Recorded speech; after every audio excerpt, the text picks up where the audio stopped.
National League. So you've coached against these teams in the qualification tournaments.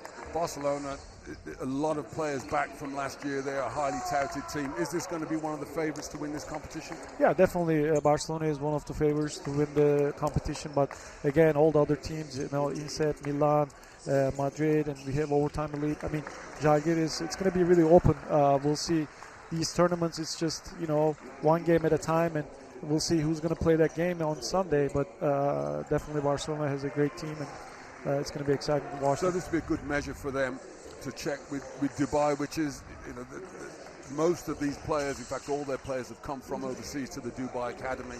So they won't have necessarily had the time together that the Barcelona players have got.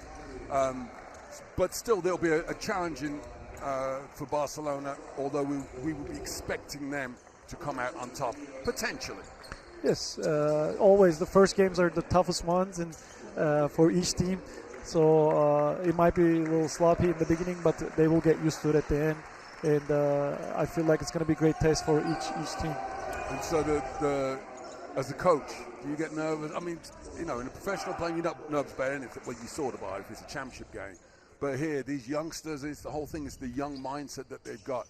Is there a certain amount of nervousness that you have to manage as the coach so they don't get too carried away? Yeah, definitely. I mean, these kind of games where everybody is watching from NBA to Europe, the whole world is following these games. So there is some excitement and nervous going on. But again, you got to keep these guys keep their feet on the ground and just enjoy each time that they're being on the court and just play the game and have fun. That's the most important thing you tell them, and not to force anything really. The game will come to them. Yeah, well, and also I suppose there's an element of them learning protocols for their future professional careers, shaking hands with referees, not talking to the referees unless you have to. I mean, how much is involved teaching these youngsters as opposed to coaching them? No, definitely. That's one thing that I always mention to my teams. How to interact with each other on the court, how you interact with the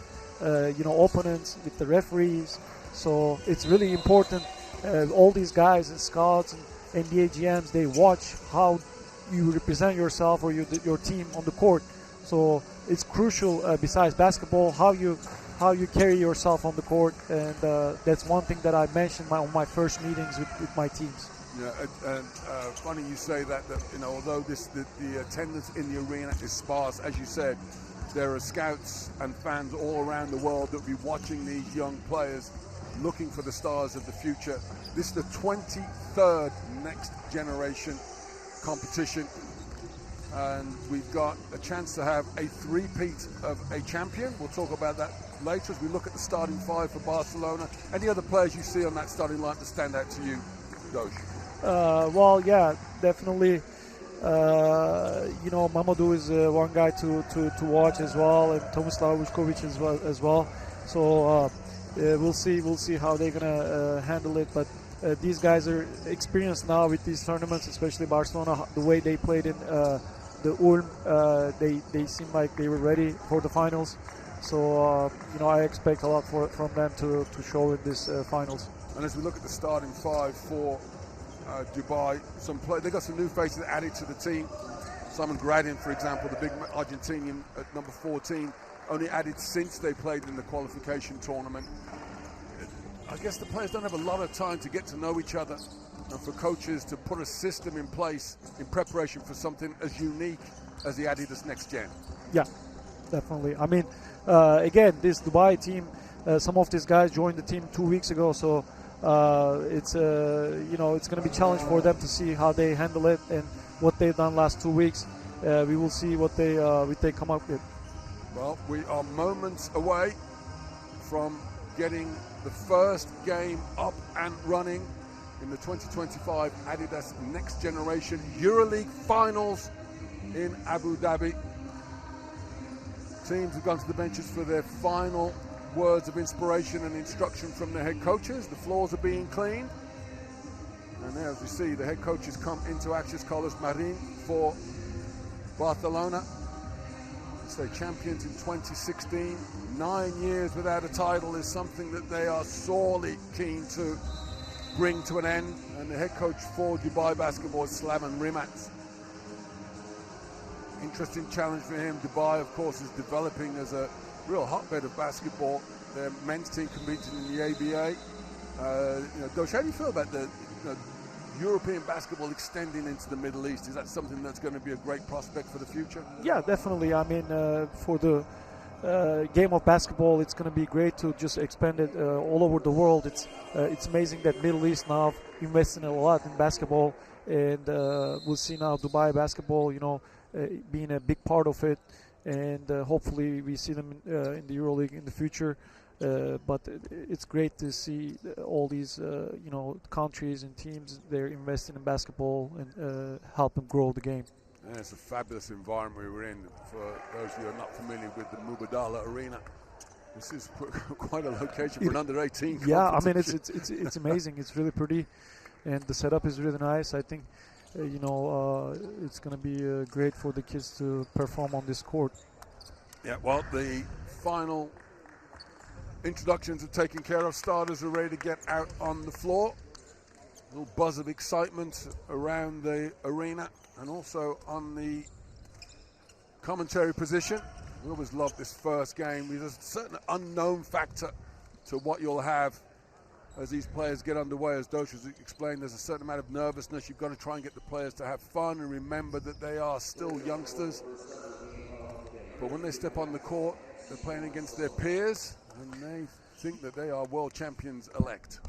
Barcelona has a couple more players that didn't play in the Ulm tournament, I think.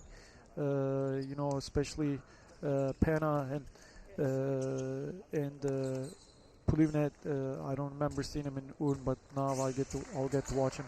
Yeah, so just for fans at home watching, when you play in the qualification tournament, you are allowed to invite 2 players to the finals. And we'll find out how they get on. It's underway. The jump ball is up, and it is controlled by Dubai Basketball. And the 2025 Adidas NextGen EuroLeague finals are underway. And straight away, you've got Dubai trying to pick apart this very long Barcelona defense. Yeah, they have the length, and they're going to bother Dubai team with the length and pressure for sure. And also, we talked about this before the game as well, though. You said this Barcelona team is incredibly physical. So it'll be interesting to see if Dubai can handle that pressure down low. Yeah, definitely, and they have the deep roster on the bench as well. So each guy coming in and have the same length and the size. So they're not going to struggle with the physicality. First shot against Barcelona is off the mark. Paul Pena. This is at the other end. The jump shot is up and away. Almost offensive rebound for Mamadou Nemaga. The ball goes out of bounds. It will go back to Barcelona and stay on Keita, third-year veteran, if you would like to say that, of the next gen. Will take it out of bounds. I think you're right in that, with the initial exchanges, I say nervousness, but neither team has really settled into a rhythm yet. Yeah, it's always tough beginning of the game, just to get a feel for the game. They couple shots, but no clear shots yet, except this one. But yeah, both teams are pressuring, using their hands. It's really active. Luke Privinet open scoring for Barcelona. Vukovic, one of the players we highlighted before the game for Dubai, misses the 3. The other end, Barcelona takes no hesitation with the trigger. Samba Gueye. It's a beautiful stroke. Three-point shooting seems to be something that players develop later in their career. Rare is it to see a real great shooter of the basketball at this age? Well, yeah, they're still growing. They're still changing their shots sometimes, and it's just going to be consistent for them. They got to take the shot every time, same shot every time, and be consistent with their shot. But they're still developing. Gueye makes that first three against a 5-0 lead to start the game. Favourite Barcelona make that 7-0. Keita gets the offensive rebound and lays it home gently. Obviously, Barcelona has an advantage on the rebounds as well with their length. The three-point shot is off the mark and an offensive rebound for Namaga, but he's called for a foul. That first foul called of the game goes against Dubai. So the jump shot is off from Azualas. We say this next generation of players, next generation of referees as well, I suppose, to a certain extent. Yes, sir. It's a great test for everybody on the court. Again on the attack. Goes into that. Using Amos. His first score of the game. Double-digit scorer in the qualification tournament. They won the Belgrade that they won against Mega in the final by 2 points, 91 to 89. Although it's fair to say, though, these teams could be very different to what we saw in the qualification tournament. A lot of new players. They've got 3-4 months on. Some of them have got better. Some have got taller. They're still growing. Yes, for this age group, each day, each month is very important. So, yeah, they still keep growing, and they have a couple additions each team. So, much different than the qualifications. First block shot of the game, Seon Keita. Maga will have to come with something a little more stronger than that if you want to take down the big fella. It's a 10-0 run to open this game. Barcelona looking comfortable so far, although still very early in the action. Barcelona back on the attack once more. And the drive, moving it. Yeah, Barcelona keep putting that pressure inside out. They take a couple of good shots, wide open shots, and got a couple of offensive rebounds, so they're going to keep putting pressure on the guys. And I guess again with the younger players, defense is probably the most difficult thing to teach them, right? Yeah, you got to get a mind to it, and you got to explain them that defense really wins championships. You just got to get stops in order to play next level. You got to stop. So you got to get stops. And your shots may not fall in every day, but you can really play defense. As you see now, it's a great defense, and this is one thing that I tell my players: you can play defense. There's no excuse not to play defense. Talking about defense. So that first defense stand there. The hustle play. Paul Pena with the steal. Dubai timeout. We've got our first timeout of the game. Dubai trailing early on. Coach, first thoughts on what we've seen so far? Well, yeah, again, Dubai started a little slow, but Barcelona putting that pressure on both ends, defensively and offensively, especially driving and putting the ball inside out and, taking great shots. They really executed their plays. Dubai is a little sloppy, as I said in the beginning, but I expect them to pick it up slowly. It's not easy for those guys to come up last 2 weeks, what they've done, and become a new team, so it's not easy. Barcelona has been playing for a long time together with a couple additions now. It seems like they've taken advantage of that. You're not able to hear what Coach Rumats is saying in the timeout. You'll pick up some nuggets of inspiration from the coach as the games go along.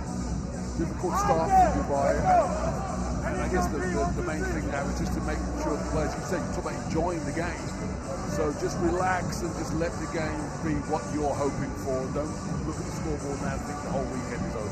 Definitely, it's just step by step, each possession is really important. Just don't force anything, let the game come to you and get stops, man. The most important thing, get stops. Barcelona is putting that pressure on early on, and you just got to get stops and go for easy buckets. So out of timeout, Luke Pluvinet will take the ball out for Barcelona, who lead by 12 points to 0. Still man-to-man defense from Dubai. Pluvinet on the drive. Lovely little drop pass down there to Davis, but defense that you called for from Dubai. Great defense after timeout. Now let's see what they come up with on the offensive side. Yeah, and it's important when it's your timeout, the first action needs to be positive for you. So for Dubai there to get a stop, that's a big boost for them. Yes, sir. Definitely coming out of a timeout now. It's important for them to execute on offense as well. Behind the back pass from Huelves, Vukovic misses the jump shot, and here comes Barcelona again. they had the looks, they just couldn't convert it. It's just doesn't work for Dubai at this point. Then Keita drawing the foul and new to the game back. Toure. Post up by the big man.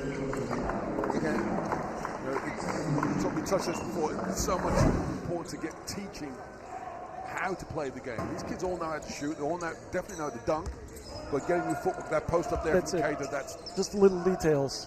Your footwork, the way you pass the ball, the way you carry yourself on the court. And it was a great footwork by Keita, the post up.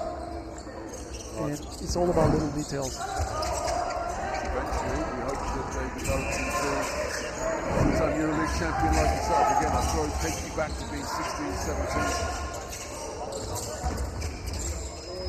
Waiting for Gradin. Yeah, they're having open looks, just couldn't convert it yet. And Barcelona keep putting that pressure on, put the ball inside, playing it out.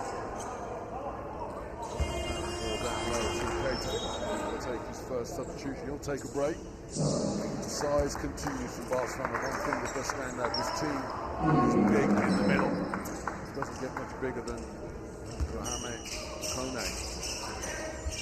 Yeah, as I said, they have a deep roster, so whoever comes off the bench has the same size and the physicality. Well, on the drive.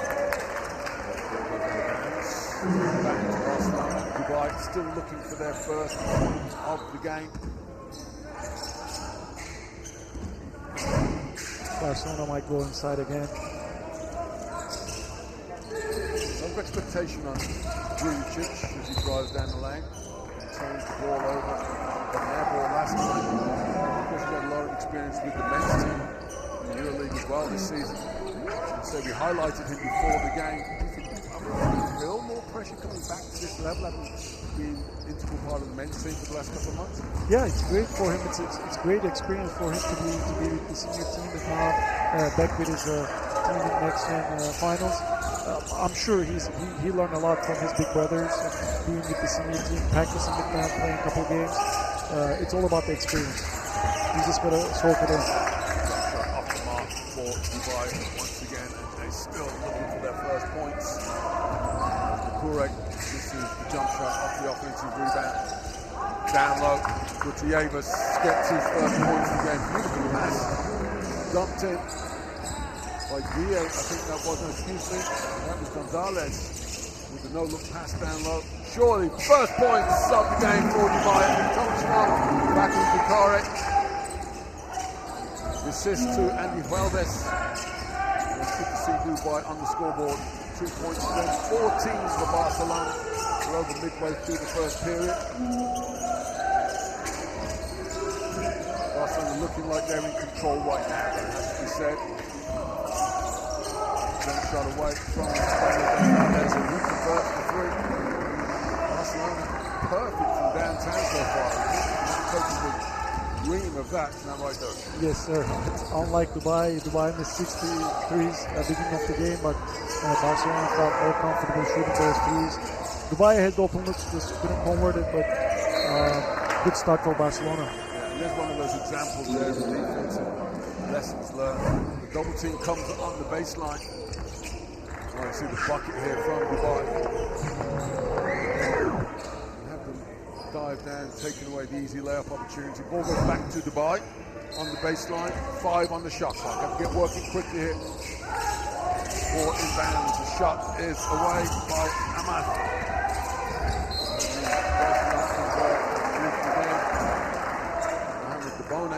Another big prospect. Just like a production line of size on this Barcelona team.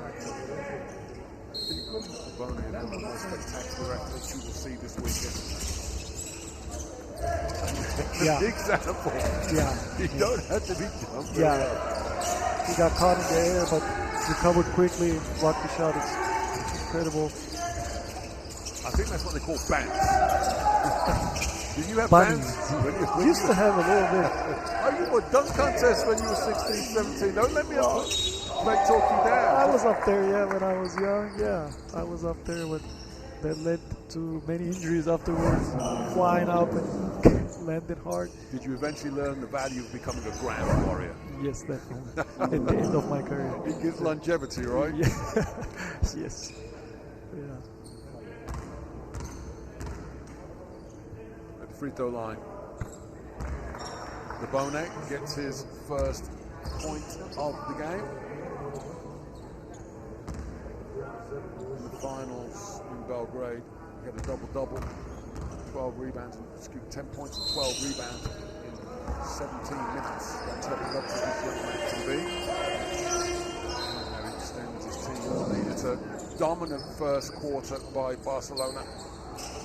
Just a reminder, this is the first game of the Adidas NextGen EuroLeague finals 2025. Group A action.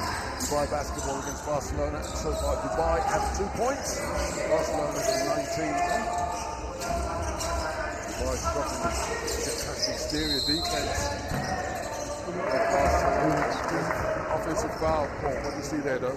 Yeah, it's one thing that, screening is really important. Is you talk about the little details, taking care of little details, but guards have to wait for the screen because sometimes bigs are rushing and trying to catch the guys, and that leads to a moving screen. So I always tell my guards, wait for the screen, be patient. So usually it's a turnover of a big guy, but to me it's the guard's fault. 3 fouls for Kure, and that's great to have a point guard confess the guard's fault when the big man gets called for a legal screen. More often, because the foul goes to the big man. Exactly. And but to be fair, it has been a point of emphasis in international basketball for several years now, is to make sure that the screen is set 100% rigid, and shoulder to shoulder the ball handler coming off that screen. And there you see Greaves using the big screen to stand up. There's a rebound. Lebone doubles his tally, he goes to 4 points. And it's a dominant performance from Barcelona so far, +8 on the rebounding score, as well as +19 on the scoreboard. They haven't fouled yet, so they're aggressive, but being smart as well. They can use their fouls so they get the bonus, but they didn't need it. Nice catch and finish from Alianak down low. Wallace with the pass. If he can bring some toughness, he's going to be guarding Dabone. Let's see if he can do a good job. But yeah, Dabone is ready to go. If Dabone adds the three-point game, the three-point shot to his game, his weapons, that becomes a terrifying prospect. Definitely. Foul, you said they hadn't committed the foul. First foul of the game committed by Barcelona. Well, you don't want your first foul to be a shooting foul. I meant to say they're doing a great job pressuring the ball, but obviously use those fouls when opponent not shooting. That's a harsh call, though. You have to admit, he got the ball, I guess, afterwards. Yeah. But ball doesn't lie. If you make the free throws, Bandaka. Miguel gets his first point of the game. Takes his team's total to 5 with a free throw to come.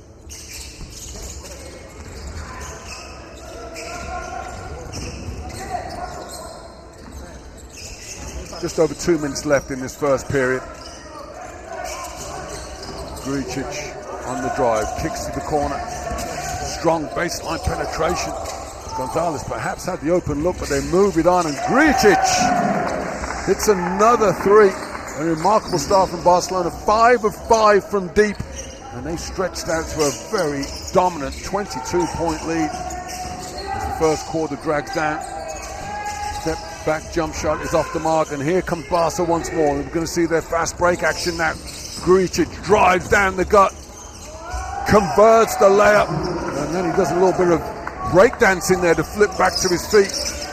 He's asking for a foul. The referee says, get back on defense, young man. Dubai looking to get some rhythm, maybe looking a bit like the rabbit caught in the headlights right now. Alianak work against the double team. Great defense, great hands there from Gonzalez. And here comes Barca. Gricic drives with the floater. Comes off the front of the rim and go back to Dubai. And we must say it's almost like a heavyweight boxer that's been pounded on the ropes right now. Needs the end of this first quarter.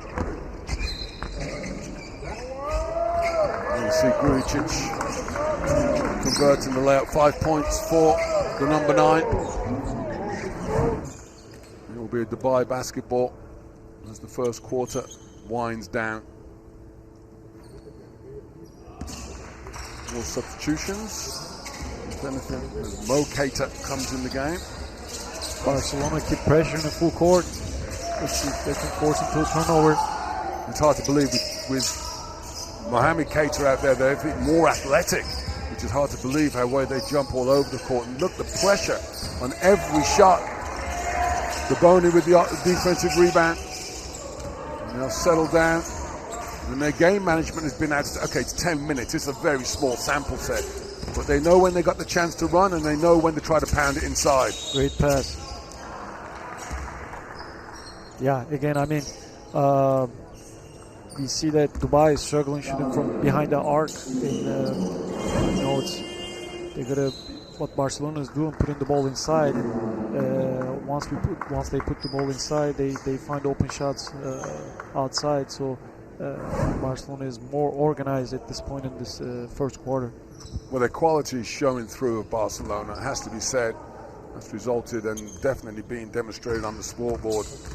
What an impressive start from this young man, Mohamed Daboni. A lot of hype about him when he had his first appearance in the Next Generation tournament last year.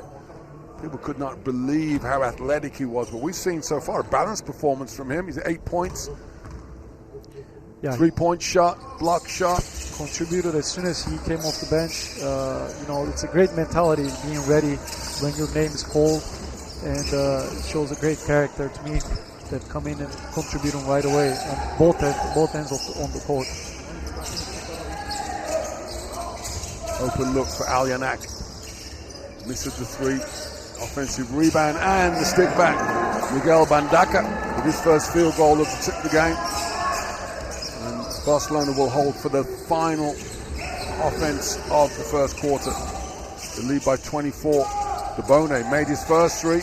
Makes another. And that will be the end of the first quarter. And wow. What a quarter he had. I mean, he only played 3.5 minutes. And what he's done is incredible, really. 12 points for Daboni. Teams head to the benches after the first quarter of action. Barcelona with a comprehensive lead. As we look at the score. After one quarter, Dubai Basketball 7, Barcelona 34.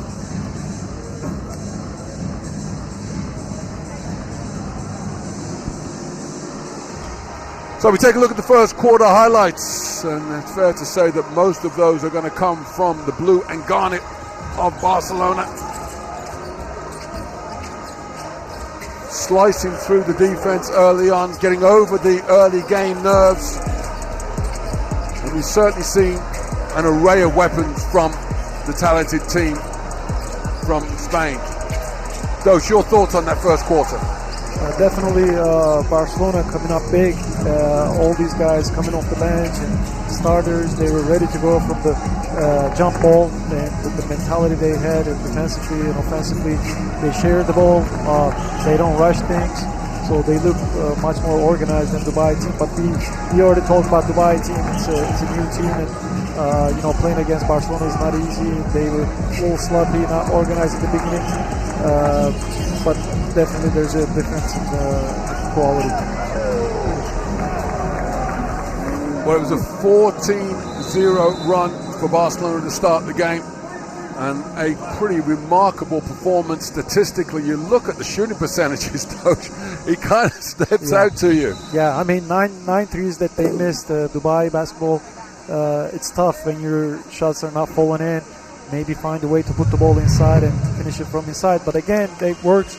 That doesn't work as well because Barcelona has the length inside and makes everything harder. So it's not easy to play against this Barcelona team. Yeah, bad enough to go 0 for 9 on 3-point shooting, but when the opposition goes 6 of 6 from deep, yeah, it's a long day at the office when a team is shooting the ball that well. Although we have to say this.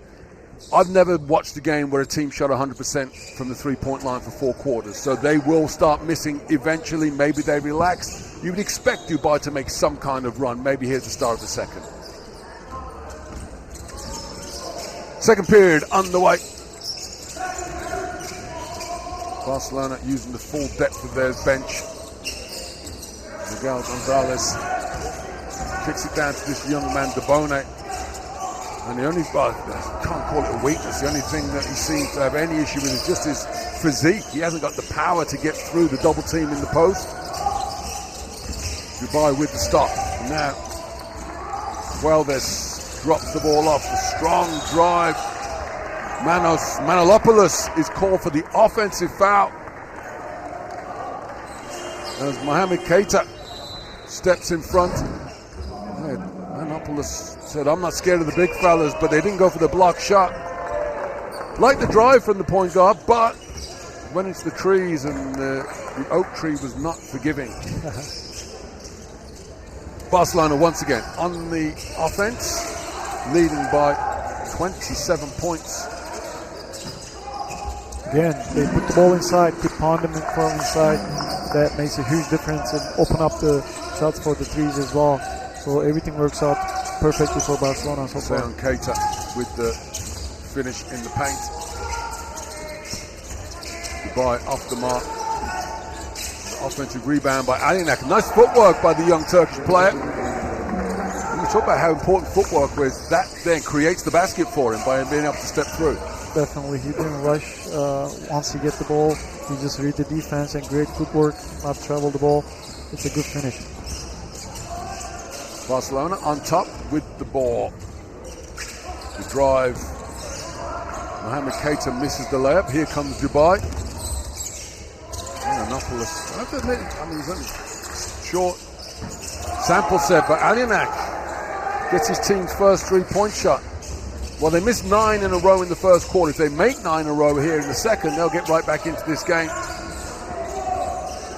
So first of all, they've got to slow down this Barcelona offense. Gonzalez misses the first three-point miss of the game for Barcelona. Dubai on the attack. Welves. There. Step back three, and it comes up short from Ramani. As a whistle in transition, a foul is called. That is Anil Alianak, who misses the three. Manolopoulos with the standard half-court defensive foul to stop the fast break opportunity.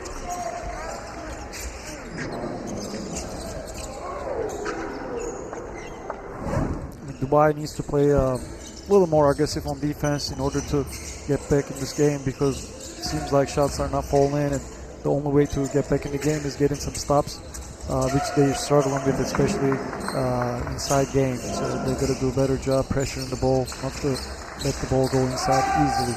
Again, the veteran Sound Keita gets the easy score.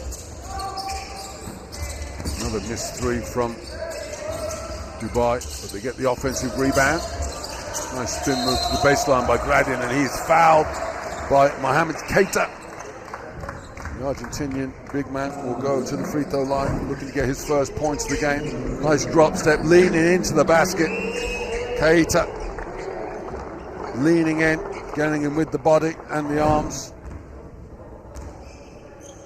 And free throws come, which of course is off the mark. Nothing going through the rim for Coach Rimat and his team so far.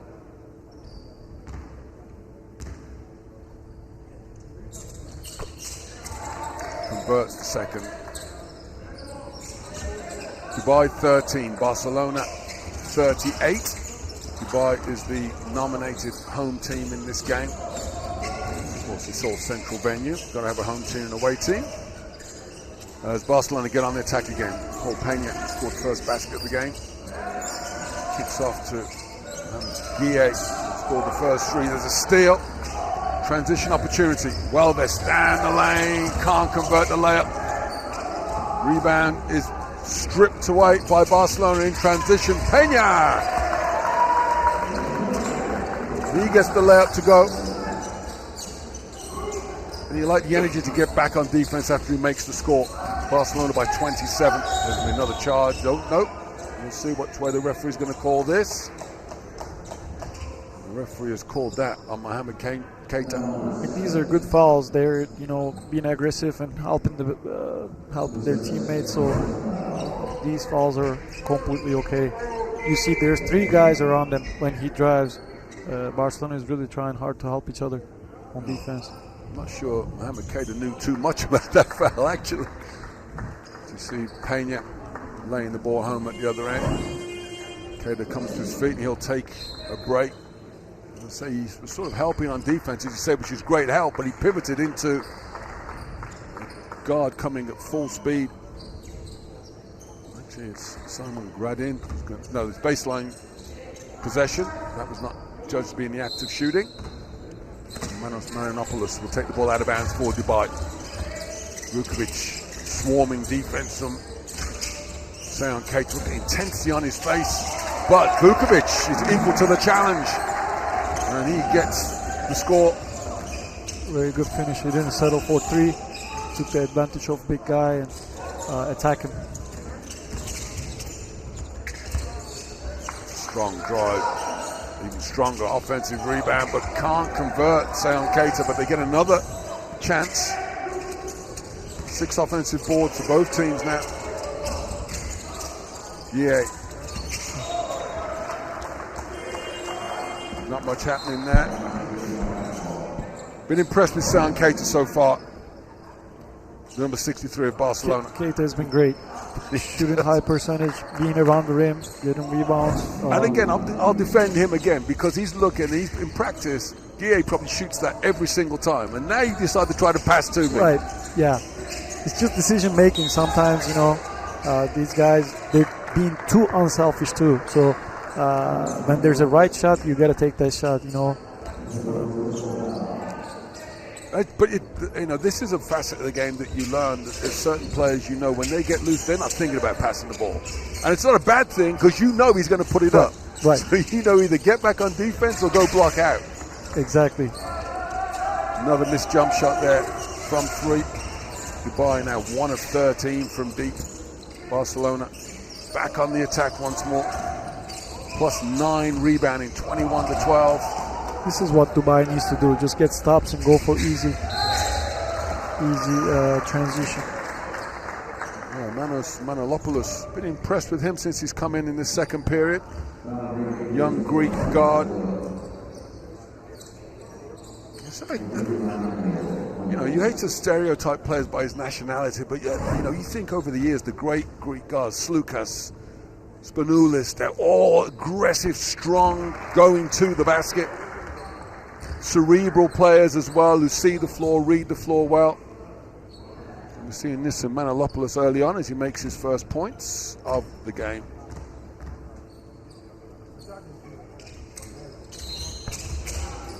Converts a pair. It'll be a Barcelona possession. Dubai actually outscoring Barcelona in the start of this second period by 10-6, so the nerves have maybe settled down a little bit. That's it. Another turnover by Barcelona. Dubai is being active on defense, but you got to convert it. Gang block shot there. And there's bodies flying. But Manolopoulos with that steal. You can see the drive there. It's Keita who comes in from the weak side, sweeps the ball away. 3 block shots for Barcelona in the game so far. Nursing a 23-point lead midway through the second period. Bubanet will bring it up. Guarded by Manolopoulos. Again, good pressure. You just can't let go by there. Yeah. Okay, so I can hear you in the timeout now, Coach. You're saying, look, you played 3 steps of defense and then stopped. Yeah. He's like, you've got to keep me in front of you. That's it. You have the intention, you just got to keep playing. Don't stop playing. Yeah, and also communication. One thing that young players seem to struggle with is talking to each other on defense. So Manolopoulos, when he gets beaten, he should be yelling for the help, and instead he gets his teammate dunked on. I agree. Great pass.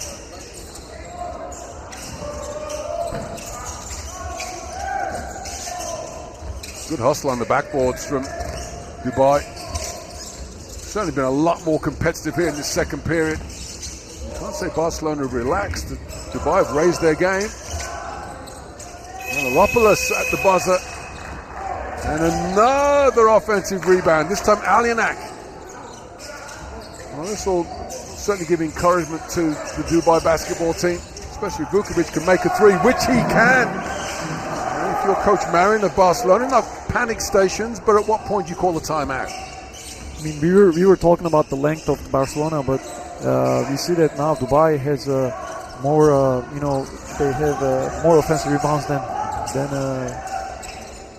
Barcelona. Dubai is dominating on offensive rebound.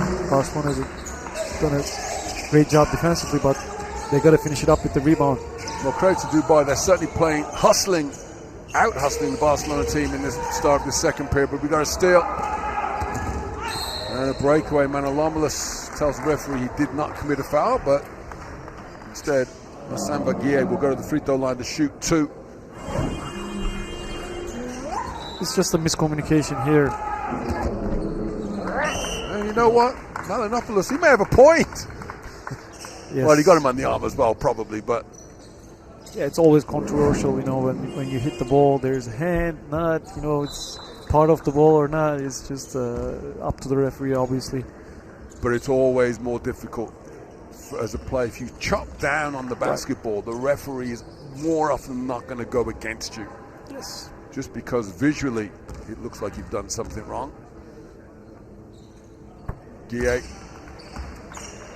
who made the first 3-point shot of the game, makes his first free throw. He goes to 4 points personal and extends his team's lead to 26. Make that 27 as he shoots both free throws there now.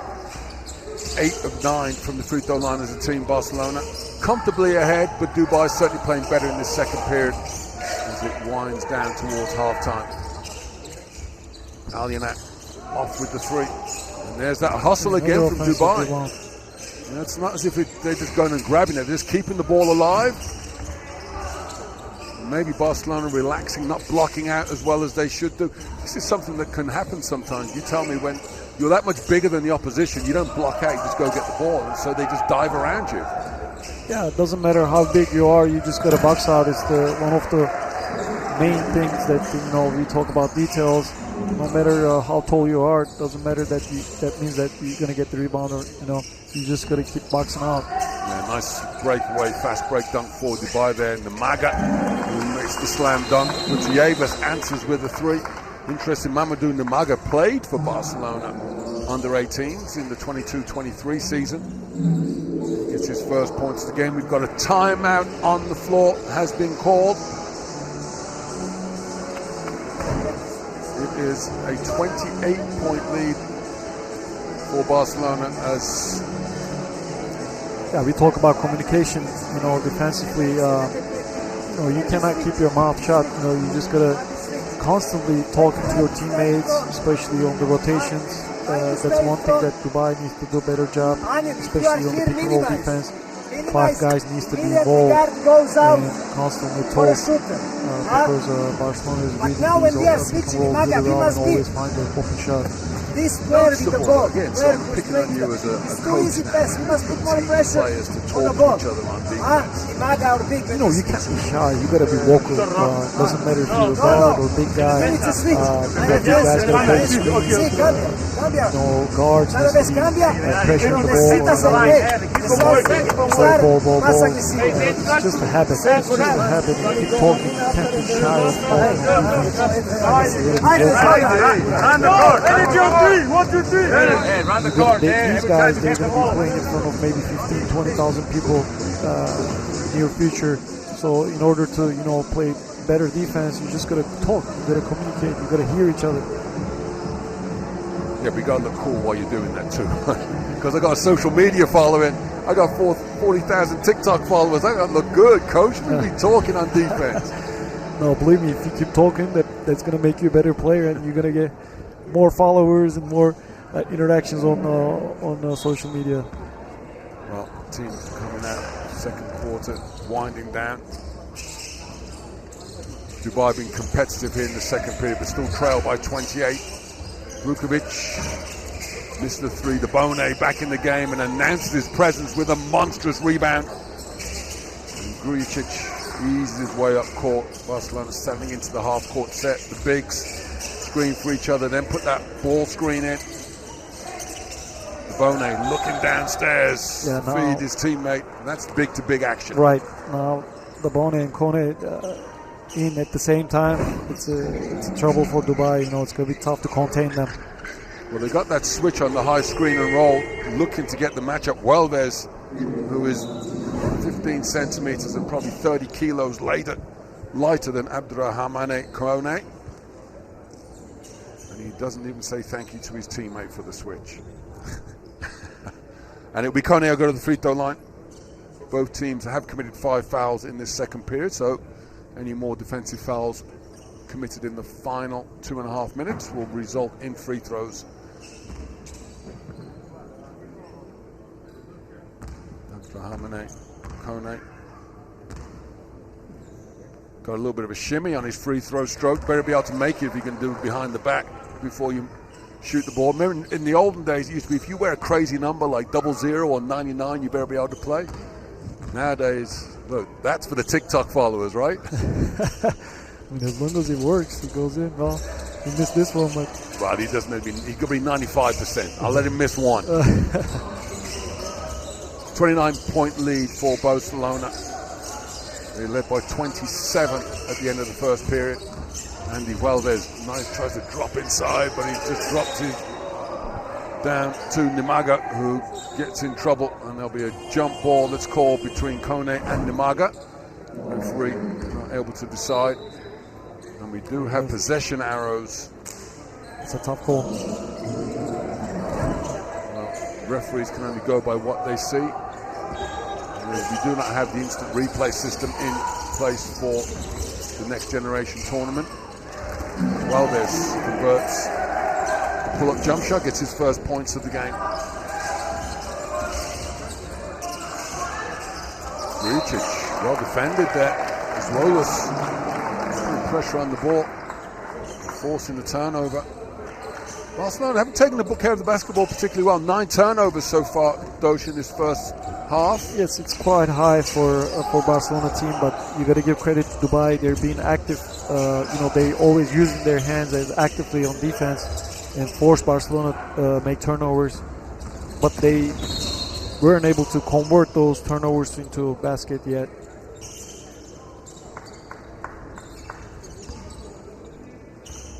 Foul call. Will be Klubanet will go to the line. Alianak taking him out in transition.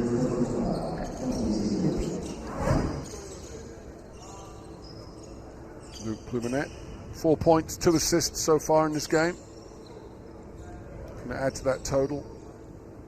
His first trip to the free throw line. 20 minutes is anything to go by. It's been a statement of intent from Barcelona. Anybody who doubted that they were up to the challenge so far will have been corrected. I think that's safe to say, wouldn't you say, Doge? Yes, sir. I mean, definitely they've taken this game very seriously, and doesn't seem like they're going to stop at any point. They already scored 53 points before the halftime, so it's a great discipline that they put on the court. The great news is every game from the Adidas Next Generation EuroLeague finals will be available live on the Turkish Airlines EuroLeague live channels, YouTube, EuroLeague TV. Grujic drives, gets the layup, strong finish. He's really developed his body strength. This is, I think, one thing that he improved by just practicing and playing with the senior team. That move he just saw using his body is definitely something that he got from his big brothers on the senior team. Yeah, that's a great observation. That experience that you get, and he does translate to this level, playing against smaller, less developed players. Beautiful interior pass. Kone wants to slam, but gets fouled from behind. Diop Amath coming over the back of the big man. He will take his unique free throw style back to the stripe to shoot 2 more. Grujic with a nice pass inside. There you see again that strong use of the body. Left hand on the left-hand side of the basket. How easy is the game when you can use your right and your left hand?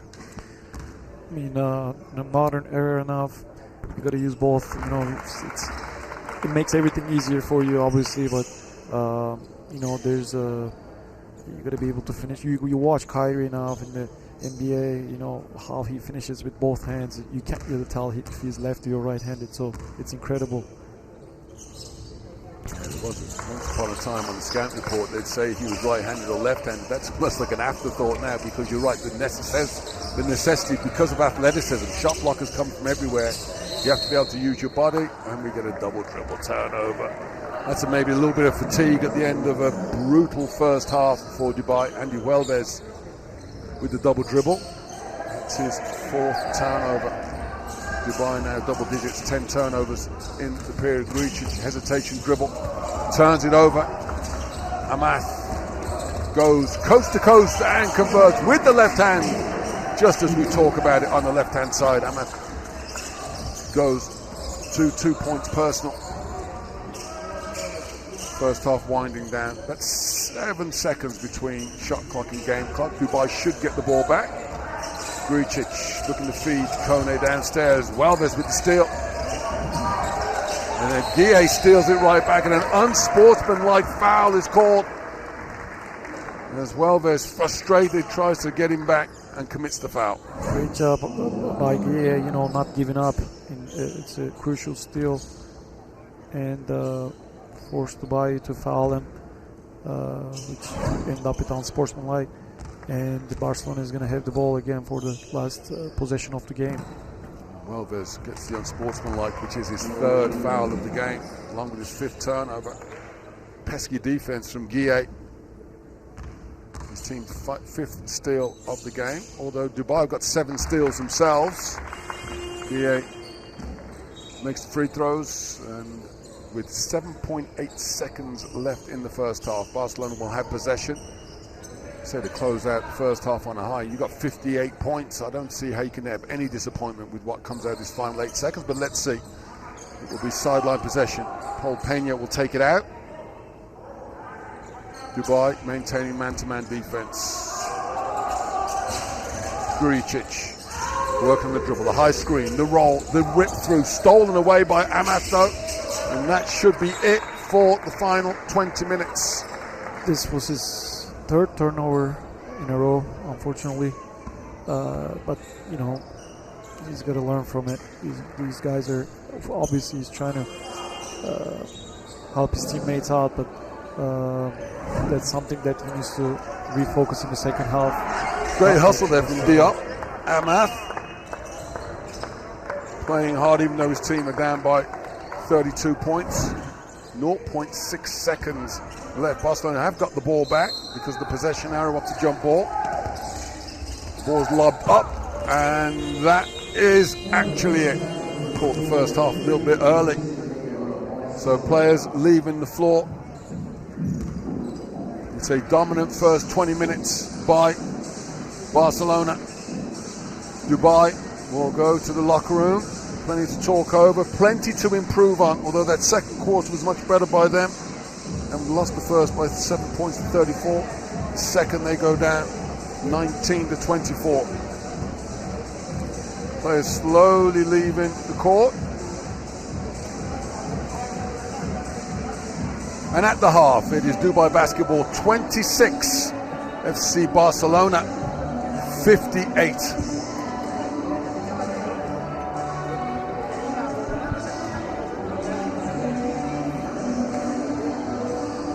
So the first half highlights roll. Tell me what happened in those first 20 minutes. Well, when we look at the stats, you know, Dubai was forced to take those 3-pointers, and they couldn't convert, obviously, and that made a huge difference. And Barcelona, again, they put in the ball inside. They're doing a great job just pounding them from inside, and that makes a huge difference for Barcelona. Buckets hard to come by for Dubai in that first half. And they use a little bit of guile and footwork to get points on the board. Meanwhile, Barcelona dominant defensively and in transition. Fast break action for them. few bright spots for Dubai.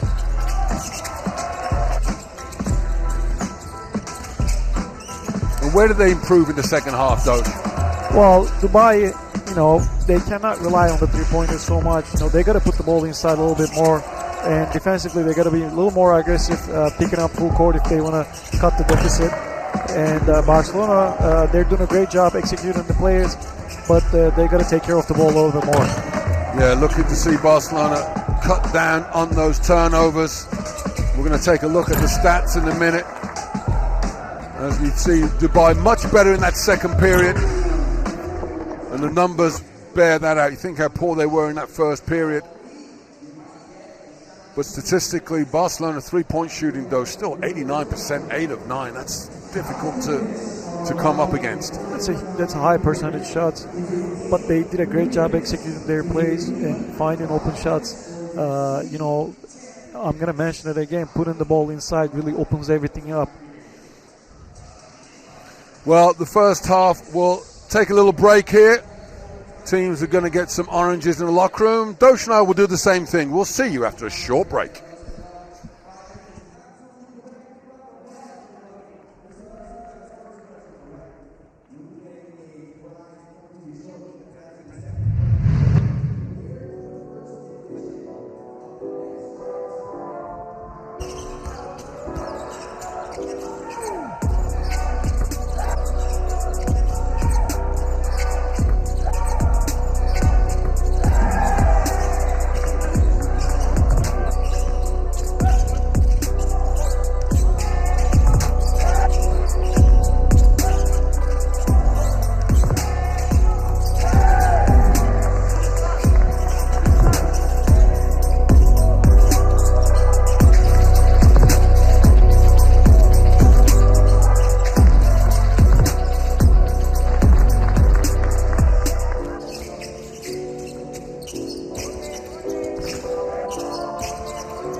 Well, half-time winding down here at the Mubadala Arena, where it is Dubai Basketball 26, FC Barcelona 58. A dominant first 20 minutes from the Blaugrana, the blue and garnet of Barcelona.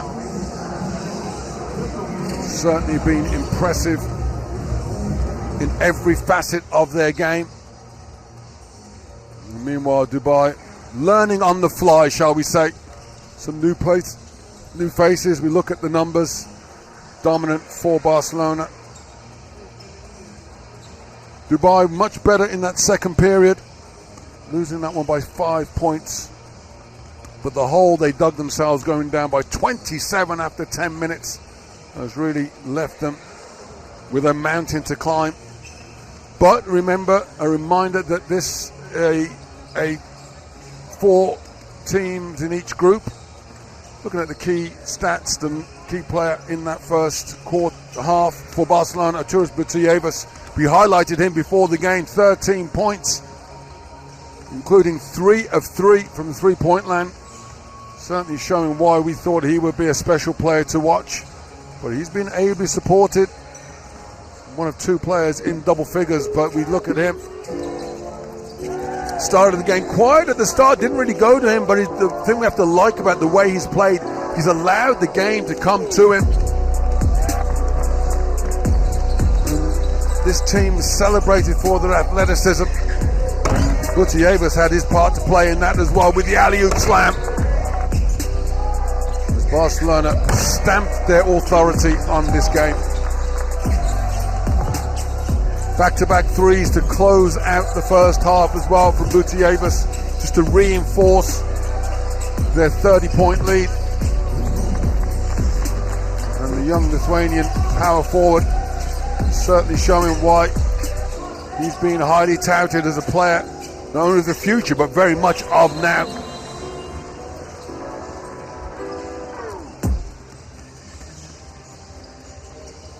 Well, the outstanding player for Dubai, Anil Alyanak, the young Turkish player, came off the bench.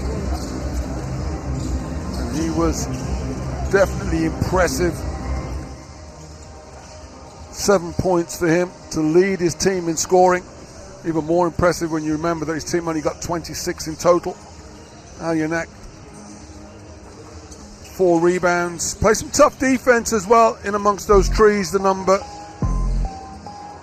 13 of Dubai. Came off the bench just under 11 minutes. One of 4 players on his team who played more than 10 minutes in that first half.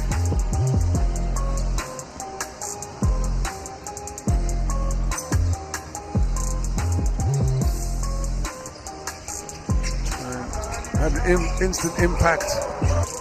Great footwork, 17-year-old has. Obviously you're going to watch the finish with the hands, but when he catches the ball, watch what happens below the waist.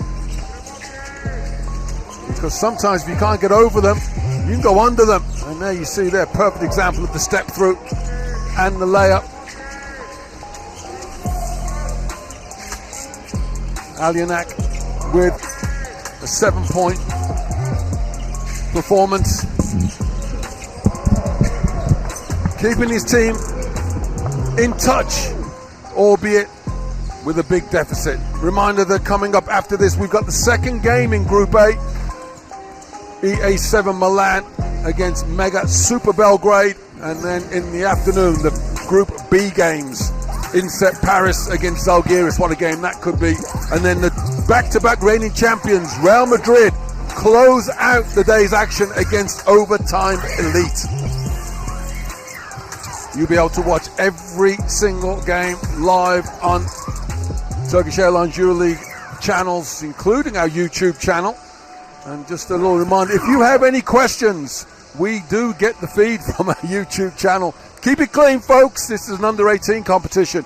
But if you've got any questions for me or the wonderful Dosh Balbai, who is at my side as our color commentator, feel free to post them in the chat, and we'll do our best to give you insight to what's going on, and also the thought processes of these players and coaches as we go into this.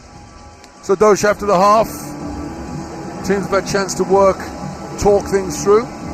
What's the diagnosis for Dubai, and is there any way that Barcelona could improve in the second half? Well, for Dubai again, the intensity on defense, they gotta come up with something, especially in the paint. They cannot let Barcelona pound them inside so much, and for Barcelona, I think everything works out perfectly. They execute very well. They kind of need to take care of the ball a little bit more. They Russian things sometimes and trying to break the game. They already broke the game early, but they got to be more patient on offense and execute it, not to rush things. But for a first game, 20 minutes in, you're going to be pleased with what you've seen so far. And it's the first of 3 games. And I suppose the important thing for Barcelona is not to relax and just think, job done. Still the other 2 teams in the group, Milan and Mega, still later. Let me say it's wide open. And for Dubai, it's just for the format, 2 groups of 4 teams. The top team from each group compete in the final on Sunday. So even if you lose your first game, you're still not out of it.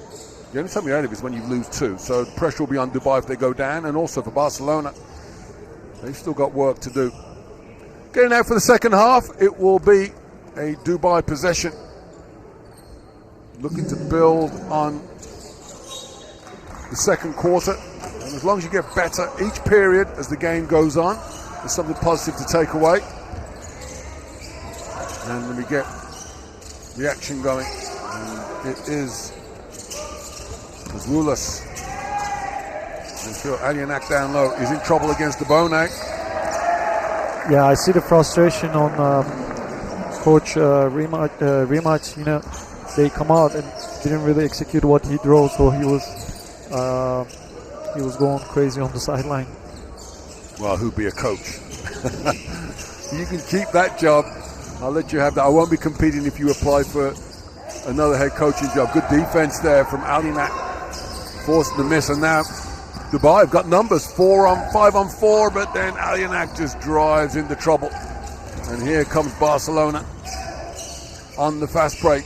Guille down the lane. Good defense from the number 12, Doucouré, but he had 3 fouls in the first half, and he's picked up his 4th inside a minute. So I expect Coach Rimac may give him a break. See, the defense is good. He goes up straight, but then he leans down and chases the ball. Yes, that's again coming back to the little details. He's done a great job on help defense, but jumping straight up and don't bring the hands down. That's one thing that all these young guys need to learn.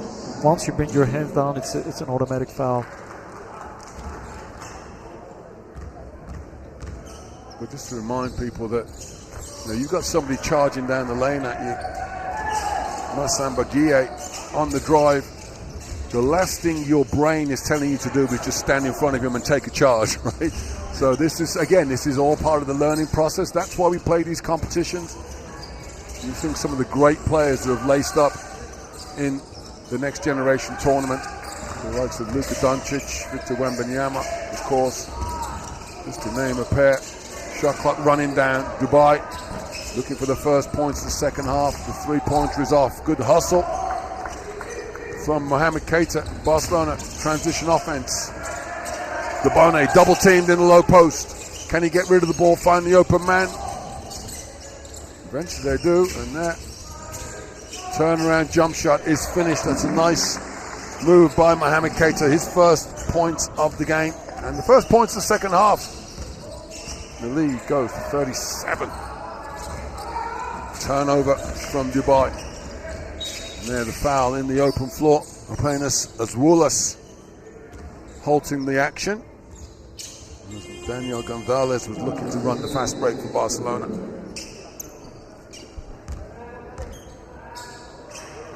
They seem to have boundless energy at this age, Dosh. Do they get tired? 16, 17? Well, they're really especially these kind of finals, you know, you can't really get tired. You know, you prepare maybe all season for these kind of games, and these are the times that you can't really deal with fatigue or exhaustion. So you just gotta go all out there and try to do your best. You know, you can't really use tiredness as an excuse in these games. Well, no tiredness there. Mohamed Daboni with the rejection. And then Bandaka thinking better of trying to take him on again and tries to get the pass inside. Instead, he turns it over. Daboni, we talk about, he gets up so quick, he elevates. And you put that on top of his length. 5 block shots in the game now for Barcelona. Barcelona stuttering on offense a little bit to start this third period. Oh, there's hop, skip, and a foul. There's Miguel Gonzalez.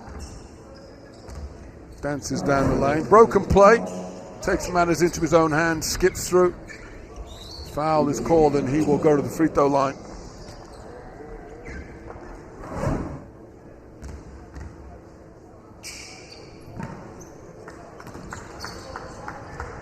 Barcelona were 13 of 17 at the free throw line in the first half. Almost as for Coach Marin, it's got to be almost a perfect balance. You know, 8 of 9 3-point shooting, 14 of 25 from 2, getting a lot of free throws. So that means you're attacking the basket and shooting jump shots and playing pretty good defense. And he conceded 26 points so far. I'm sure he's really happy the way his team handles this first game of the finals.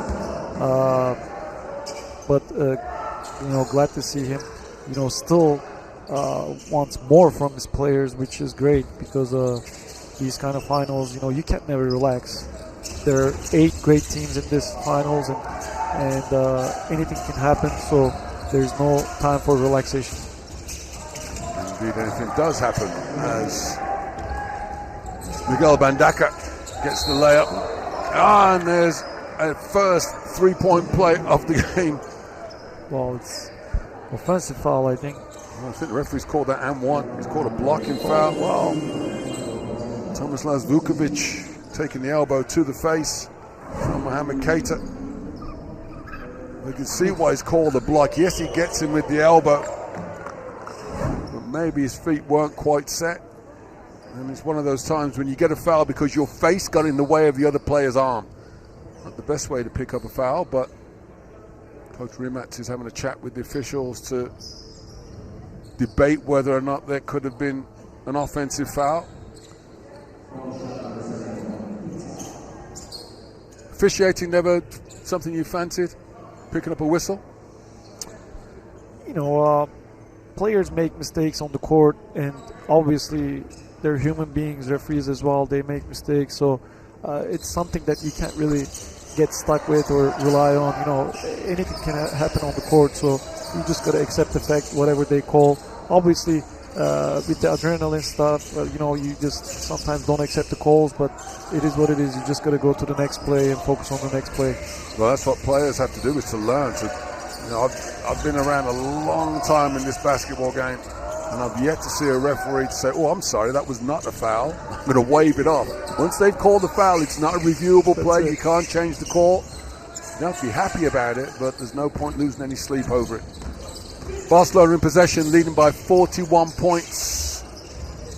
Offensive rebound off the miss by Gonzalez. He triggers the offense again. Down low. Mohamed Keita has been pretty dominant, scoring the ball at the start of this third quarter. Misses that shot though. And Alianak gets the defensive rebound, and here comes Dubai looking to get something on the break. Manolopoulos swings the ball on.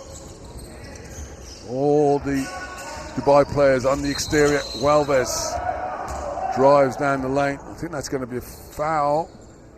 Looks like that was called on Daboni. And Daboni not moving his feet there.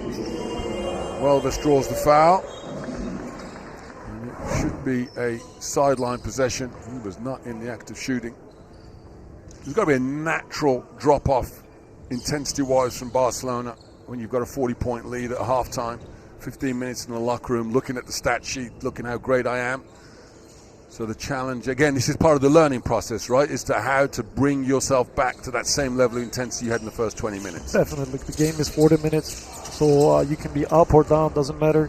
You just got to stay focused and work the game for 40 minutes. It's just one thing that these kids need to learn, because once they get to high level, the games won't be this, the difference of it's not going to be like this, so they got to get used to it. But also, as the intensity increases in your career, it's not just, the slogan for the EuroLeague is every game matters. Every play matters sometimes. You cannot afford to have a sloppy defensive play. That will buy you a seat on the bench for the rest of the game sometimes. Definitely. Each possession, each ball has its own value.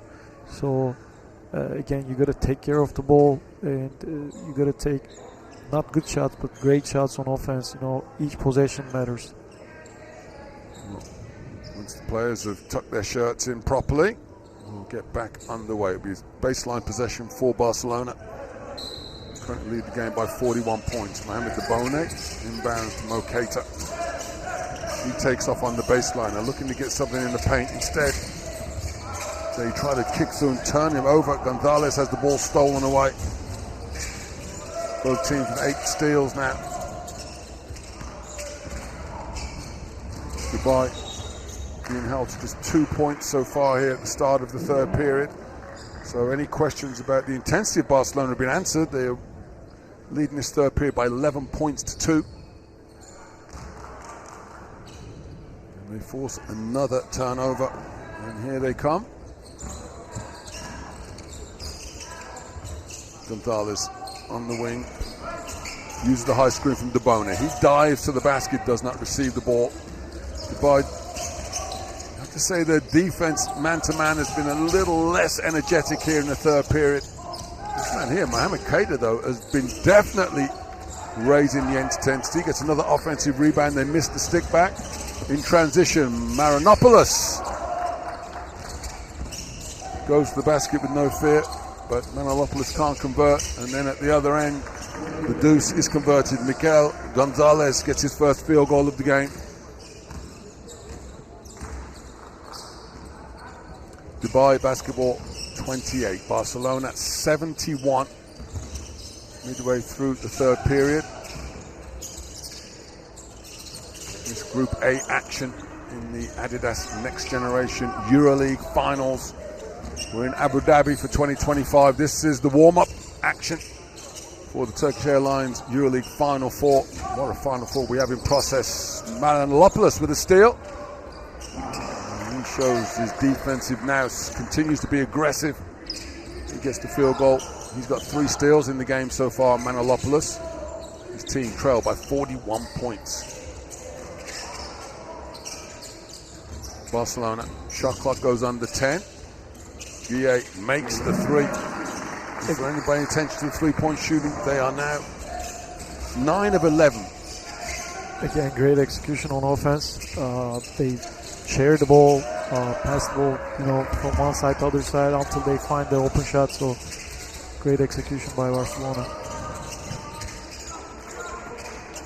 Well, the question mark about Barcelona is whether they could sustain intensity for 40 minutes, certainly showing that. They did win their qualification tournament, but it was a tight one. But you have to say, it's certainly been an impressive start for them here. Massamba Guille becomes the third player in double figures in the game. He goes to 12 points. That's what you call intimidation defense, right? Yes, definitely. You have that threat underneath. And he already had 2 blocks, Debone, and it's hard to finish around him now. Well, Bandaka thought about it, yep, and then used the rim to protect the ball, but the rim stopped him from scoring. Well, I think we're going to have a substitution. Daniel Gonzalez was asking the referee to halt the game. He's got a hamstring problem by the look of things. And he will get to take a seat on the bench. Yeah, Bandaka thinks about it and says, oh, no, I'm not going on the highlight reel. Nice little pass between the legs, little nutmeg action with the bounce pass. Substitutions are plenty now. Teams making multiple changes all at once. Dubai will have possession on the sideline. 2.5 minutes left in the third quarter.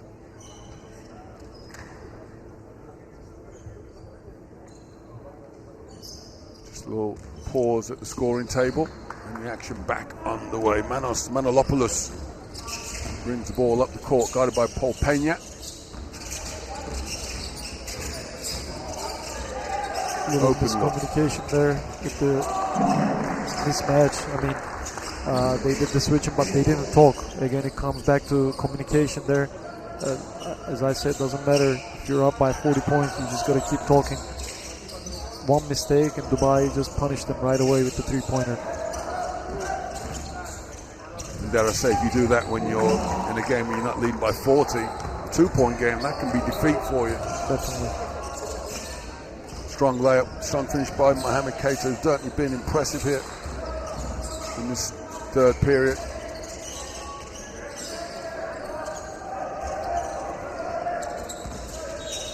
In the lane, and it's Simon Gradin. He gets fouled down low. Foul's called on Peña. Only the second foul in the period from Barcelona. They got fouls to give with a minute and a half left. Again, you don't want this to be a shooting foul. You got to foul just a couple seconds earlier when the ball is on the ground. It's just something that, it's a learning point for Peña as well. If there's a mismatch, just foul right away. As soon as the big guy catches the ball, you have foul to give, and just foul it right away. I think his coach now probably talking about it. It's one thing that he can improve. So we've got a big audience around the world watching this. You say foul before he becomes a shooting foul. What, in your mind, what are you thinking? You got the mismatch. As the ball's coming in, just give him a shove. What? Well, if you asking me, I would probably stop it. Whoever was, there's no mismatch for me. So one thing defensively, I have a pride, and I'm not going to let him score, on top of me. But obviously, if there's a big guy and huge difference on the height, and you have foul to give, you foul it right before he takes the shot. So make sure that foul is on the ground. Yeah. And as young players, this is one thing that they can, improve their basketball IQ on this level, and just use the fouls wisely, not on the shooting action. So what you're saying is shove him before he catches the ball. As soon as he catches the ball and before he turn around and square up, you can foul it, and it's a great foul before bonus. But you mentioned a really important point there. You said you take great pride in your defense. So, part of you is saying, I can stop him. And so it's... Well, don't foul then. Yeah, but you saw this is the difficulty when you're 16, 17 years of age. Yes. It's hard to accept that you are anything but superhuman. Exactly. So these are all learning points for them. This is where you make the mistakes and learn from it, and not to translate these mistakes in the next level. That's why these tournaments and finals are crucial for these guys. Tom Vukovic commits the turnover. That's his first of the game. His team's 19th throwaway, just losing control on the drive. Barcelona will have possession, 6 seconds between shot clock and game clock. Peña, rare shoot attempt from him. That's called bodies banging. Kone going to the boards, and Gustav Wiltans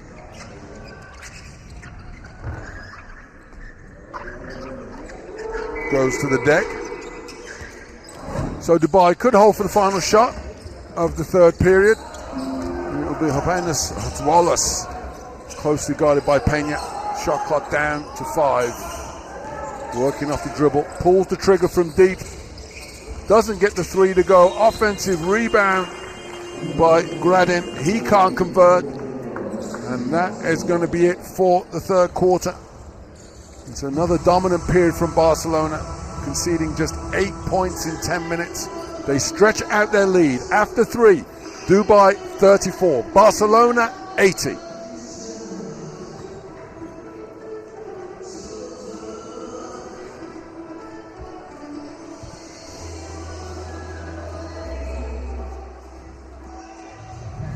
Well, here come the highlights. Barcelona up the intensity defensively, Doge. Yeah, even though they're up, 40 points, they keep the intensity really high. And as we see, they put the ball inside and keep pounding them. Well, there's a competitive at the start of the period from Dubai, but then their scoring dried up completely as Barcelona applied the pressure. Manos Manolopoulos continues to be a thorn in the side of Barcelona. 3 steals for him, more than anybody else in the game. But Barcelona, excellent finishing at the basket continually. And the thing is, we talked about some of the star players before the game, the likes of Gutierrez, but the likes of Guille stepped up and Mohamed Keita, everybody's contributing and they look good value. I think the victory of this game is not in doubt, but they continue to build the pressure, and that 3-point shooting is something you're dying for. Definitely Barcelona, finding the open shots and not rushing things, and finding the great shots and converting them makes the difference. Dubai relies on the 3-pointer so much, where they take 23 3-pointers and only make 3 of them.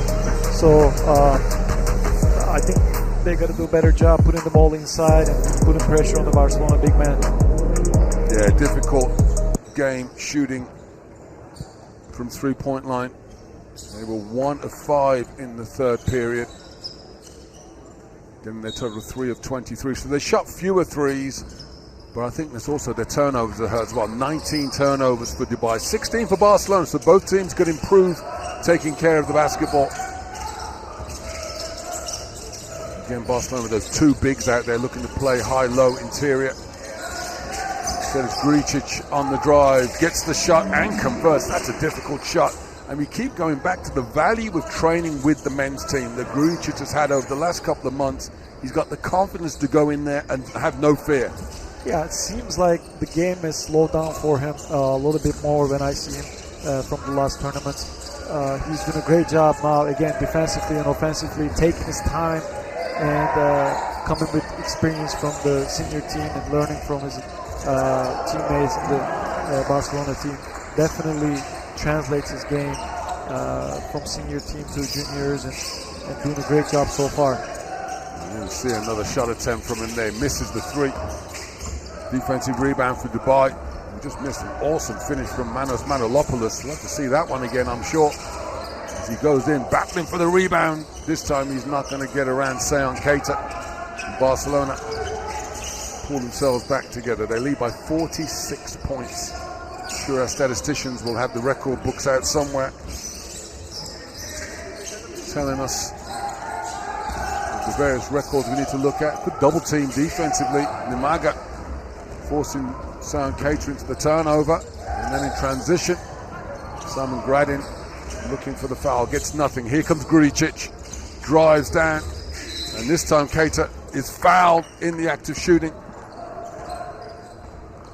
Dubai is definitely trying to double team the low post, but they're not used to playing with each other last couple weeks, and there's a timing difference. The double teams, it's really important. Then a big guy just turns to the basket, you got to be there when he turns. If you're 1 second late, it's just the basket, and double team doesn't work. So they got to do a better job just getting there a few seconds earlier before he turns around. Well, you mentioned that some of these teams have a few days, weeks to be together. It takes teams months, in some organizations years, to put their system in place, and then you have to adapt to it. So asking these young men to get it right first time, no surprise they have problems with, especially the talent that Barcelona has down low. I've been really impressed with Sion Keita in this game so far, one of the leaders for that team. Yeah, he's doing a great job. Keita, they both really stepped up in the especially second half of the game, and doing a great job helping this Barcelona team.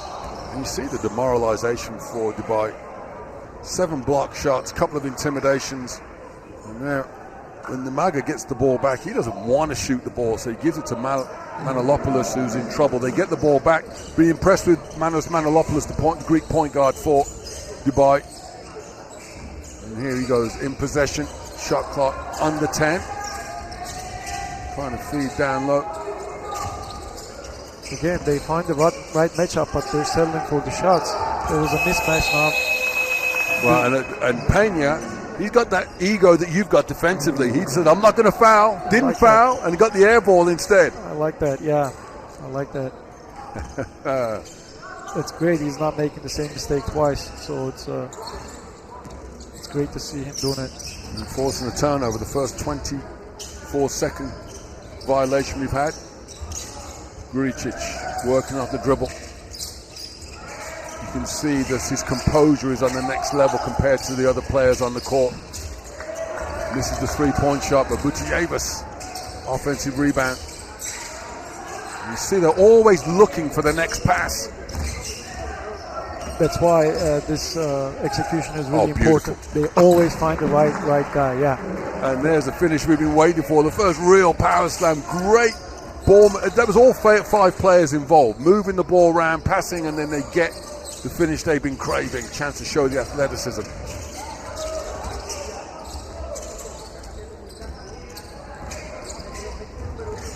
Defensive rebound off another shot that is well defended.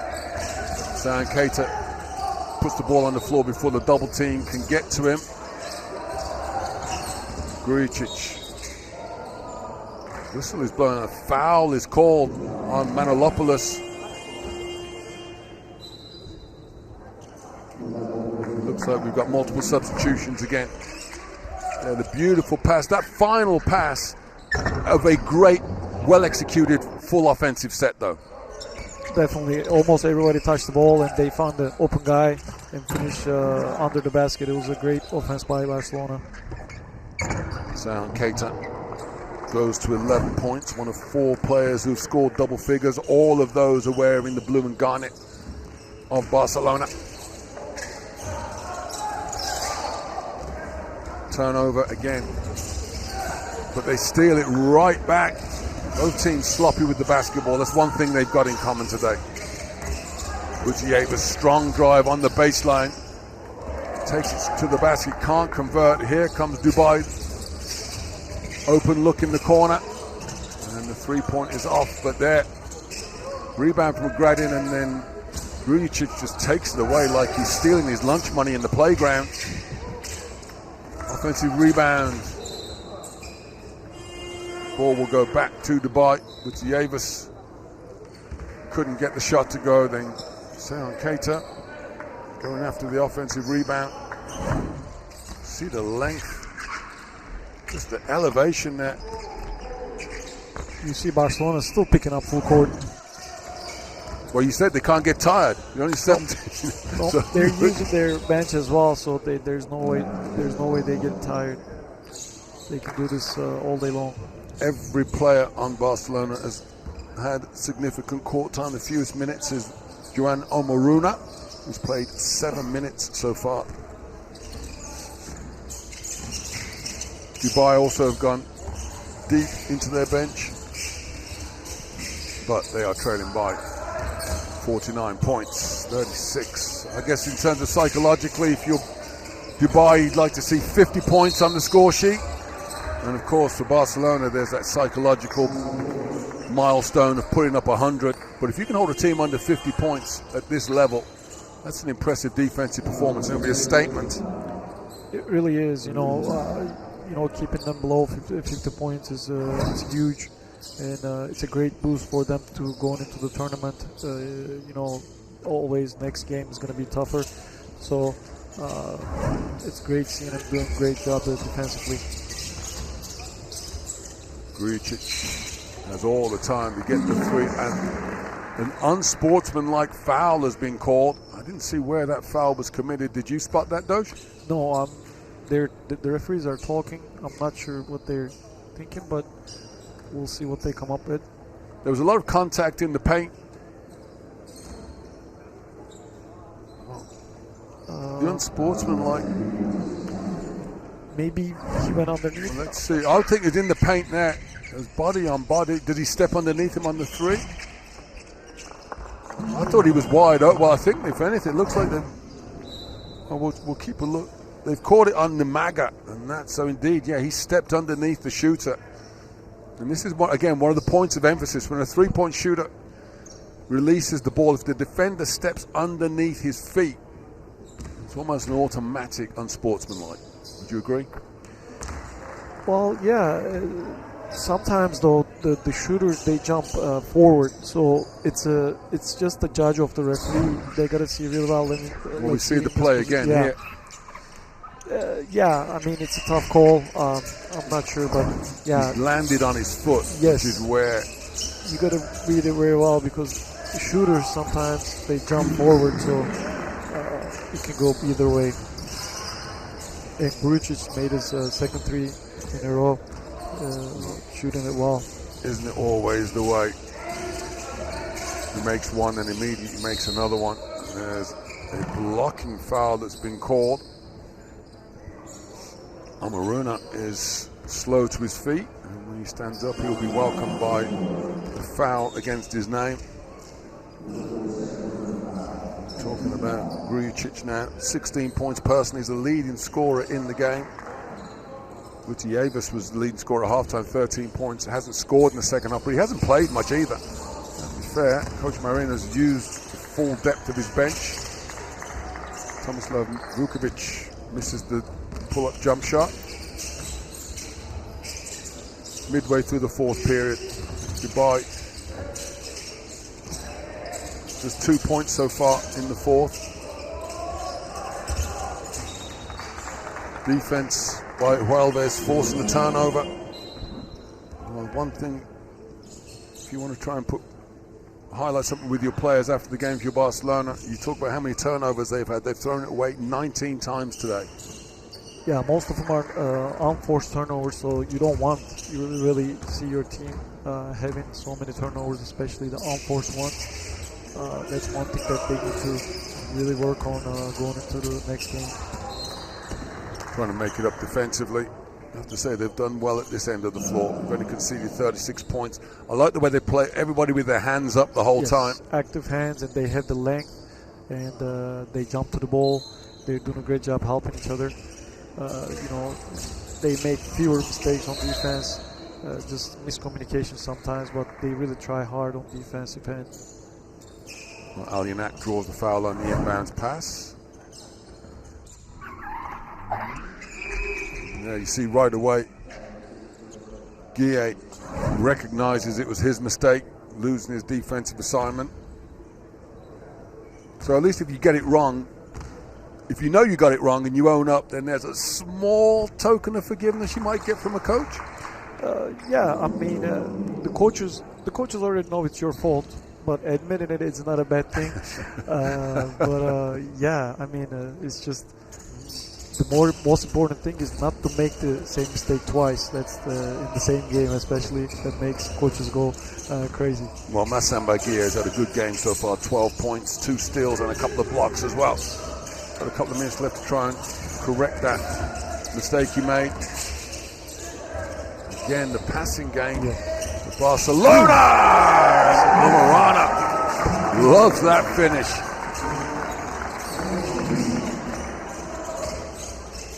$25 assists for Barcelona now.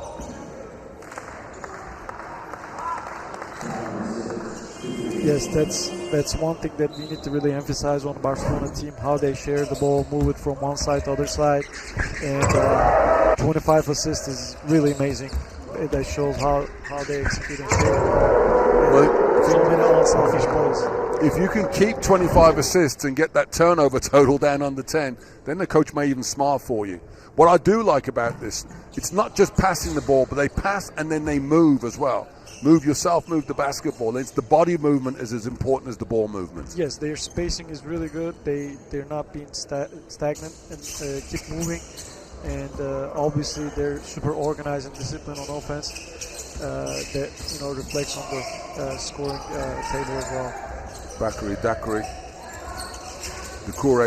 moves his team to 39 points. Both teams still playing hard. And the foul is called. If they're going to give that to Amath, and they do. Diop Amath picks up his second foul. Massembe Guille with the baseline drive, and he will get free throws. There's the arm, gets him with the arm, gets him with the body. Takes a little second to take a deep breath on the floor after his defensive exploits, and then goes to the free throw line where he will shoot to his team now. 17 of 22 at the free throw line. So a great all-round performance from Barcelona so far.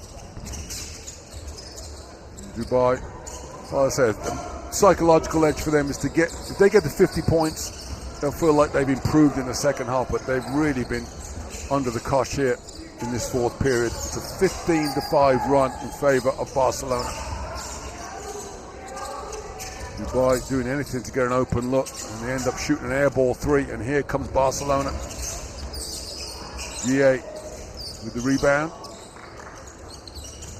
and they settle right back into that pass and move offense. Kone down low, easy basket for him.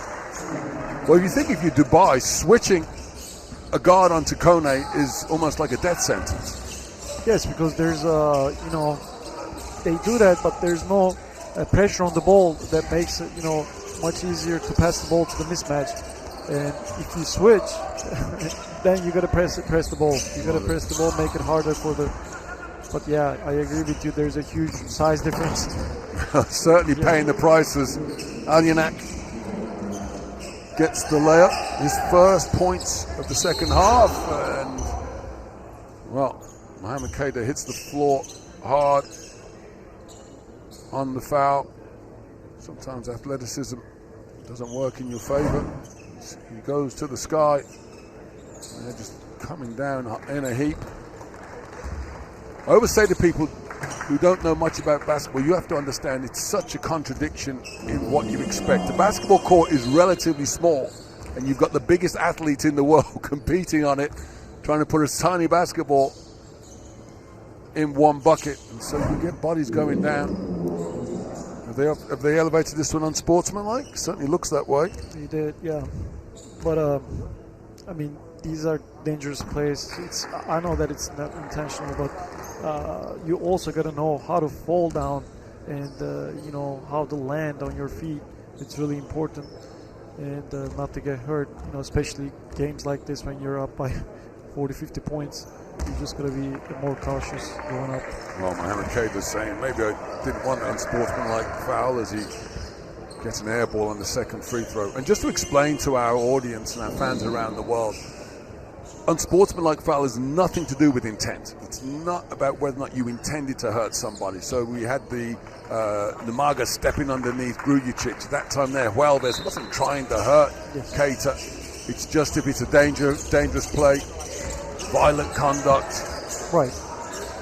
Obviously, none of these. Never intent. There's nothing intentional. It's just the referees judge out of basketball move. That's something that you're not supposed to do. Bucket converted there as the game winds down. Barcelona still playing with some level of intensity. Haven't broken that 100-point margin yet. Looking to do it on this time. Mohamed Dabone with the running floater. Kone offensive rebound, and he will go to the free throw line. Take your pick between Alyanak and Amath. They've called it on Anil Alyanak. Again, that's just pure size for the offensive rebound.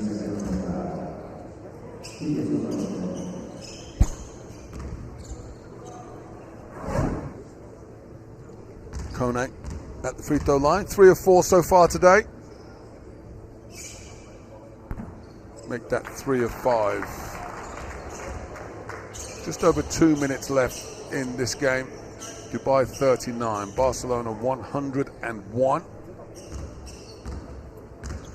Game was pretty much all over after the first quarter, but Dubai's improved in some areas, but offensively they've really struggled against this Barcelona defense. They did. They didn't want to put the ball inside all game long, and maybe because of the Barcelona's length or the size, but they rely on three-pointers so much where they had a bad day shooting the ball behind the arc, so they made everything tougher for the Dubai team against Barcelona.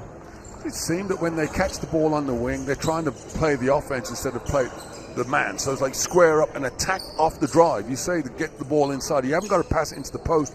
You could beat somebody off the dribble. You could, you haven't just got to step back there and shoot threes. And they've committed now.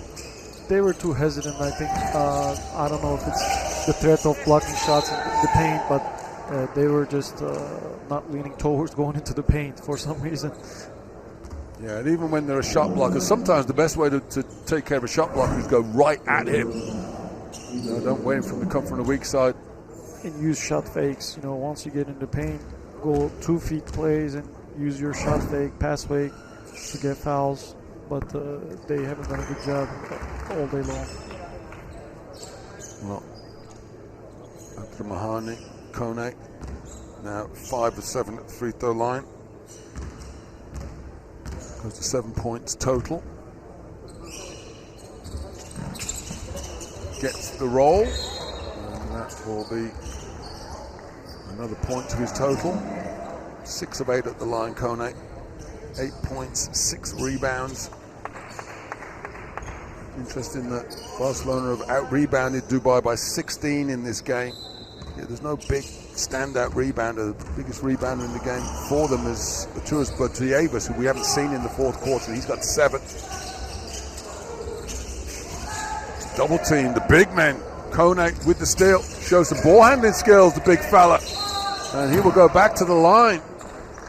Well, if he's got size, power, and a soft pair of hands, what a prospect this man could be for the future. He reminds me of Yabusel a little bit, from Madrid, and now he plays in the NBA, obviously, with his size and the way he moves, definitely a big prospect.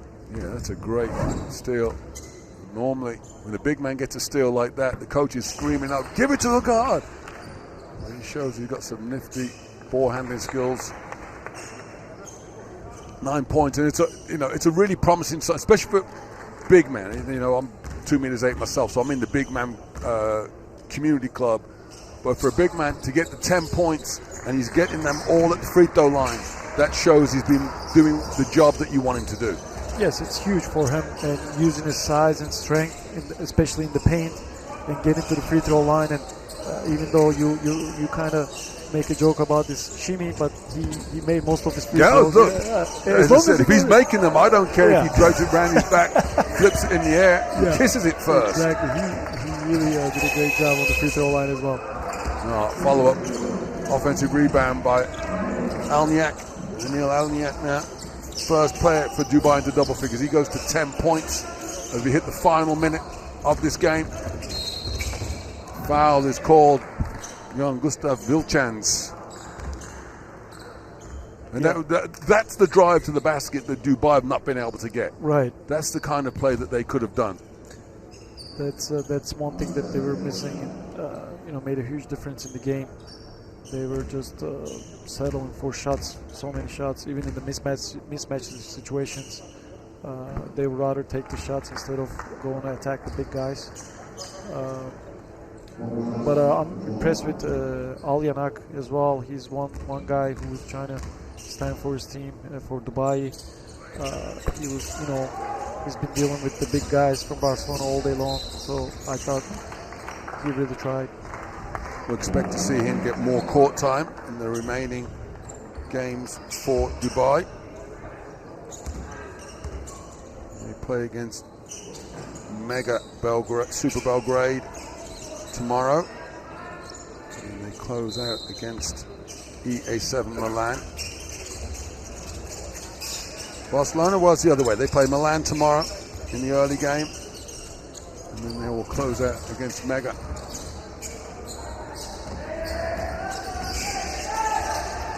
Vilchans with a 3, and well, the basket counts, but a foul has been called. Referees have to decide if the foul was before or after the shot. The basket is counted, and the foul has been called on number 11. There you see underneath the basket, Miguel Bandaka. Yeah, I think it's a good call. There was unnecessary move underneath, but again, nothing intentional. But referees caught it really on time. Just to be clear, the three-point basket does count. Yes. The foul was after the shot. So Bendaka picks up the foul, and that will send Johan Amaruna to the free throw line. Which is, again, it wasn't an offensive foul. It was during the rebound, so Barcelona get to shoot two free throws because of that. Yeah, it's one of those rules that, well, that's our job to clear that mess up. Is in effect a defensive foul, which is why the free throws happen. Once the shot is gone, you're no longer on offense, so it's just a fight for the ball. So Dubai sitting on 46 points, having conceded 110. Alniak misses the triple. Guille with the rebound, and now shot clock is off. That would do it. Pena has a look at his coach and asks him what he has to do. The coach says, run on offense. Ooh. And that leads to a turnover.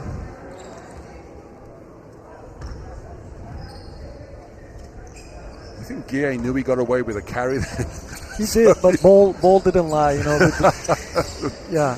Well, how's about that? So, well, the turnover to close out the game, that's almost the story of the last 40 minutes, but it's a dominant performance from FC Barcelona.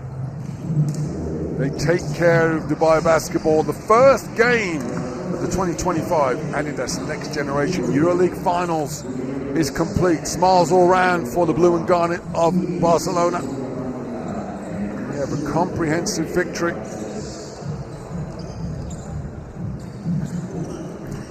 Dubai, well, they will lick their wounds, come back, get some rest, be ready to do it all again tomorrow against Mega Super Basket of Belgrade. Things to take away from that one for the rest of the competition, Doge.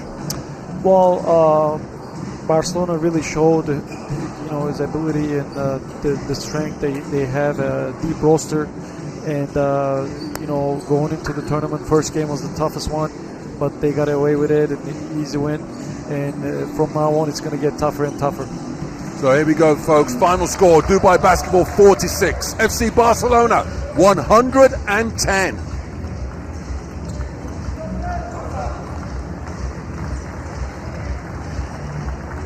Well, players, recognition for those in the stands, but also those online who are watching this. If you're watching us on our YouTube channel or on EuroLeague TV, you will have had a chance to see some first glimpse of some of the stars of the future, but they'll be the stars of this weekend, as every game these teams play will be live and on demand, and I'm certain for this social media generation they will clip the action up so it'll be cut down into short moments of heaven. This game taken care of by Barcelona very quickly in the first period.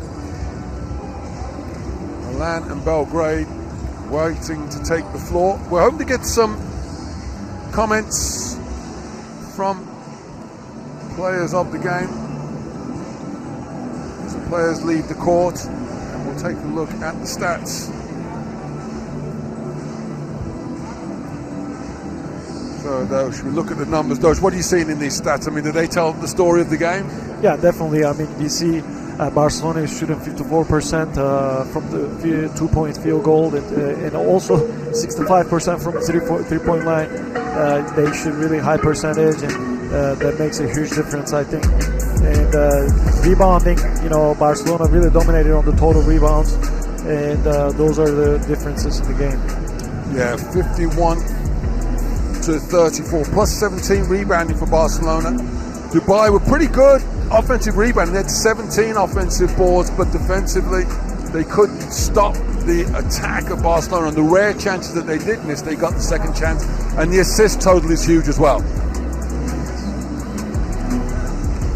27 assists for Barcelona, 12 for Dubai.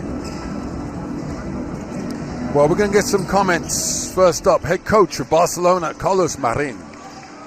Coach, first game, always have a tournament. It's a little bit more difficult. What do you think about the performance of your team? Well, we wanted to start the tournament to winning some rhythm on the game, trying to play hard as this tournament forces you to do, and to try to compete together in order to have a good version today and have a better one tomorrow. You guys have obviously two very big games coming up the next 2 days as well. What do you think is the main message that you are happy about that the guys really executed today? Well, we play with some physicality, and that is important because that's one of our strengths, and we need to.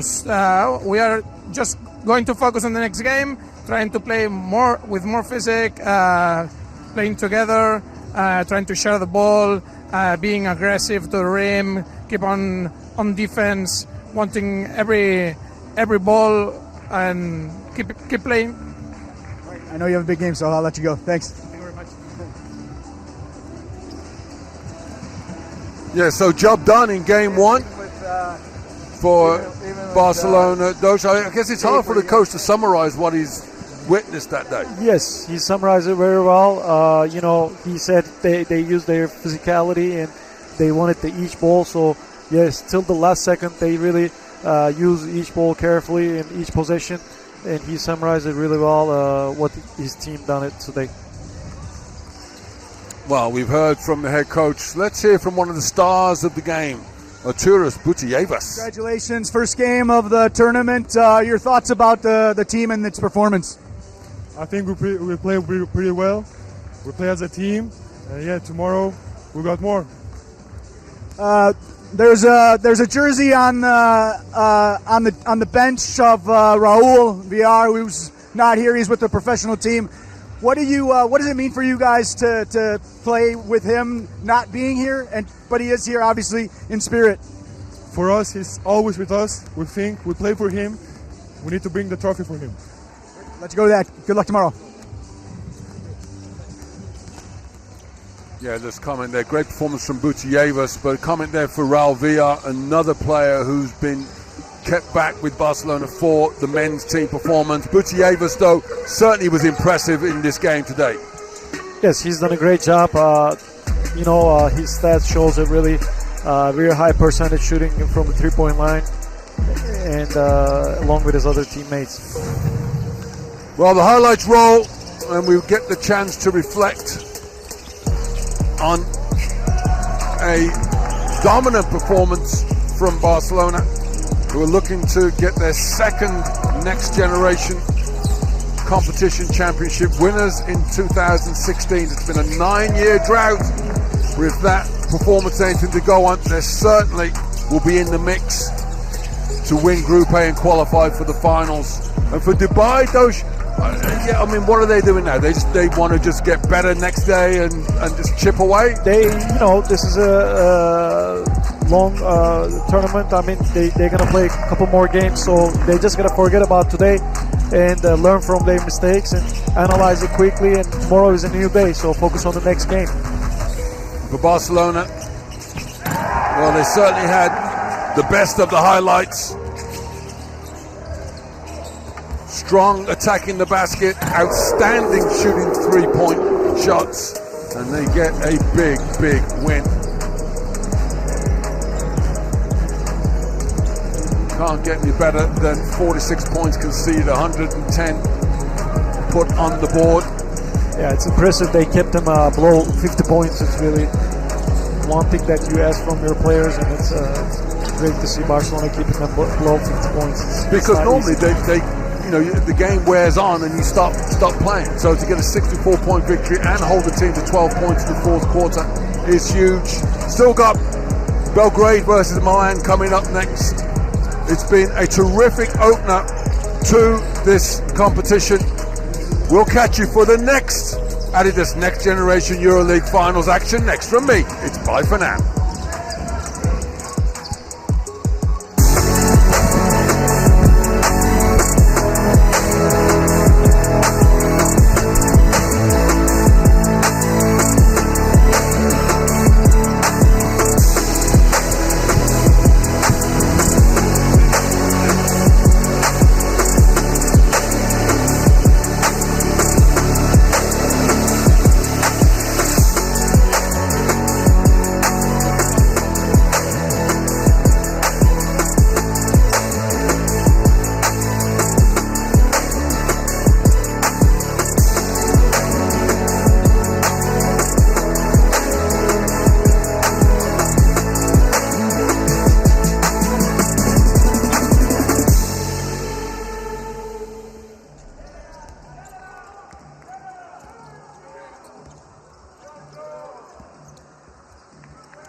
doing the same thing again. So I'm on air in about a minute and a half.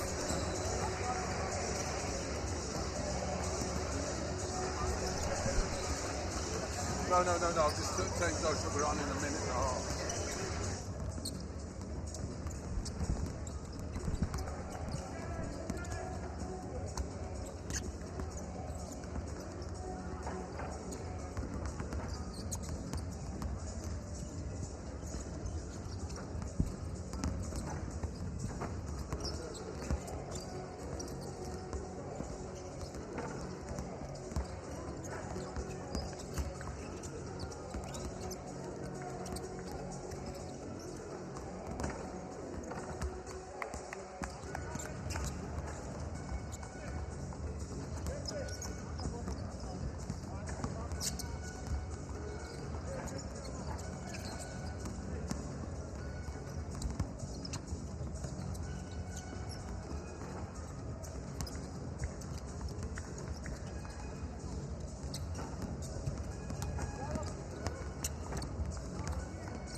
Welcome to the Mubadala Arena.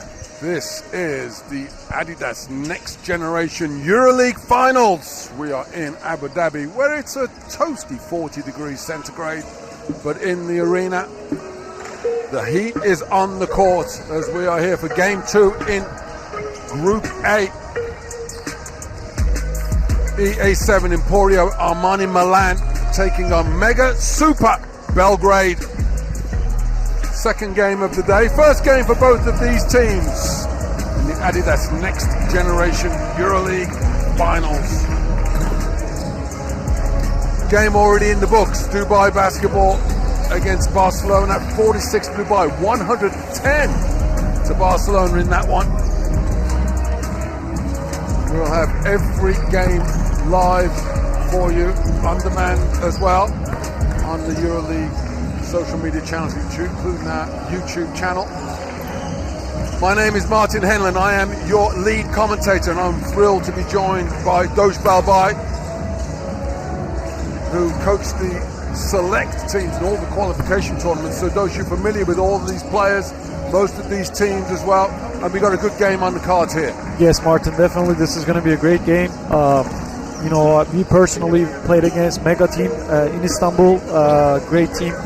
And we see the players right now, very experienced team. They played in this tournament finals for a while, and they've been playing together for a long time. So it's a great team.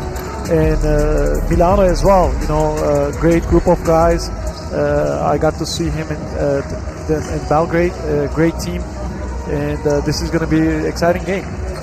Well, we look at some of the key players. Ognjen Zventic, lead scorer in their qualification. He's one of those veteran players, a genuine 18-year-old as well. So under 18 through the tournament.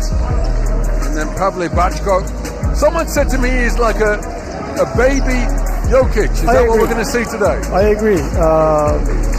He's like a baby Jokic, left-handed version of baby Jokic. He's a really soft touch, a smart player. He knows the game, high IQ. And definitely a guy to keep an eye on. Well, Milan, look at their roster. This team is also experienced, played through their regular season champions of the under-19 in Italy this season. So this is certainly a team that's got a degree of pedigree. And they won't be intimidated by Mega, who have the reputation of a team that's fundamentally sound. Champions Mega were in 2022. Key players for Milan, Michele Lonati. We start with him as their leading scorer, averaging 16 points to the qualifiers. Yeah, Lonati is one guy to keep an eye on. Great shooter. He has a great feel for the game. And then the other one we're looking at is Luigi Swigo, another veteran, 2 meters 20, and he will be going up against Vachko in the paint. Swigo has really grown this season as a player. He's also had some court time for the senior team as well, which we've seen in the Barcelona game has a big advantage, a big reward from having that court time at the highest level. But in Swigo, you've got a big 2 meters 20. He steps out and shoots the three ball with confidence as well. He does, and he uses his length, and also he's a really mobile, tall guy, and he runs the floor, blocking shots. All-around player. Well, players will be heading to the benches. We'll have the initial introductions for both teams shortly. Reminder that the format of the Adidas NextGen EuroLeague finals, 2 groups of 4 teams. This is Group A. And we had Dubai and Barcelona also Group A playing. Each team plays each other 1 time, so 3 games for each team in the competition, and then the winner of each group will compete in the finals on Sunday, May 25th, which happens to be your commentator's birthday. Happy birthday to me for then. Happy birthday, Martin, man. You're getting younger. Yeah, you see, Doge, see this guy, he can come back. Doge will come to every game that I'm commentating, that's for sure. I know someone tells me I'm getting younger. Age is just a number. I'm going for all the cliches. Although for these youngsters, we talk about the youth of these players. Some of them play mature beyond their years, and 16, 17 years of age as a coach, how do you manage your own expectations of what they can bring to you on the court? I mean, one thing that these guys are really good at, they play international game. They compete against international teams and national teams, and they play high-level basketball, and they know the game. They know how it plays. And that's why it helps them in the long run, in the next level too. The most important thing for them to translate this game to the next level. And definitely so many prospects here competing against each other, but this is all great experience for them at a young age. Yeah, the Next Gen tournament is unique in terms of international competition. A lot of under-18 competitions domestically, but rare you see a format opportunity like this to play against some of the best young players across all of Europe and in many cases in the world. Yeah, this is a great opportunity for all the players to get the most exposure, because the whole world is watching these games, and obviously all these players, they have incredible big dreams, and to achieve their dreams, I think this is a great tool for them. This is a great platform for them to show themselves. Yeah, you mentioned that audiences around the world. For those of you watching us live on the Turkish Airlines EuroLeague or Adidas Next Generation EuroLeague YouTube channels live and on the EuroLeague TV, we welcome you. And if you have any comments or want to give any feedback to us, we like the positive. We'll answer the negative too, but positive we love. You can post comments in our YouTube chat. And we've got the very accomplished David Hine, who knows more about under-18 basketball than any person should have. Got more knowledge than I think I've seen anyone in my long time associated with the sport. He will feed back to us. Of course, if he can answer the questions on our behalf, we will do so, but we are very happy to answer on air. So if you've got some comments, please do feed in. How do you think that Barcelona team looked earlier on? Are they as good as advertised? And what are we going to see here? This Milan team never has won the Next Gen tournament, but it's been said that this is arguably the most open under-18 competition that we've seen in the 23 years that the Next Generation's been around. So Milan could be a team, though, that could cause some problems for the other teams. Yeah, as you said, this is going to be a really close race for the next couple days. we talk about how important each possession is, not each game, but each possession. So these guys need to know the value of the basketball and going into the games. And I'm really excited about watching all these games and see how these guys handle the pressure and also competing against the best teams. Yeah, and it's a 3-game tournament. So even if you do lose the first game, you're not done for the whole week, because it's a round robin. Everybody has to play each other. And the challenge for you as a player and also for a coach is to keep them high if they win, but don't let them go into the doldrums if they do not. Oh, definitely. There's never too high, never too low in these finals. There's always next day, and as we said, it's very open. Each team can beat each other, so you never know till your last game in the group. Well, we're moments away from game 2 of the competition. Our officials, important test for the referees as well. This is a high-profile competition, and not all of them are, looking to make the move into the A group, and if you like, of the EuroLeague. Yeah, it's a great test for everybody, for referees and for players, for coaches here. All over, overall, it's a great tournament and great finals to be in, and beneficial for each one on the court, each one person on the court. It's a great opportunity. Well, you notice that the referees are mic'd up. It's not because they're going to give the halftime performance and show tunes. Their conversation is being recorded. It's not being played out live. But I certainly think that this is a good help with the future of international basketball. If this becomes a consistent solution where we can actually hear what the referees are saying to each other. Would that have helped you when you play? Yeah, I think I agree. It's great to have communication with the referees as well, and also we would like to know what they think or what they discuss when they come together. And I'm sure the audience who watch us or who watch basketball on their TV, they want to hear from the referees why they made the decision or not. So sometimes to hear from them, I think, makes it more interesting. All right, starting fives will be stepping out on the floor, ready to get this one underway. It is Group A action in the Adidas NextGen EuroLeague finals. A bit of a mouthful for your commentator, but not one for you to have to worry about. Starters are out on the court. Coach Michele Catalani of Milan and Milan Vidosavljevic of Mega are the coaches in situ. Now, if the first game's anything to go on, we're going to have a nervy first couple of minutes where players will be turning the ball over quite a lot, making mistakes as they settle down. But ultimately it comes down to teams that can put the ball in the basket and teams that can defend. We are up and underway, and the ball is controlled by what is officially in this game the visitors, Mega Belgrade. Straight away, ball being swung around on the perimeter, and we get our first steal, but it's a foul that's called. Luigi Swigo caught with his hands in the cookie jar. Yeah, it's an early foul for him, and you just got to be careful going into the second half, not to pick up his second or third foul. It's important for Milano to have him on the court as much as they can. It's excitement. Just stick your hands in there, trying to do something positive early on. And get back underway. Mega in possession. Suzentic at the shot clock buzzer. Well, so much for nerves and turning it over. He clatters home his first three, averaging 16 points a game in the qualifiers.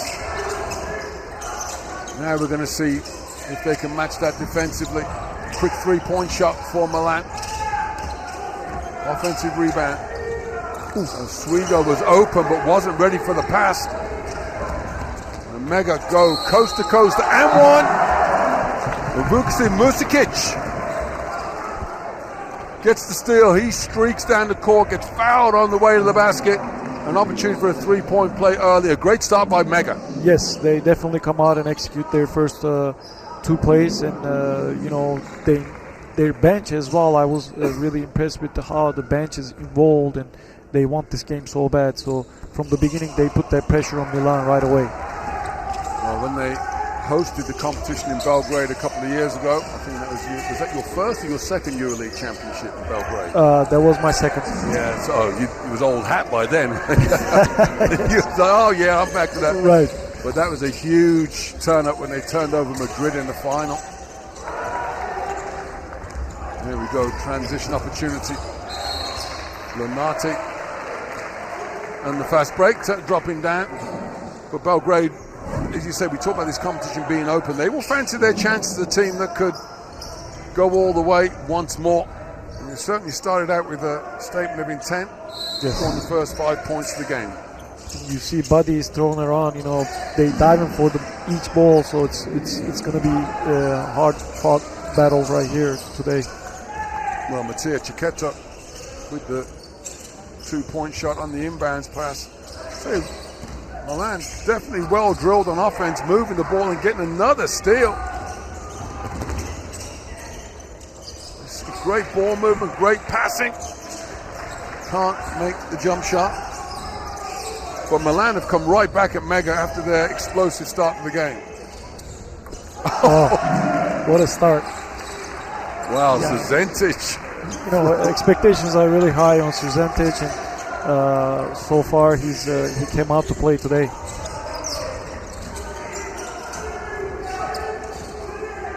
Donati.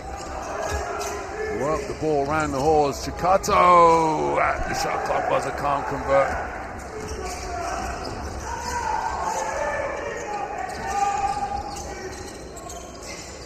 Mega on the attack.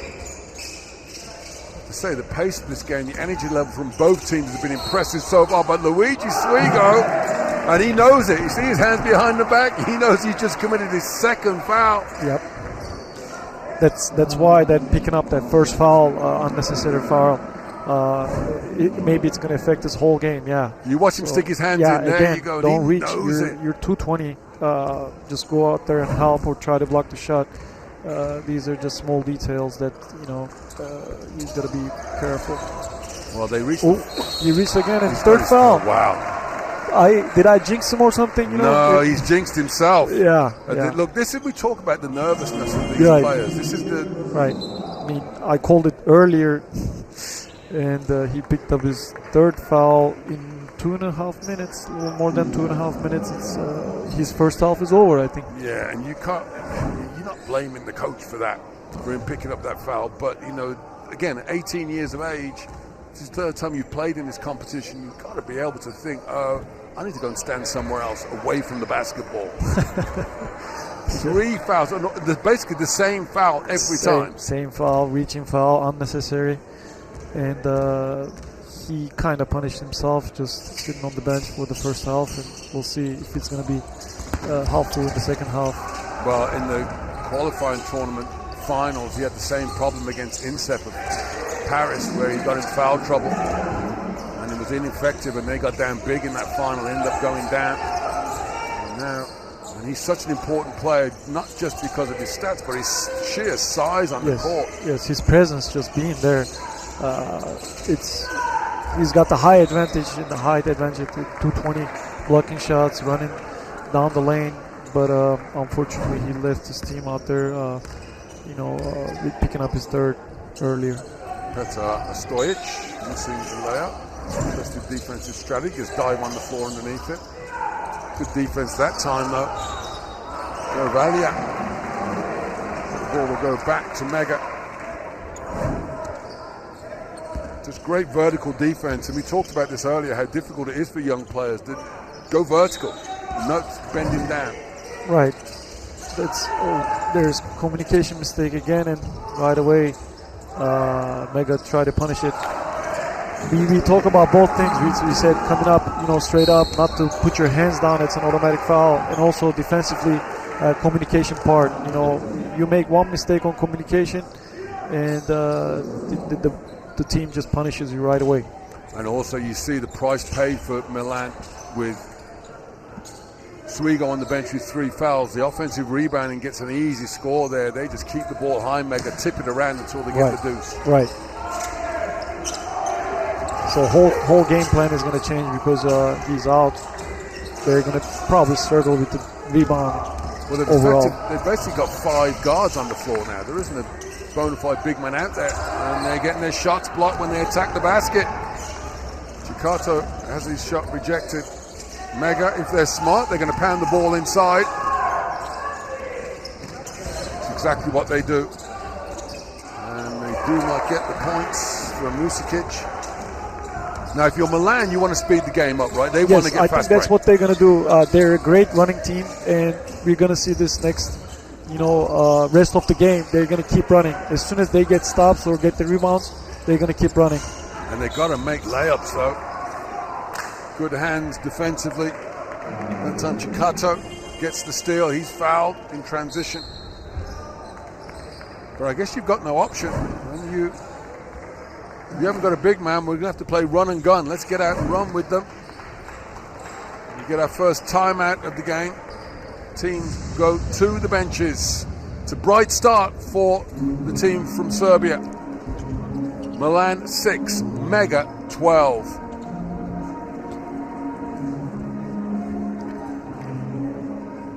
Well, opening exchanges, Dosh, what have you seen so far? Well, as expected, both teams really fight and, they try to execute their plays. But again, we saw a couple turnovers, back and forth. And I think the biggest difference is the rebounds right now, especially, Mega just putting pressure on the offensive rebounds. They already got 6 offensive rebounds and finishes. So that makes a huge difference. I think also having Srzentic on your roster, high prospect guy, he started with 2 threes already. So everything works out for Mega so far. But Milan still on the court. They're still playing. You don't go home because your star big man gets 3 fouls in the first quarter and because the opposition have got 6 offensive rebounds. You can do something about the rebounding. You can start blocking out and just get some points on the board. They are 0 of 2 3-point shooting. Mega have taken 12 shots, Milan 8. So those offensive rebounds are turning into scoring opportunities. And we get our first look at Pavel Batko, number 15 of Mega, into the action as they continue with this much taller lineup than Milan. Kile Lonate, though, shows why he's a player to watch offensively. Great slasher. I mean, again, for him to get to the basket, it's not that hard. So he uses skills and ability to get to the basket easily and finish it up there. And even though Mega are a taller team, they're not shot blockers. So, maybe he's not going with any fear when he attacks the basket. Yes, definitely. He's going to keep putting that pressure in the paint, and he's not afraid of getting his shots blocked. He's a great finisher in the paint. Milan on the attack. Air ball on the jump shot from Garavaglia. Here comes Mega. 4-point lead for the team from Belgrade. Pavel Batko down low. Spins to the baseline, comes back, steps through, left-handed, gets the finish, and that's just size over intention. Oh yeah, they're gonna put the ball inside rest of the game, and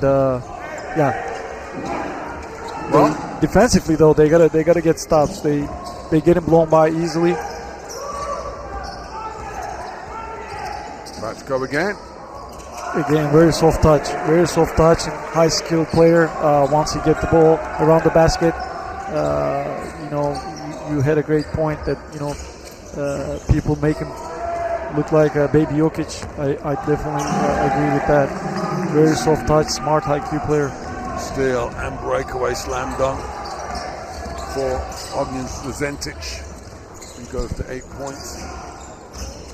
Well, here's a question for you, Coach. You can tell me I'm crazy. when Dirk Nowitzki took over and everybody got to the 1 foot step back jump shot, right? That's the name of the game now.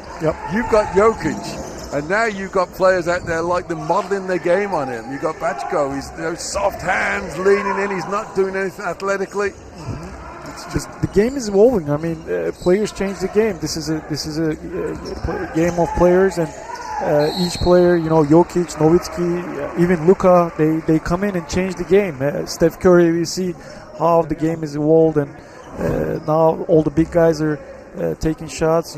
Back in the day, maybe when you were playing, when the big guys take the shots, they would look at you like you're crazy. Why are you taking the shot? You're a big man. You're going to finish around the rim. But the game has changed a lot, and you see now big guys shooting the ball and big guys playing like a point guard. Jokic is having triple-double every day, and it's a different game now.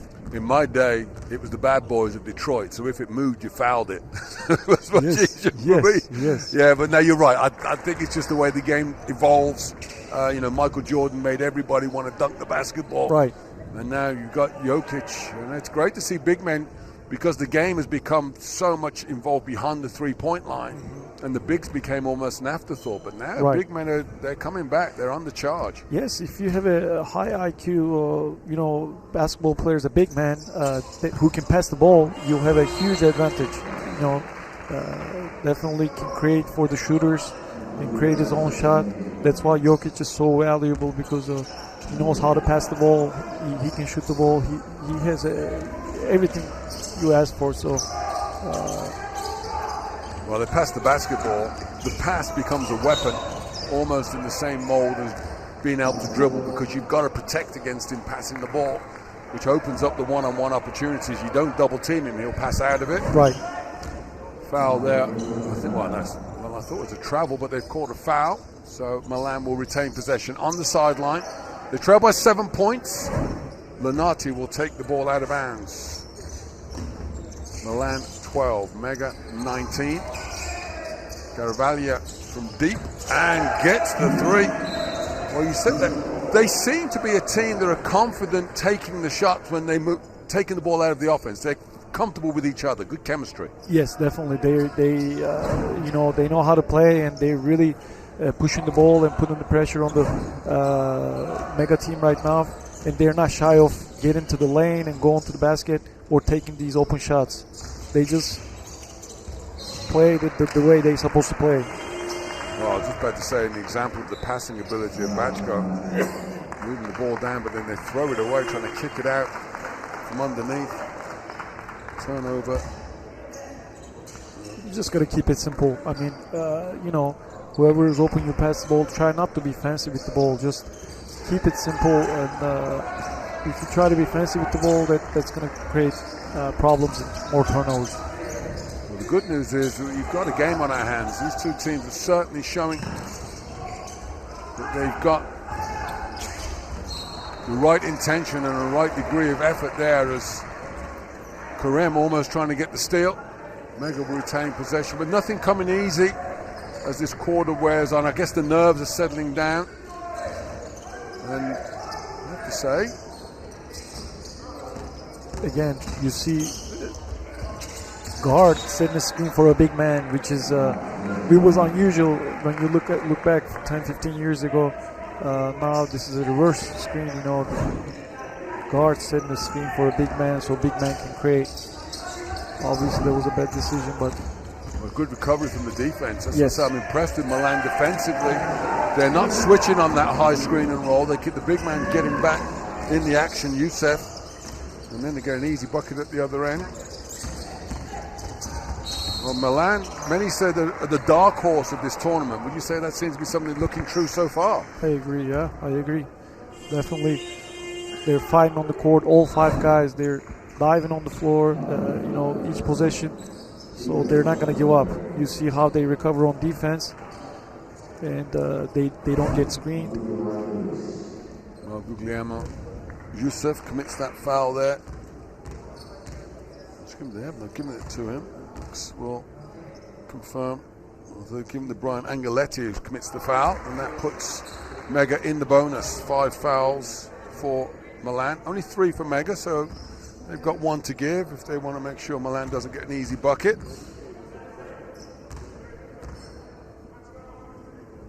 And Luka Ilez at the line. Makes both free throws. 4-point lead for Mega. Milan 17, Mega Belgrade 21. 2 minutes left in the first period. Angeletti hands off to Karem. Pass through the bounce. Bounce pass between the legs. It's stolen away.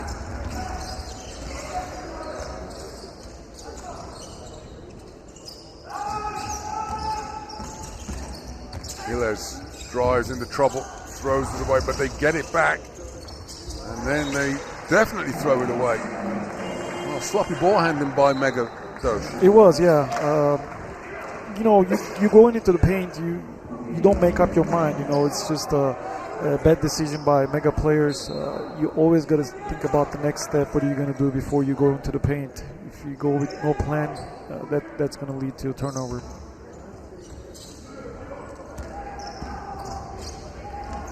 Milan back in possession.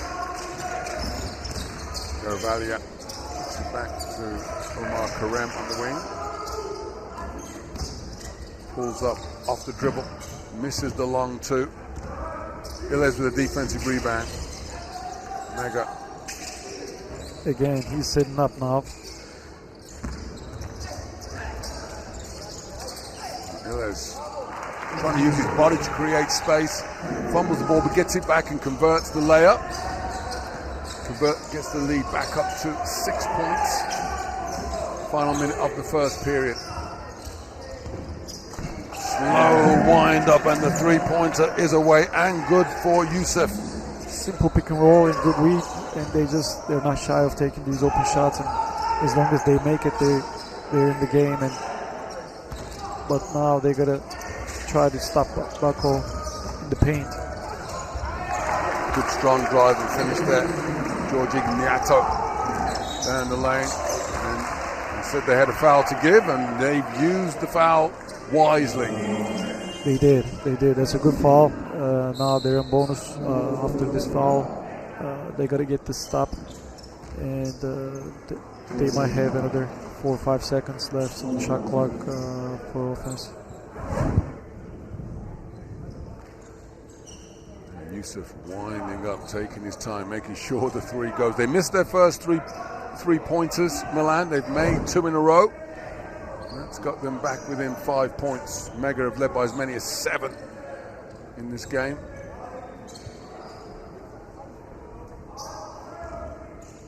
Well, it's been a difficult start. The first couple of minutes were disastrous for Milan, but they're certainly back in it.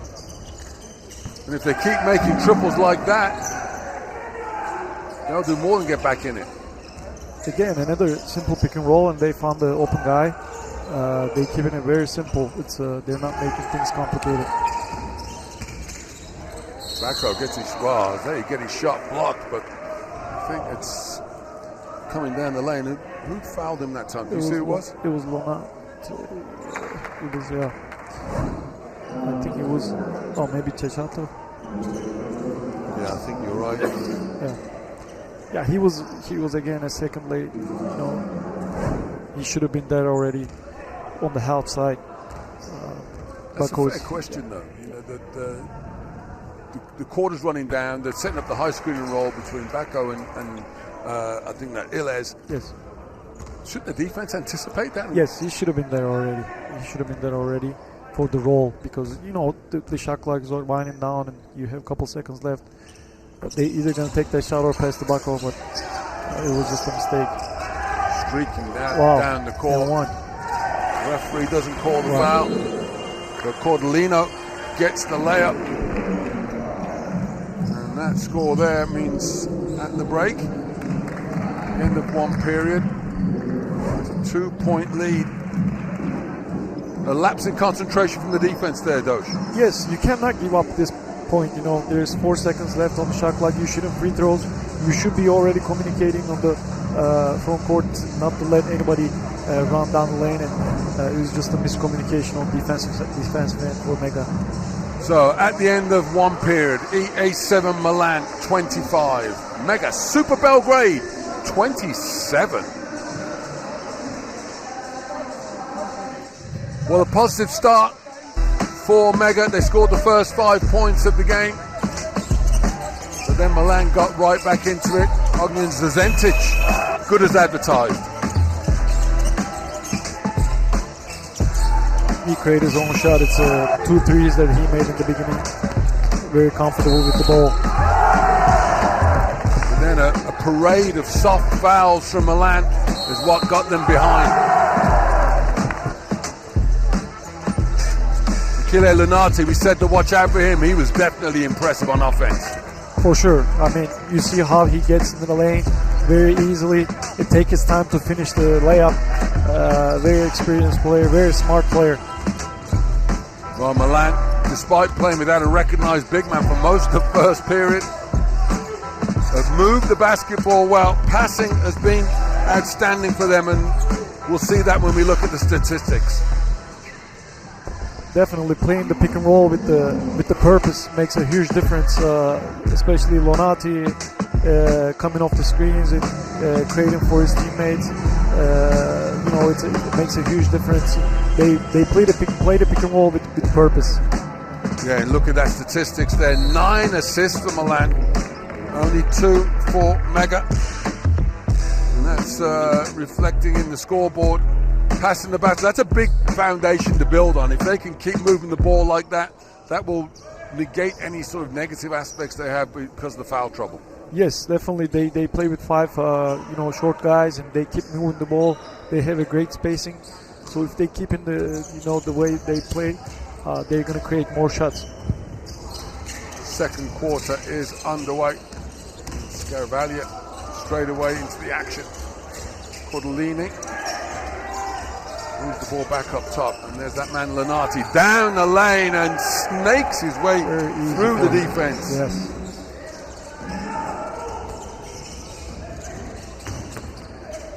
And Ognjen Zazentic says, anything you can do, I can do better. Right back at you. Zazentic and Lunati both have similar attack approaches to the game. Very similar slashers, and they're really comfortable with the ball. They can create their own shot. And, around the rim, once they get there, they either get fouled, like how we see it, or just finish it easily. Here, Lunati finishing it easily. Well, we're all square, 27 points apiece. Lunati, only 4 points, but he's made both of his 2-point shots attacking the basket. Ognjen Zazentic becomes the joint lead scorer in the game. He goes to 10 points, matching the 10 of Diego Garavaglia of Milan. With that free throw there, he goes to 11, and Mega re-established a 2-point lead. Full court pressure, man-to-man from Mega. So their coaches asked them to raise the intensity defensively.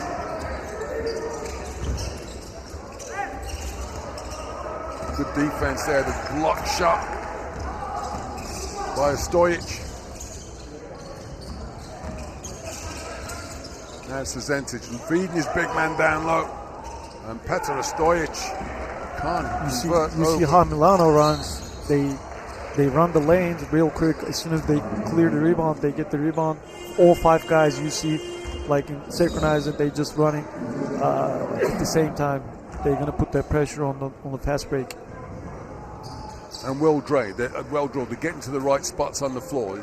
There's a method to the madness. It's not just run and go crazy. No, you see them, the wings. They fill up the corners. The big man just run the pipeline. It's very, very well organized transition offense, which you only get if you play together for a long time, which is where their chemistry comes. Yes, a lot of work, playing together makes everything easier. Stojic in the post, can't get the shot to go. Well, observation from your league commentator, Doge, so far, I'd say that neither one of these teams can match the athleticism of Barcelona. Well, yeah, the Barcelona makes a difference with the athleticism and the length. They have a deep roster. Each guy coming off the bench as well. They have the depth and the length. So these teams are not quite there yet. Barcelona makes a difference with the size and the length for sure. Strong drive. Danilovic gets his first points of the game. Another player in this second ANGE finals. Again, the passing game of Milan comes up with the reward, the layup. they also move without the ball really well. They read it, and they cut, and again, playing together for a long time, that helps a lot. Each player, they know each other, what they can do best. So Demilovic working off the bounce. Almost stolen away by Yusuf, but the referee catches him, calls him for the foul.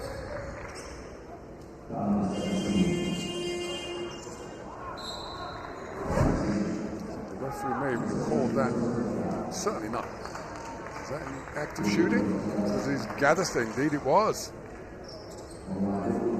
See, Yusuf. yeah, it's another controversial. I mean, he was about to hold the ball, but I don't know if he had the full control of it. It's just, again, their judgment. Instant replay system versus just let the officials figure it out for themselves. Which side of the fence do you sit on? Old school one. you and me, Oh, that's funny. That's Yeah. because you're a baby, barely retired. Right. I always have liked the human nature of officiating. That's it. That's the beauty of the Yeah, game. The yeah. referees don't always get it right. No, you don't have to get it right all the time. Like I said it before, as players, we all make mistakes. Coaches make mistakes, and referees have the right to make mistakes. So it's completely fine to get a couple calls wrong. Buckets coming for Milan. Omar Karem goes to 5 points personal, gets the team within one, and there's a turnover. See the aggressivity, 5 guys in Milan are very active. They stay in front of the ball and play great defense. As long as they have the energy on defense, they're gonna, be a big threat for Mega. They see Yusuf swarming to Zentic, forcing the mistake. 6 turnovers now for Mega.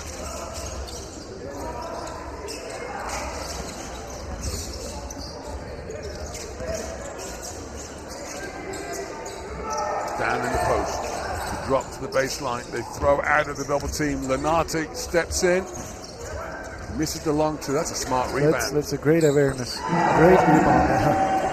I mean, when the ball was in the air, he knew where his teammates were. It's amazing. Lonati and Cecato together, 2 guards, they really understand the game and know the game very well.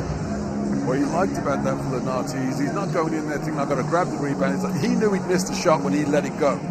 And instead of admiring it, begging it to go in, he went and chased it down. Just the awareness, man. It's just huge. Knowing where your teammates are, knowing that you're going to miss that shot and get the rebound. It's a high IQ basketball game. Timeout on the floor. EA7 Milan 35. Their first lead of the game. Mega Super Belgrade 33.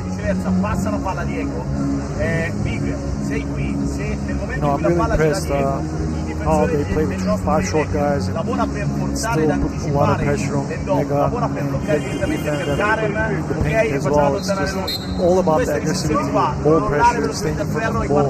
Those things make a huge difference. Mega is struggling right now to find their rhythm. They started out quite easy in this game for Mega. Milan, their on-court awareness and positioning has been outstanding. They're moving defensively, they're moving as a unit almost, which is causing Mega problems.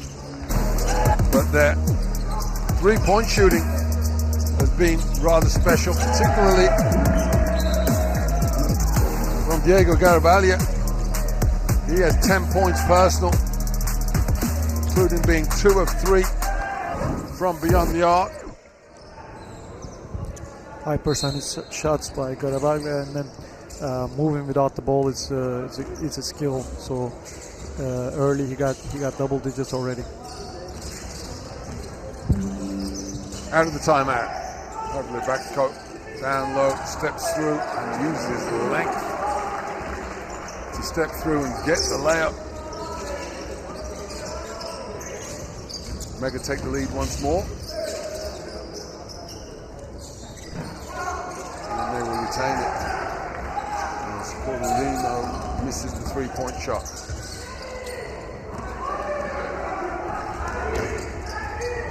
Beautiful. Oh, Lenati. He just couldn't get it go, but it was a beautiful move by Leonard. And the thing is, a player like him will keep shooting the ball. I mean, right, yeah. Another easy basket for Baby Jokic. I don't want to get him stuck with that moniker. Yeah, Bako. Because it'll be my fault. No. No, Bako is a great player. Obviously, he looks, the way he plays is like Jokic, but obviously he's a skilled big man, who knows the game. But it's a unique style of play. It is definitely. I mean, it's not a bad thing to be compared with Jokic, but Bako has his own style, obviously, but very smart player. He knows where he is on the court. Great spacing. He just gets to the basket easy, and already got double figures as well. In a world where athleticism seems to dominate on the basketball court, a smart player who's got great footwork do rather well. Bako is certainly doing that today. Yeah, definitely. He has a great feel for the game. You see him in that position. Even if he couldn't get the rebound, he just reached for it and got his team in a good position. And the thing is, with players like that, they are very aware. They know that they're not the most athletic player on the court. They're not intimidated by it. They probably hate pre-season training. We've got to run up their mountains, but it's just sheer doggedness is what will get him to the top of the hill. Misses the shot there, and here comes Milan. Opportunity for them. They've got numbers if they can take advantage, but that doesn't happen. Smart foul by Vid Krunic. Very smart foul. They had numbers, but they, Milana held the ball too long and got caught with the foul. So they're gonna set up right now, 5-on-5. Milan again, working up high. Lenati hits Garabaglia, and he improved lights out from deep. His pace is really, it makes the difference. Getting into his shots, the way he moves, he's got a great pace. And then a legal screen is called. Garabaglia's even laughing with Bako as well, as if to say, dude, I didn't think you fouled, but hey, the referee calls it, I'm going to take it.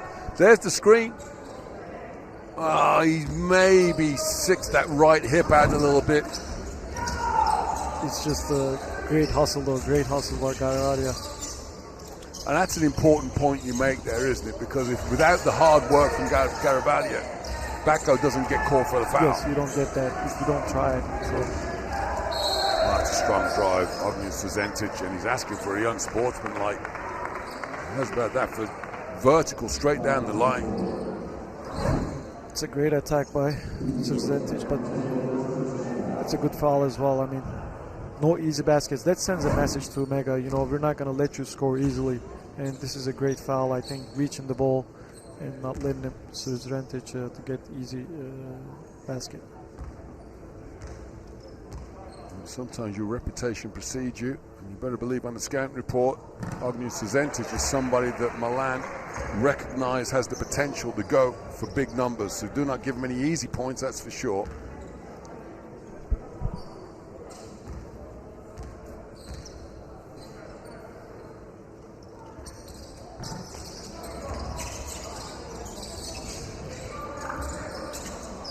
They got the ball.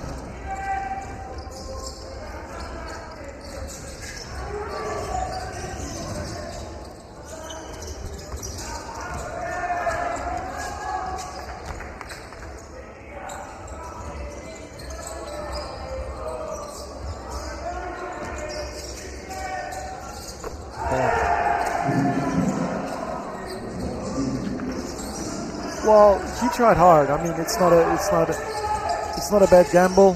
He almost steal the ball, but again, you don't want to leave your team 5-on-4 there. If you don't steal the ball, you got to get back in front. You should not. If you're not 100% sure that you're going to steal that ball, you shouldn't die for it. But again, for the effort, I can't get mad to that play. Really, I want that effort from my players. So. It's okay to do it one time, not twice.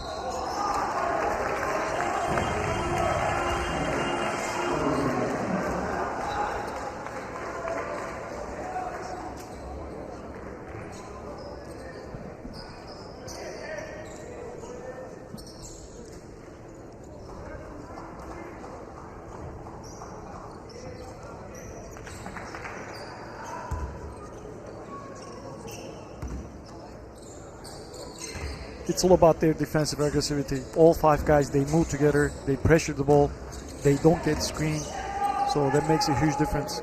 You see the bombs, they really know what they're doing on defense.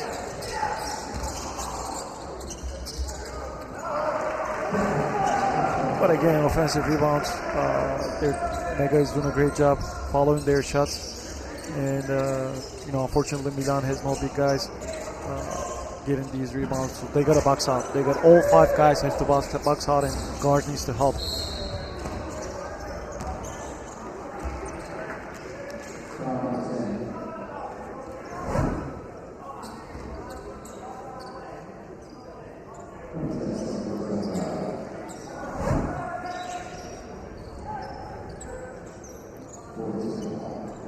Now they got to be a little more careful since they're in bonus, but I'm sure they're going to keep their aggressivity. They're not going to back down.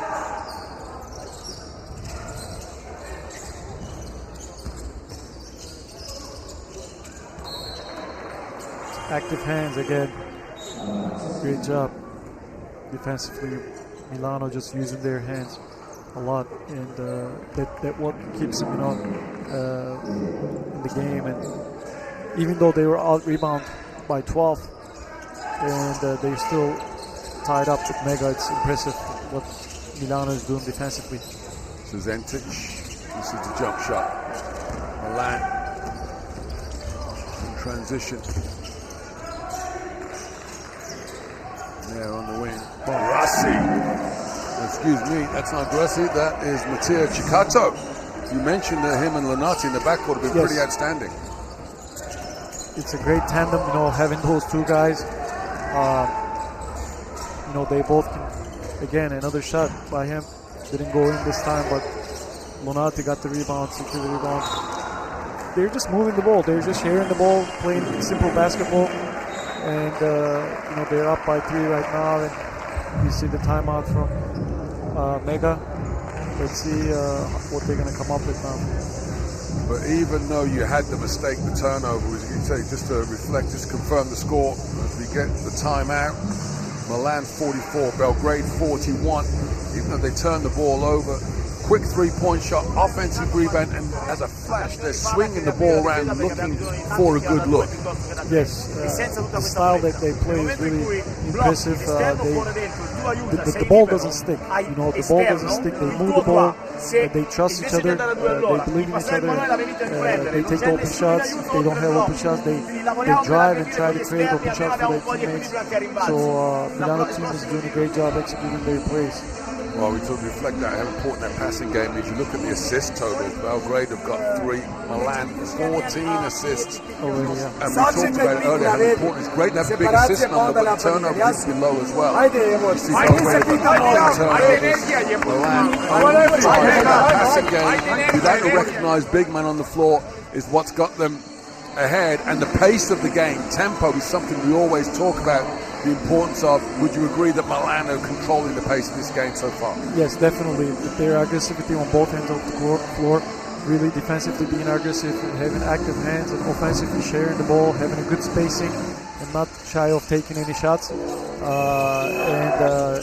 Again, assist to turnover ratio is incredible. If I were the coach of Milan now, I'd be super happy having 14 assists and only 5 turnovers. There we just got a glimpse of Ognan Suzentic, who's been the bright spot offensively for Mega. Great jump to the ball, great switching. Nice finish there. Good finish. Right, Petar Stojic there with the footwork.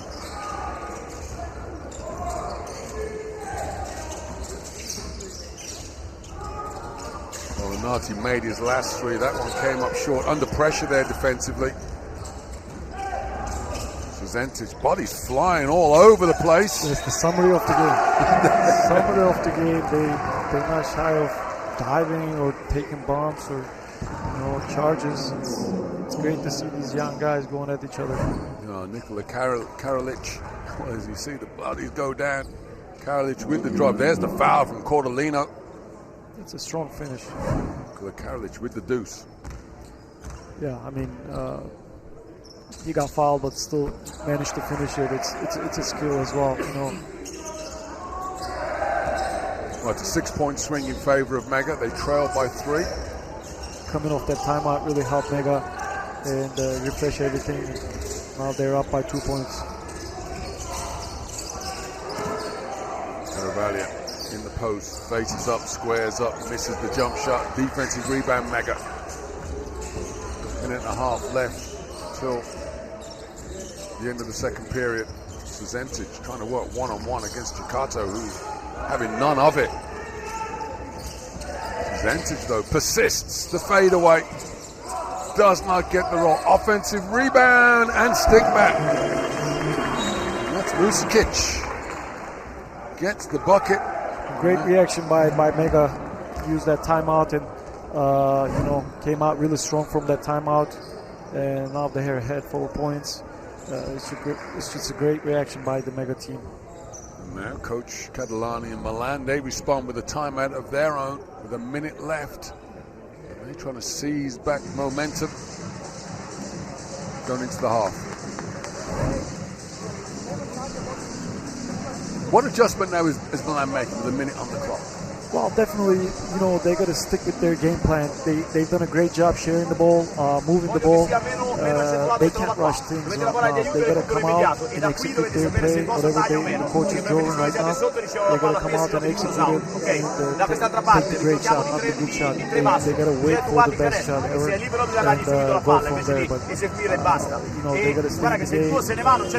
Defensively, they just got to keep it up, keep the aggressivity because they're getting problem with defensive rebounds. They just got to 5 of them. They got to box out and get the rebounds, secure the rebounds first. It's a 7-0 run in favor of Mega, trailing 44-41 to leading 44-48. See how Milan execute out of timeouts. We talk about this all the time. When you call a timeout, it needs to have a positive impact on you on the very next play. Yes, definitely. I mean, these timeouts are super important. You got to come out and execute. And we'll see now Milan what they're going to come up with. But sticking with this all-guard lineup. A lot of player movement, a lot of ball movement. Caravaggio, hesitation, dribble, kicks it out. There. Rossi, open look. That's one shot that you don't want to take. It's foot on the line. You know, it's not a 3-point shot, but it's almost behind the arc. So that's a low percentage shot. So I've been trying to be a little bit pregnant. Either shoot a 3 or get to the basket. Yes. Your foot is on the line. You know that you're on the line, and you shouldn't take that shot. Even if you're open, just go step back or, you know, go for mid-range. And as at the end of the first period, Mega with fouls to give, and they use it to stop the action. 21.6 seconds left in the first half. Foul is committed by Vid Krunic. He'll take a seat. So that's one ball. They're going to be patient and use the, you know, time wisely. Mattia Chikato, 5.6 assists, will trigger the action in this final play of the first half. All the Milan players out beyond the 3-point line, no real action in the paint. Chikato goes cross court. Caravaggio gets the jump shot, and that's what Coach Catalina wanted in the timeout, and that will do it for the first half. Caravaggio. What a half he had. Really great shooting performance by Caravaggio. Great job moving without the ball. Really kept him in the game. I think he had 15 points. Impressive performance by Caravaggio. Well, you said that one reaction from your players from the timeout. Both coaches had success. That bucket there gives momentum to Milan. At the half, though, Milan 46, Mega Super Belgrade 48. We've got a tight one on our hands.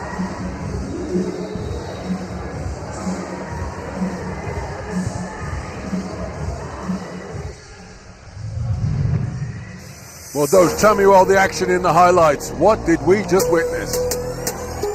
Well, you see Lonati here getting in the lane, finish it easily, great slasher, putting pressure on Mega's defense all the time. It's a great job taking his time and getting into the lane. Well, Lonati has been a really impressive player for me. I think you've got all the perimeter players of Milan have been outstanding. The weakness for Milan has been rebounding. And for Mega, it just seems like sheer doggedness. It's like they've got grit and they will fight you to the death for every loose ball, and that's why they've been rewarded with the lead. Relatively high scoring game though, so the tempo in favor of Milan. Yes, they want to keep the pace really high, and Mega is keeping up with them and going to the locker room with 2 points in advance. Definitely Mega needs to pound them inside like how Bako does it here.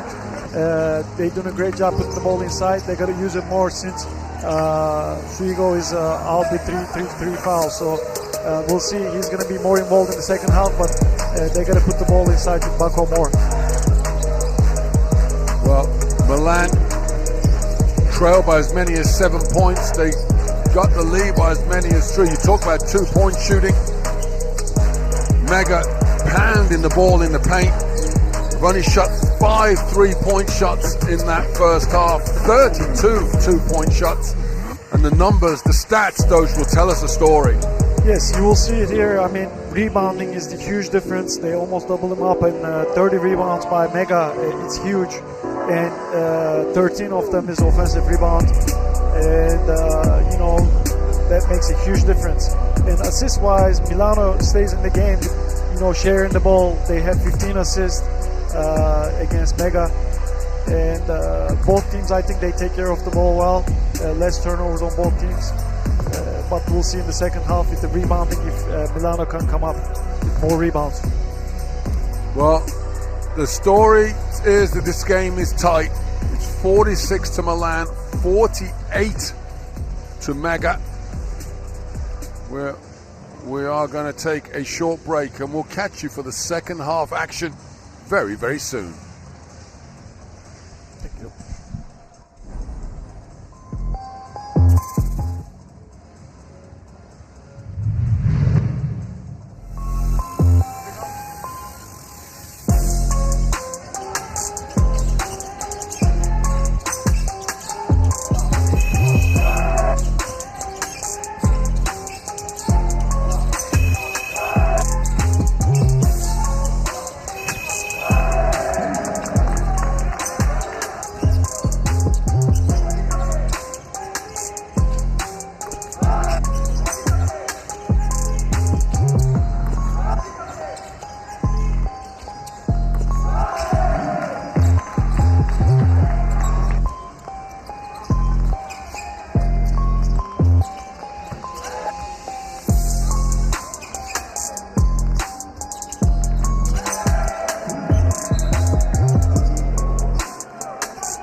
It is halftime at the Mubadala Arena in Group A action of the Adidas Next Generation EuroLeague finals here in Abu Dhabi. EA7 Milan 46, Mega Super Belgrade 48 at the break. Statistically, it's been an impressive performance from both sides and contrasting areas of the game. Mega dominating the rebounds 30-16, but Milan passing the ball for fun, 15 assists for just 4 of Mega, and that's made even more impressive when they've only committed turnovers, 5 turnovers, so they're plus 10. That's a 300% reward in the assist to turnover ratio. And retired point guard, or how he retired at just a baby of an age, Doge Balbite, as a point guard, you'd be quite happy to have a 3-to-1 assist to turnover ratio. Well, yeah, I was. That's one thing that I was good at, taking care of the ball. It's very important for guards to not to turn the ball over, especially unforced turnovers. So Milan is doing a great job, taking care of the ball. We already mentioned each possession is super important. Each ball has its own value. So Milan has been doing a great job, incredible job in the first half. Yeah, Milan battled back after a difficult start to the game. Mega Ognjen Zazentic was exactly what was advertised. Outstanding score performance from him, 13 points, leading Mega. But for Milan, Garavaglia, but the defense of Zazentic was impressive. Arguably the best player in that first half, certainly from the Belgrade side of things. 13 points, a couple of block shots, and a steal to his name. And Zazentic, we said he was one to watch, and he's certainly 2 meters 2. He's tall for a guard as well. Yes, he can handle the ball, plays the pick and roll, he can create his own shot. Definitely a very, very good player with high basketball IQ. Again, he showed his skill in 16 minutes with the 13 points, although he missed 3 free throws. It was an impressive performance by him. And for Milan, Diego Garavaglia was the best performer, leading all scorers in 15 points in the game. Again, his pace, getting into his shot, it's his footwork, it's really high level, and moving without the ball is one of the skills that he has now. You see, he reads his defense and he takes advantage of it and gets to the lane easy, and great finisher around the rim. Yeah, certainly impressed, and stepped up and took big shots as well. It wasn't just sort of out of the offense. They were going to him and he was delivering.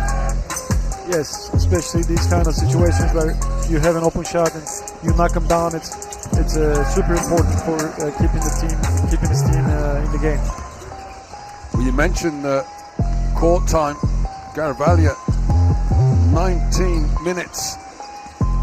I mean, at this rate, he's going to play nearly every moment of the game. Does that tell you how much Coach Catalani wants this victory? Yes, I'm sure he's going to keep him in the game as long as he can.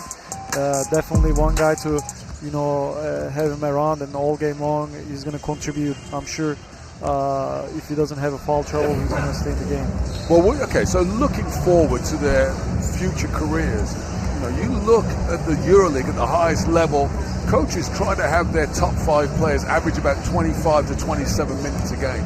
You've got Garavaglia and Zazentic right now on track for playing almost 34, 35 minutes in the first game in 3 back-to-back games in a row. Is that, obviously it's the competitive nature of it. Do you then try to find ways to get in some rest in games 2 and 3? Well, depends on, how the games go, but we know that we said that this tournament is going to be this final, so each game matters. There's going to be close games, so there's no rest time for players. They got to go all out, and they're going to play 3-4 games. So they got to stay on the court. They got to give everything they have. There's no exhaustion or tiredness. Well, we look at the game earlier on. First game on the slate, Dubai going down by 64 points to Barcelona. That's the 6th highest margin of victory in the next-gen finals history. Barcelona, interestingly, had the number 1 margin of victory. They beat Alba Berlin by 72 points in last year's finals. Thank you to my colleague David Hine for drilling up those numbers. Again, as I said, David Hine knows way too much about this competition, and I'm grateful for every nugget of knowledge he can share. So, those second half, what adjustments do these teams make? Well, now I see Suigo back in the line, despite of having 3 fouls. Now we will see how aggressive Milan will be defensively with him, how they're going to cover the pick and roll, and I'm curious to see how Milan is going to handle having him on the court now, because they played the first half with the 5 short guys, and now having him on the court, we'll see if they're going to be lack of aggressivity on defensive side. Does that change their rhythm? You said they went with all small. Now all of a sudden you put your big man out there. Well, definitely, especially on the defensive coverage, on the pick and rolls. We'll see if it's going to be aggressive, reaching for the balls, or if he's going to be really sagging back and wait for the guys to drive on him. So definitely there might be some lack of aggressivity, but it starts with guards. So guards got to pick up again. And Mega. And Mega, did they attack Suigo early on? I see Bako's back is going to start. Yeah, I would definitely try to put the ball inside with Bako and see Suigo's reaction and how he guarded. But I wouldn't be surprised if they help Suigo with the double teams. If Suigo defensively should play the whole second half with his hands up like he's under arrest. Well, yeah. His hand should never go below his waist. Never. Second half about to get underway. It will be Milan possession. They trail by 2 points, 46-48. Mega on defense. And the action is underway. Mattia Shikata, Kile Lidnati. A poisonous 1-2 punch in the backcourt, but Lidnati misses his opening jump shot. Mega comes away with the rebound, as they've done so many times in this game. Right away. Oh, man. Wow. You tell it.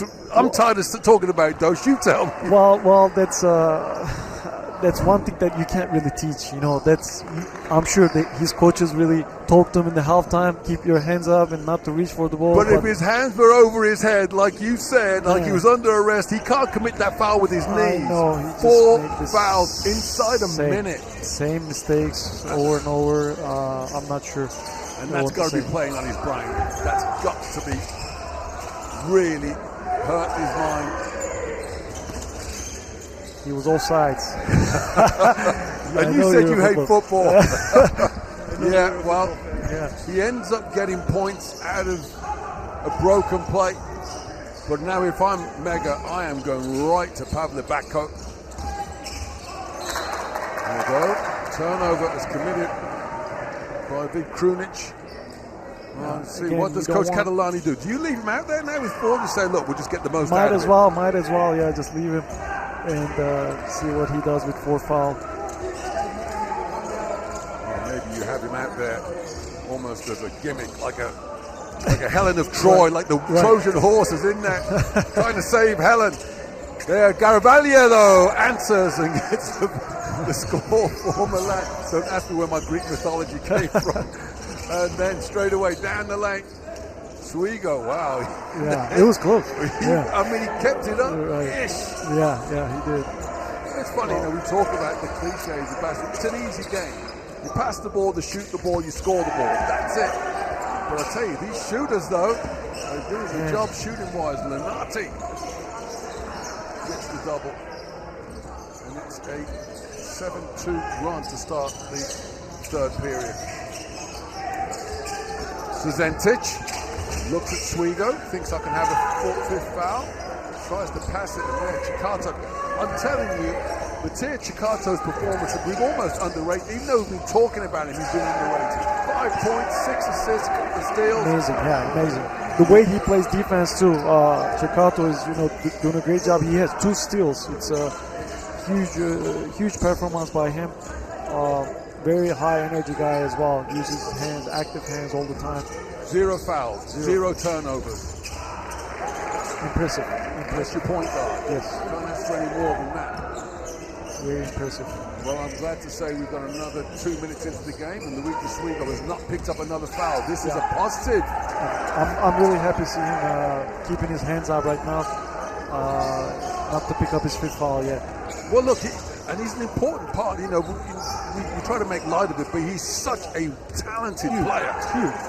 I mean, you want to see him on the court. And I love that effort now. Look here, the 9's back in the paint.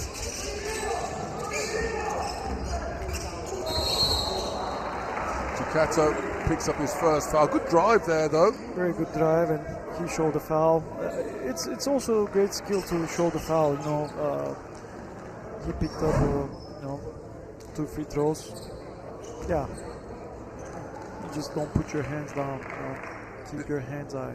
This game is as competitive as we expected it to be. I don't think we're either one of us is any closer to knowing the destination of the victory just yet. It will be a close game. It will be, both teams really fight hard, and I don't think any of these teams they're going to give up early. So we might see a close game all day long. I got to say, I am surprised that Mega. Well, Swigo kept his hands in the air, gets a block shot, no foul. That's all you need to do. I mean, don't reach for the ball. Just keep your hands up. You're 220 and take advantage of it. Yeah. When I retired from the game, I was one of the top shot blockers in the history of the country I played in, and I never left the floor once. I kept my toe on if I don't have the jump. You don't need to. Some people said it was the smell that got the block shot. This jump shot. Here comes Milan again. Lenarti. Oh, he puts pressure on the breaks defense. Down the floor. Very, very intelligent player. He just uses his defense and catch him off guard. Just keep attacking him. And then that's a really important point that you make there, because you lose that sometimes just watching as a fan. He chooses the pace, he chooses to attack. Sometimes you slow it down, but then he just goes right down the gut. That's it. You dictate the tempo. That's very important. Offensive players just read your defense and attack him. You know his weaknesses. Same as Chachato is doing a great job as well attacking. So and this is one of the things when we talk about the tempo being in favour of Milan. That's the sort of thing that you allude to, right? It's the players that dictate. They put the pressure on the defensive team. Yeah, that's you can't stop running. Especially playing with 4 or 5 short guys. Keep putting pressure on the defense. Keep running. As soon as you secure the rebound, run. Milano is doing a great job executing their transition offense.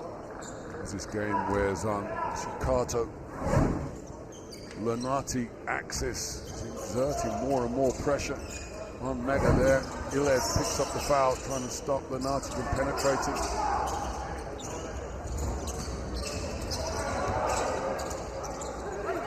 Good vertical defense by Pablo Backcoat. And Swigo gets the defense, gets the steal.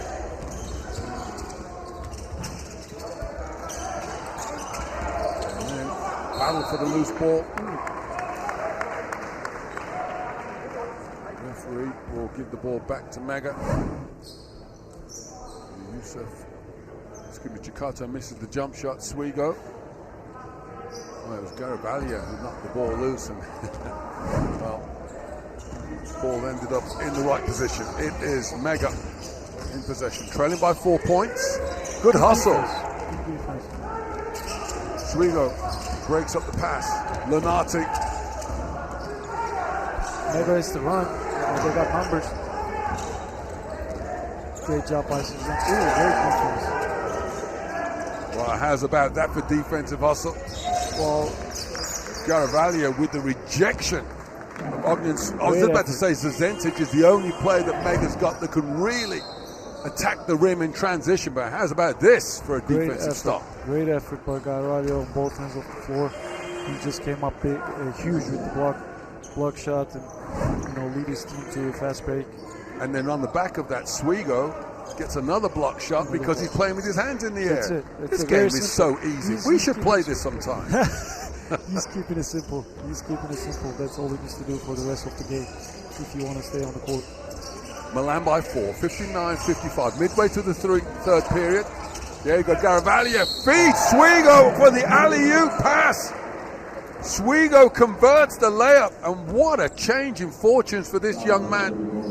3 fouls inside a minute in the first quarter. Now here we are. He's 5 minutes into the period on the third. He's got 4 fouls, but he's having an impact. 6 points. Yes, And a free throw to come. Having him on the court is a huge luxury for Milan.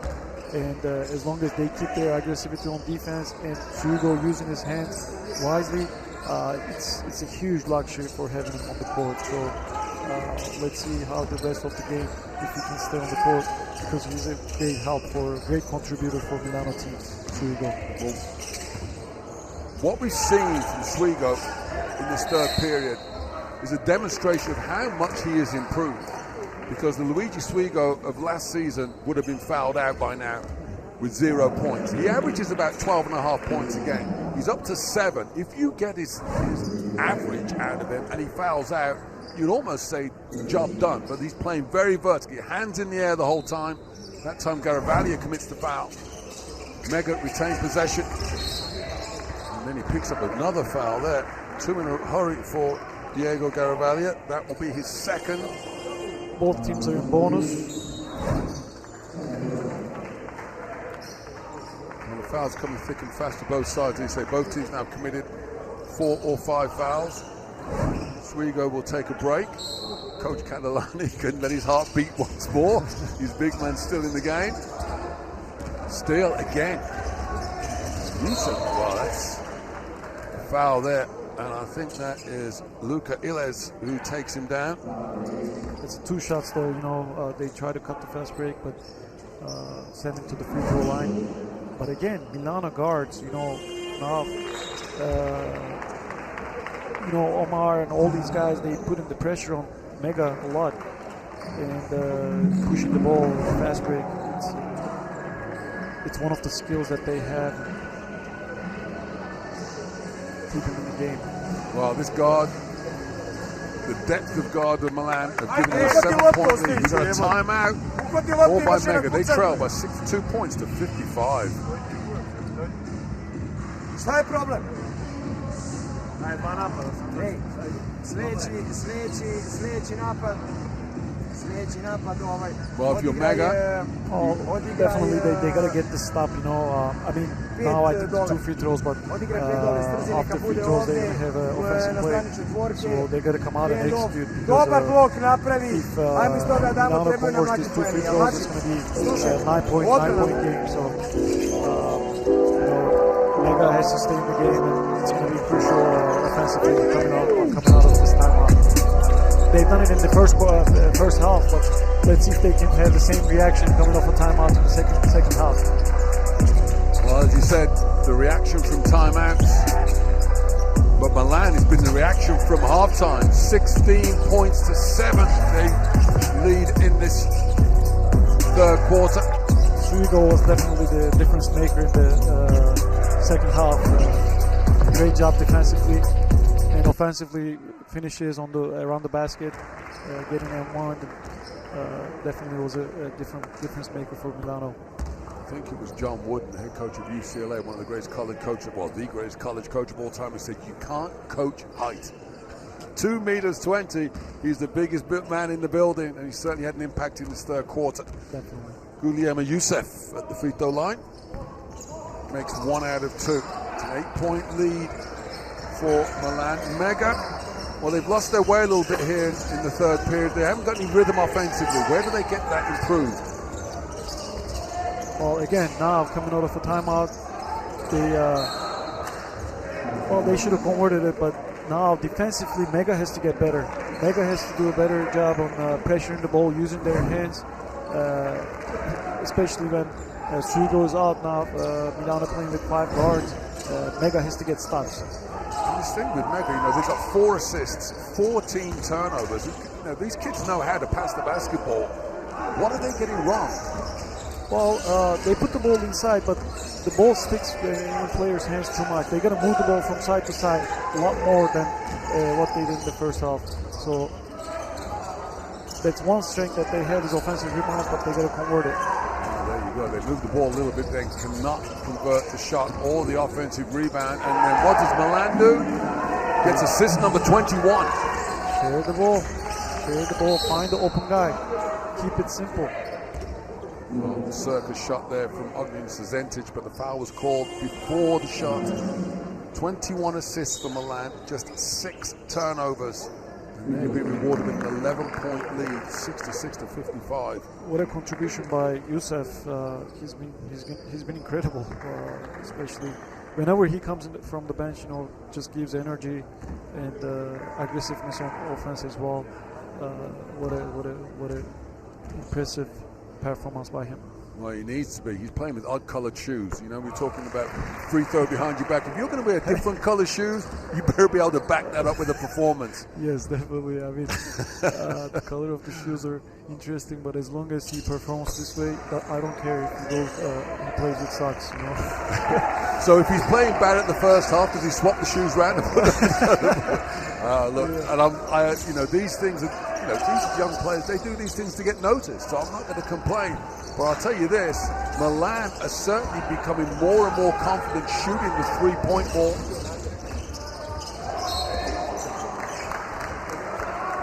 Is there a foul? You kind of flinched there for I mean, right I don't in know if front it was of just us. the ball, but if we probably saw something that we didn't see. But again, it's slopping, it's chopping down. Watch the left arm of Angeletti.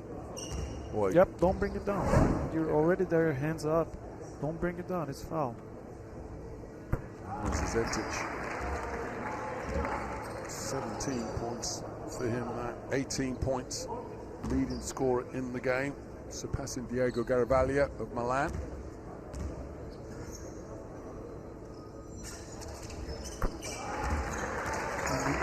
Transition defense of Milano, I mean, you gotta stop Zetic earlier. You cannot let him get into the lane and get into the paint easy, because he's gonna either get fouled or finish it around the rim. So they gotta do a better job stopping him in the half court. The challenge defensively right now is for Mega, because the threes are raining down from Milan.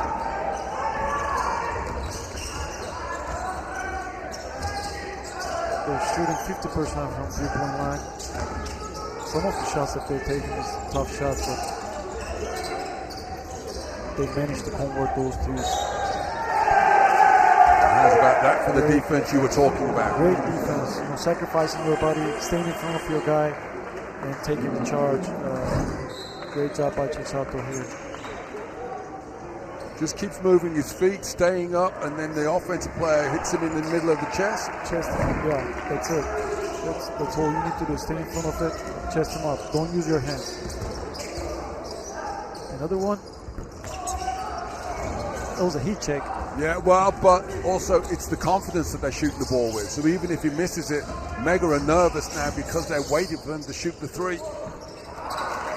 Danilovic answers with the mid-range too. Offensively, Mega aren't poor. It's just defensively, they're giving up too many open looks. Yeah, that's what I was saying. They're going to be a little more aggressive on defense. They're just letting the ball swing from side to side. And again, these easy fouls, you're in bonus and you don't make these easy fouls. You're going to send them to the free throw line easily. So Mega has to do a little better job on the defensive side, just not using their hands, staying in front of the ball and keep being aggressive. That's the only way they can cut the deficit. Well, you talked about the speed of Garavaglia, and now Mega is so nervous. Vucevic there, he sticks his hand in. Normally, he'd probably let him get set and try and get his feet set, but because Garavaglia's just been catching, swinging, and shooting the three, he's gone out there, and now Garavaglia said, well, I'll just go to the free throw line. Right. He's drawing the foul. Smart basketball. This is, again, to what you talked about with tempo, they are controlling the pace of the game. Yes, definitely. I mean, Garavaglia now, he's been incredible all game long, and such a high threat from the three-point line, and also driving the basket, so it's hard to contain him. That's why Mega is not doing a great job on him, and they just send him to the free throw line easily. So he's been really dominating for Milano. Well, Zetic moves to the point guard position for Mega. He's getting more touches. Danilovic has been impressive off the bench. And Milan, that aggressive defense. That's going to be an offensive foul. It is. Now talk us through that.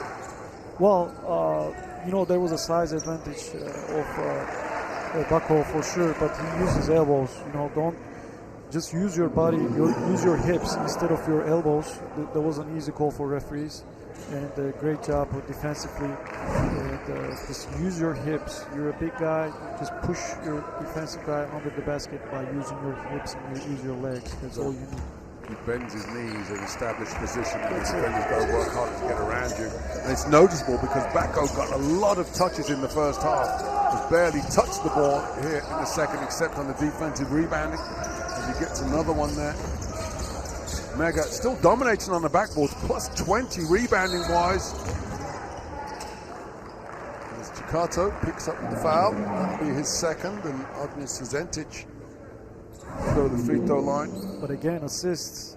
I'm surprised seeing Mega have only 4 assists. It's incredible, how Milano is dominating on the assists. But it's for Mega, it's just all individual plays. Individual skills of players getting to the lane, and, scoring, but not sharing the ball well or not reversing the ball from side to side. They got to do a better job sharing the ball. Is that easier to defend against a team that wants to beat you off the dribble non-stop?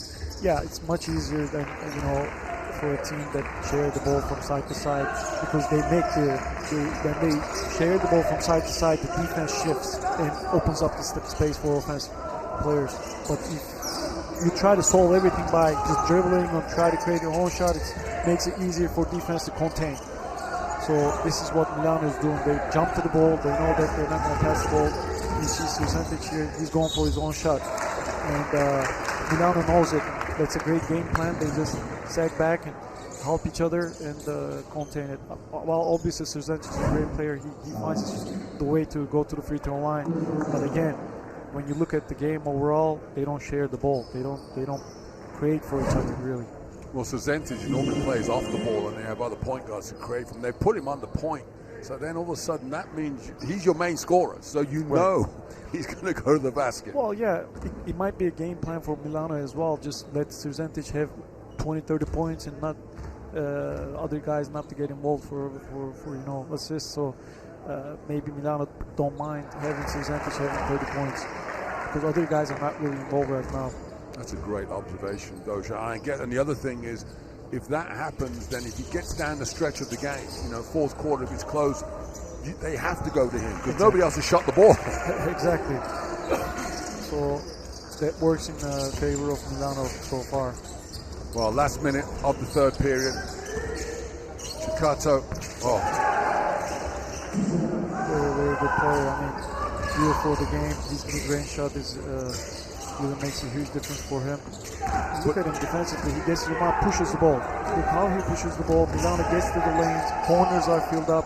Look at the spacing. They just play the right basketball.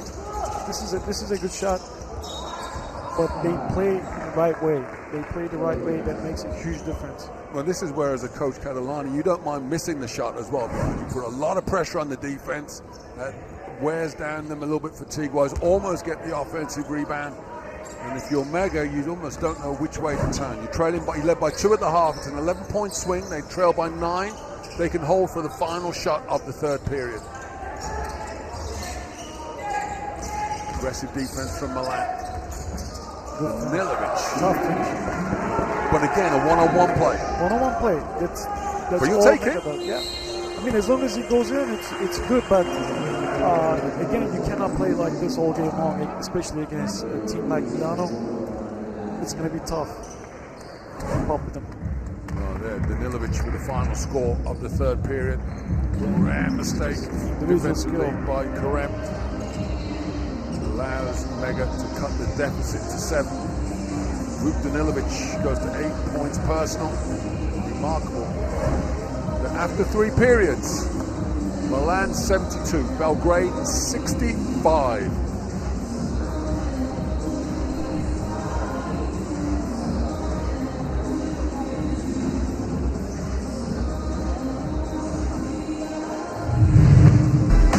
As the highlights roll, we reflect on a period that was 26-17 in favor of Milan.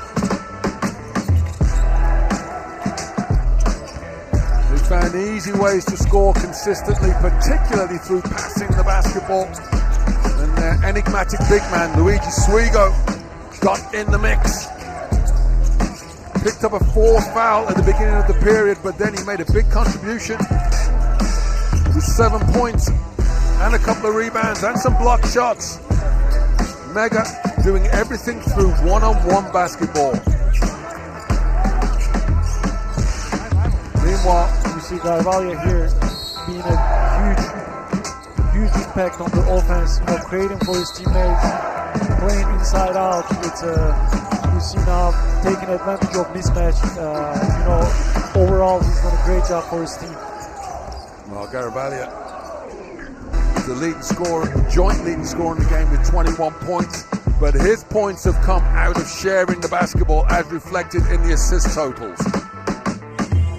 Milan 21 assists, Mega with just 4 assists and 16 turnovers. Even if you balance that up and make it 8 and 12, they will be right in this game. So they've got to take care of the basketball, but where do the points come from for Mega? Can they get to a passing game here in this fourth period? Well, they can make a huge difference if they share the ball more and come up with easy baskets. If they create for each other, then they're going to be really, they can really stay in the game and have a possibility to win this game. But they cannot solve all these problems just playing one-on-one or just. This is a great start though. This is how they're supposed to play. They found the right guy. Open shots just didn't go in, but this is the right way to play for Mega. Well, the play drawn up by their coach. Don't make the shot, but then Milan. Wow. You're the point guard. You tell me how that happened. Well, yeah. Again, there's no defense for this. They share the ball really well. They find the open guy. It's just executing their play. They don't rush it. They don't rush things. Danilovic answers. Well, Karam gave up the layup. Then this time he steps back off Danilovic, who makes the three. But what you love is this, it's Chicato and Lenate. If you don't stop those two, it's like having one player in two positions. They work together like a charm. And an unsportsmanlike foul there is picked up by Nikola Karalic. Credit the defense of Giovanni Cordolino knocking the ball away, and as he tries to run for the loose ball, Karalic, he says, I'm not going to let you get to this ball. There's the defensive hustle. Well, the 2 shots in Milano ball. In American football, they call that a chop block. That's what now I have a question for you. Now Milano has 23 assists, Mega has 4, but Mega has 45 rebounds and Milano has 25. So which one is more crucial for winning the game? Can you tell having more assists more crucial than having more rebounds? The guards win out. Look, I bow to the guards. Normally I say 17 offensive rebounds when the other team has only got 6. I win by 20. But what the problem is for Mega is they're not able to make the shots. They get that second shot not converting. Meanwhile, look at that hesitation and dribble. Misses the shot at the end. So when Mega get the offensive rebound, they're not turning the offensive rebounds into points. And look at that defense on Bacco down there, low. All 5 guys, active hands. Look how they read the defense.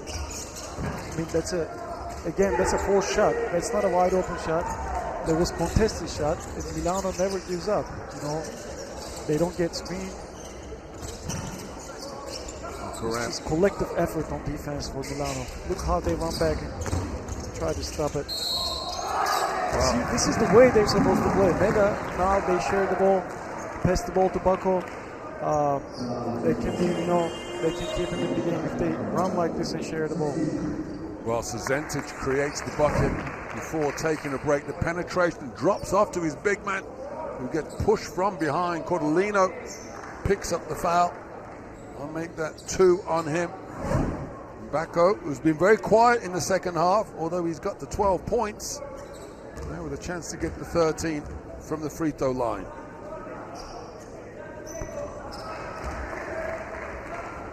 Nine-point lead for Milan, 80-71. Early in the fourth quarter, so it's by no means time to panic if you're Mega.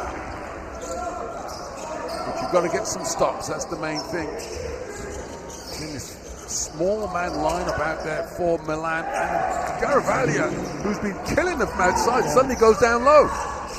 Yeah, He plays inside out. You know, he can play post up. He plays behind the arc. So he's doing everything for his team. Guess who draws that foul? Well, yeah. I mean, each one of these guys on the court, they just do what they're supposed to do for their team to win. And each position, you know, Lonati, Galalia, you know, Cecato, they know the game so well, and they just, you know, wait for their time to come. It's just they don't force it. They let the game come to them. You see how they execute. Look, pass the ball, another pass. That's a turnover, but again, how they share the ball, move the ball, is just a great intention. This was a bad turnover, but still. Well, that's Cordolino turns the ball over. It's not Cecato. Right, it's not. Yeah. Lonati. Yes. It's like you put the ball in the hands of the guys who can make the right things happen. Definitely. Look under the basket here. Cordolino is right up on Bacco and he gives the ball up. To help defense, active hands again, recover, stay in front of the ball. Great job getting to the lane and getting fouled. 1-1. Great finish from Danilovic. Again, it ends up as a one-on-one. That's it, but Danilovic really keeps him in the game with his you know, ability to get to the lane and get fouls and finish it up. So, yeah, as we say, it's just individual skills. Just skill of each player, but keeps him in the game. Danilovic 11 points off the bench with a free throw to come. That was just the first foul by Achille Lonati. It's an 8-point deficit for Mega. Cecato, wow, just picks them apart. Oh, that's beautiful basketball from your point guard. Yeah, Cecato's awareness is really insane. You know, he knows where his teammates are. Milana has a great, you know, look at this wide open underneath, and Cecato sees it, and it's an N1. It's just a great spacing, knowing your teammates where they are. You know, Cecato is the point guard that you know you want to have on your team. Well, it all starts with Cecato getting the defender on his back. Danilovic was stuck behind him, so suddenly the help has to come, and Grassi, who's behind, he's not like he's a power forward down there, just stands under the basket, waves his hands. His point guard gives him the ball for the layup. Can't convert the free throw, but it's a double-digit lead for Milan once more. 84-74, under 7 minutes left. Cezentic goes 1-on-5 and draws the foul again. Ooh. Cramp? Okay, I think it's just cramp, yeah. Well, physio comes around the outside of the court. Yeah, I hope it's just a cramp. He's gone down like it is a cramp. Well, yeah. The way he's had to play so far, Cezentic has played just under 30 minutes of this game. He's played 33. And he's saying he's okay. Well, one thing, you know, this is the first game of the you know, finals, and you don't want one of your best players to have cramps in the first day, really. But he's been ever present on the court. So this is what I was asking about. Do you have to give your players rest? You've got to manage that, and the coach does a wise move and sits him down. This is 30 minutes. You know, he played 30 minutes already. First game of the finals, and one of your best players having cramps is not a good sign. But I'm sure the medical staff will work on him. Cezentic sits down with 21 points. He's 9 of 14 at the free throw line, replaced by Nikola Karalic, who is 2 of 4. He will take these two. But as you said, it was just 1 against 5 again. Cezentic brought the ball down, played the top pick and roll, and just go straight to the basket and got fouled. This was the summary of how Mega played today. It's where their points are coming from. Danilovic has 11 points. Nothing out of an assist, we know that, because they've got 5 assists now. 5 assists, yeah, it's crazy. Danilovic, though, like a man possessed, says, I'll take on the Cezentic role. Working, gets the steal. Challenges Cecato. Gets his shot blocked by Cordolino, which you won't say very often. Again. And then how's about that for fast break basketball? Again, I'll tell you same thing. You know, great job defensively. He stole the ball. Nobody else touched the ball. He brought the ball down. He drove himself and, you know, just couldn't finish it. Nobody else touched the ball. And as a result, after this bullet pass from Cecato, Great pass, great to awareness. Lunati. Look at this no-look pass between two guys. And we've said that many times tonight. Mattia Ceccato, 7 points, 12 assists. Timeout call by Mega. They trail 86 points to 75.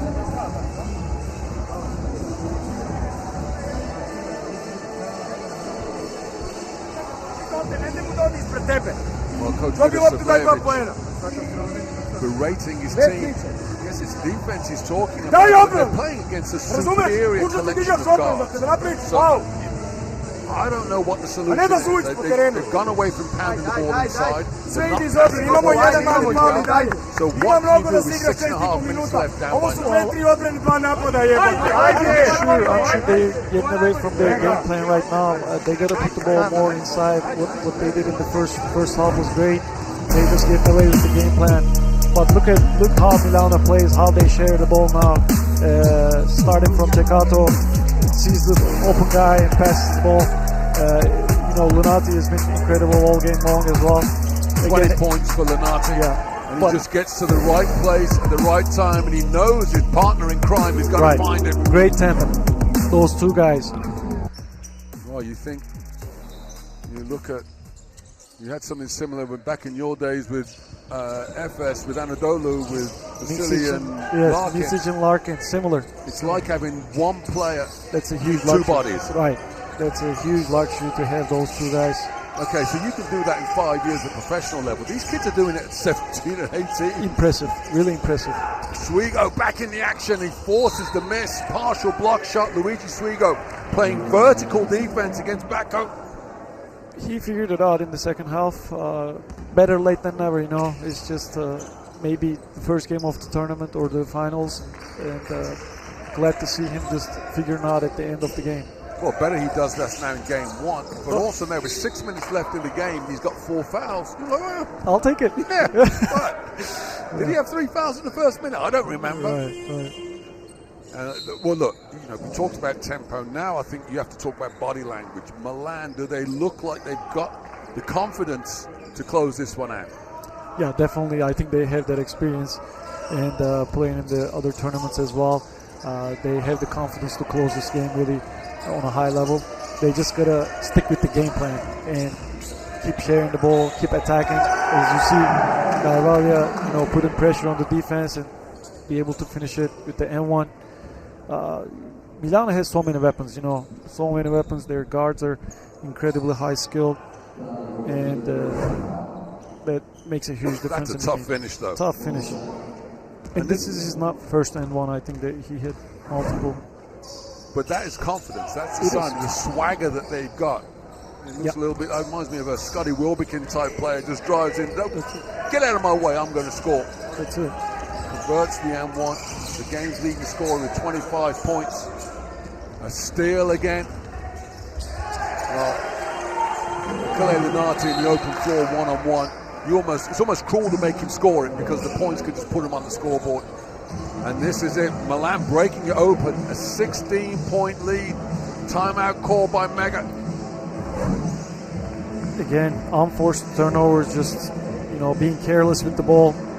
And Milano, great job running on the lane and just easy finish on the fast break. But again, you cannot have these turnovers in a crucial time of the game. You have Mega has 19 turnovers and Milano has only 8 turnovers so far. You got to take care of the ball. Mega has to come up with some kind of defensive stuff. Otherwise, the game is slipping away from them. Evo, ja vas pitam kako? Win your next 2. Nula strana, znači ući ovdje. Treba da baciš, pa šta znaš? Yes, definitely, but still the game, it's a long time to go, 5 minutes, so with the different defensive styles, I think you might be able to cut the deficit and still come up on top, but they got to try something different because what they're doing right now doesn't work. You have to say that Milan, as this game has worn on, and maybe it's a result of them controlling the pace and the tempo of the game, they've asserted their authority over it, and now look, they're pushing still full court man-to-man. Interesting that Cesentic is back in on the ball at his foot. Well, yeah, there is no explanation on this. 2 unforced turnovers. But you see Bako, how he supports his teammate. It's a great friendship. It's a great teammate. These guys will make mistakes. It's just unforced stuff, but they got to learn from it. It's just a great lesson for them. 20 turnovers. Great execution. I told you about the confidence, and there you go. Luigi Swigo turns into one of the stars as Carvalho with the assist. And great screen. I think it was Ceccato or Lunati, great back screen. They executed really nicely coming out of a timeout. Look, you can't see off the ball. Yeah, that's Lunati's back screen. Great pass by Carvalho.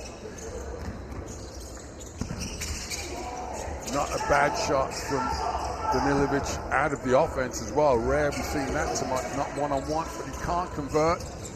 And now Milan can go to game management mode. Wow. Don't need to go into exhibition mode. Wow, look at this defensive effort. Wow, Carvalho. You're almost up by 20 points and still go for defensive effort, go for a block. It's incredible. It shows character, great character. We're talking about 17 and 18-year-old young men here when we say veterans, but as far as the ANGE is concerned, these are veteran players who have been together for 2-3 years. And this is the hustle here. Carvalho times that to perfection. The rejection. This is his second block like this. And they say this is an undersized team. They've got 6 block shots in this game. Luigi Swigo, 2 meters 20, bucks the trend for this team as being the only real giant on the floor. And Mega, they say, we talk about that because Milan have had the control of the pace of the game, it's just worn Mega down. Mega go up against Dubai tomorrow, so they will hope to convert that. Milan, assuming they clear this one out, take on Barcelona. What a game that could be. That will decide who goes top of the table. Swigo with the rejection. Wow. But again, proud of what Swigo is doing in the second half, despite of having 3-4 early fouls. The way he handled himself and mentally staying strong and still blocking shots and staying in the game. It's really important for a player to react this way and stay in the game and still contribute. Swigo played 10 minutes and 9 points and 3 rebounds. I'll take that any day. And 4 block shots. 4 block one shots. Of your incredible. team leaders, that's what you want. Yes. The younger players look to him. And there you go. There you go. The Chicago Bulls triangle on you there. Carvalho in the post. Yes. They're running splits down there. Ceccato and Swigo. Well, credit to Mega, they're still playing up, but they look like a team that's had a bad game. The fact that Szentic went back into the game after being injured, showing that they didn't have any other answers. But yeah, they can't find a solution for Lunati, Ceccato, or Carvalho. Well, Lunati, we know, is an outstanding one-on-one player. You give him a 20-point lead and stay here. Achille, see what you can do. Swigo with another one. Szentic almost down and out on the floor. And almost cruel to make them keep going as Carvalho finds Swigo for the slam. To be honest, it was fun to watch this Milano team really fighting, still playing aggressive on defensive end. Well, we'll say bye to Swigo, but it's time to get some rest, ready for tomorrow. But that's the 5 fouls. That's the first foul he's committed with his hands over his head. You will take that foul on your big man every day of the week. Yes. And if he gives back any one of the first 3 that he committed, he doesn't come out of the game. But as you rightly said, big bounce back from him. Yes. And he'll feel a bit of pressure, won't he, to perform better in the next games. He's got a big challenge against the inside players of Barcelona tomorrow. Yeah, it's going to be tough. It's going to be tough and physical. But this has to be a great lesson for him. How he picked up easy 3 fouls by reaching and not putting his hands up. But tomorrow is going to be a great test for him to see himself against physical Barcelona team. 11 points, 3 steals, 5 block shots, and 3 rebounds. But more importantly for him, 5 fouls. He's out of the game, but his team have a 20-point lead. We've got under 3 minutes left. Look how they move the ball. It's really, really incredible what they do. Lunati, misses the 3. Another extra. Just a beautiful basketball. Just even if it doesn't go in, it's just how you're supposed to play the game of basketball. You've got to say they're playing with the same energy now in minute 37 as they played in minute 3. Same energy, same intensity. And after the free throws, look, I wouldn't be surprised if Omar Karim picks up full court and still have the same intensity. Look, he's already next to Danilovic, probably going to pick him up full court. It's just the discipline and character of this Milano team. Tia Chikata will go to the free throw line to shoot 2. Diego Garavaglia takes a seat and certainly a well-deserved rest. 28.7 assists, 4 rebounds, and 3 block shots. Unbelievable. And arguably the most impressive block shots of the game. 2 of them hustling back against streaking fast break players. And that Lunati, Chikato, Garavaglia. What can you say about those 3? And you talk about Karem, and indeed he is full court pressure on Danilovic. He's there. See, not getting screened. Pressuring the ball, staying in front of his guy. Everything starts with your guard. It's okay. This is a good foul. Even though you're on bonus, you show that aggressivity. You know, that's what the coaches want to see. That's what your teammates want to see. I don't know if it's a foul, but yeah, great aggressivity. I think he trips over him. Yeah. The feet contact, so foul is going to get called. Danilovic, 14 points, all off the bench. Look to add at the free throw line. Well, it's hard to swallow. There certainly isn't a way back, down by 21 points with just over 2 minutes left. You do start to look ahead. If you're Mega, they've got to find a way to start passing the basketball. Just 7 assists and 20 turnovers. And the turnovers they had have been almost criminal. They just gifted the ball to a team. Yes. Unforced turnovers. Danilovic will add to his total here. Fortunately for him, Garavaglia is on the bench, so he doesn't get it blocked. He'll go to 16. Lunati keeps firing, and another offensive rebound.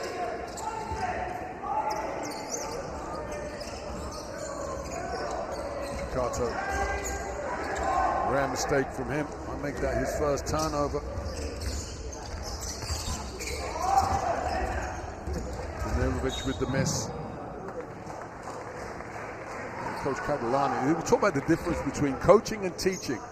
He's teaching Chicato now. He's saying, look, the game is done. I don't need you trying to go in there and breaking the team down. Run an offense. Make the most of the clock. No need to force it. Keep it simple how you did it for all game long. Just keep it simple. Exactly. Pass back. Read the mismatch. This is it. Very simple. Well, Chicato goes to a double-double with that 3-point shot. 12 points, 12 assists. Well, yeah, it's time to... Well, the only way to stop him is to sit him down. Right. You know, this is a kid that loves playing the game. It is time to take him out, I guess. Chachato and Bonatti both needs their minute on the bench. Rem on the ball defense. But Danilovic keeps his composure. Yeah. He makes the score. We get a substitution. Lunati will sit. Chicato, I think, has had instructions from his coach. Nothing crazy. 1 minute left. I don't know anybody to substitute you with. They've only got, because their guards have played the whole game, he hasn't got a guard to sub him in. Yes. Chicato feeds down low. Turnaround jump shot in the post is up, away, and it is sweet by Mbu. Nice shot. Follow Mbu with the turnaround jumper.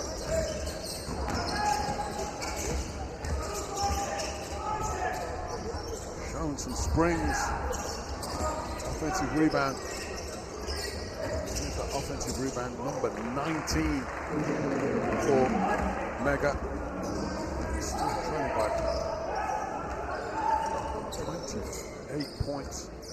Has it just turned into a blowout here? 34 points they've conceded in the fourth quarter. To be fair, at the end of the third, it was almost game over. And now, Milan, with the game winding down, that should be enough to close it out. Karalic will heave from half court, something they do at the end of practice every day. They do not convert. Disappointment for Coach Vidosavljevic of Mega. For a great performance and a statement win from EA7 Milan. You got to give credit to Milan's guards. 32 assists. It's incredible. It's amazing what they did offensively, sharing the ball. Getting double figures from 4 guys. They just had they had a great game. Their game plan really worked out, even though Suigo got early 3 fouls. 5 guards, playing with 5 guards, aggressivity and intensity was there, and they played the game 40 minutes. Throughout the 40 minutes, they had the same intensity, same aggressivity. Yeah, impressive performance from Milan. Disappointment for Mega. The players assemble at center court to celebrate or commiserate. Milan, the team that have never won the Adidas NextGen EuroLeague competition. They're going to start with a big win, though. Final score, EA7 Milan 106, Mega Super Belgrade 88.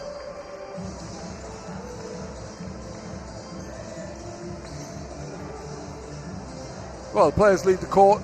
There's a bounce in the step of some of those Milan players. Mega look tired. Well, they look like a team that's just been beat by 28 points.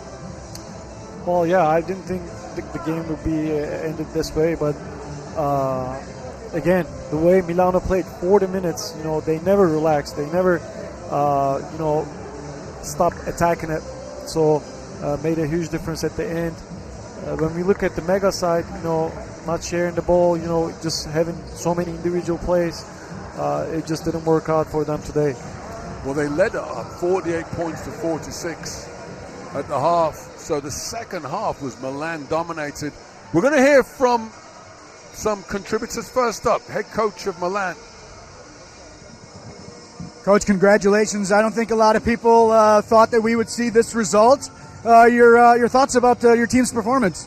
Yeah, we are very proud. It was a big game for us. 106 points is identify our kind of game. We played a good game, especially in the second half.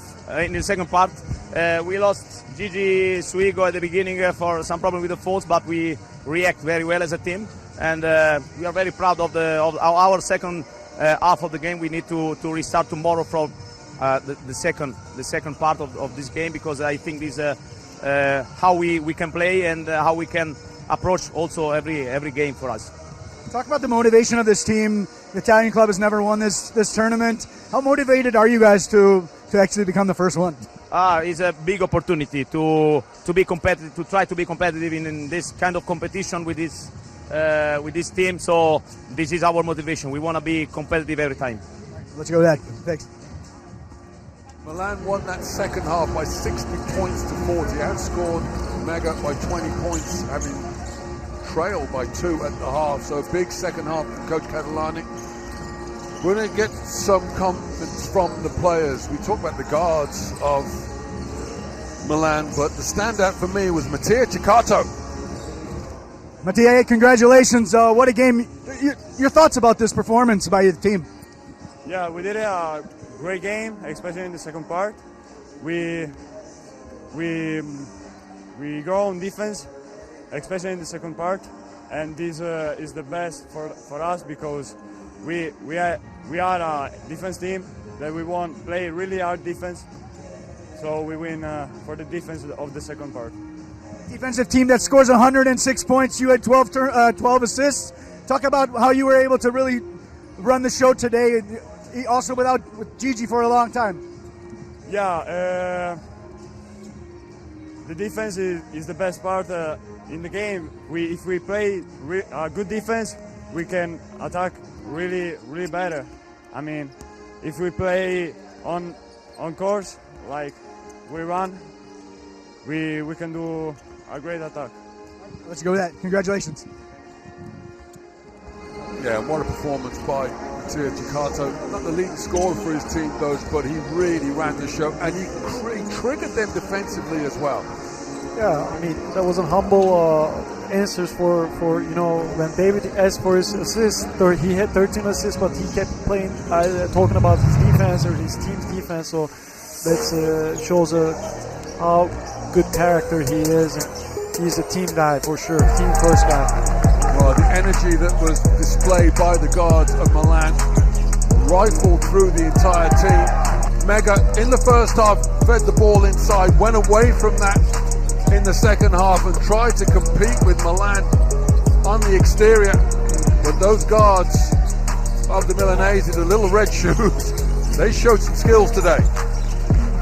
They did. Milano guards really, three of them, they just attacked the paint and find open guys, share the ball, and obviously shoot the ball well. So all those three of them made a huge difference in the game. And what an opportunity to build on this as they look ahead to the matchup with Barcelona tomorrow. Can they perform? Can they do this again tomorrow? Does Gigi Srigo turn up and play more than 1 minute in the first half? Well, it's gonna be tough. It's gonna be more physical than today.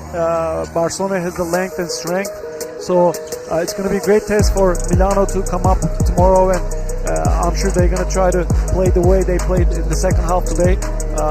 We'll see how they're gonna perform. If they shoot the ball like this, they're gonna have to pick up with the rebounding, though, minus 15 against the mega team.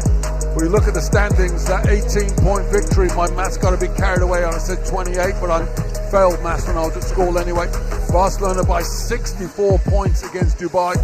Milan, Barcelona, arguably the game of the competition tomorrow. And still to come today, we've got Inset Paris, imperious in qualification against Zalgiris Kaunas, and then Real Madrid and overtime elite close out the action for the day. Well, it's been a terrific start to the competition. We'll catch you for more ANGE next time round. For me and Dosh, it's bye for now.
We welcome you to the new Budala Arena in Abu Dhabi. Day one of the Adidas NextGen EuroLeague finals continues. And for the first time, we turn our attention to Group B, tipping off with two of Europe's most renowned academies and two of the 6 clubs to have ever won multiple championships at this event. It's Inset Paris against Žalgiris Kaunas. I'm Tim Long, a pleasure having your company for these Group B games. The first set of games in Group A completed on this court earlier today. Barcelona running right against Dubai with a 110-46 win. And Milan have just beaten Mega Belgrade by 18. Hotly contested until the final few minutes though. Now it's all eyes on Group B, starting with this one and almost immediately followed by defending and record champions Real Madrid taking on the overtime elite, an American team competing at this event for a second straight year. We'll have Game 2 in the group stage tomorrow, Game 3 the following day, and the winners of the two groups will then meet in the championship game ahead of the EuroLeague championship game on Sunday. This is the 22nd edition of the Adidas NextGen EuroLeague, first contested in Barcelona back in 2003, later expanded in 2014. We've had 11 previous champions. Last season, the 4th title in the space of 5 years for Madrid, beating Inset by the finest of margins in overtime in the championship game. The esteemed French academy now looking to go the extra step to win their 3rd title this year and their first since 2017. Žalgiris also aiming for their 3rd. For their first since 2007, they've never missed a tournament, but have failed to be competitive at this event in recent years. This group here in Abu Dhabi, looking to change that. They do believe they can do something here, the men in green. Take a look at their roster and a number of key players for them, but we'll focus on one player in the backcourt and one player in the front court who put up dominant numbers over the course of the qualifying campaign. They did really well to push Barcelona to their limits in that qualifying tournament. We'll first focus on the 2'9", 17-year-old centre Ignas Štombergas, the son of Lithuanian legend Saulius, who won the EuroLeague with Žalgiris in 1999. Less than 18 minutes a game at his debut ANGE event in February. A team second best 13.5 points, 72% 2-point shooting, and team highs of 8.8 rebounds, 3.8 offensive rebounds, and 1.2 blocks a game. And in the backcourt, the 198 18-year-old guard Dovydas Boyka, who's already made his senior EuroLeague debut, an all-first-teamer in that qualifying tournament. Team highs of 20.3 points, 4.3 assists, 1.8 steals in 30 minutes a game, with a 47-33-81 shooting split. Look at the Inset roster now, and 8 of the 12 players on this roster were part of the team that suffered that heartbreaking defeat in the championship game last season. We'll focus on a few of those. Yimka Makuri and Nathan Solimon, key players on that team at just 15 years of age, now ready for an even bigger role this year, as is the now 17-year-old Cameron Windu and 18-year-old Noah Kwaku Ego, who has become the #1 guy. Yimka Makuri, 16 years of age now, and averaging a team-high 17 points in qualifying, as well as a team second-best 5.8 rebounds to make that all-first team when he played 28 minutes a game. Also 18, Noah Kwaku Ugu, the MVP of the Belgrade qualifying tournament, a team second-best 15.5 points, a team-high 8 rebounds, team second-best 2.8 offensive rebounds, 2.5 steals a game as well. An all-round stat line for him. Well, a combined 11 titles have been won by the 8 teams at this year's finals, 9 of those from teams in this group. 5, of course, for defending champions Madrid, 2 by Inset, 2 by Žalgiris. Over in Group A, Barca and Mega have won 1 each. Žalgiris being introduced first.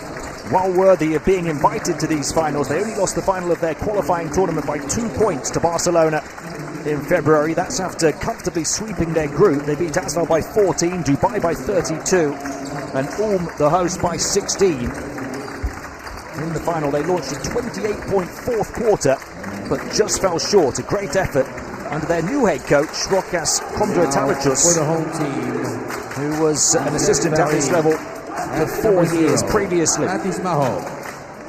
Number 2, Hugo Yimga Mukuri. Number 7, Yanis Alau.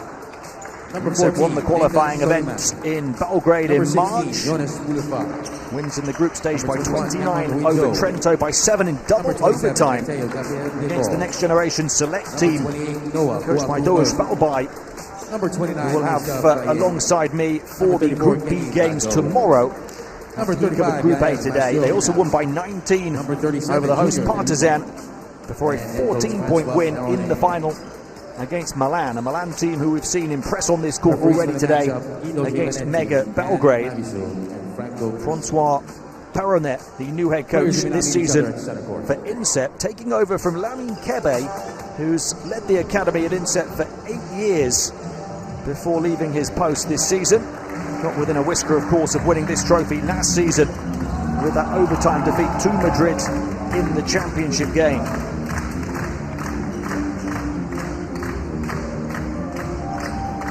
Take a closer look at the two head coaches. There is Francois Perronet, who spent time as an assistant coach of Asvel, Limoges and Nancy, as well as a brief stint as head coach of JL Borg. Taken the INSEP job this season. And the new head coach for Žalgiris as well, Rokas Kondratavicius, having stepped up after 4 years as an assistant. And what a great job he did in that qualifying tournament to almost get the better of Barcelona.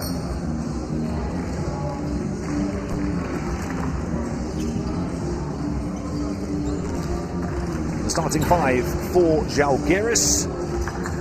You see Boyke in there, but Stombergas will come off the bench. The other key player we talked about, Ilias Kuruc, is the brother of former NBA player Rodion's and former EuroLeague player Artur's. Rodion's actually won this competition with Barcelona in 2016, and the starting 5 for INSEP includes all of the names we've talked about. The one we haven't mentioned so far, Matis Mao, the 17-year-old guard who leads the team with 4.2 assists a game over the course of the season. Anton Solimon in that lineup, 16 years of age now.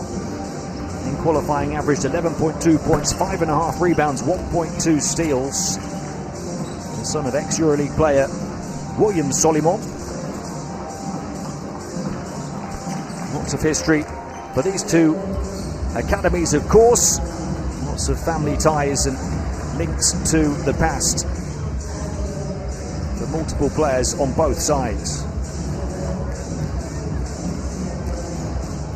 INSEP and Žalgiris, two of only 6 institutions to win multiple titles at this level.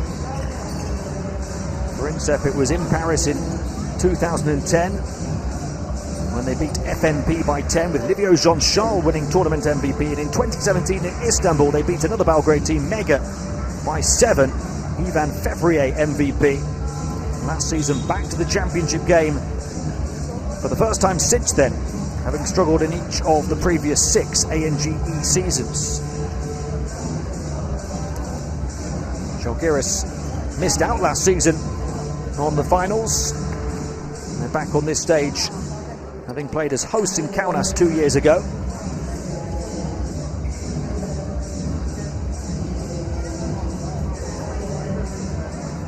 Their 2 trophies came back in 2003 and 2007. They've reached another 3 title games, most recently though in 2011.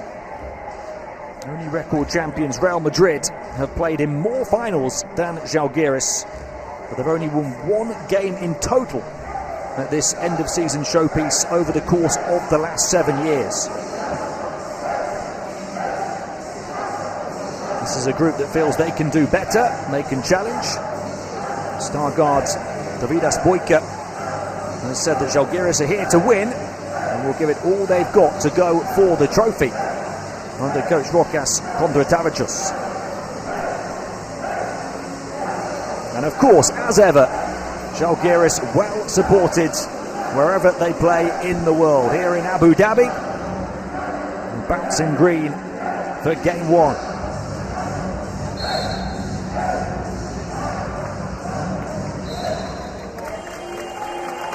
Žalgiris put up plenty of points in their qualifying event in all. The team that beat them in the final, Barcelona, the only side at these finals who averaged more points in qualifying. Although maybe that tells you something about the standard of the defenses of the other teams in all. Still a key weapon of Žalgiris was getting to the foul line, the most made free throws of all teams across qualifying, as was offensive rebounding, 16.3 a game. That's the most of all teams to qualify for these finals. So lots of extra possessions crucial for Žalgiris. We'll see if that's the same here at the finals. They also have the fewest number of turnovers of all teams. In contrast, INSEP only averaged 76.5 points per 40 minutes in qualifying. Shot 54% from 2, but a torrid 24% from 3. The worst perimeter accuracy of all teams to make these finals. Well, they did instead have one of, if not the best defense, holding their opponents in qualifying below 60 points per 40 minutes play.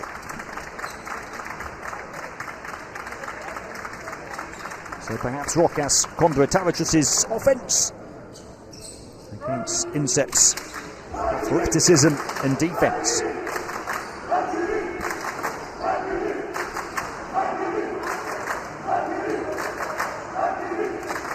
Ready for the opening tip of the opening game here at the Adidas Next Generation EuroLeague Finals 2025 in Abu Dhabi.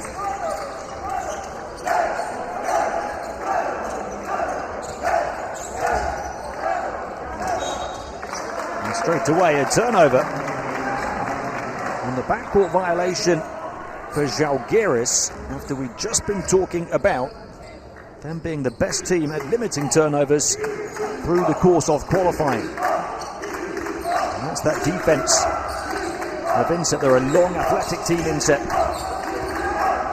Two contrasting styles. Lovely finish on the turn and fade from Windu. Cameron Windu looking to take on a much bigger role this season. Shot 54% from 2 in qualifying. Penetrating the paint, dropping it off in a pack perfectly. Kaius Mikalauskas with the fantastic feed.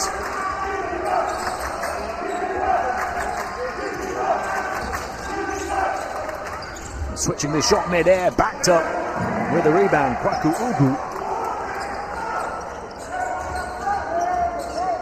After the miss from Soliman. Mikalauskas, an 18-year-old point guard, wearing the 4 for Žalgiris. A little too heavy on that shot from Dalbaris. Here's Maut, the main playmaker for INSEP. Soliman again. Yimka Makuri and Windu. It's a 2 if it goes. It doesn't. It's an air ball for Windu. As I mentioned, the main issue for INSEP over the course of qualifying. Windu only took 5 3-point attempts in qualifying, hitting 1 of them.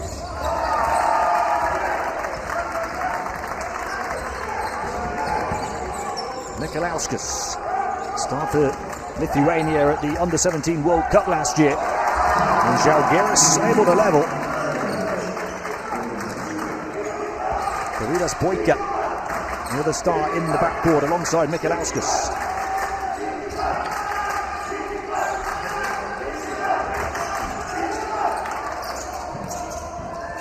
A kind bounce off the rim for Yimga Makori. 15 at the finals last season, led the team in qualifying, and at the finals averaged 14.5 points in 23 minutes. Through a gap, moving away from the basket, off the mark for Žalgiris, and a chance to run for INSEP. They love to do that, the bump and the bucket, and an M1 opportunity for Cameron Windu, who enjoyed that one.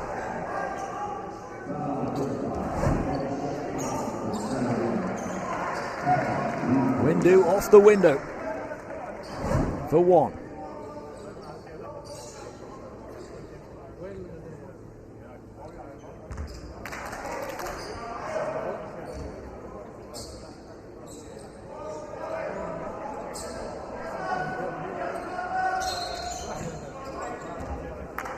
(17) now. He was MVP when France won gold at last year's under-16 Euros. Dominant two-way talent, 13.9 points, 7.9 rebounds, 2.3 steals and 2.3 blocks at that tournament for France.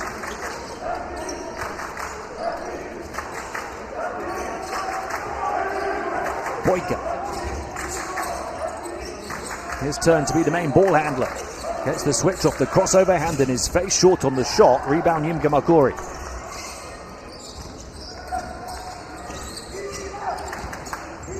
And slicing and dicing the defense and getting the finger roll to fall. Right the way to the basket goes Mao. Not a big scorer, Mao, the team's leading creator, only averaging 7 points in qualifying. Corner three for Žalgiris, bench up on their feet. They knew that was going down.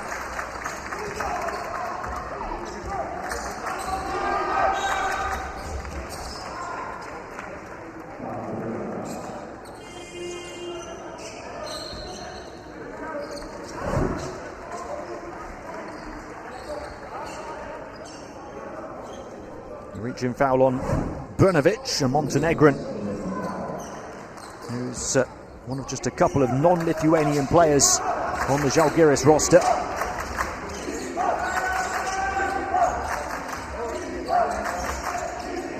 The INSEP team composed entirely of French players. Another offensive rebound and stick back for Kwaku Ugu. And Žalgiris are going to talk through that problem and a few more in the timeout. 4 minutes into the first game of the ANGE finals for these two teams.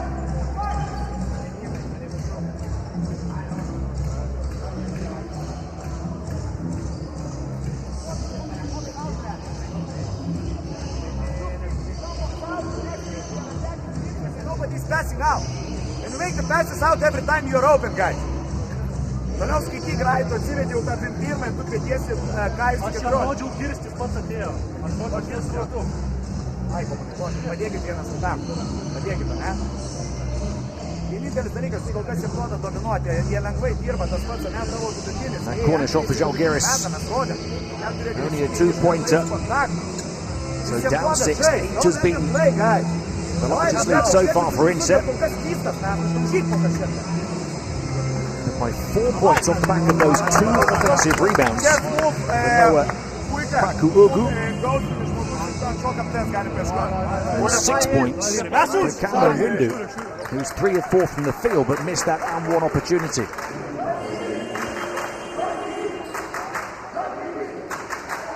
We talked about the possession count being key for Žalgiris through the course of an impressive qualifying campaign. Well, they've lost out in that regard so far here. Only taking 6 shots compared to INSEP's 9. INSEP with the only 2 offensive rebounds of the game, and Žalgiris forced into 2 turnovers in the first 4 minutes.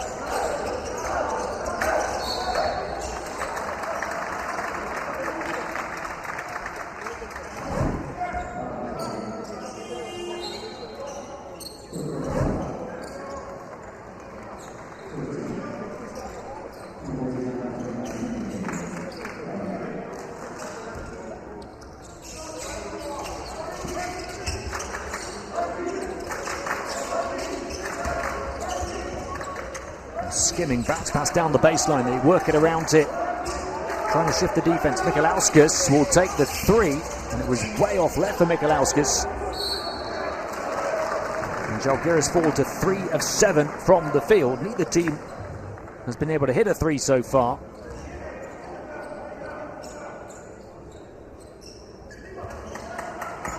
Mikalauskas did shoot 4 of 7 on the outside in qualifying.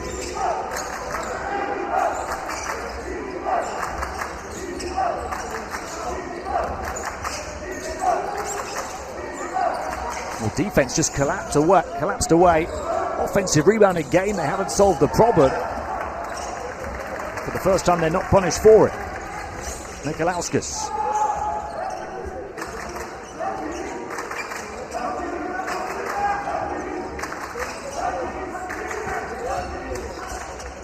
Oh, blocked. His shot smothered from mid-range. Shot clock still ticking here as they get it back. It's got to go up now. It's back iron and bounces out. Great defense. Superb hustle from Boyka. The star player happy to put his body on the line for his team. Got his sneakers planted just in the nick of time, taking a hit from Kwaku Ugu and putting a second turnover on inset.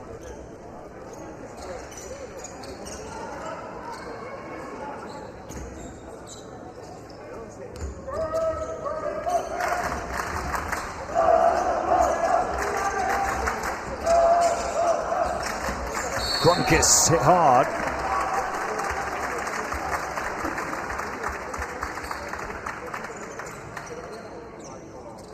Dominikas Grunkis, an 18-year-old guard who's new to the club this season. Made his next-gen debut in Ulm in February. Fouled by Masgerenart.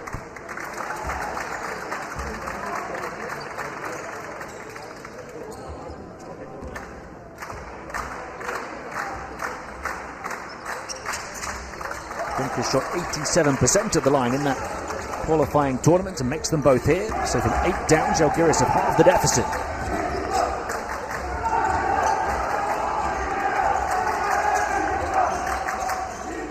Changes on the court for both teams towards the midway point or just beyond it in this first quarter.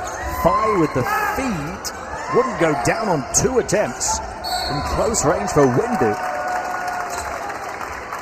It's a big opportunity blown, 2 big opportunities blown for inset to keep Žalgiris at arm's length.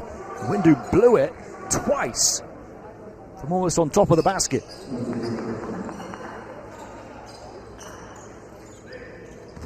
How on earth did that stay out? For Cameron Windu, 54% two-point shooter.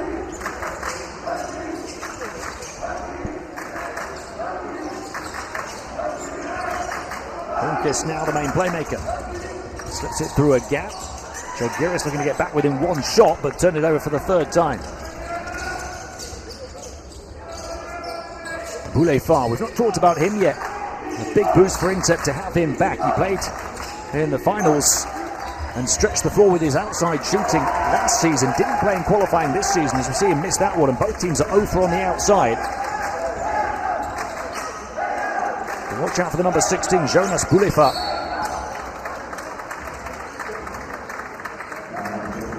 His first appearance of this season in the championship game last season against Real Madrid. He had 23 points, 13 rebounds, 8 offensive rebounds, a couple of steals and 3 block shots.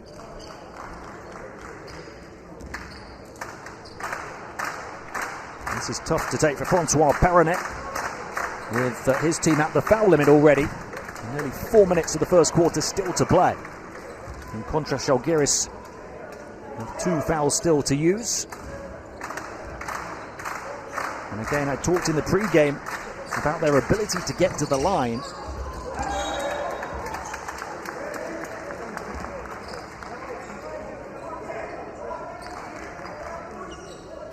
They made the most free throws of all teams in qualifying Žalgiris. They're not making them here to start these finals.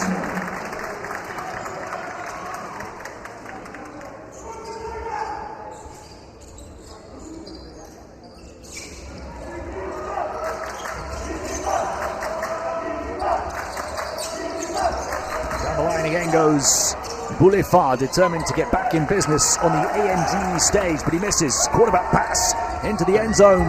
Baker with the touchdown, and Žalgiris are bouncing back in a big way. From 8 down to within 2. What a fantastic find with the long throw down the floor, and Boyka gets his reward for running it.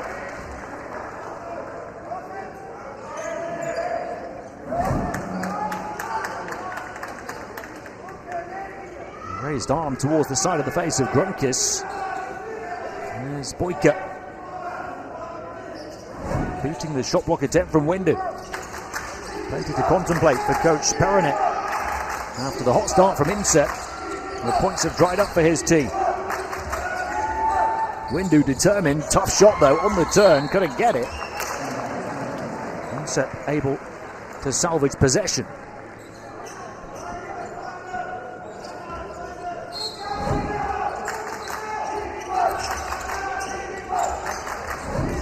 And getting free for the corner three, off the mark for Allah.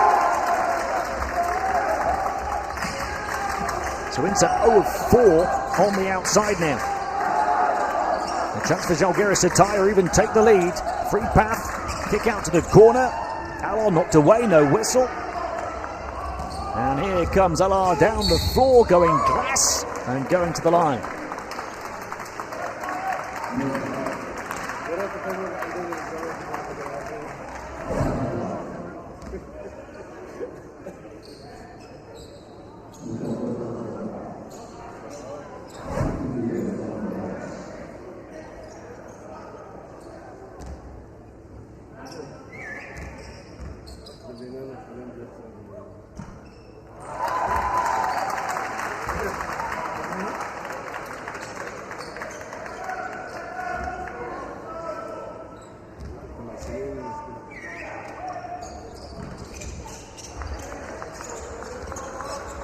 Salah, part of the French team that struggled at last year's Under-17 World Cup when they were expected to be a title contender, finished 9th overall. A number of players on this Inset roster for this tournament, part of the international team at that event, and they want to put that disappointment behind them as well as the disappointment of losing the championship game in this competition last season. There's a real fire in the belly of many of the Inset players.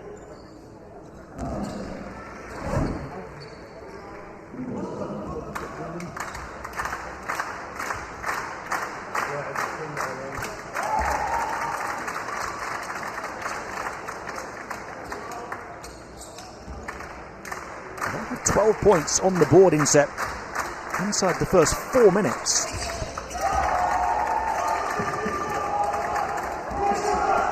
And they are stuck on 13. And Žalgiris, an opportunity to complete an unlikely first quarter comeback perhaps on their next possession. Turnaround shot off front iron misses.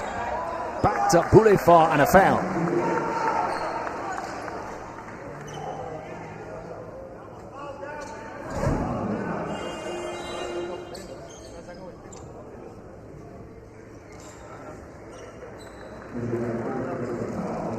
Again, it's an offensive rebound. That's 6 now for Inset in the first 8 minutes. A huge problem for coach Kondratavicius to solve.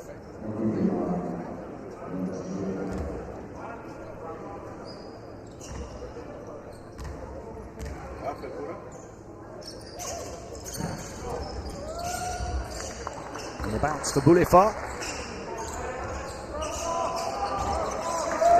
Inset looking to hold off Žalgiris down the final stretch of the first, up by 4.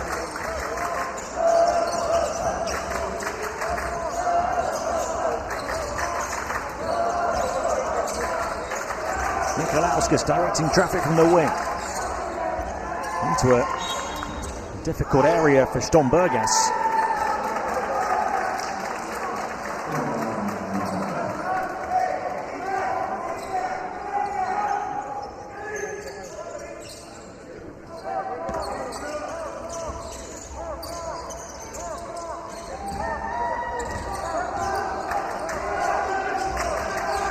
Nikolauskas off the crossover, had to put up the shot right at the end of the shot clock off left.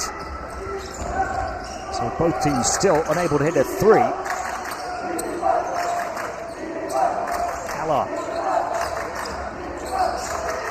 Allah to Soliman, free route to the rim. Went glass to ensure it went down. Anton Soliman 16 years of age. The youngest ever player to attend the INSEP Academy. Joined back at the age of 13.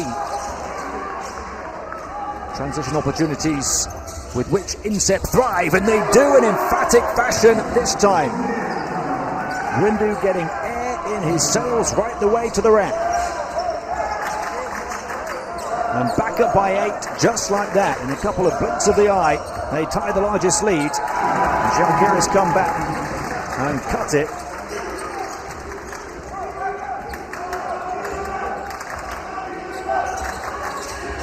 Those possession count categories crucial for INSEP so far, especially off those live ball turnovers, able to use their athleticism off the floor in there, springing their sneakers for second chance opportunities as well. And that's been the big difference maker here. Fouled on his flight path was Solimon on another offensive rebound, their 7th in 9.5 minutes just about. Žalgiris have only grabbed 1. And the turnover count, Žalgiris 5, INSEP just 2. 9 extra possessions on those 2 categories for INSEP over the course of less than a quarter. That means INSEP here can be up by 8 points. And they are, having only shot 9 of 22 from the field. Žalgiris are 5 of 12, 10 extra shots so far for INSEP.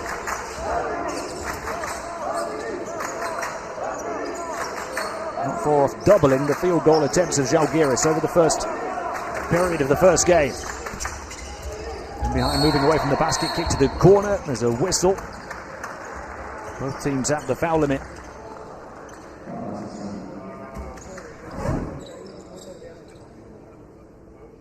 So at the line, we'll see Majus Bulanovas.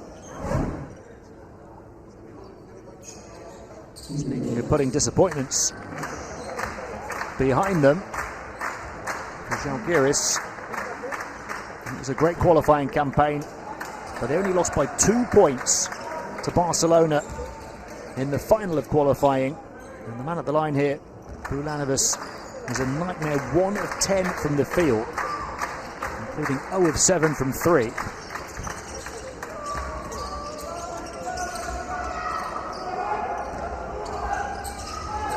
There's only 1 of 4 at the foul line in this game, but it's put in at the buzzer here. Was it in time? Fight fast down the floor. They're going to ask for the officials to have a look at it.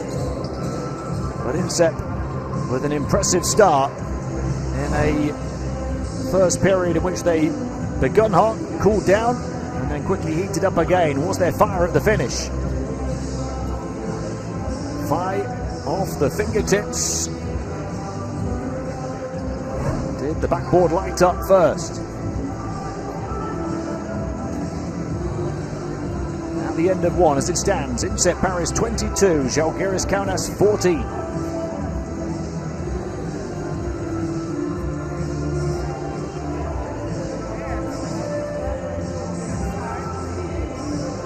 Žalgiris yet to lead in this game. INSEP raced into an 8-point lead early on.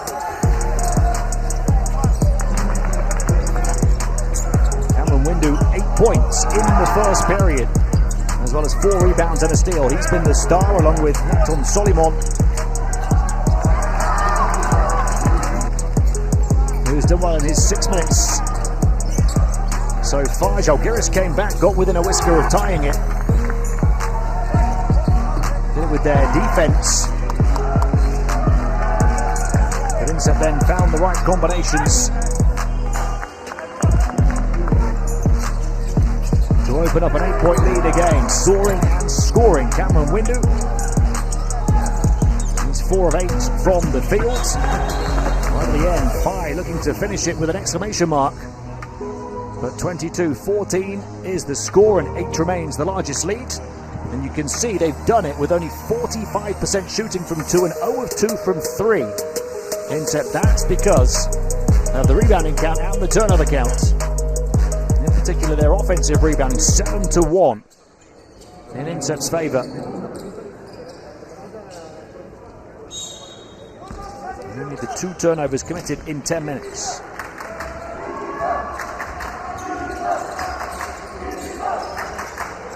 And a chance to open up the first double-digit lead of the game on the first possession of the second quarter. Air ball though. Wimby trying to serve it on the baseline to no avail. Inset 0 of 4 on the outside. Žalgiris 0 of 3.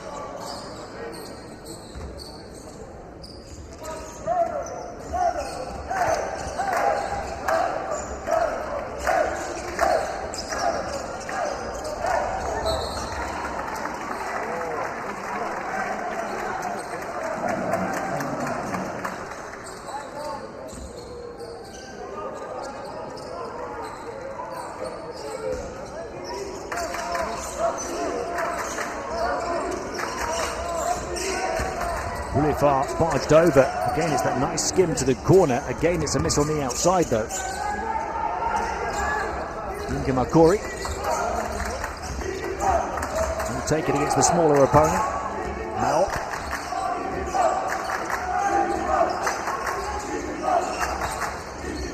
not the key to unlocking the defense. Doing it all by himself. Slaloming through and finishing through the foul. Tismail, I mentioned, he wasn't a big scorer in qualifying, only 7 points a game. Playmaker, but showing he's more than capable of picking up the points himself as well. He was returning from injury in that qualifying campaign when he played 21 minutes a game. His shooting was an issue in that tournament, so too his turnovers.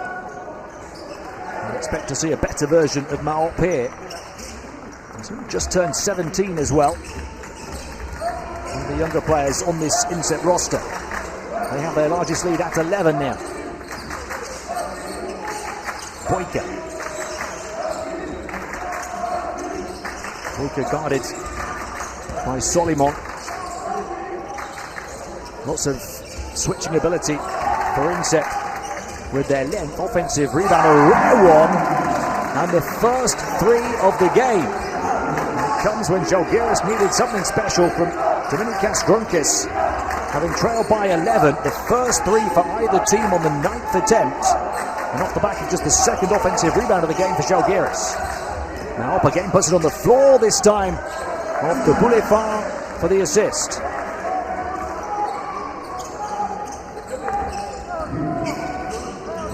Looking to pull the strings now. His first score and his first assist in quick succession. 10 the gap. Grunkis.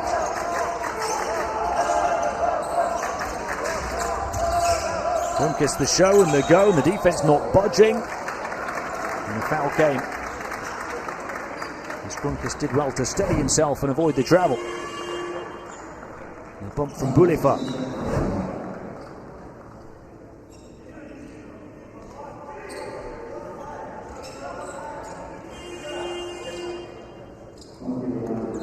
His numbers were low in the group stage of the Ulm qualifying tournament, but he thrived in a bigger role against Barcelona in the final. He posted 19 points, as well as 3 assists and just 1 turnover in 24 minutes. He was 7 of 7 at the free throw line in that game, as well as 6 of 9 from the field. And he is up to double digits. Make it 11 points for Dominykas Grunkis in 7 minutes on court, including 6 of 6 free throw shooting. He's hit the 2-pointer and that 1 3-pointer. He's perfect for 11 points in 7 minutes. The rest of the team only have 8. Now penetrates the paint, the footwork again, and the finish again over the top of Koretz. Tismail turning it on. 10 the lead for Inset. He's single-handedly holding off another comeback attempt from Žalgiris. A couple of scores and an assist for him in between. Boyka up against Solimon. Moves to the corner, over everything.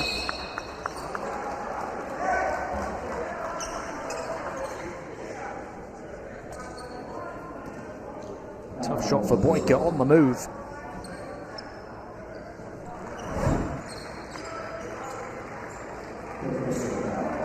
And a shot clock violation with the ball not hitting the rim.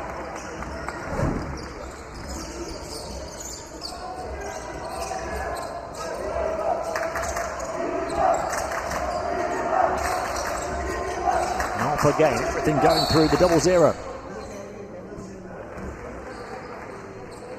Žalgiris committed their third foul in the first 3 minutes and 1 second of the second quarter, so only one to give the rest of the way until halftime.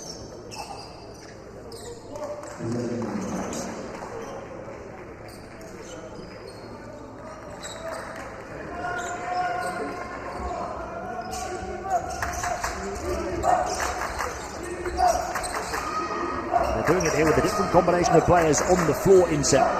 No Burefa or Windu right now. More Kwaku Ego.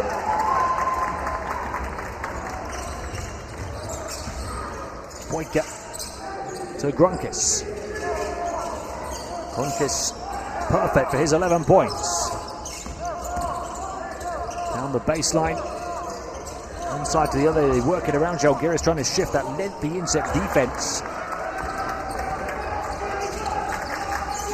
Weren't a great ball-moving team in qualifying, Žalgiris. Only 14 assists a game. They're having to do all they can here. Trail triple.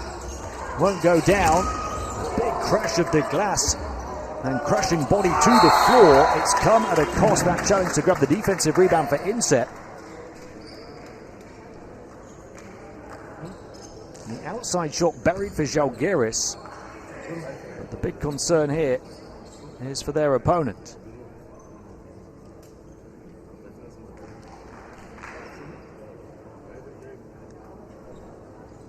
Inga Makori with the issue, one of Incep's key players. The all-first teamer in qualifying.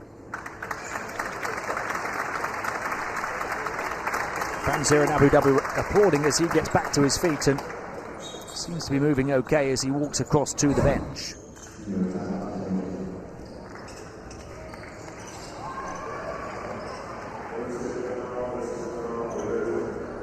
We'll have a timeout, 4 minutes into the second quarter, with Incep's once 11-point lead cut to 7.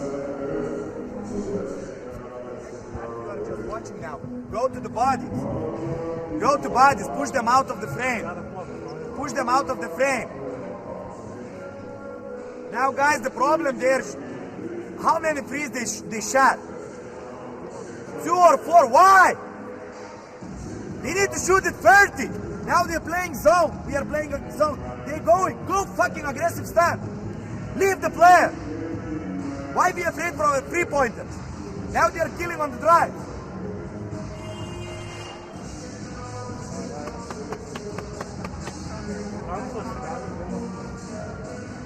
Žiūrėkit, pirmą ataką, Brunkė. Su kamuoliu. 4, 5. We run like this. Boyka, you go here. Max, you go here. Miles, you go here. And they are over pressing. Make a screen and attack. Let's go. Okay? Let's go. From defense. That's us.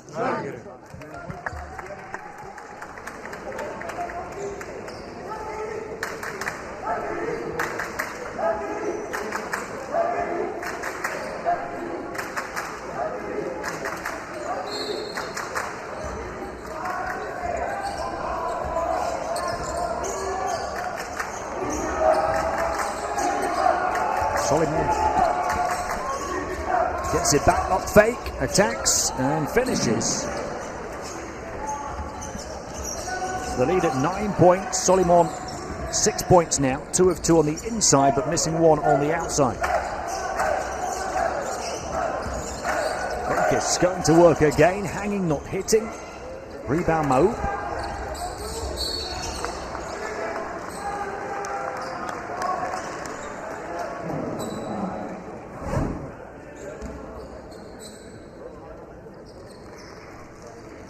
Grunkis then committing the 4th foul for Žalgiris. Less than 4.5 minutes of this second quarter. That puts them in a really difficult position the rest of the way until half-time. Maoud, that meandering dribble and those fancy moves and fakes again. This time Žalgiris wrestling to protect their own backboard. Still the second chance opportunity for Inset. And fouled as he put it up was Solimon.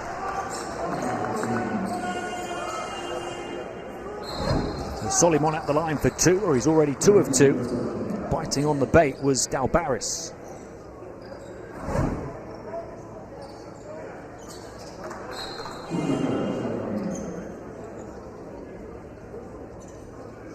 Well, Dominikas Grunkis has 14 points for Žalgiris. He's hit the only 2 threes in the game. He's 6 of 6 at the foul line. He's on the bench now, as is Kurutz, who goes there to sit next to him. So Žalgiris needs somebody else to step up. Aside from the 14 of Grunkis, the rest of the team has only scored 8 points. The rest of the Žalgiris squad just 0 of 5 from 3. And 4 of 11 from 2. 0 of 4 at the foul line as well when you discount Grunkis' 6 of 6.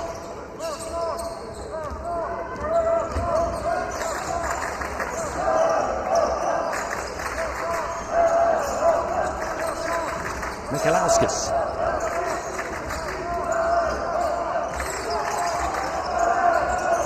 They wanted on the post up here, but forced away from the paint. Boyka grazes the rim. That resets the shot clock to 14. Aggressive play. And then a nice find from Dalbaris, the 2'9" centre.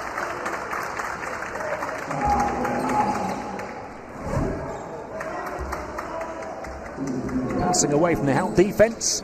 Earns them a trip to the foul line with Strombergas. Strombergas, the leading shot blocker at last year's under-16 Euros with Lithuania. 3.1 a game.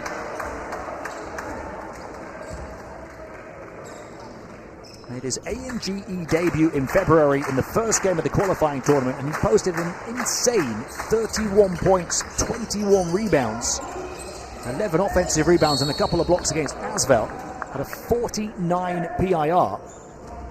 One of the highest in ANGE history.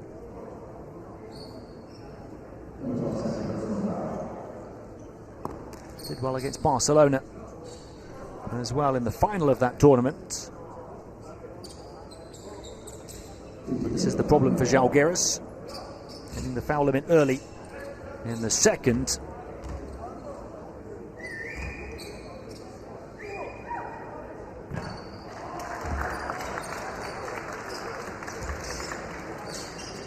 Kwaku Ogu at the line for the first time. And this is both, so maybe it's not a problem for Žalgiris. Instead, as a team, they're only 6 of 11. Žalgiris only 6 of 12 though. Mikalauskas. Shifty and nifty with the ball in his hands. Great defense though from Kwaku.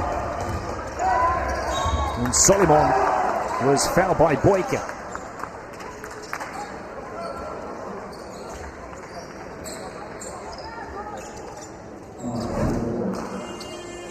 Only the first foul on Boyka, but there are a number of players in personal foul trouble as well. Plenty of fouls being committed through the course of the first half. Kurutz, Bulanovas, Strombergas and Grunkis each on 2 for Žalgiris, and already on 3 fouls is Brnovic for Žalgiris. And for Inset, 3 players on 2. Ulifar and Kwaku Ogu, a couple of key players. But they lead by 10, 32-22, with 4 minutes and 19 seconds remaining in the second period.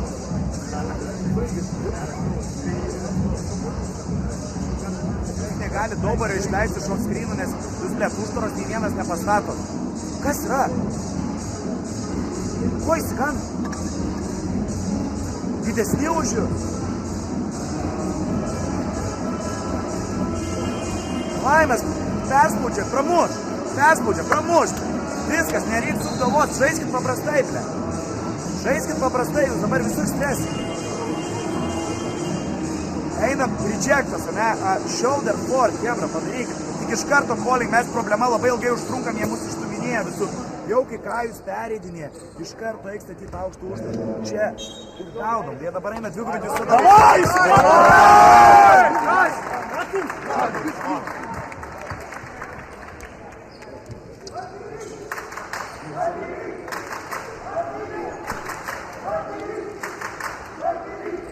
Žalgiris head coach Rokas Kondratovic just not happy at all with the performance of his team so far in the opening 16 minutes of these finals. They've just got to hang in there until half-time. Try and improve then. And use their defense to do so. It's not an easy position to be in to do that down the final stretch of the first half at the foul limit already. One good run they had came with an improved passage of defense, albeit with some key inset players on the bench. Down 11 as Inset tie the largest lead so far. Nikolauskas can't shake off the Inset defense. Eventually does corner short. Back to offensive rebound that once, but twice and a foul. They start to improve in that regard. A huge advantage in offensive rebounds for Insep in the first quarter. Žalgiris have closed that count now, grabbing 7 themselves to Insep's 9.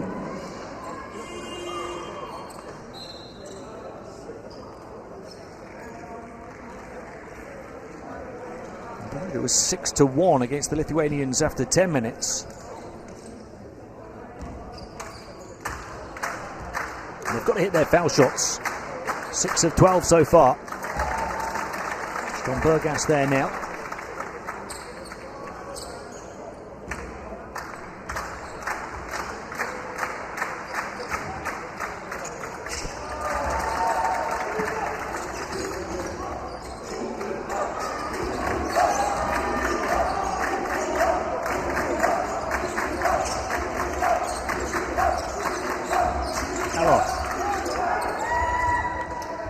The underarm harm with the roll around the rim delivered by Kwaku Ugu. Back in recently, one of those players picking up multiple fouls in the first half. He's got 6 points on 3 of 4 shooting in 7 minutes. Baker, free shooter. Knew it was off all the way. Nikolauskas, 2 of 9 on the outside now, but again a second chance opportunity for Žalgiris. Quarterback pass, touchdown emphatically for Kwaku Ugu. He rose to rock the whole rack. 11 the lead again for Inset. Final 3 minutes of the first. Boyka on the bounce. Can't shake off the defense, but he was fouled by Kwaku Ugu, so that will be his 3rd. One of Inset's key players picks up a 3rd personal foul in just 8 minutes of action. He's their joint top scorer on 8 points after that high-flying finish.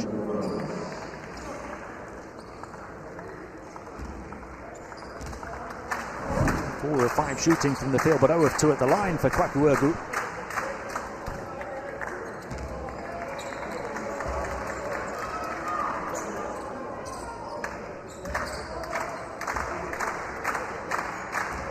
Boyka at the line where he's 0 of 3. Make it 0 of 4 for the guard. Žalgiris fall to 8 of 16, 50% as a team. Make a few more foul shots and they'd be right there. Now a chance for Inset to open up the out-and-out largest lead in the game. 2.5 to play in the first half. 3-point shot for them. That would have felt like a dagger if they'd hit their first from downtown. They don't, though, and Žalgiris look to attack quickly before that lengthy defense can set. Mikalauskas, the swivel, the mid-range shot, and he got it, falling down to the deck. Kaius Mikalauskas. It's his first score on his 5th attempt from the field. 2 assists, but with 3 turnovers. He's had a tough time in his 9 minutes so far. That might get him going.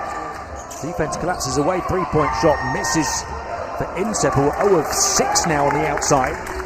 An encouragement here for Gronkis and Žalgiris.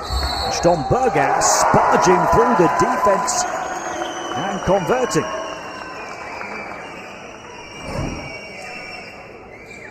They've called this against Stombergas. Halar getting in position and then celebrating.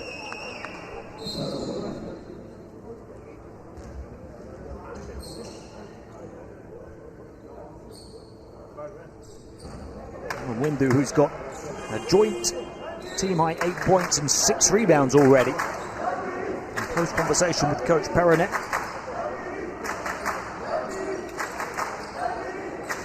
Big job for Francois Peronet, taking over from Lamine Kebe, who'd had 8 years as head of the INSEP Academy.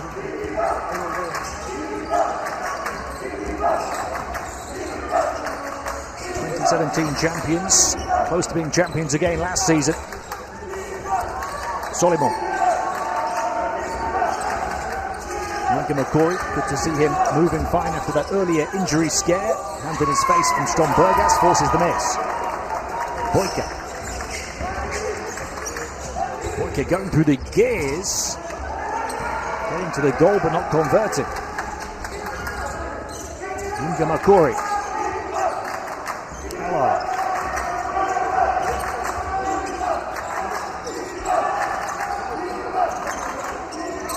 A long 2 for Yinka McCory, and he converts. So the lead stretches back to double figures. Final minute of the first half. Gronkis, 14 first half points. The pass wide open right in front of the bench, but an air ball on the open 3. And again, Gronkis, who's 2 of 2 from downtown with that pass. The rest of the team are 0 of 8.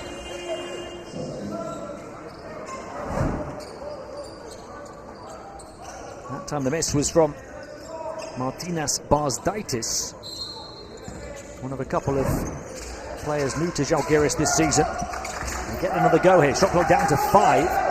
Boyka gets past the defender on the crossover, dishes it off, and lights the fuse for a dynamite dunk from Dalbaris. So 9 the gap. There's a psychological battle here between it being a single-digit and double-digit margin heading into half-time. Žalgiris would feel in a poised position to attempt to come back in the second half if they could go in with the margin less than 10.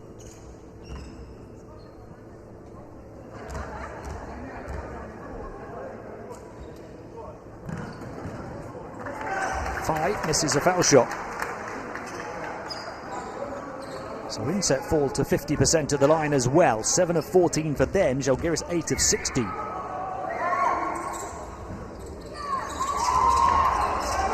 And this is both, but they get it back. And you can't put it in from the field either.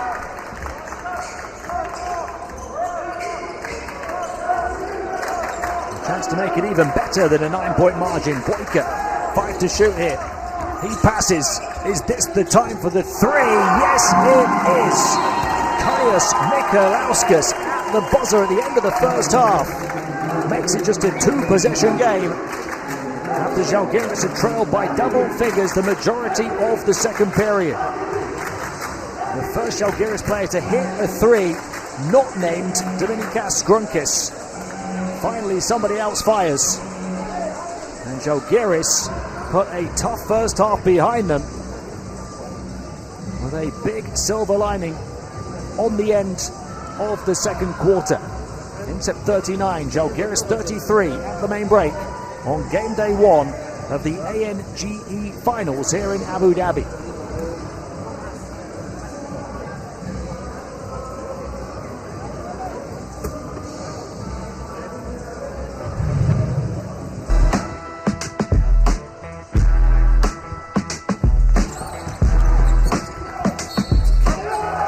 Set with a 22-14 first period. They're up by 8 points on multiple occasions, stretched that lead to 11 on several occasions in the second quarter. With Žalgiris finishing with a flurry and doing even better after they'd hit the foul limit. That was the key in turning the game in their favour, or at least keeping themselves well and truly in the game and not letting it get away from them. They were in a precarious position from which INSEP could have pulled away and taken the lead towards the mid-teens or even towards 20 with that foul trouble. INSEP did not make the most of the opportunity to do so. Žalgiris managed that situation superbly,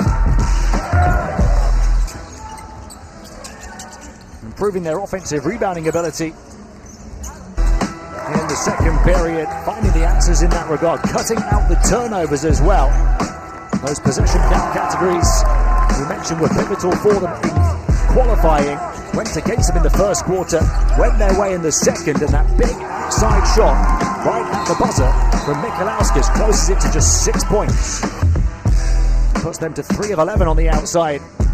After they failed to hit one in the first period, INSEP still 0 of 6, and you see the rebounding numbers almost evened up.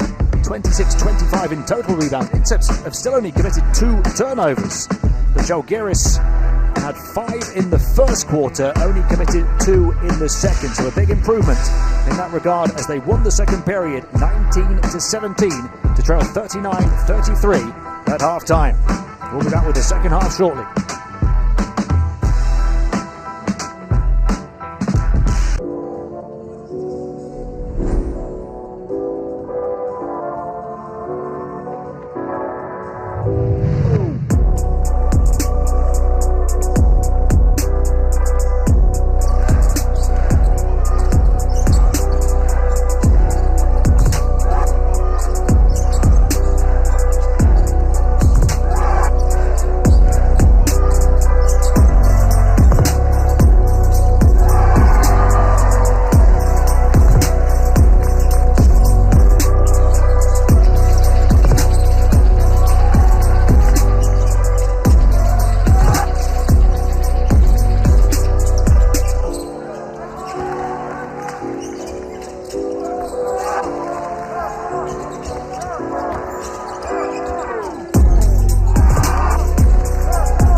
Welcome back to the Adidas Next Generation EuroLeague tournament. Game day 1 here in Group B.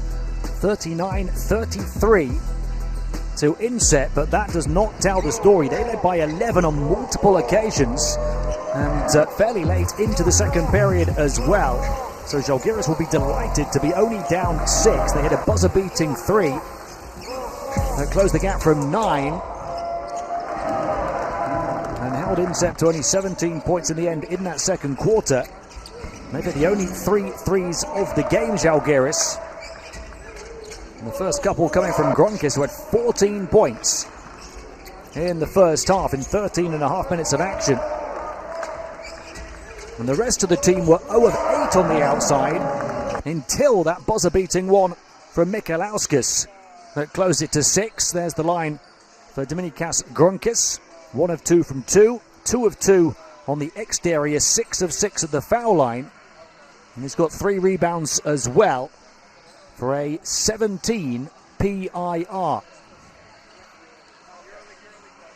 That's the top PIR in the game for both teams. And he's taken on the responsibility of covering for the struggling Dovydas Bojka, their star guard, who struggled in the first half, held to only 4 points and 2 assists with 2 of 7 field goal shooting and 0 of 4 free throw shooting.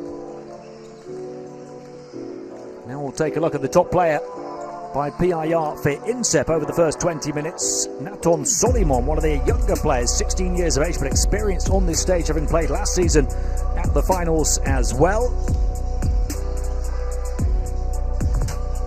Youngster whose dad played in the senior EuroLeague and is actually still playing in the French 5th tier at the age of 45. William Solimon, his son 16 years of age, playing here at the ANGE finals. Natan 8 points on 2 of 4 field goal shooting, 4 of 6 from the foul line, 4 rebounds, 3 of which have come on the Žalgiris backboard, and a couple of steals for a 14 PIR at the half. That is the only double-digit PIR of any Inset player, as is the double-digit PIR for Gronkis of any Žalgiris player. But he's one of 3 scoring leaders for Inset, 3 players on 8 points. Windu also has 8, as well as a game-high 6 rebounds. And Kwaku Ugu has 8 as well, but also 3 fouls. A couple of players on 3 fouls as well for Žalgiris, which puts them in a tough spot for the second half. Ignace Dombergas and Maxim Brnovic, whose action will be limited perhaps from this point on. Dombergas, a key player at centre, has grabbed 5 rebounds and got 4 points in under 10 minutes, but picking up 3 fouls. The rebounding count crucial in Žalgiris getting back in contention in that second quarter. Only had 1 offensive rebound in the first period, 7 in the second period. Here's a look at the day's schedule. Half-time here in the first Group B game after we had big wins in Group A for Milan and Barcelona. 1 more game to come. The record and reigning champions Real Madrid against the overtime elite. A very talented high school squad from the USA competing at this competition or at these finals for the 2nd straight year.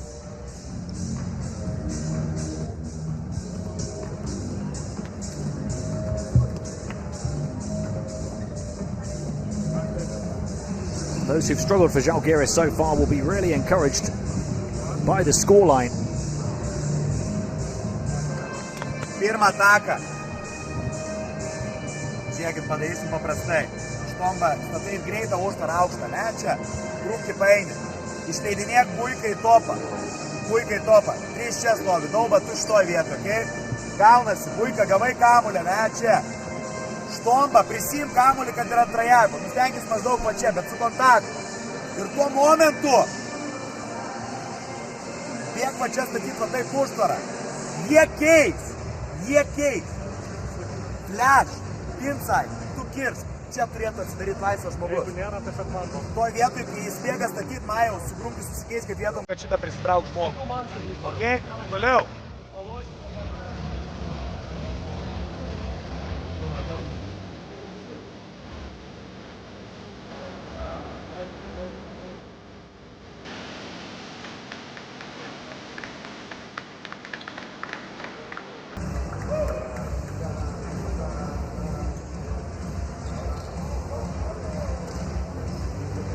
Mikolauskas missed his first 4 shots in the game. He's hit his last 2. A tough mid-range 2, and then that buzzer-beating 3 at the end of the second that closes the gap to only 6 points. Puts the pressure on Francois Perronet on the inset bench and his team, who, of course, like Žalgiris, have aspirations of going all the way at this tournament. Both of these clubs or institutions, 2-time champions on the ANGE stage. Except getting so close last season to their 3rd title.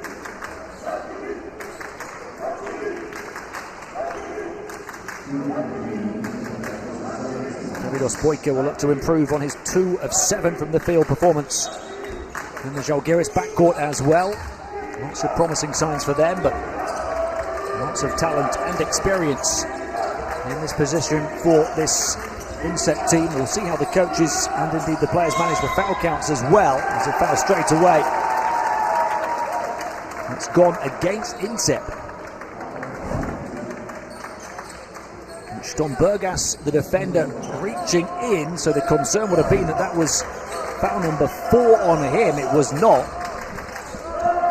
So a big call already from coach Kondratavicius to keep Stombergas in the game right at the start of the second half on 3 personal fouls in 10 minutes of action. And straight away you saw Inset going on to the interior, perhaps knowing that.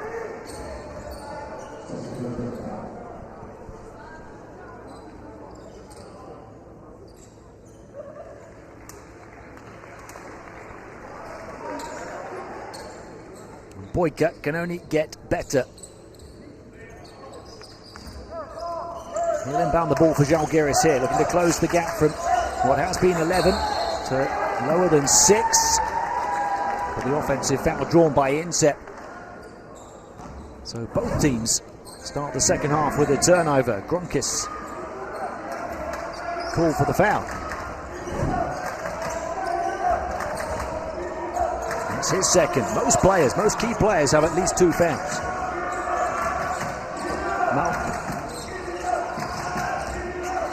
That showed some fantastic flashes in the first half, but a suffocating shutdown that time as he looked to get to the basket again. The shadow and the shutdown on the interior by Stombergas, showing why his coach has left him in on 3 fouls. What a block in personal foul trouble for Stombergas. Inga McCory feeding it in. Solimon taken away. Another turnover for Inset. Tough start on offense to the second half for them. Žalgiris yet to score though themselves. Boyka again smothering defense. Maop and a chance to run and to flip it in on the underside of the basket for Solimon. He hits 10 points for the game, that's on Solimon, as well as 4 rebounds, 3 offensive rebounds and 2 steals in 16 minutes of action. Stombergas on the offensive end now, having an impact in both paints. His second field goal, converting both of them. Now, 3 Three-point shot, no. Whistle, off-ball contact, foul against Inset again, as Boyka goes down.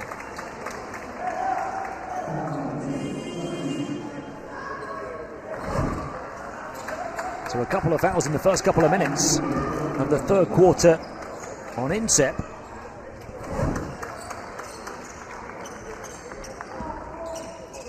They only committed 2 turnovers the first period, 0 in the second period. They've already committed 3 turnovers in just over 2 minutes now of the third quarter.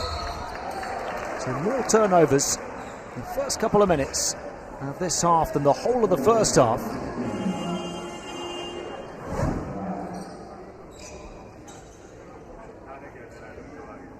And the foul against Žalgiris, and it is the 4th on Stombergas, so that was the risk taken by coach Kondratavicius. Ignace Stombergas now dangling by a disciplinary thread. 5 is the limit here in this competition, as is the case across the continent, or indeed across FIBA rules basketball, and indeed EuroLeague rules basketball. Solomon, nice pass inside, flying high to throw it down. Kwaku Ergu. He's clocking up the air miles in these finals already. Three-point shot is good from the 2 meters 9 center Dalbaris. Now in qualifying he was 1 of 17, but he backs his own ability because he takes more than 4 a game on average, and that one falls for him at the finals.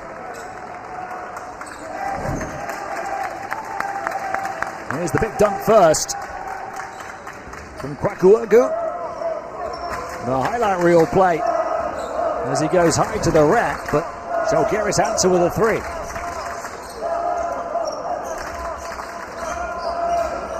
So 5 the gap, they keep on closing it. Boyka, a chance to make it a 1-possession game here.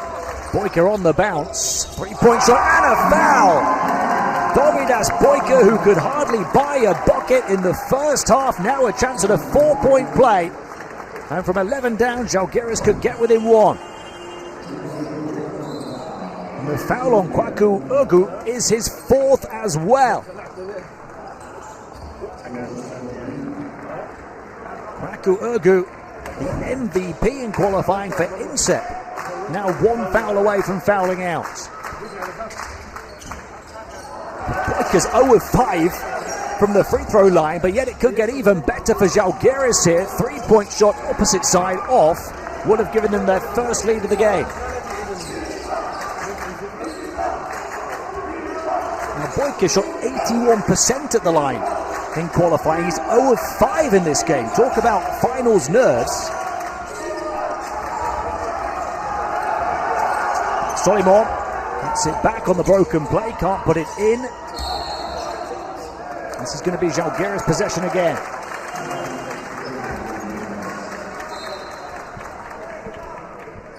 So a chance for the tie, or even the leads, as coach Kondratavicius' team look to complete their comeback.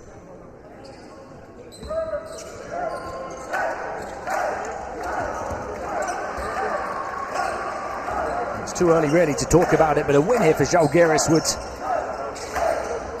really rocked this group already, even after just the first game. With Inset the runners-up in this competition last season, and Real Madrid in this group as well, the champions. Boyka on the bounce to the basket, double roll around, goes down, and from 11 down, Žalgiris are level. Domidas Boyka with 5 points in a flash, more than he scored in the whole of the first half. Basket won't count. The foul on the floor as Windu looked to attack. He had 8 points early on, hasn't scored since.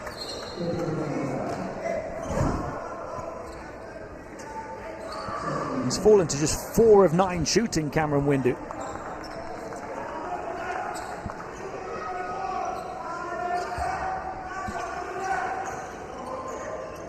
And Boyka had to wait a while and watch that one from underneath. 9 points, 3 assists now for him, having only had 4 points in the first half. Insep under plenty of pressure here on game day 1. Tough shot again on the interior. Boyka looking to come away with the rebounds. It's Insep ball on the baseline. 1.2 though on the shot clock. And Boyka's hurt. He averaged 20.3 points per game in qualifying. 4.3 assists, 1.8 steals.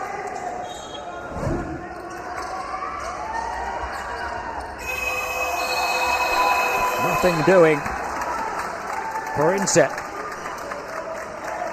Not just on that possession, but pretty much throughout the whole of the second half so far. Just 4 points the first 4.5 minutes of the third quarter. Žalgiris have put up 10 in that period. Now a chance to take their very first lead of the game. Boyka guarded by Windu. Mikalauskas. Shot clock to 3. It's Boyka for the lead. The first lead of the finals for Žalgiris. And Dovydas Boyka has shown up here in the third quarter.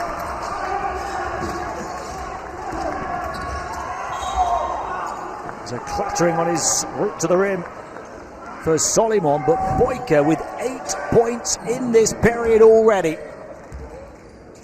2 triples. 2 in between. And the star guard is finally feeling it. An 11-0 Žalgiris run that is stopped at the line by Solimon.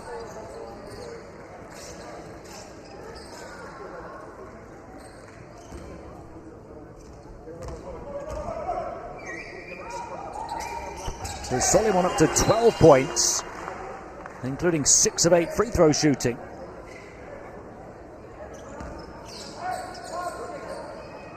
He's starring here for Insep. But Žalgiris lead, and Insep on 4 fouls at the midway point of the third quarter as well. After their flying start to this game, Žalgiris have turned the tables. They've worn them down with their defense, and now their offense is showing up. They've improved their hustle, they've shaken off their nerves, but they turn it over.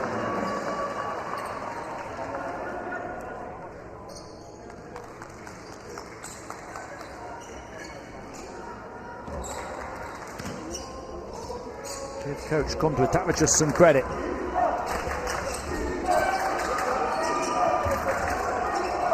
They qualified 2 years ago as the host of the Final Four in Kaunas. They didn't qualify for the finals last year. He's moved to the bench this season, and well deserving of their wild card ticket after they only lost the final of that qualifying tournament by 2 to Barcelona, one of the strongest squads at this level. And now they've talked about showing up here to go all the way, Žalgiris. They believe in their ability and their mentality. And we're seeing why right now.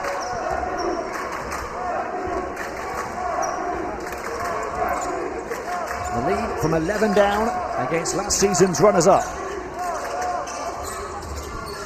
Mikalauskas, and they're getting the kind rolls and bounces as well. Off the eye in the glass and back down for Mikalauskas.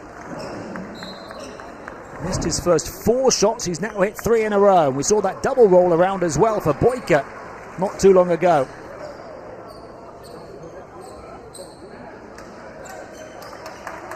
The basketball gods looking down on Žalgiris right now.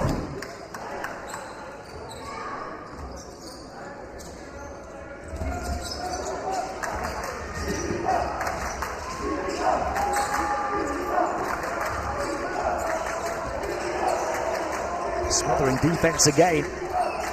Solimon.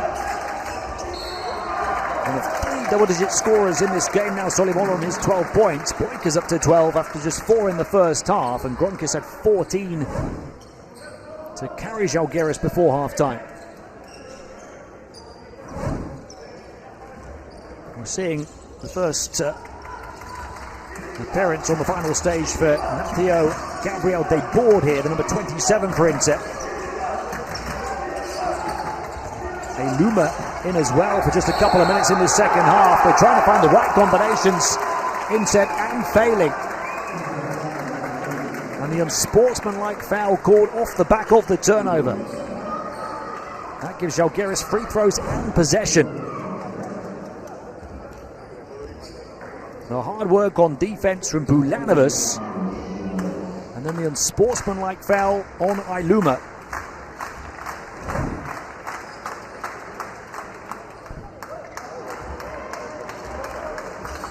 You've got three key players for Inter in Solimon Boulefard and Windu on the court, but also two of the younger, less experienced players in De Board and Ailuma, both for the first time in the game here in this third quarter.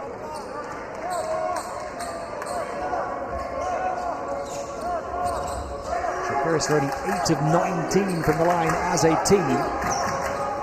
Have the ball back here off the back of the unsportsmanlike. Boyka throws it up, and Currents throws it down. Žalgiris are purring here in Abu Dhabi. An alley-oop play of the highest order, as Boyka continues to do it as a scorer and creator, and Currents goes all the way to the top for the exclamation mark finish.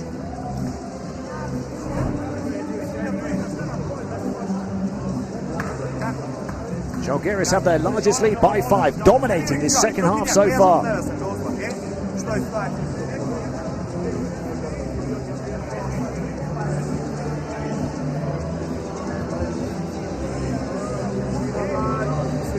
La remettez ici sur la protection, il ne se passe rien alors qu'il y a des choses à haute à l'opposé.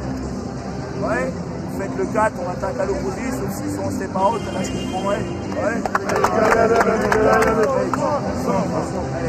On peut niquer leur momentum, là, ils sont là pour les couper. So we're going to have to rally here. Only down 5 points, but plenty of problems for Coach Perinet to sort out. Momentum firmly in Žalgiris' favour. They've carried it from the final few minutes of the second period into the third, and remain very much in the ascendancy here, with a 13-6 third quarter so far. Boyka now 12 points, 4 assists, having been a shadow of himself in the first half. Ailuma. Yanis Alar coming back in for Insep off the back of that timeout. Ailuma remaining on the court after his unsportsmanlike foul. Boulefard can't hit this shot. He's their best shooter, Boulefard. And then there's a foul against Insep underneath.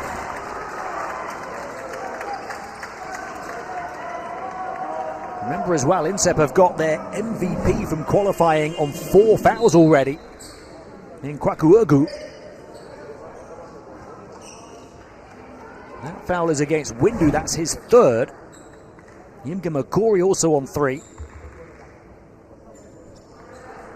And Insep, perhaps more significantly at this stage, already at the foul limit. So the foul on the offensive rebounding attempt is a defensive foul. Sends Žalgiris to the line to try and engineer their first 3-possession lead.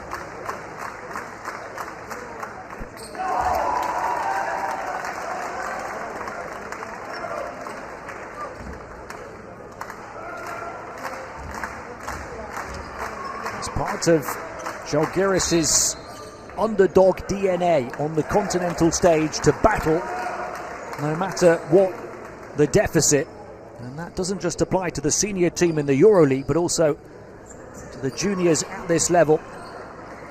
In their qualifying campaign they were down by 20 points in the first half against Asvel, ended up winning by 14.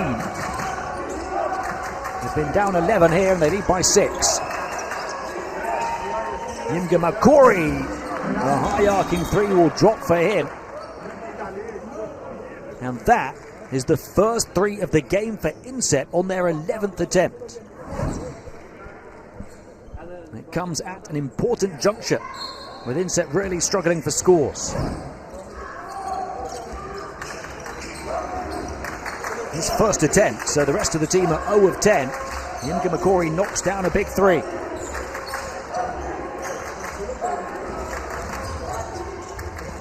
And thrown off the mark by Mikalauskas, but they recover possession. 5 to shoot now. Boyka. It's Mikalauskas on the outside, off left. Offensive rebound again. Mikalauskas from the elbow. Foul goes against Žalgiris. And that'll be their 4th of the third quarter. They just grabbed their 11th offensive rebounds, 10 of which have come since the first period. A technical foul on Kurtz, the call.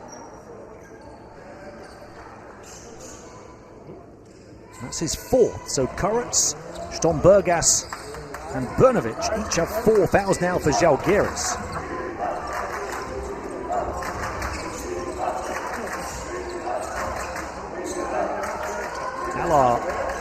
Soliman up fake, fouled, and he will go to the line for 2.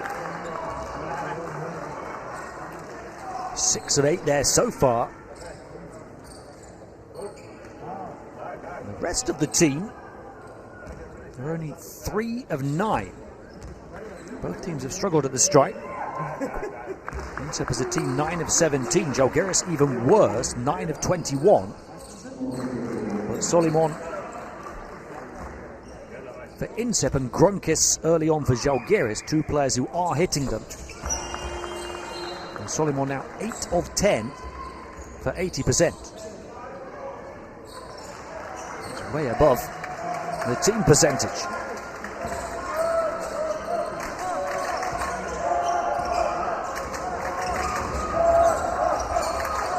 A 1-point game here, 2 minutes to play in the third. Mikalauskas.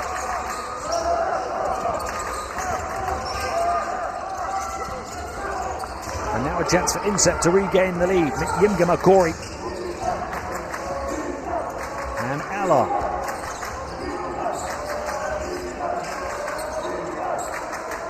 Allah gets it back from Yimga Makori. 3-point shot off. They can't grab the offensive rebound they were battling for, so Boyka comes away with it. Mikalauskas, a bit of open floor, drew the defense. Like moths to a flame, and burning them from the corner was Grunkis, who now has 17. 3 of 3 from 3, and only 1 miss of any type in the game for his 17 points to lead all scorers. For the lead for Žalgiris, approaching the final minute of the third. Yimga Makori, that was off, but the offensive rebound from Allah, falling down and finishing. Grunkis again. Well, he was laying dormant for a while, but he's just erupted once more. Back-to-back threes and a 20-point performance in 19 minutes on court for Dominykas Grunkis. A shake-off and shot, and a 20-point game already. 14 points early, then didn't score for a while, and then 6 in a flash. Shot disrupted from the corner. The piece is picked up again by Yimga Makori.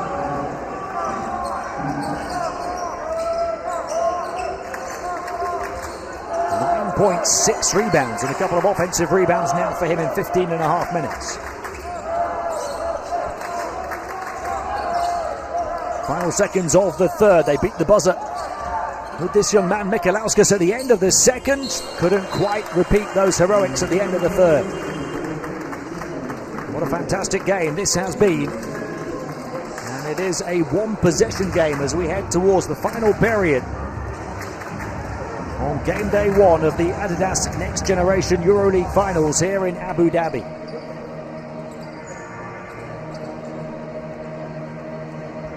Žalgiris with a big third quarter, their best offensive period of the game, scoring 24 points, their best defensive period holding Incep to 15, have completed a comeback from 11 down to lead by 3, 54-57 with 10 minutes to play.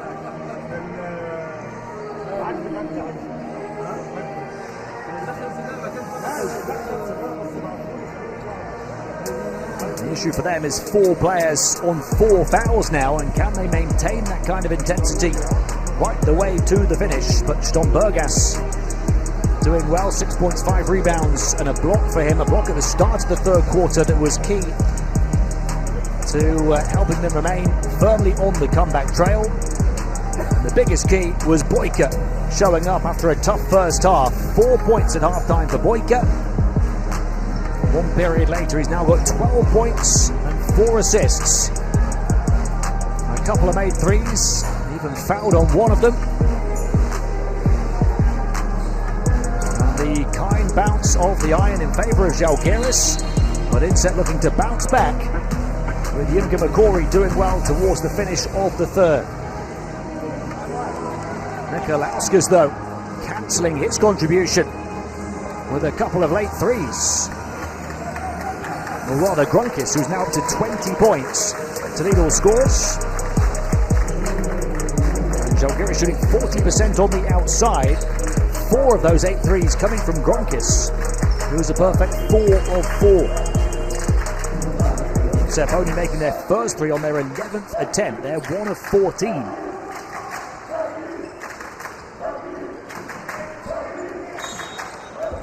Least accurate three-point shooting team through qualifying of the teams to make it to these finals. And that perimeter problem remains for Inset here on game day 1.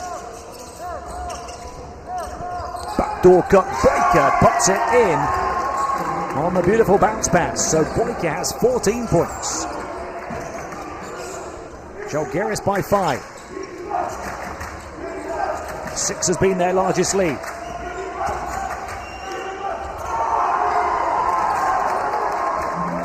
Inset held to only 15 points in that third quarter, and a defensive stop for Žalgiris at the start of the fourth as well.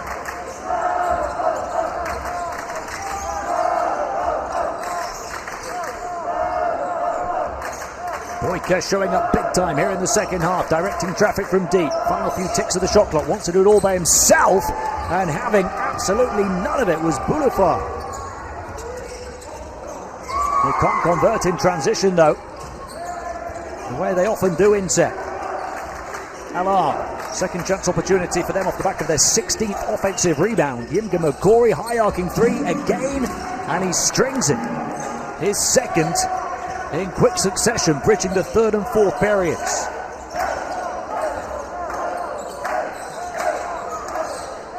To the gap, Yimga Makori up to 12 points. Boyka up against Yimga Makori, the 2 star scorers, and Boyka buries it to cancel out the 3 of the man who was right on top of him on that play. So Boyka has 17 points, and 13 of them have come since half-time. What a way to put that rejection behind him.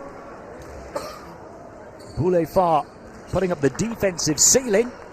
And the following possession, Boyka broke right through it with a big 3.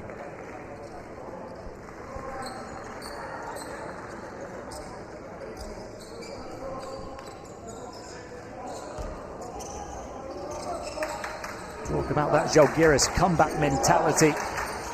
We saw the senior team in Milan in the EuroLeague earlier on in the season produce one of the biggest ever comebacks in EuroLeague history. We've seen this Žalgiris youth team doing it as well. They do not know when to quit, this club. That's been sewn into their fabric over the course of the last few decades and beyond. A team that won the EuroLeague as underdogs back in 1999 when the father of Ignas Stombergas was on the team, Saulius. Now Ignas playing a part on this team for Žalgiris at the ANGE finals. Now races the wrong side of the rim, and a chance to run for Žalgiris and a chance for their largest lead of the game. Far side, 3-point shot off. Kwaku Ergu with the rebound. Now Yimga Makori. Solimon receiving it from Kwaku Ergu.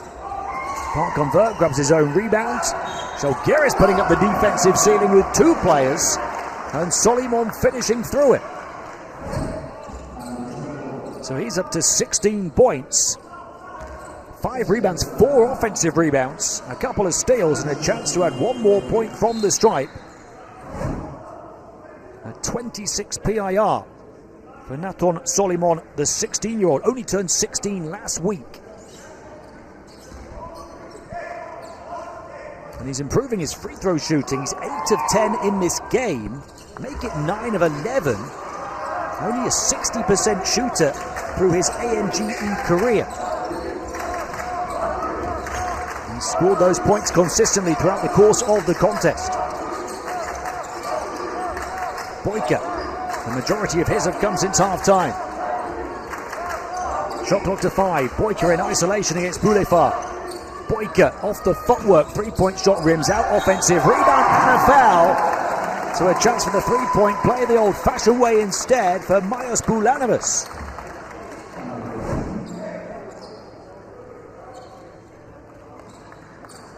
Boulanovas in front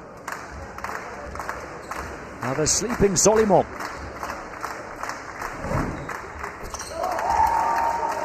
Talk about evening the offensive rebounding disparity.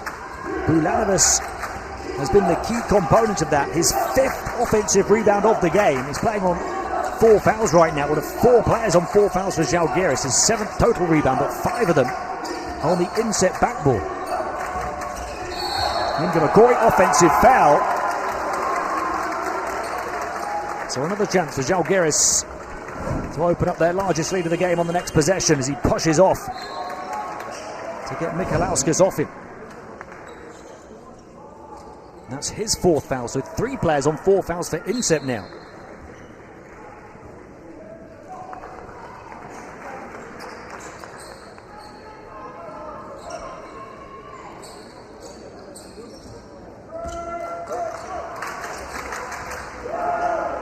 Coach Perinet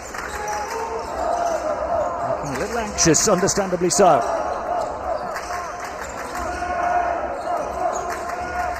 Gronkis, 20 points. He's going to heave another 3. He's 5 of 5. The number 55 on fire. An 8-point lead for Žalgiris, the largest of the game, and Gronkis has 23 points in as many minutes. Now, Kwaku Ergu couldn't convert, blows the bunny.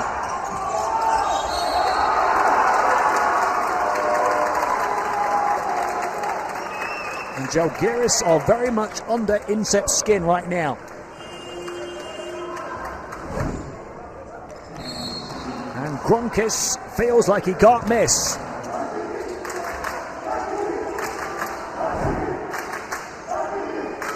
He's missed just 1 shot in the game from 2-point territory, where he's 1 of 2. He's 5 of 5 from 3, 6 of 6 at the foul line. And he's got 23 points and a 28 PIR, with Žalgiris now up by 8 with 6 minutes to play, having come from 11 down.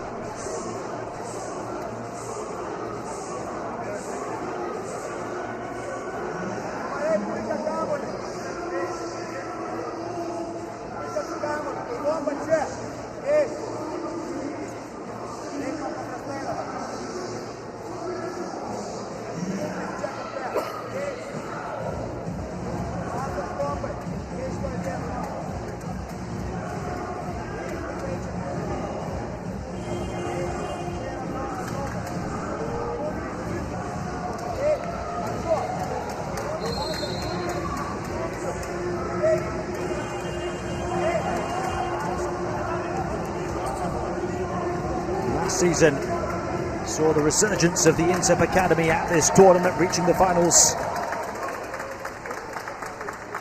in just 1 of the previous 6 seasons, winning just 1 game at this stage. They got to the finals last year in Berlin and went within touching distance of lifting the trophy. They were hoping to build on that this season, but if they lose on game day 1,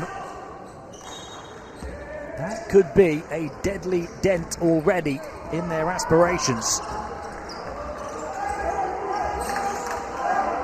8 of the 12 players had only lost the championship game last season by 1 point in overtime, are on this roster. They have the talent, they have the experience. But Boyka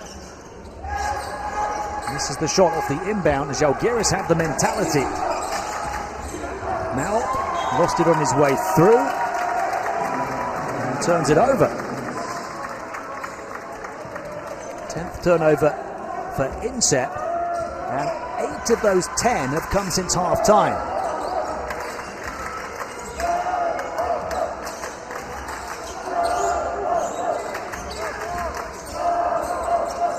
It's an open 3.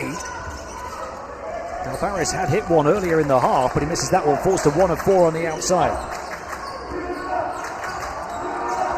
That would have tied the largest lead of the game, the 11-point lead that Insep had earlier on. They get let off the hook. And that one won't go down from close proximity either for Mao, but he does get to the line.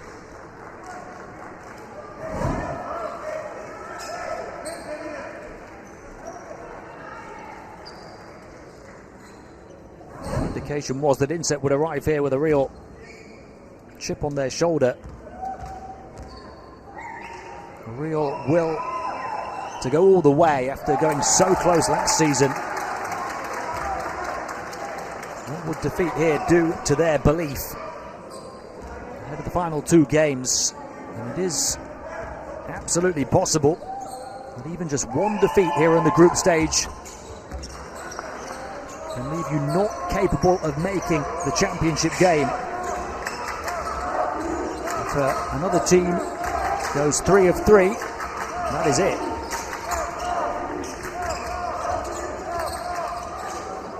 It's a free 3, and the 6th shooter shines again. Dominykas Gronkis, 6 of 6 on the outside, has 26 points.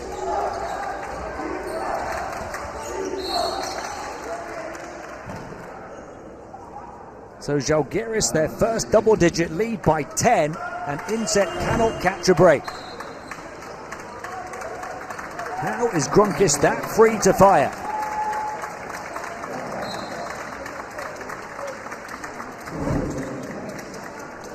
We talked about Insep being one of, if not the best defensive teams in qualifying. They held their opponents to below 60 points per 40 minutes played. Žalgiris already at 71 here. And after struggling on the outside early on, they've now knocked down 11 threes, 6 of them from Gronkis, 3 from Boyka.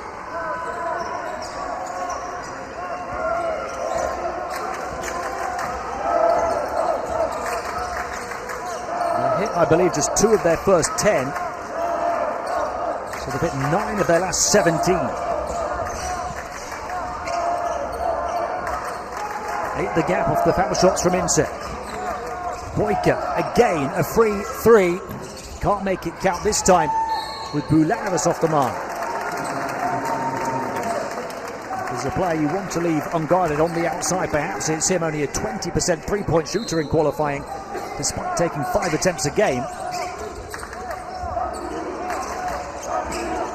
Bulanovas again, fouled this time.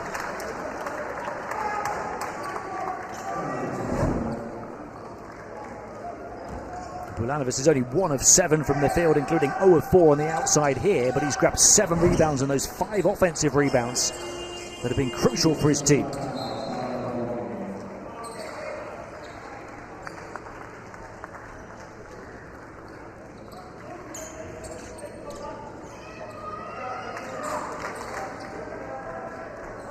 Insep is still very much in it. They've got to improve over the final 4 minutes.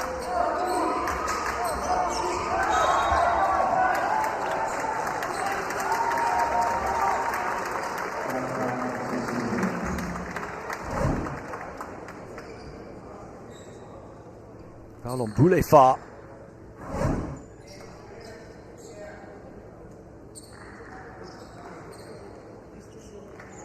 And I think he's done. Boulefard indeed fouls out. Or in fact, it's Windu.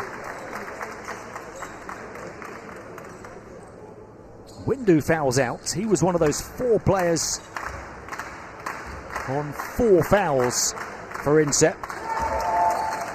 4 players on 4 fouls as well for Žalgiris, but Windu is the first to fall after his hot start.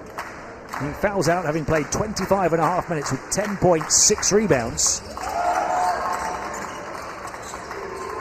But the majority of his points coming early on. I believe 8 in the first period, only 2 since. 10 the lead for Žalgiris, improving their free throw shooting a little bit as well now, and that's an offensive foul on Inset.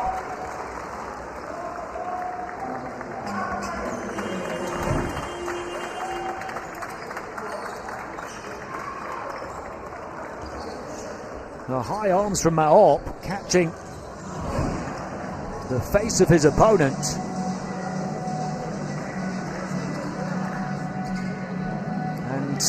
They have big problems here. Just 9 points so far in the 4th quarter for Inset, last season's runners-up. They trail by 10, 63-73 to Žalgiris, with just under 4 minutes to play.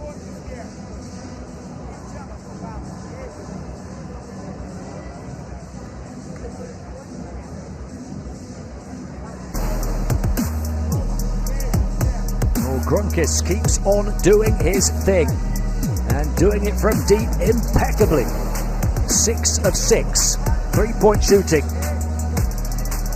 He's also perfect at the line, 8 of 8. And just the 1 miss of any type here in the game, going 1 of 2 from 2-point range. 28 points for Grunkis, with a couple of assists and 4 rebounds and just the 1 turnover. He only averaged 9 points in his first ANGE event in Ulm in qualifying in February. He's one of the older players in the group at 18 as well, but he was a new signing this season. Now really feeling it in the Žalgiris uniform, the 183 guard. He'll remember this moment. He'll remember this game as Žalgiris go on and win it. This is his big breakout game on this stage. Boyka. He'll take the shot. Yinga Makori battles for the rebound. Solimon comes up with it. Fai finishes with the foul.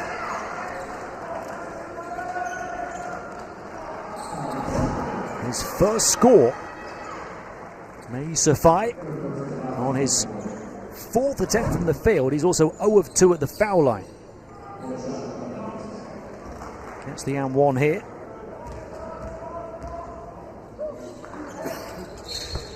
And he takes it this time.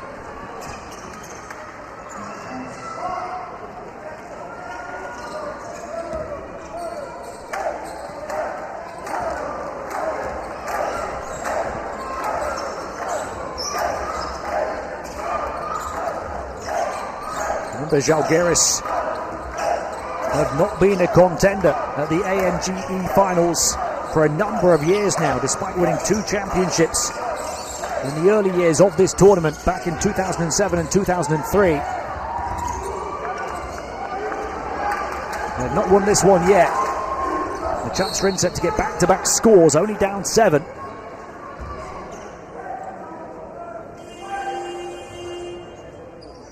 Žalgiris have won just 1 game in total on this stage in the last 7 years. They've been up by double figures in this one, but Inset are looking to take it down to the wire and put the pressure on the Lithuanians with 2 minutes and 46 to play and a 7-point margin.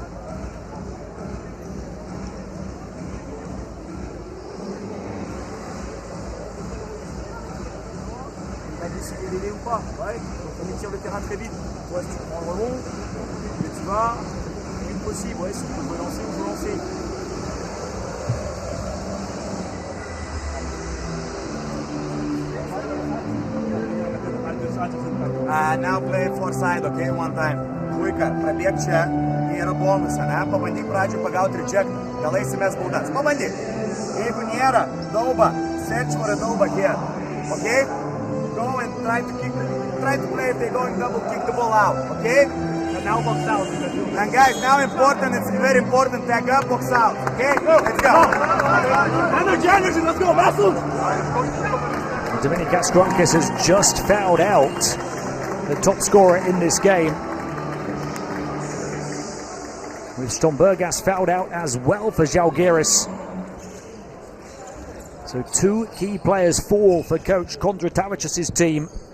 Will their once double-digit lead fall? That question still very much hangs in the balance here on game day 1 of the ANGE finals. Gronkis fouls out on 28 points and a 31 PIR in 27 minutes play with 6 of 7 3-point shooting. Stombergas fouls out with 6 points, 5 rebounds in 15 minutes. It's just a 5-point game, final 3 minutes. Windu has fouled out for inset. Boyka. Now it's all on Boyka to be the main man in the backcourt. Or the block from Kwakuogu. Solimon. Dalbaris shut down. A chance to make it a 1-possession game here. Solimon, who's been superb. Yimga Makori has in the second half in particular. And he makes it a 2-point game with 2 minutes to play. With a 2-point shot for Yimga Makori rather than the 3. But 14 points for him. And it's still a 1-possession game. He's got 7 rebounds as well.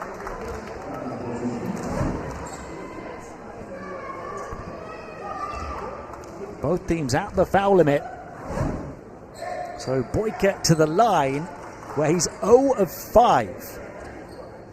Remember I mentioned he was an 81% free throw shooter in the Ulm qualifying tournament. 0 of 5 here in this game. Now's the time to hit them both because it would give Žalgiris a 5-point lead. That one gives them the 2-possession lead, which is crucial. This 18-year-old guard made his senior EuroLeague debut against Alba in February, had an assist and a steal. Said it felt like a movie, stepping out in front of 15,000 fans at the Žalgirio Arena. Now, Insep have the bit between their teeth right now, and Maop gets to the line, where he will look to reduce the arrears back to 3.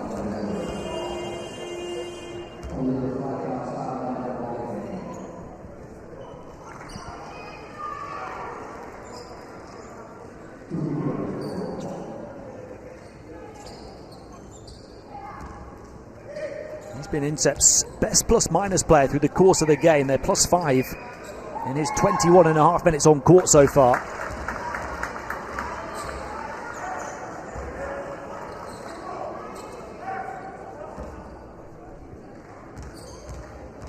Only 2 assists with 4 turnovers. Only 7 points on 2 of 8 field goal shooting. But integral nonetheless when he's been on court. Insep have been the team on top. Vital foul shots. Boyka. Crossover. Pull of the trigger on the perimeter off. Offensive rebound. Coming up with a big one. Playing on 4 fouls, Brnovic. He was the first player to 4 fouls. 4 have now fallen. He's remained on the court and following up but missing Dalbaris. Final minute here. Insep down by 3. Maop calls the play. Guarded by Mikalauskas. Yimga Makori for 3 off. Big rebound. Grabbed by Dalbaris. Žalgiris will want to slow it down. Take precious seconds away from the team from Paris. and hope there's a dagger at the end of the shot clock as well. 7 to shoot. Boyka trying to manufacture the room. Gets the shot away, way off. And Maop does not want that Žalgiris defense to set. Quickly forward. And the transition triple for the tie for Incep.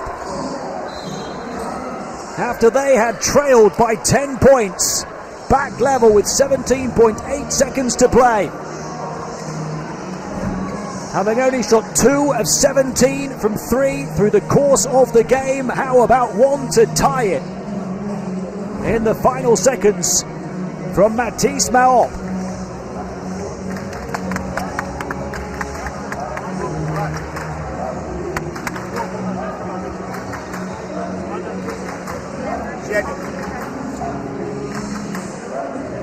Ką jau ateik su kamuoliu, ne? Buika. Čia bėga, atakuok čia Buika, bėgaus. Okay? Pasas Buikai, ne? Pasas Buikai ir Dauba, ir Majau. Dar vienas gaustas va čia. Lys. Okay? Gerai. Gerai, pargausim, gal vieną iš gaustas, pargausim. Ką? Jo, dėl to ir gaustas. Gerai, su pasai. Nepradėkam jums laiko. Jo, pradėkit žaisti, kai liks tokios 8 sekundės. Nekad nelikit laiko. Let's go! Come on! For the team! Nasus! Let's go, let's go!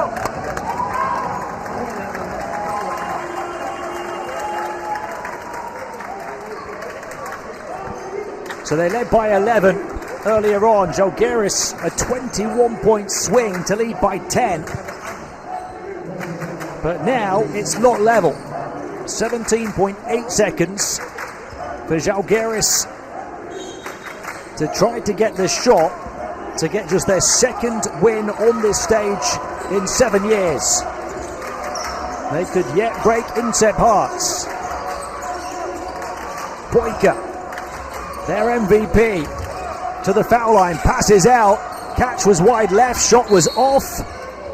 It is still going to be Žalgiris possession with 2.1 to play.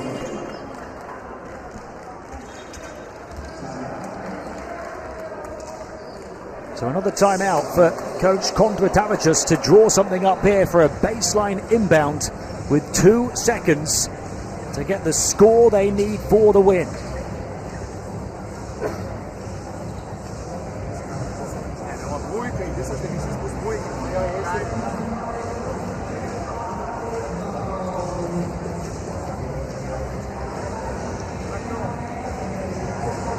D'y avoir ce pic-là pour le big.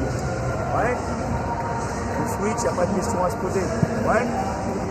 Le mec qui défend ici, intérieur-extérieur, vous êtes collé à votre gars. Si votre gars il va au pic, vous l'envoyez toujours dans ce sens-là. Il y a le pic, on va taper le big. Ouais, il faut le repousser parce qu'on va chercher le lob. Le porteur, c'est pour ça qu'on le fait. Le défenseur du porteur de balle, il est ici. Ouais. On switch tous les écrans. On switch tout. Le seul truc, c'est que vous envoyez les mecs dans ce sens-là. Ouais. C'est la touche. C'est la touche. On le pose ensemble. I beg your pardon, that 3 for the tie for Incep was from the 17-year-old Meisa Fai off the assist from Matisse Maop, who we saw straight after celebrating like he'd hit the basket.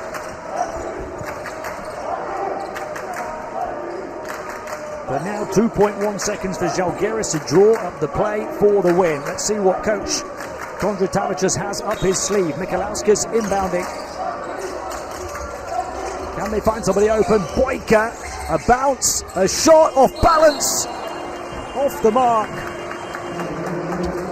And at the end of game day 1 of the ANGE finals, for these two teams, we head to overtime.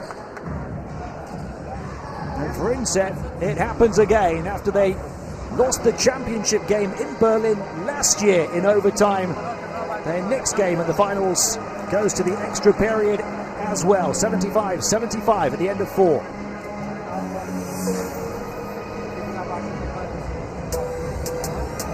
Žalgiris looked to be pulling away when they led by 10 points in the 4th quarter. Boulevard emphatic rejection. Boyka was not to be deterred.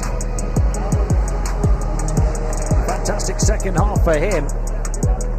15 of his 19 points in the second half.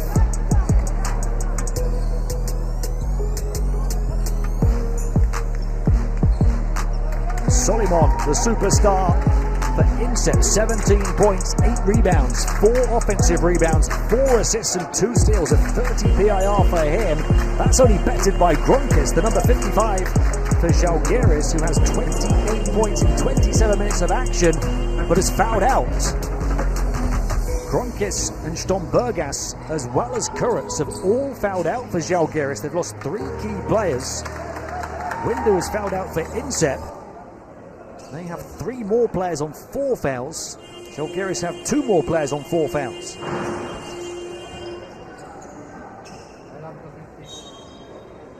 How many players are we going to have left available come the end of overtime? There's going to be a delay to the start of the extra period. There'll be a delay to the start of the final game here on game day 1 as well because of this overtime period here.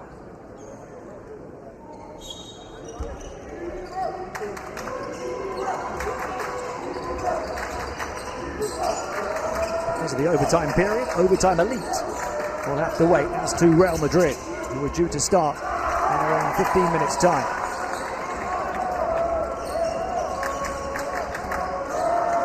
That's a foul on their first attack of OT.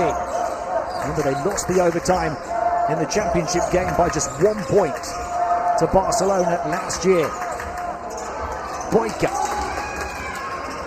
Points have dried up for him. Nikolauskas, though, picks up the pieces and gives Žalgiris the first lead of the extra period to put that 10-point collapse at the end of regulation behind them. Down the left rail, tough for who had that game-tying 3 with 17.8 seconds to go. A jump ball here.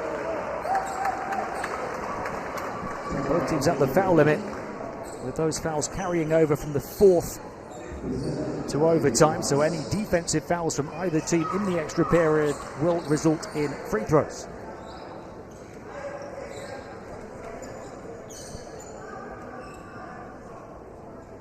How close Coach Kondratavic's team came to causing somewhat of an upset here on game day 1.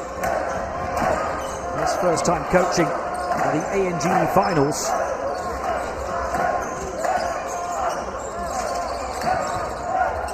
He could try and take a 2-possession lead here. Second opportunity to do so for Dal Barris, and he does. Dal Barris battling away on the boards as he has done all game, flirting with a double-double now. 9 points, 9 rebounds, 4 offensive rebounds and 2 block shots for him. He's only 4 of 14 from the field, but the hustle has been crucial for Žalgiris, and their fans appreciate that effort, whether it's on the offensive end or the defensive end. It is built into the fabric of this club. That never say die attitude.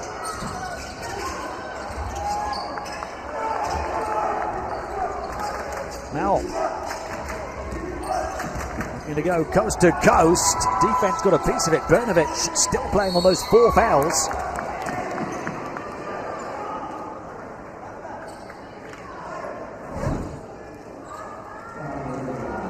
And that'll do it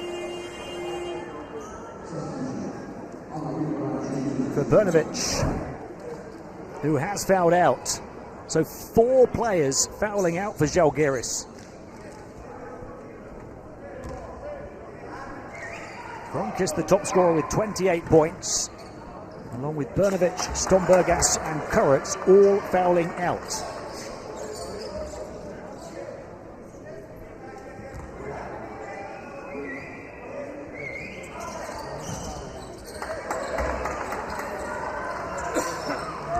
Corey's first trip to the line halves the deficit for Inter. 3 minutes of overtime to play, a 2-point game. Nikolauskas, Bulanovas, Dalbaris out to Boyka. Boyka into a packed paint, and they force the miss, defending as a group on the interior INSEP, and Alar in transition to the baseline. Oh my goodness! What an incredible finish from Kwaku Ergu. Going the extra mile in overtime.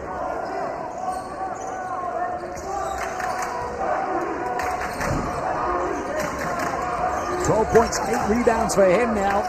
Lot level again, 79-79. Dalbaris trying to shake off Solimon. Shot clock down to 5 here. Defense disrupting, deflecting from multiple angles, and 5 will fly. And from 4 down, another twist in the tail as INSEP lead again. It's been a game of runs. Both teams with double-digit leads overturned in regulation. And now a 6-0 surge in OT for INSEP to lead from 4 down. 81-79 the score with just over 2 minutes to play.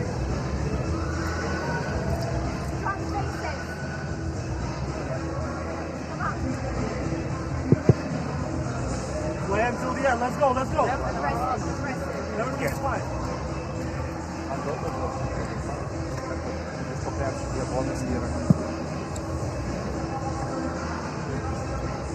Let's go, guys. Boba, you are here. Miles are here. Puika with the ball. Guys running like this. Jam here. Pasas, ane, nusileis, nugarinę pastatyti. Majo pakilti viršų, čia Barzaitis. Pasas, įveski daugą į apačią kamuolį. Okay? You know, the stage is set here for anybody to steal the spotlight.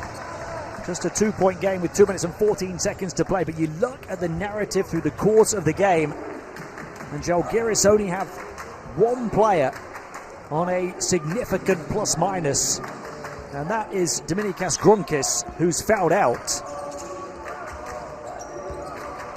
The man who leads the scoring with 28 points. In contrast, when INSEP have their 3 top players on the court, they've led by double figures, and they have all 3 of those players available still. Here's Boyka. Boyka from the elbow off. Another opportunity here for Žalgiris. But again, odds and stats and form and expectations are often thrown out the window when it is Žalgiris Kaunas, and they get level. With 100 or so seconds to play, 81-81. Yimga Makori, Solimon, and Kwaku Ergu. Those 3 key players for INSEP I'm talking about. INSEP the better team when any of those 3 have been on the court through the course of the game. But a miss for Kwaku Ergu. And Žalgiris once more looking to flip a script. Approaching the final minute of overtime. Boyka. The stage set for somebody to become a hero here on game day 1 of the ANGE finals. It's Boyka. And fire reaching in, out of bounds, Žalgiris ball, but only 1.1 left on the shot clock.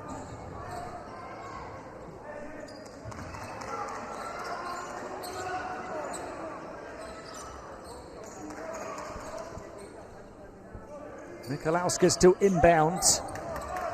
And then they've got to get the shot away straight away. Oh, what a play!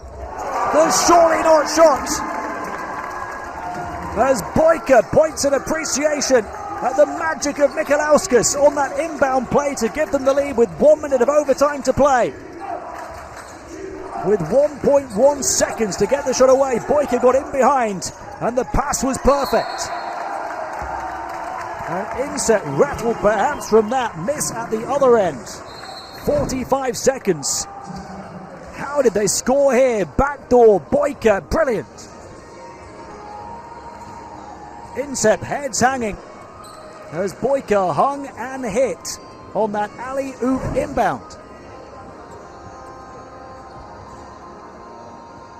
A magical moment on the ANGE stage here at these finals to put Žalgiris ahead, and now with just 45.1 seconds to play in overtime.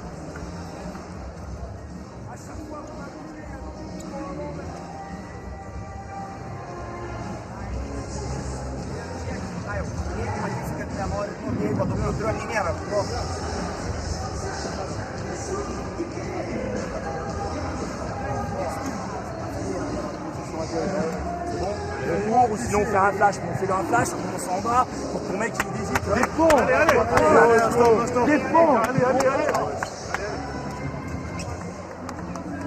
Well, this has been the best game by a distance so far here on game day one, the first game of Group B. After a couple of big wins earlier on in Group A for Barcelona and Milan, this one has been right up there with last year's championship game that Inset lost in overtime by 1 point to Real Madrid. Real Madrid in action next against the overtime elite. But this one is going beyond the distance. 45.1 to play. Žalgiris lead by 2. Looking for a stunner on game day one. They have the ball as well. A score here would be the dagger. Boyka. What a score for him on that inbound. Boyka one-on-one with Soliman. 2 stars face-to-face off the dribble. He drills the dagger deep into inset hearts.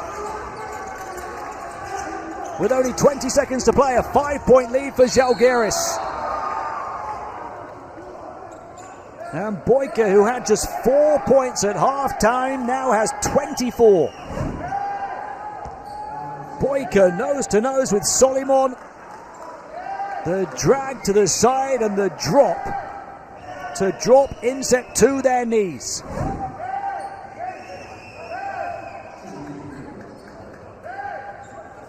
$28 for Grunkis, fouled out. Now 24 for Boyka to finish it surely.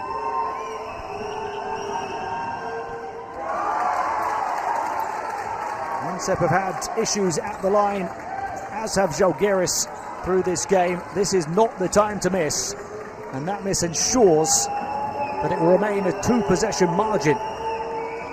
Had to make them both. Matisse Maop, who was 4 of 5 previously at the line, moves to 5 of 7 now, but they're still down 2 shots.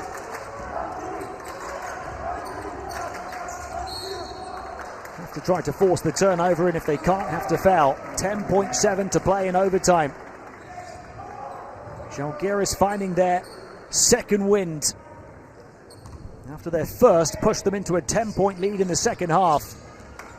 They had to stomach losing that in the final seconds of regulation. But as is so often the case with this classic club, they have dug deep to retaliate.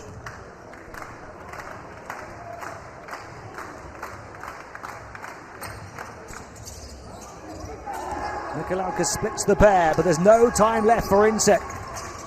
Soliman will fire. They will try to go down swinging. But for the second game in succession at the ANGE finals, Inset do go down in overtime. Last year's runners-up in Berlin suffered the same fate on game day one here in Abu Dhabi. And a coaching debut on this stage for Rokas Kondratarachus ends up with an epic Žalgiris win as they upset Inset Paris. Boyka starring with 20 of his 24 points in the second half. Grunkis having starred before that with 28 points before he fouled out, going 6 of 7 from downtown. And from 11 down in the first half, Žalgiris come back, led by 10 in the fourth. Inset came back to tie and force overtime, but Žalgiris win it in the extra period. Celebrations on the court and in the stands. They said they were here to lift the trophy. This is only their second win on this stage in 7 years. But it sends a message that they are far from here just to make up the numbers. An almighty display in mentality and talent for Žalgiris, who had 4 players fouled out through the course of the contest, including their top scorer. And they somehow come out the other side with the win. Boyka drilling the dagger.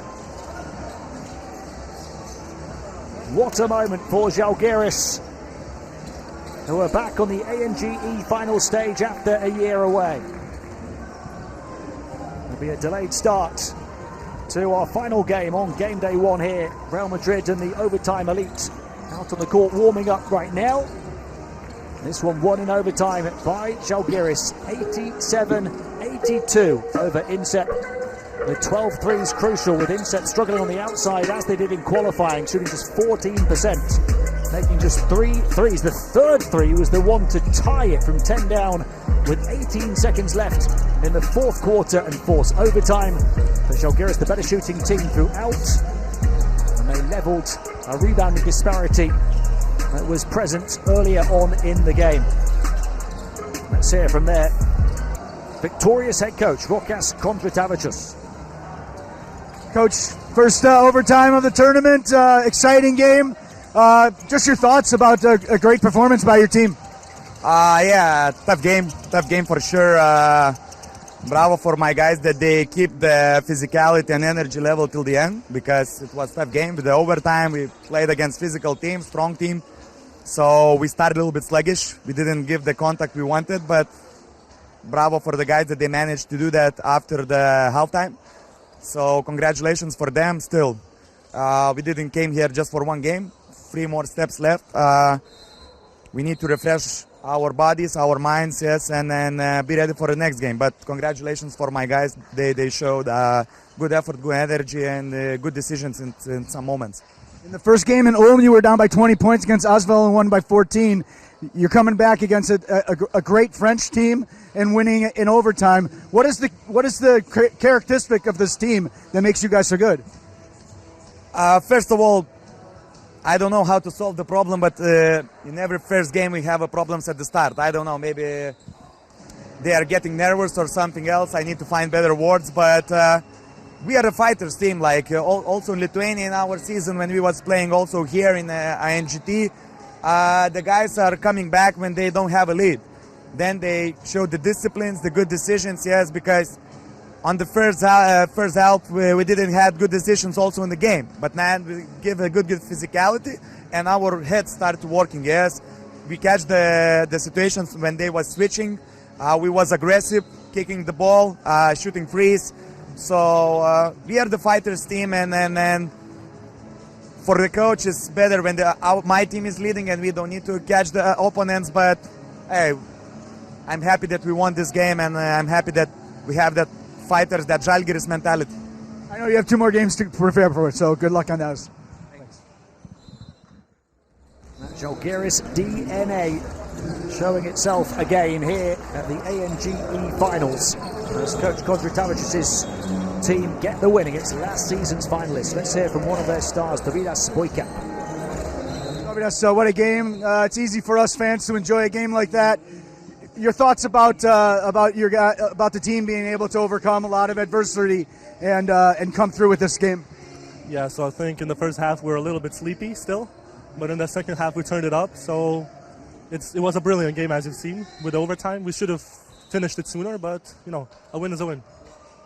How much confidence does this give you guys? After losing to Barcelona in the first place game in Ulm, to come here, get this first victory, and you have such a difficult group. How much motivation and confidence does this game give you?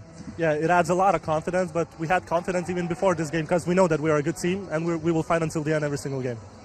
I'll let you go with that. Thanks. Yeah, he was the one who said they are here to win the trophy. He produced 20 points after half-time as they got the win. Dhabi Boyka playing 43.5 minutes as Žalgiris upset Insep. You see there his stat line, 5 of 15 from 2, crucially 4 of 10 from 3, in a game in which many other players struggled on the outside.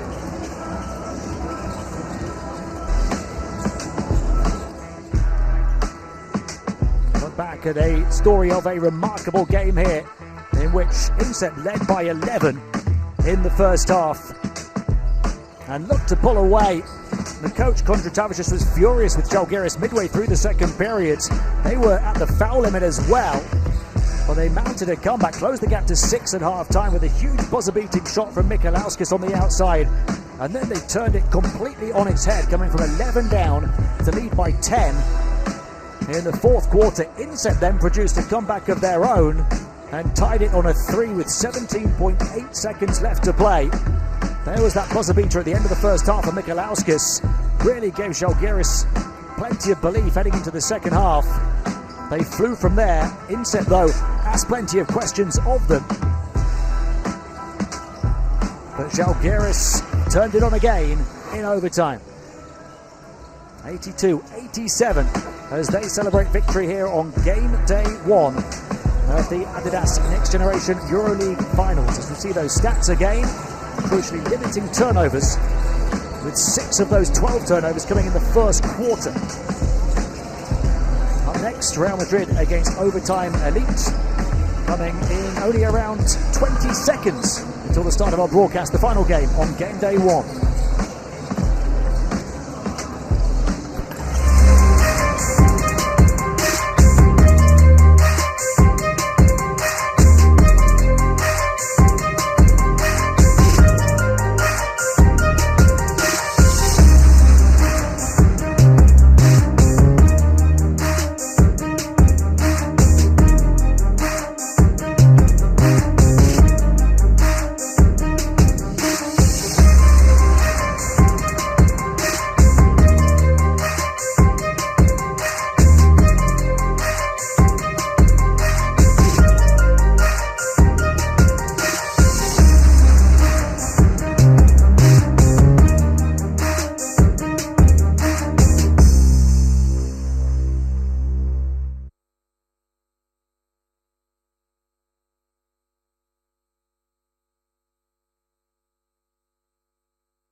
Welcome back to the Mubadala Arena in Abu Dhabi. We conclude day 1 of the Adidas Next Generation EuroLeague finals with our second game from Group B and the return to this stage of the record and reigning champions, Real Madrid, who take on American side Overtime Elite, who, as a special invite, compete at the ANGE finals for a second straight year.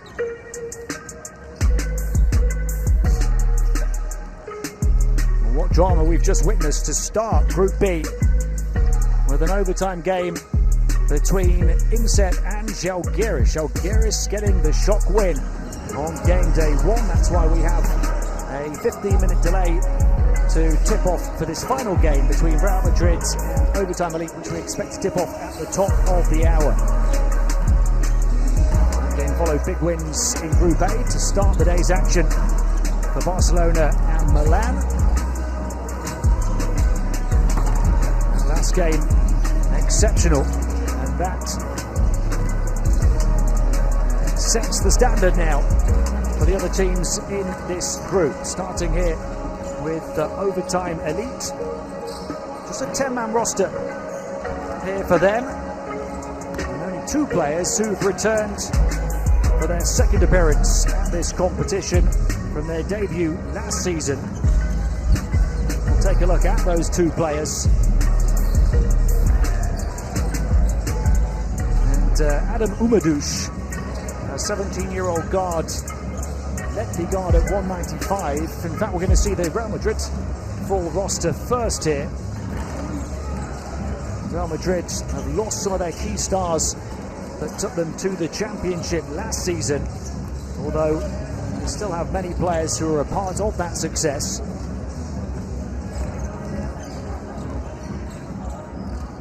They'll be the favourites, probably the strong favourites here, but don't count out the overtime elite, as we see here, Adam Umadouche. And we don't get a look at his stats from that appearance last year at the finals, but he was second for them in scoring, rebounding and steals. 15 points, 3.7 rebounds, 2 steals a game. And Jaden Wilkins, who's a 3-point specialist, played last year as well. They're the two players who competed for the team last year. The other 8 players are new to this stage. And for Real Madrid, how about the 16-year-old Fabian Kaiser, who can play at the height of 2 meters 4, either as a forward or as a point guard. And Ignacio Campoy, the 17-year-old forward, who in qualifying made the all-tournament team in Munich, played 24 minutes a game, averaging an all-round team second best 11.5 points, team highs of 7.2 rebounds, 3 offensive rebounds, as well as 2.5 steals. Kaiser led the team in scoring, averaging 12 points a game, including 47% three-point shooting. Overtime elite being introduced first. Last season became the first American-based team to compete at the ANGE. They had limited preparation and adjustment time. Lost their opener against INSEP by 16 points, but they produced a take-notice performance in their second game when they beat Barcelona 102-98. They also beat Alba Berlin 99-91 in their final game. Real Madrid here as the reigning ANGE champions, but as a wildcard team, only finished 3rd of this season's Munich event in January, the first time they'd failed to win a qualifying tournament in 12 years, after winning one at each of the previous 11 attempts. They started with dominant wins over Podgorica and Bologna to make it 19 straight wins on the ANGE circuit, stretching back to the 2022 finals, but then a 4-point defeat in their group decider against Duas Balbai's NextGen select team, 58-62. He'll be alongside me for commentary of Group B games tomorrow. In their 3rd place game against Cedevita, they won by 16. Pressure on Real Madrid here, expected to win this one, but against a high school team from the USA with plenty of talent. The Overtime Elite, founded in 2021, it's a league based in Atlanta, Georgia, for players between the ages of 16 and 20. The players getting paid a significant salary while also getting an education with a 4-to-1 student-teacher ratio, to hone their skills in the process. There's their starting 5. It's a program that's seen 23 players who've gone on to the professional game, several to the NBA. Real Madrid starters Duru had an injury scare ahead of this tournament, is fit and available to start. That's important for them. One of their older players, one of the more experienced players, and a real glue guy for this team. Frazier, the head of player development at the OTE since 2021. Javier Juarez, the man who's taken Real Madrid to back-to-back championships in this competition, now looking to match Ceska's record run of 3 straight titles that they achieved all the way back in 2006.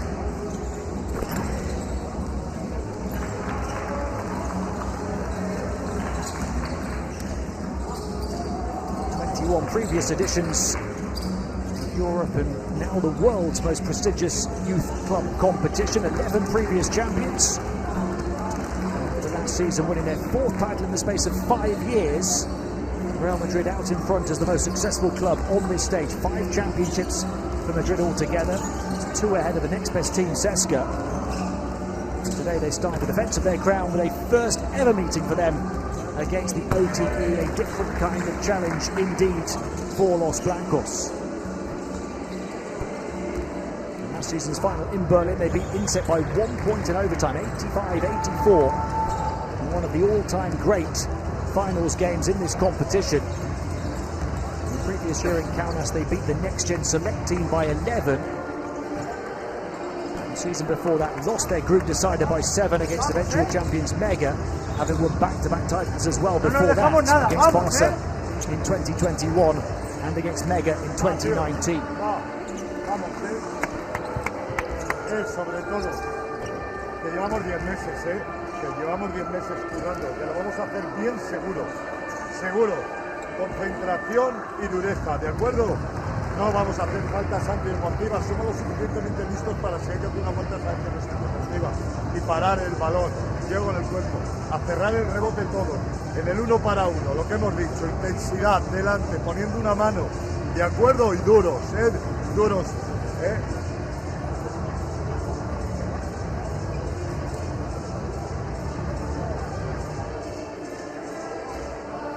As well as failing to win that qualifying tournament for the first time in 12 years, Madrid also beaten earlier this month by their arch rivals Barcelona in the final of the Under-18 Spanish Championship. So we'll see if they can rally here. It's an overtime elite group of players who will be licking their lips at the prospect of going up against the very best club at this level on the old continent.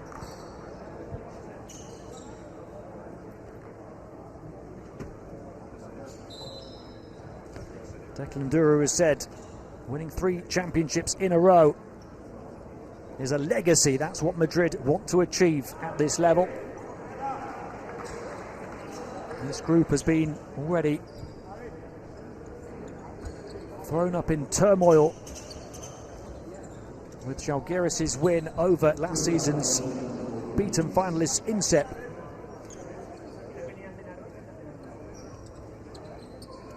Let's see if Overtime Elite can do the unthinkable against Real Madrid.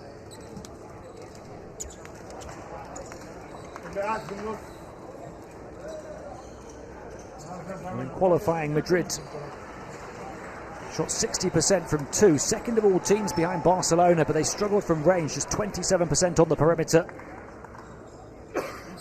Still did well in the possession categories, the second fewest turnovers of the teams to make it to the finals, the third most offensive rebounds.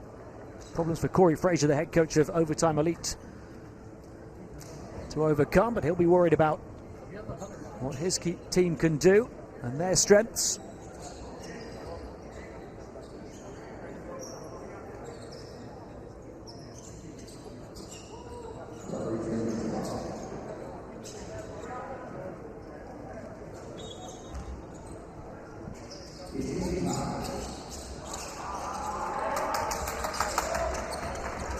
The AMGE finals underway for Real Madrid, the record and reigning champions, and the Overtime Elite, 8 of their 10 players with their debuts.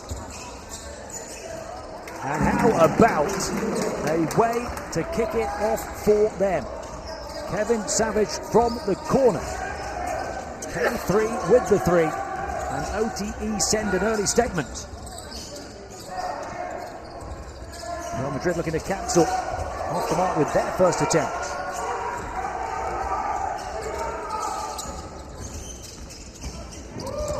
Taylor Kinney, one of the stars of the Overtime Elite, out to Asher Elson.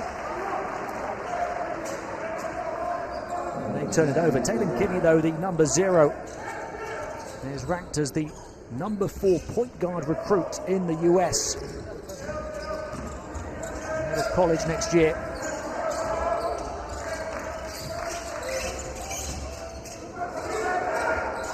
Incredible first season, making the All-OTE team.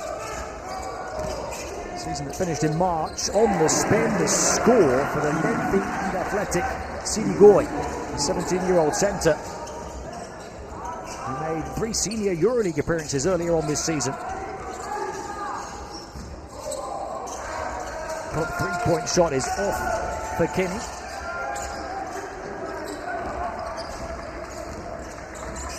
Fabian Kaiser, the 16-year-old star, a German for Madrid, who can play as a point guard at the length of 2 meters 4. Battling his way to the basket, but missing was Duru. And the OT in transition, down the baseline, the stumble, not the fumble, but the foul. Asher Elson able to tame his dribble.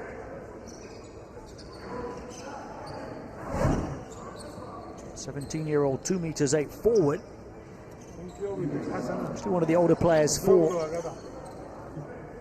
Rory Frazier's team, turns 18 next month.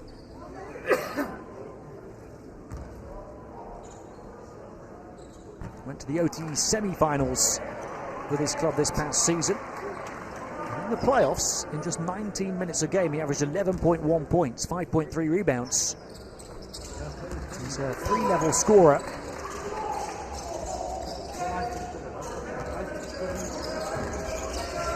To convert from the strike, OTE by 2.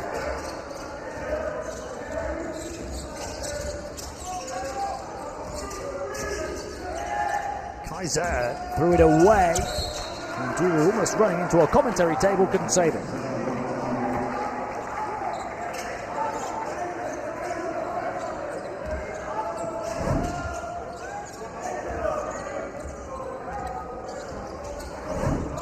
Turnover for each team in the first 2 minutes. OT by 2. It's another one for Kinney. He's 0 of 2. He's going to fly forward, Amjevs. One of the players involved in the success last season, albeit as a smaller role player, battling his way to the basket goes Duru. That's the way he plays the game. Duru so often doesn't put up a superstar stat line, but he does the dirty work, the hard work, and sets the tone in so many ways. Savage has 5 points in the first 3 minutes, a 2 and a 3 without a miss. Jeffs taking the ring road around the defense. Jeffs, an 18-year-old Latvian guard. It's Kinney again. He was determined to get going. Taylor Kinney averaged a league 8th best 20.1 points, a league 5th best 5 assists, and a league 3rd best 2.3 steals in the OTE this past season.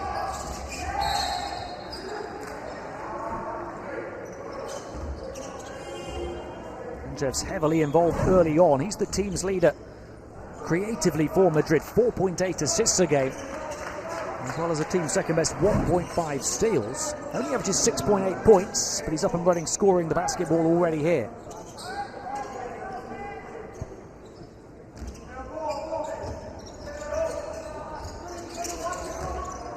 Jeffs to Jimenez.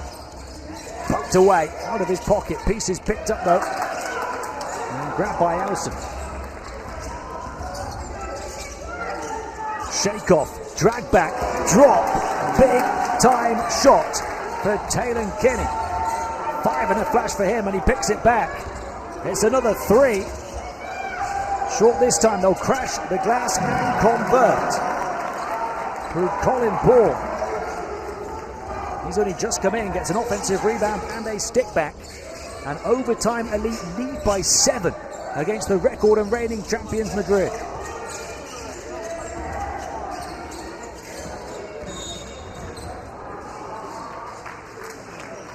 A 7-0 run of 5 points from Taylor Kinney.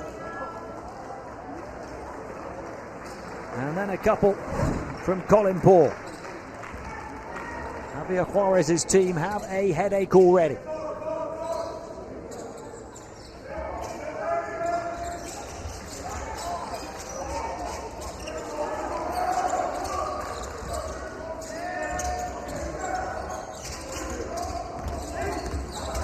Hustling his way down the baseline, adjusting his shot, missing it though.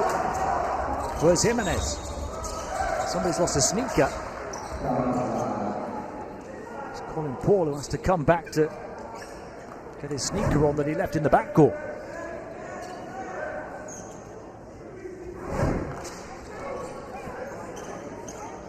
So a chance for OTE to extend this 7-0 surge. Corey Frazier's team raring and ready and rolling. Kenny. Remember, they're adjusting to the European rules as well. They made a slow start on their debut at the ANGE finals last year. Lost their first game before winning the second and third games. No similar slow start here on their second appearance, despite 8 new players.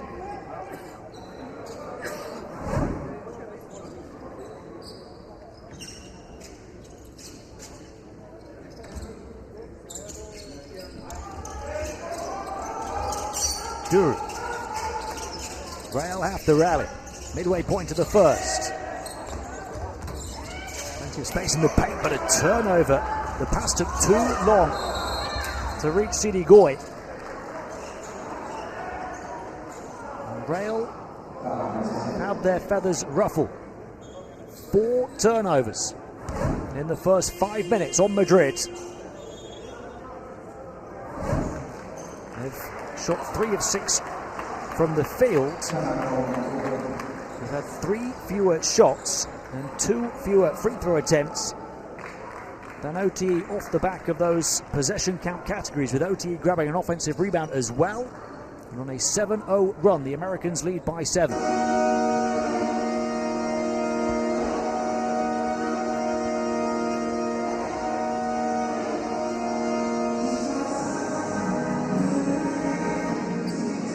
Si metemos, hacemos 3 y vamos a cerrar el rebote, ¿de acuerdo? Campoy, vas y Duro, ¿de acuerdo?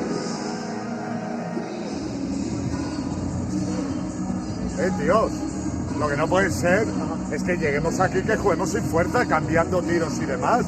Que hay que ir al aro, ¿vale? Venga, vamos,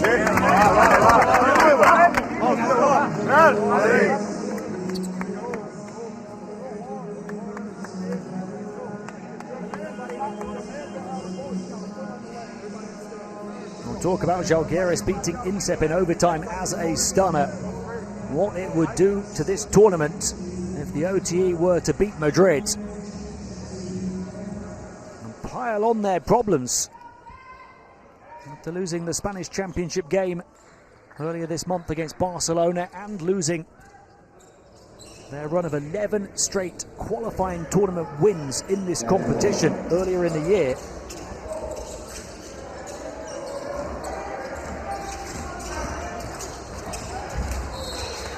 Out of bounds, 15 on the shot clock. Still OTE ball.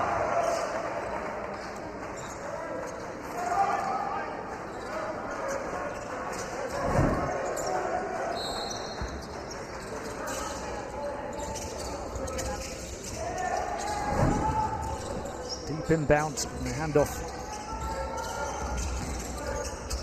And the battle to the basket. It's good for Asher Alson. Colin Paul, rather, who's 2 of 2. 9 the lead, 9 unanswered points for OTE. Jimenez, high pass, disrupted by Paul, who telegraphed the flight path. It slipped through the fingers of Paul, though, at the other end of the floor. Second turnover for Corey Frazier's team. But that's still half as many as Madrid.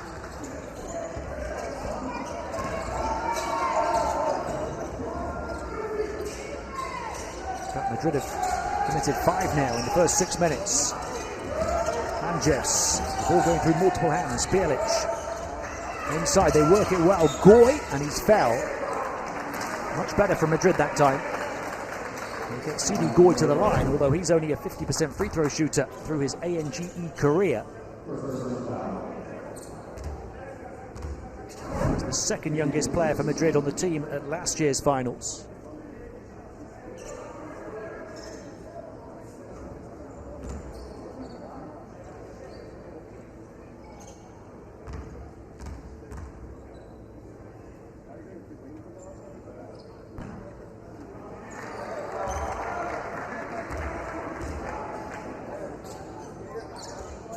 Senegalese centre averaged a team-high 2.2 blocks a game at the Munich qualifying event in January. 7.8 points with 59% two-point shooting. Many men his size. Counter shots are not his forte. He does get the second, and he stops that 9-0 run for OTE. They have another turnover.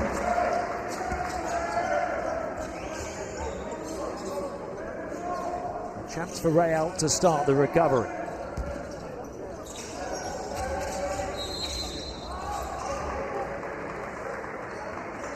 Javier Juarez was asking for a sportsmanlike foul somewhere. He's appealing to the official at this end of the floor.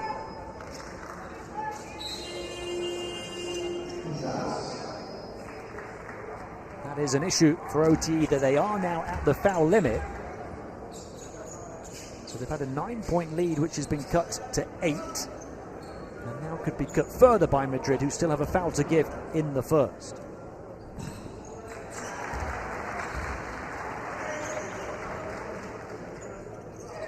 Adrian's Anjevs at the line. Starting for Latvia at last year's under-18 Euros, where he averaged 12.1 points, 6 assists a game.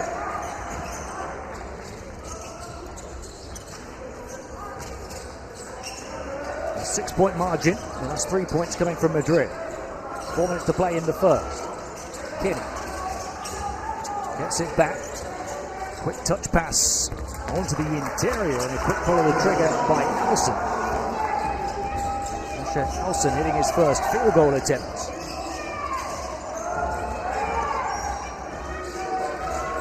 They're shooting it really well, OTE, but flying to finish.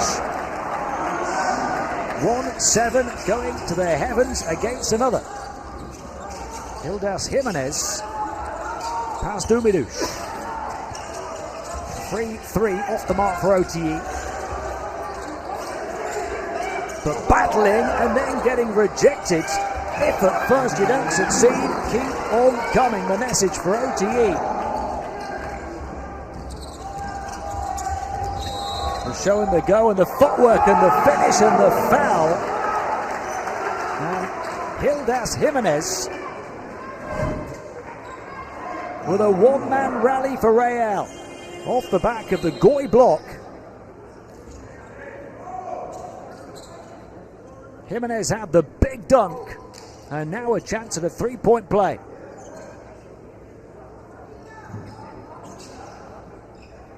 Absorbing contact and converting on his way down to the deck. Getting a much larger role in his second ANGE season. 21.5 minutes a game in Munich. He averaged 10 points. 3.2 rebounds, 1.2 steals. Didn't shoot it too well, but he did from the foul line at 82%.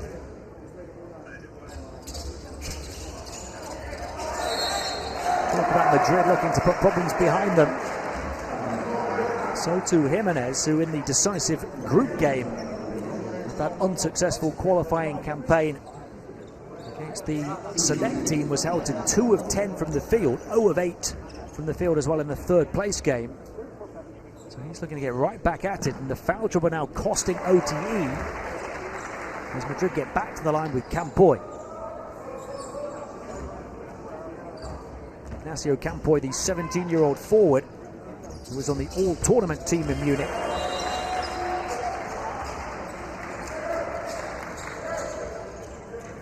He's come in off the bench for a couple of minutes and now got a couple of points. Throws a 9-point gap down to just 4.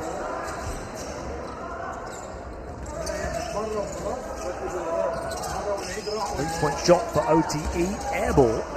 Telegraphed underneath, what a fantastic recovery. The score for Cole Granderson. He's coming off the back of an excellent OTE season, Granderson.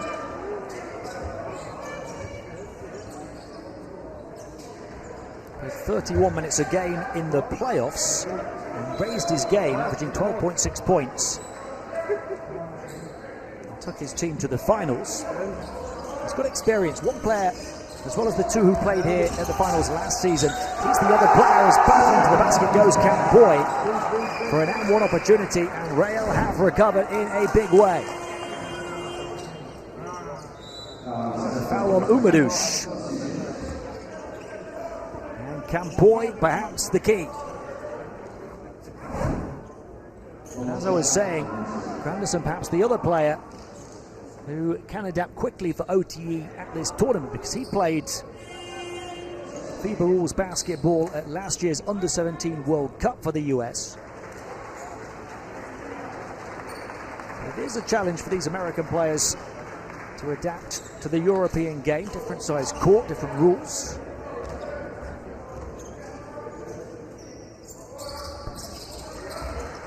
Real Madrid putting a very slow start behind them, have closed a 9-point deficit down to just 3.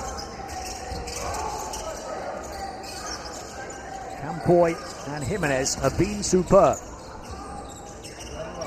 3-point shots, rolls around and drops for Granderson, who continues to bring it off the bench. Quick down the floor, it's Jimenez again. Had the pace and the patience, but got denied. And then the reach in transition called on Bilic. Just standing his ground and then owning the airspace was Josh Irving. It's been a big offensive 8 minutes to start these finals for OTE. 24 points already. They're sending a message to Real, keep up with us if you can. Real have raised their game, but a corner 3 short. They're taking plenty of them.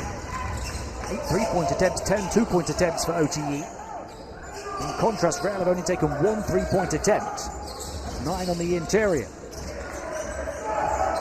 Anges twisting and turning. His shot off. Still just the 1 offensive rebound for Madrid.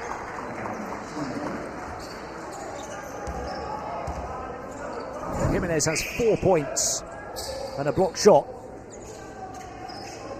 And Campoy has 5 points and a couple of rebounds. They've been the 2 keys for Madrid.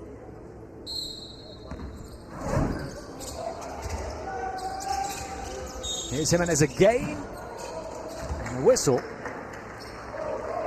The OTE have been at the foul limit for some time now.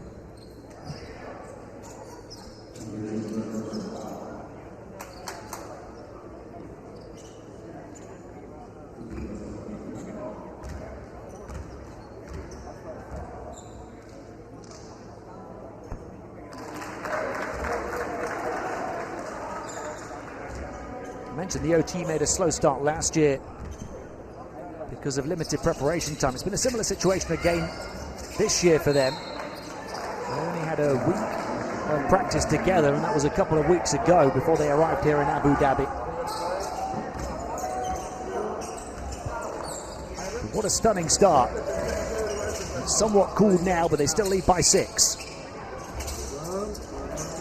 And another offensive rebound, and that will roll the right side on the rim for them, with Irving using his length again. Josh Irving, his first score, has got a couple of rebounds and an offensive rebound in his 4 minutes now. Irving, who's got the 7'3" wingspan, the 2'8" center.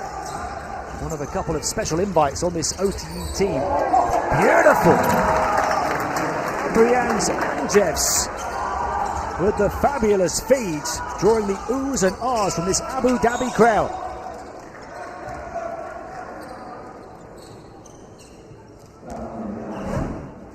Madrid rediscovering the magic. Jebs over his shoulder, digging into his bag of tricks and leaving his teammate with a simple finish. Ilya Frolov to throw it down and ensure the assist from Anjevs gets on the highlight reel.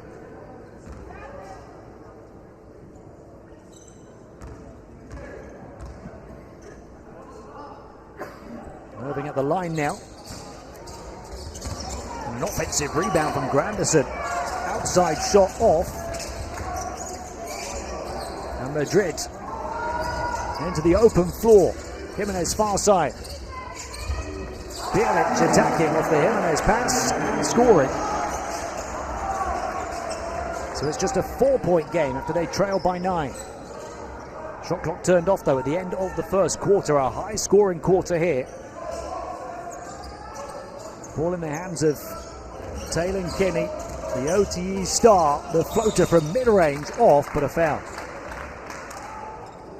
Kinney with 5 points, 2 assists and a steal in the first quarter.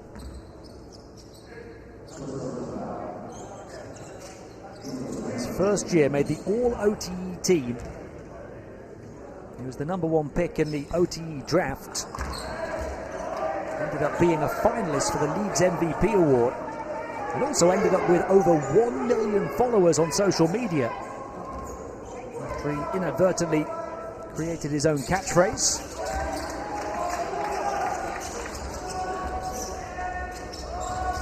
In transition, surely not. There's still time for the flying follow. They wanted to count. Bierlich determined to sway the officials that it should. How quickly Madrid passed through the pressure, so quickly they still had time for the offensive rebound recovery. What a start to the recovery after trailing by 9 early on and really struggling. In the defense of their crown, they've closed the gap to just 3 at the end of a fabulous full-blooded first. Madrid 24, Overtime Elite 27.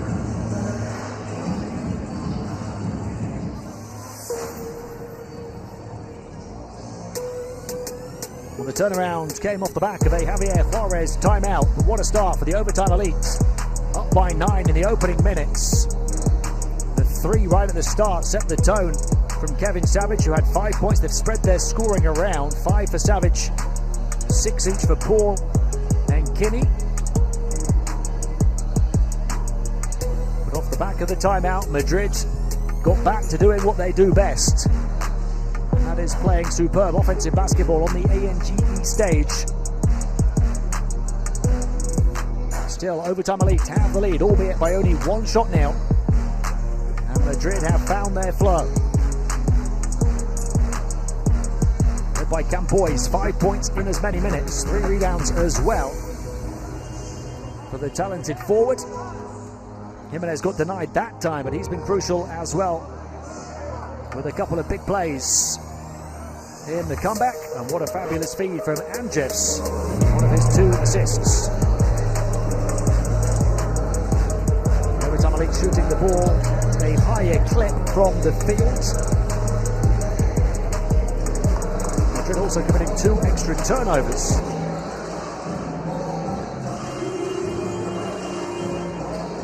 They are hot on the heels of the Overtime Elite now after that slow start.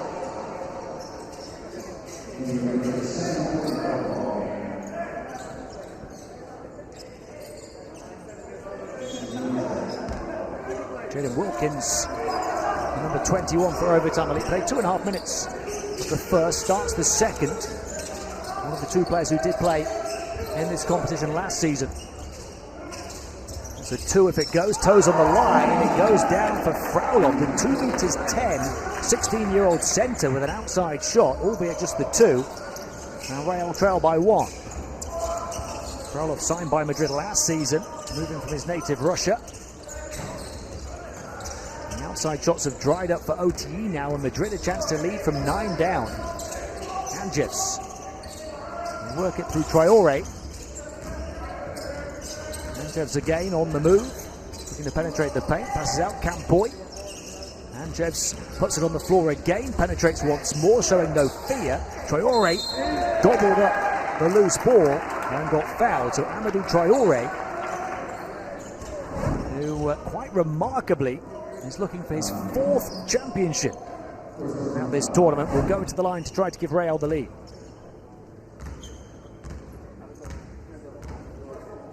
Made 1 very brief appearance at the finals as a 13-year-old 4 seasons ago. Real won the title, and then he was a backup to Diane, winning his 2nd and 3rd championships the last 2 seasons. So now looking for title number 4 in his final year at this level. He turns 18 on the day of the championship game on Sunday. Well, the lead from 9 down, and a turnover on OTE off the back of that fall behind pair of free throws as well. And a hot start has crashed off the rails. Bjelic on the bounce, up by Fraulow. And Jets. 4 points, 2 assists for him. Campoy attacking. Couldn't convert. Trying to break away to Granderson here. Bumping bodies all over the place, but turning it over. Lost that transition pressure from Madrid. Tons of turnovers now for OTE. That's after Madrid were committing all of the earlier turnovers.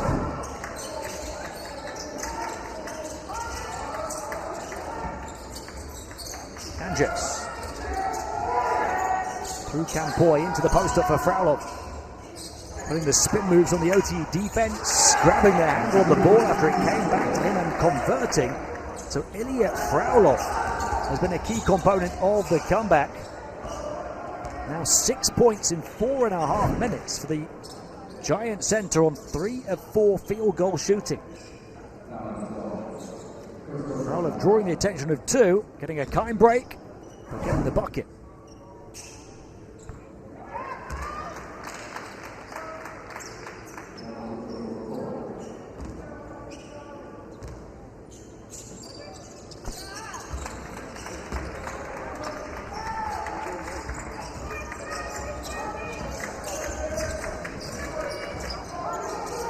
Madrid by 1, Fraulow again.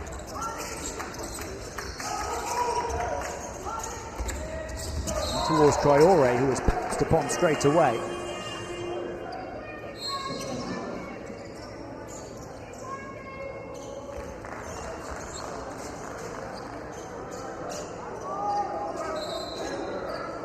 Juarez, before taking this job and back-to-back championships at this level, was a head coach in the Spanish league for a couple of seasons with Fuenlabrada. Also head coach of the Syrian national team previously. Campoy, shot clock down to 4. Working behind the sizable frame of Traore, fires the 3 and makes it. Ignacio Campoy. That's 8 points for him. And they've called that a 2. Toes on the line for Campoy.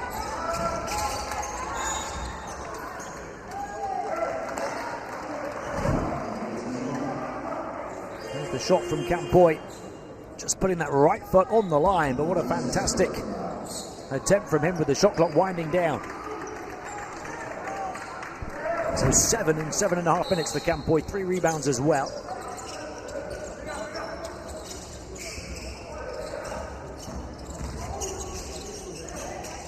Twisting and turning and missing was Umadouche, who struggled so far. 1 of 4 from the field, has only played 3.5 minutes. That got away from Madrid as they tried to attack at pace.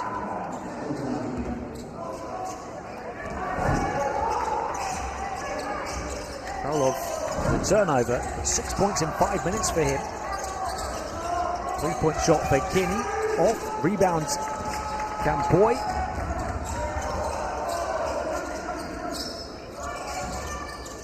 They've lost so many stars, Madrid, but they've got new players looking to step out of the shadow and steal the spotlight.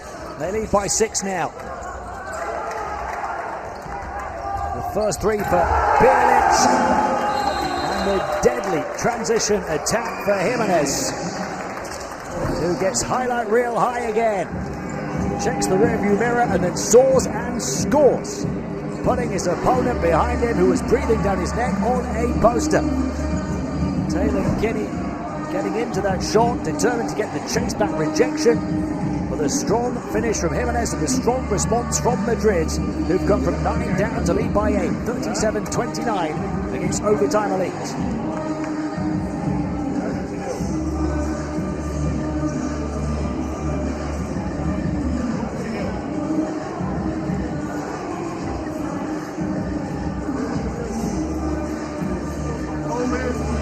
Right here. TK, you got the ball. We'll sit. Hold on. Kev, you got ball. TK, this is you. Who's this? Hey, yo, we're dribbling this way. TK is going underneath. Set out here. You're going to set the screen right here on this side right here. Dribble over, look for the overload. We don't have him, we got him here. If we swing it back to you right here, Kev, come set the side screen, turn the corner. All right, let's go. Here we go, come on. Hey, defense up here. Let's go.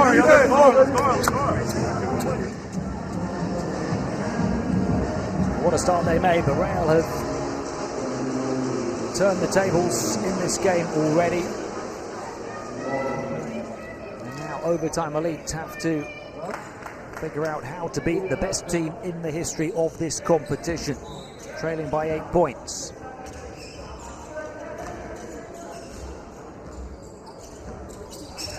They must have been thinking, some of these players, it was easy coming here, taking a 9-point lead in the first few minutes against the record and reigning champions, but Real have responded in a big way. Umadouche, a travel. That'll be the 7th turnover on OT to match the 7 of Madrid. But most of Madrid's coming early.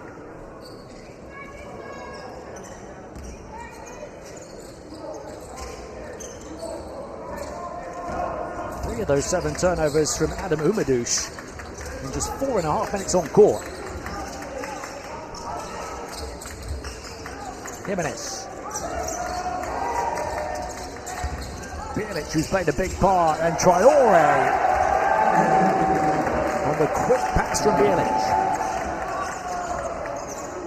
So 10 the lead for Madrid, the largest lead of the game, 4 minutes into the second quarter.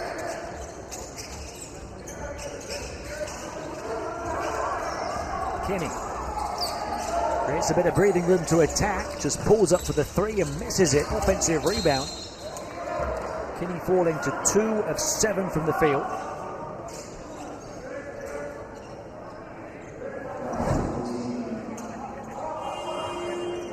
One of 4 on the outside, Kinney. OT get another go with the baseline inbound.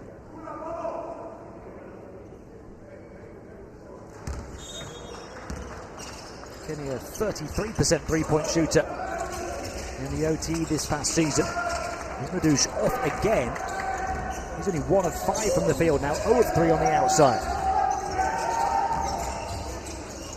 Madrid are turning the screw. Still a long, long way to go, but they're starting to look like the champions. Umadouche racing to the corner to save it. Gets it into the hands of Kinney. It's another 3-point attempt. Back iron this time. Rebound Traore. OT have taken more 3s than 2s now, but they're only 3 of 15 on the outside. 8 of 13 on the interior.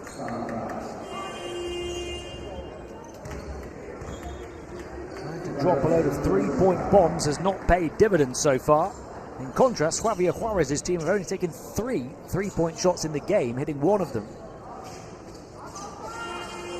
A few more outside shots than that, but toes on the line, but still 21 2-point attempts, hitting 14.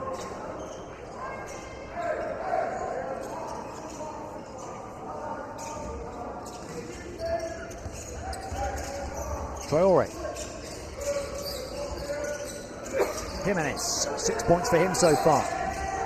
Campoyu's got 7. Hand off far side to Garcia Plata, and the outside shot as he points towards his bench in celebration. Maximo Garcia Plata, only just in off the bench, hits a 3. Right on cue after I was talking about the 3-point problems of OTE, as they miss another and drop to 3 of 16 on the outside. It's getting away from them, down 13. An offensive rebound again though, and they get the long 2 to 4. As you see there, Madrid 2 of 4 on the outside, OTE 3 of 16. Maximo Garcia Plata in business straight away on the outside. Jimenez. He's going to attack. Oh, what a move. Jimenez, the crossover, and then the burst to the basket.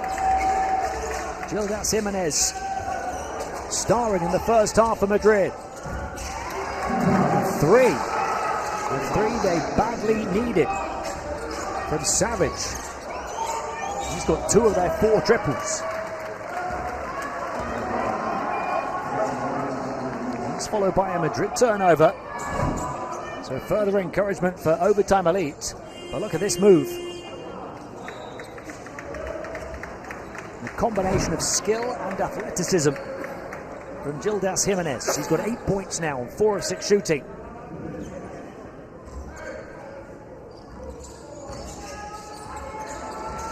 Kevin Savage, 8 points to lead Overtime Elite now. He's 2 of 3 from 3. The rest of the team only 2 of 15.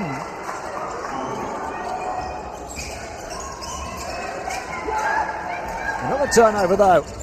They can't make the most of it in transition, with Savage looking to drop it off for a teammate, hoping he would be free. But the passing lane plugged in the paint.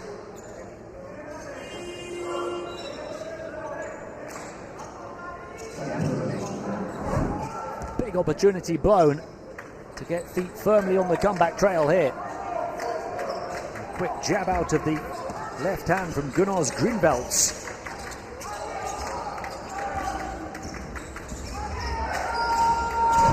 17-year-old Latvian who's coming off the Madrid bench.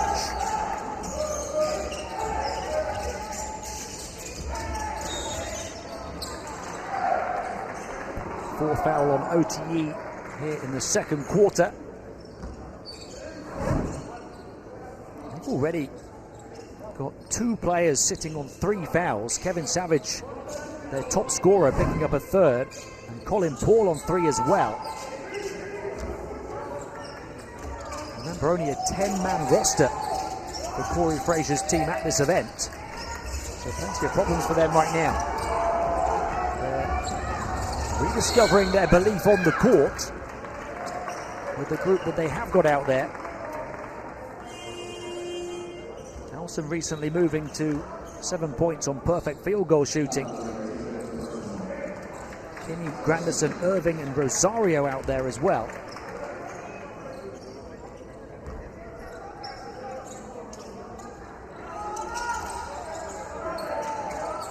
They've been down 13, but they could close the gap to just a couple of possessions here. Instead, they turn it over.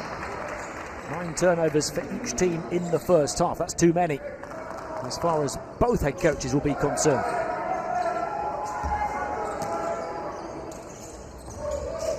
Corey Frazier understandably agitated. He's got plenty of experience honing players from high school right up to the NBA. And Jevs looking for a carbon copy of that highlight reel assist. The defense was having none of it. And Traore stopped from converting.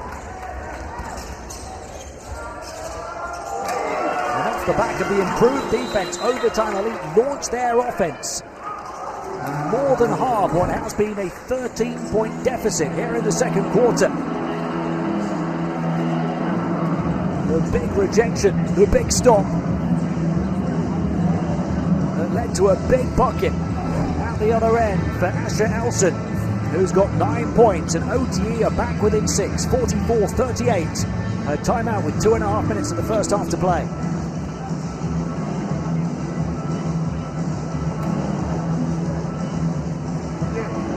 Es importante que ataquemos un poquito duros, que están en foros, de acuerdo, porque nos chocamos y nos vamos para atrás. Contacto y me voy al rol, para que colapse, me muevo sin balón, no, la paso y me largo, y te estoy diciendo saltan, y luego se la pides de aquí al Diaguna. Venga, 2 minutos, va, nuestro, vamos, en ataque, hay que intentar jugar en 14, para meter aquí el balón a los pliegos y cortar. Jugamos 32, esta primera 25, un buen pase, si no, jugamos la otra.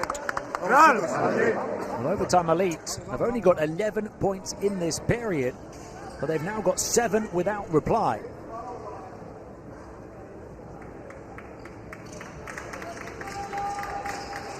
After just 4 points in the first 6 minutes of this quarter, as Madrid opened up a 13-point lead from 9 down. But now 7 points without reply in around a minute and a half.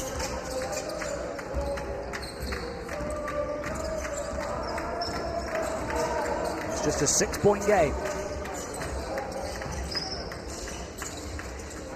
Madrid forced to call the timeout to try and continue to preserve their advantage into the main break. Outside shot, short.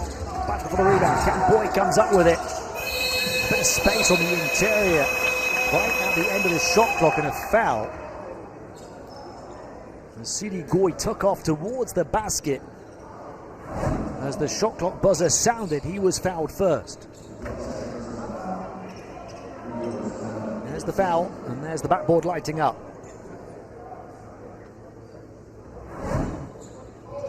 So Sidi Goy at the line where he split his previous pair. Madrid at 8 of 12 as a team.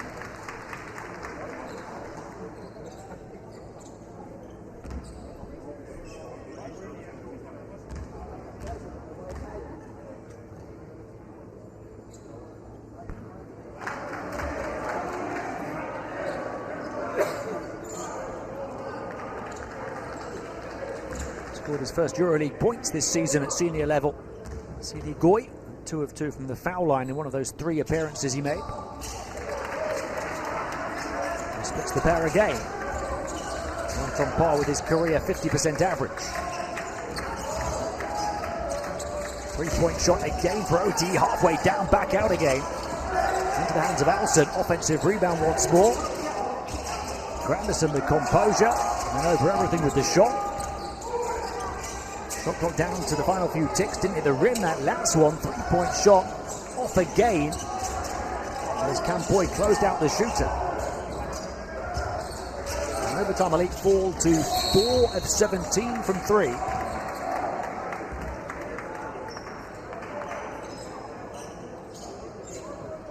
The foul limit as well, so Madrid at the line to try and re-establish some healthy breathing room and extend their advantage to as many as 9 points.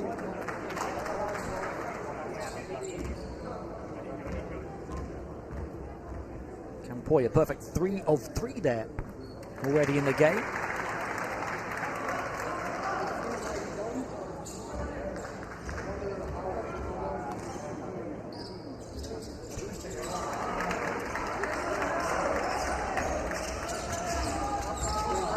So 9 the advantage. Campoy has 9 points, 5 rebounds in the first half in just 12 minutes of action.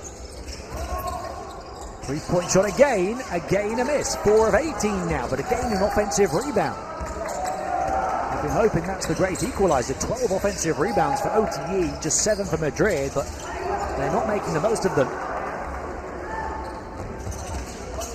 Fast break. And a foul.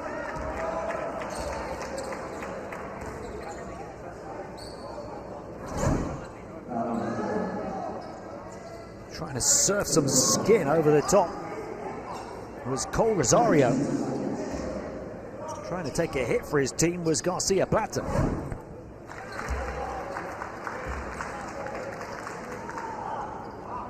Cole Rosario does have those springs in his sneakers. The 185 shooting guard who really can fly. He was on the All-OTE team this past season. He's not really got going yet in this game. 4 of 4 from the foul line though, and the gap close to 7. Campoy wanted it in the corner in front of us. The commentary table didn't get it. Instead it goes onto the inside and flying and falling and hitting hard. On the defensive end was Irving. Send Goy to the line. As he tumbles over the top of Goy Irving and goes down with a thud. Fortunate not to injure that right shoulder. What an insight into the athleticism of these American players, though, that 2 meters 8 center Josh Irving flies like that, falls like that, and picks himself back up like that.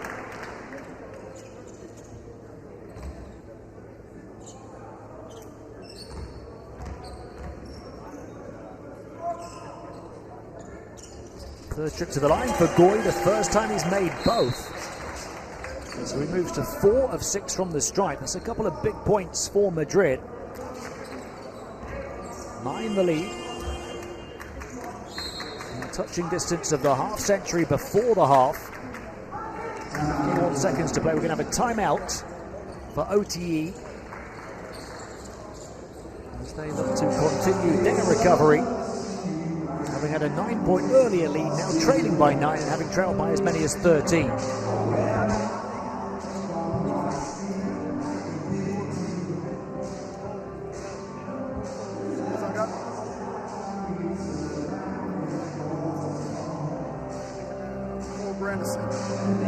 I got AO. I got Jay Wilkes. Y'all see where we at? Cole, Brandison. You're going to sprint. Ball screen. Cole Rosario, sprint, ball screen. We're attacking the creases, forcing the helps.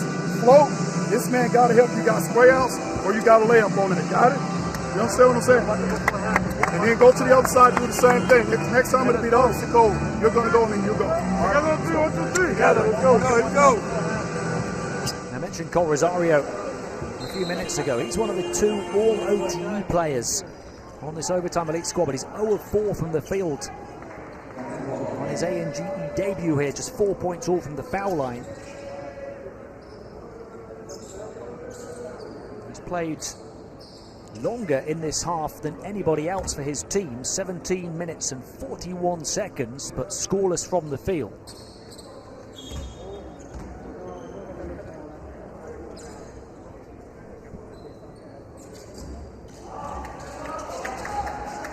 Tailing Kinney, 6 points, 3 assists, 4 rebounds, 3 offensive rebounds, an all-round display from him, but struggling from the floor as so many are. And Jimenez looking to show his strength in transition, shoulder to shoulder, missed the shot though.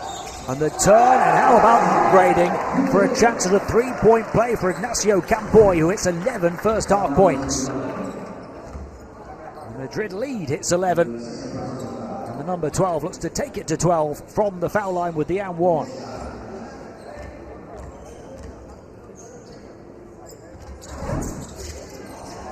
Point misses, maybe they'll upgrade even further, and they do grab the offensive rebound off the missed foul shot.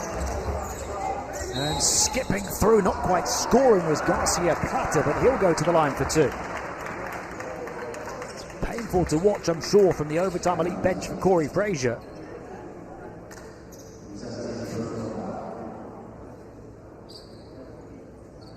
The defense of his team has been blown to bits.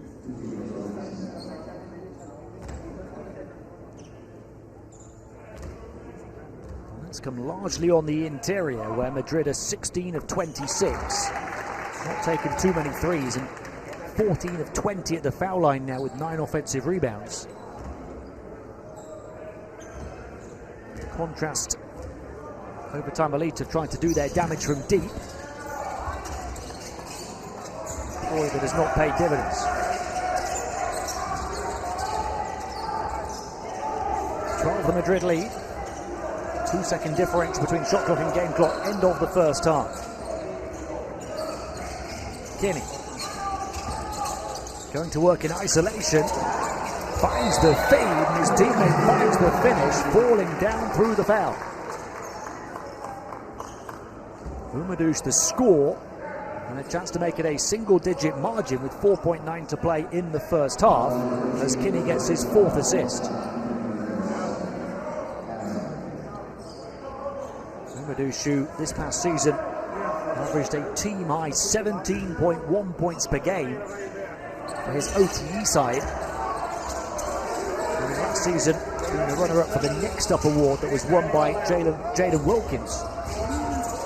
No, they didn't! What a way to beat the pressure for the record and the reigning champions in the final seconds of the first half. Anjev's lighting the fuse, and Goy detonating the dunk at the buzzer at the end of the first half.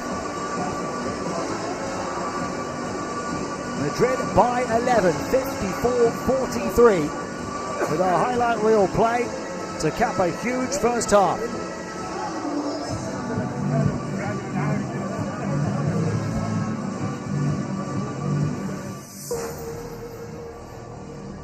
after a 21-point first quarter. For Madrid, a 30-point second period, while holding overtime elite to just 16 after that searing hot start from the Americans, in which they went up by 9 early on, scored 27 in the first quarter, but all of that scoring has dried up quickly, and the record champions burning them at the buzzer at the end of the first half. They've really responded and raised their game, raised the bar. We'll wait to see if overtime elite can get up there with them, but right now Madrid are in control.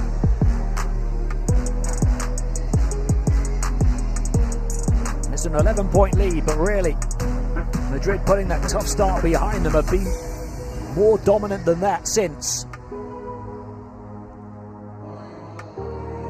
Javier Juarez calling an early timeout, sorted it out.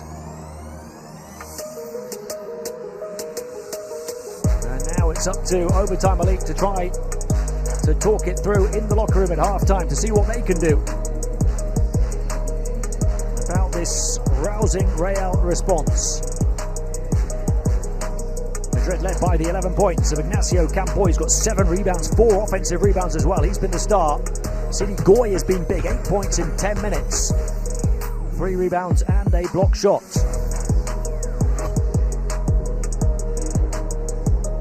(54-43) at the main break.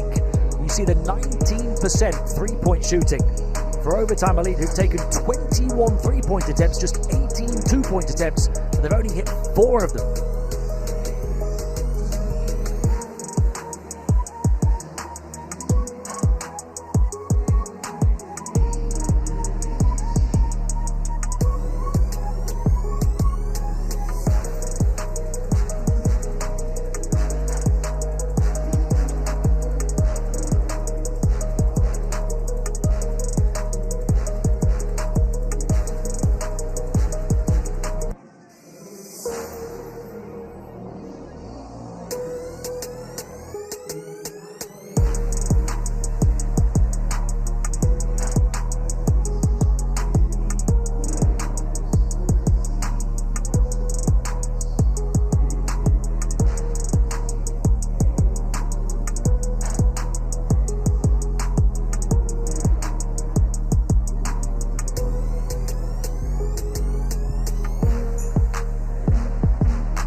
Welcome back to the Mubadala Arena in Abu Dhabi. Half-time between the record and reigning champions Real Madrid and the overtime elite Madrid. Trail by 9 early, but lead by 11 at the main break, 54-43. And the first game in defence of the crown they won in Berlin last year.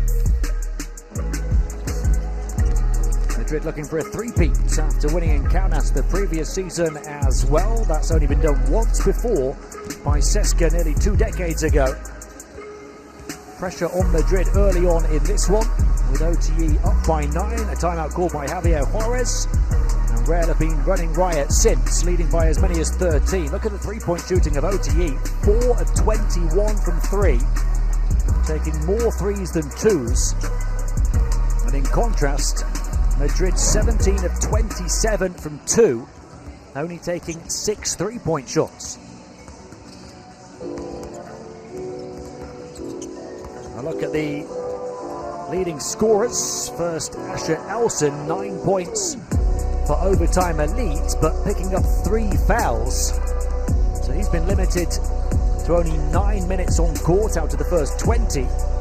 9 points on 4 of 5 shooting, 3 rebounds and a steal. Part of that positive start for overtime elite, but then spending a significant period on the bench.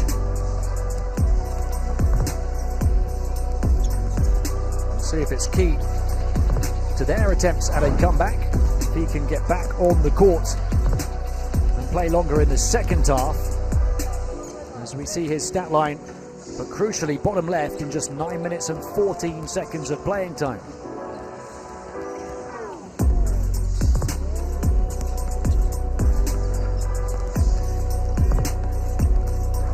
The top scorer in the game is Ignacio Campoy, who we expected to be one of the stars for Madrid after the graduation of others who took them to those back-to-back crowns the last couple of years.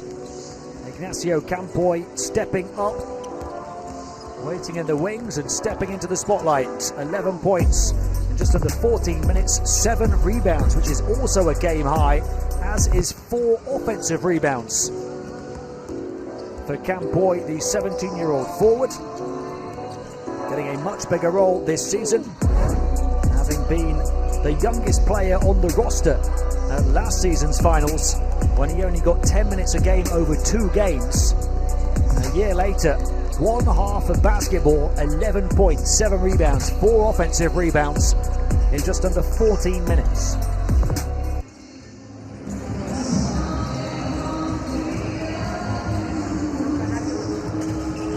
A couple of players, in fact, more than a couple of players in a bit of foul trouble for the overtime elite, with their short 10-man roster here as well. 4 players on 3 fouls in that first half. Savage, who was also a key scorer early for them, and their only reliable 3-point shooter. He's got 8 points in 8.5 minutes, but 3 fouls. Also, we talked about 9 points in 9 minutes, but 3 fouls. Colin Paul, 6 points in 5 minutes, but 3 fouls. Josh Irving with 3 fouls as well. Big centre. Contrast for Madrid, just the 1 player on 3 fouls. Their big centre, Ilya Fraulo, but they've got a deep rotation at that position, so that shouldn't bother them too much.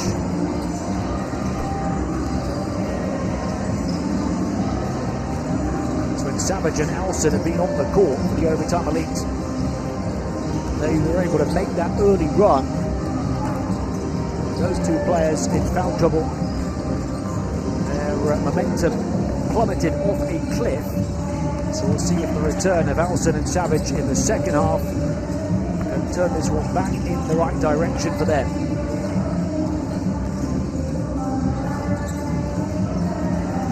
In fact, in Savage's 8 minutes, they were +8. In Alston's 9 minutes, they were +7.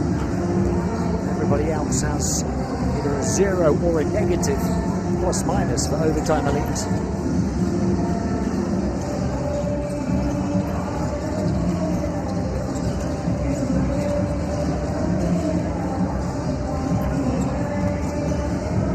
So many past stars of this event. Plenty of stars telling the world about them here on game day 1 of the Adidas Next Generation EuroLeague finals. See Žalgiris upset INSEP. Huge performance from Mojka down the final stretch. Earlier on, 2 big wins in Group A. Here the top players in the various categories. Campoy, 11.7 rebounds, 4 offensive rebounds as well. Strangely, both teams with more turnovers than assists in a high-scoring game so far. Both teams with 8 assists but 10 turnovers. Saw for Madrid there, 3 assists each for Andrzejs and Bilic, who's also been key for them. Bilic, Campoy and Fraulow, the 3 best plus-minus players in the game. But Madrid have been dominant with Ignacio Campoy on the floor. Not just his 11.7 rebounds, but a plus-minus of 22. Better getting the paint than fucking scoring at the rim, okay? We gotta be aggressive, okay? And when we get to the rim, we gotta be smart with the ball. Don't foul. We gotta down your foul killing. Be smart, okay? Be smart when we're defending. We gotta rebound and we gotta fucking play fast. Come on. Hey, ice everything. Nobody playing in this paint for the rest of the game. First play. Come on, what you got first play? We got spread pick and roll. Hey, gonna be in the zone. Just go right to that spread pick and roll. You're gonna handle. You space. Okay, we got the corner, but you're second and roll. Okay. If they go to man, go patient. Okay, got it.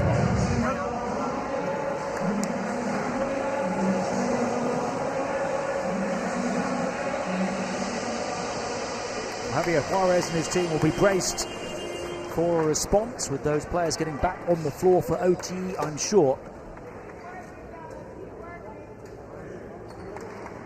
We had so many twists and turns in the first game on this court in Group B between INSEP and Žalgiris. This one is far from finished, but Real Madrid lead by 11. At the start of the second half, we'll see if Corey Frazier's team can respond here in the third.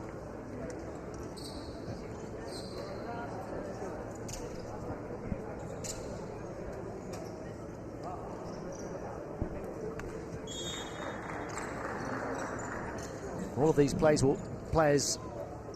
all of these teams will play on 3 straight games here in the group stage. 3 straight days, and hope for a 4th straight day by reaching the championship game on Sunday. Good job for the coaches to manage the minutes, keep everybody fit and fresh if they can. And that even harder with that 10-man squad for Overtime Elite.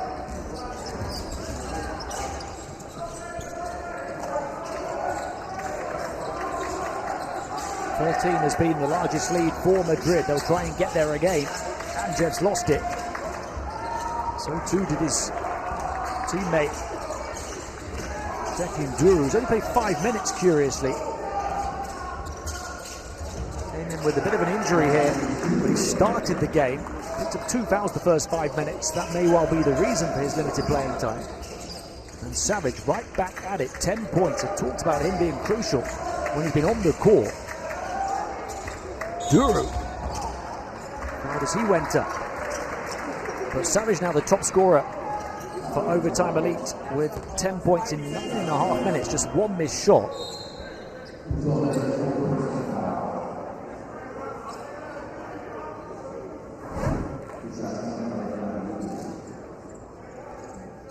Irving picking up his 4th foul as Duru attacked him.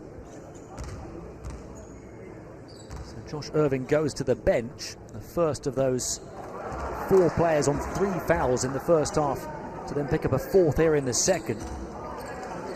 He's been key on the defensive end with 2 block shots, but now 4 fouls in his 13.5 minutes. Madrid by 10.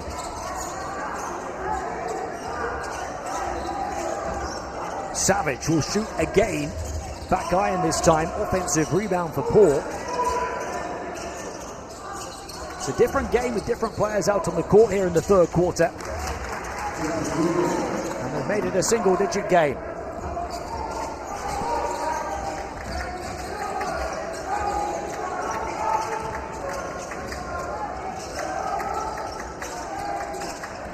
Duru, Campoy. Good. Amjevs working with his centre. To stretch the floor. For Sidi Goy, that's not his game. His first miss of the game from the field.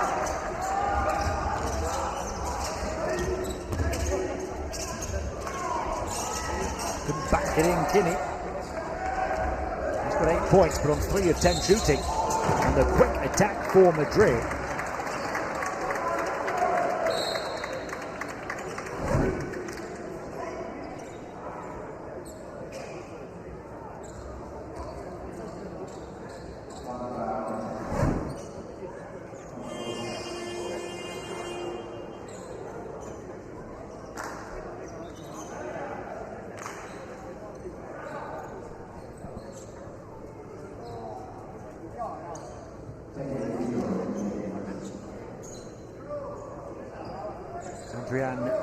Amjevs to the line, now has a team high 4 assists. Tailing Kinney, the assist leader, with 4 for Overtime Elite.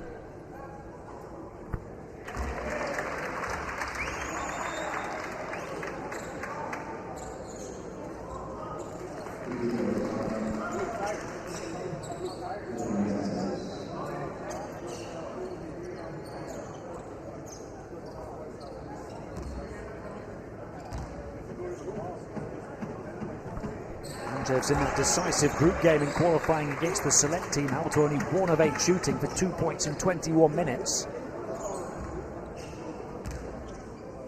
The game that cost Madrid a run of 11 straight qualifying tournament wins as it stopped them reaching the championship game. It's 4 of 4 from the line here, 1 of 3 from the field, 6 points, 4 assists.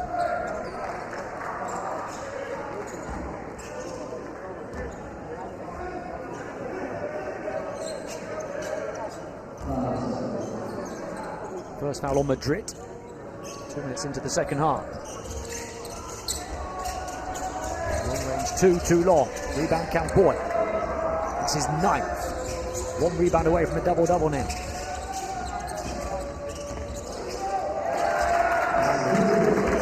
Score for Amjevs, who's showing he can shoot. 8 points, 4 assists now. Duru picks it off. He's going to go right the way to the hole. Declan Duru delivering the dynamite. And Real Madrid have the largest lead out and out in the game of 15 points.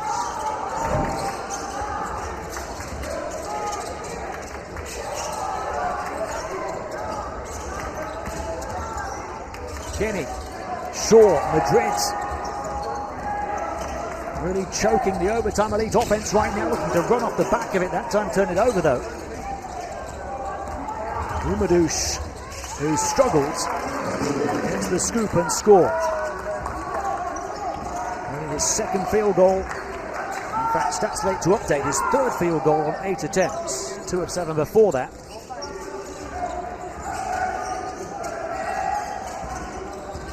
Amjevs turns it over, back-to-back turnovers for Madrid, and losing it on his way up. Kinney somehow recovered in the corner. And then the foul, Noah Travel on that attack from Elson. Confirmation it is now the double-double for Campoy, 11 points, 10 rebounds. 4 of those rebounds on the OTE backboard. Double-double in only 17 and a half minutes playing time.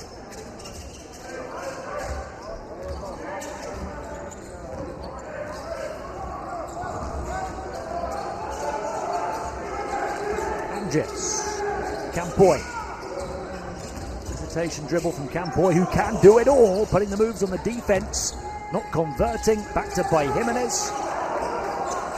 Grab by Elson. Sink or swim now for Overtime Elite. Leaping right out of the water, Cole Rosario.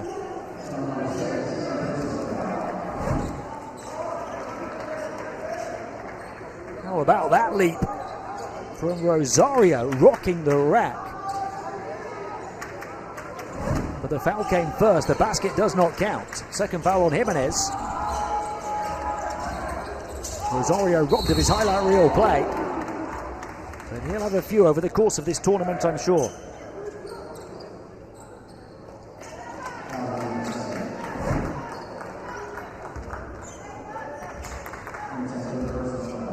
Mid-air elevator doors closed on Umadush.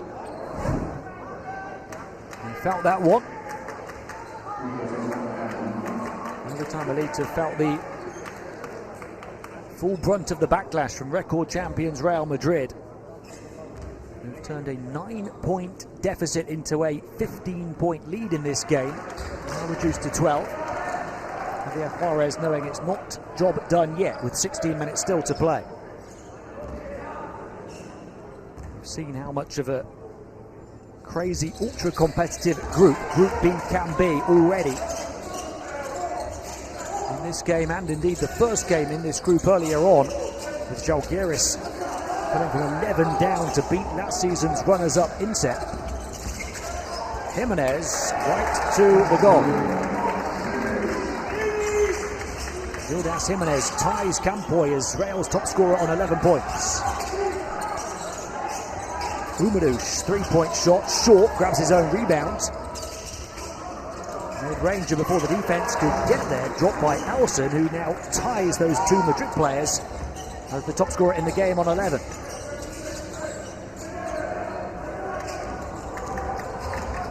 Is the gap again, midway point of the third quarter. And a turnover on Madrid, several of them in this quarter. Umadush fouled hard. And the fall was even harder for Duru. And he is all pumped up.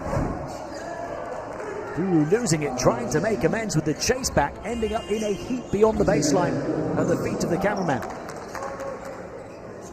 Fouling Umadush in the process. Umadush out the line where he's 3 of 3 so far. He could also get to 11 points if he makes them both here. Duru picks up his 4th foul. We talked about 2 fouls the first 5 minutes of the game. He's had 2 the first 5 minutes of the third quarter as well. So 4 for Duru, who goes back to the bench in just 10 minutes play.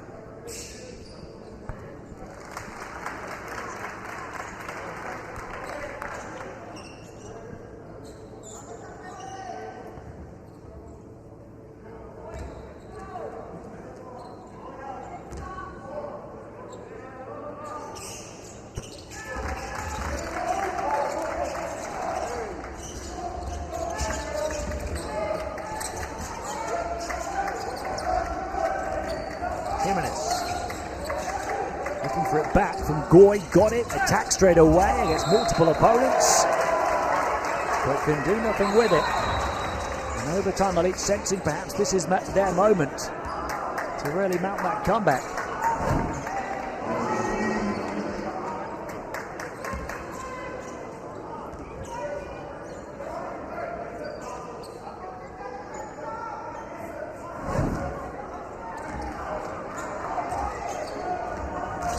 Turnovers on Jimenez as part of Madrid's 15 in the game. So a joint game high 11 points, but 6 turnovers.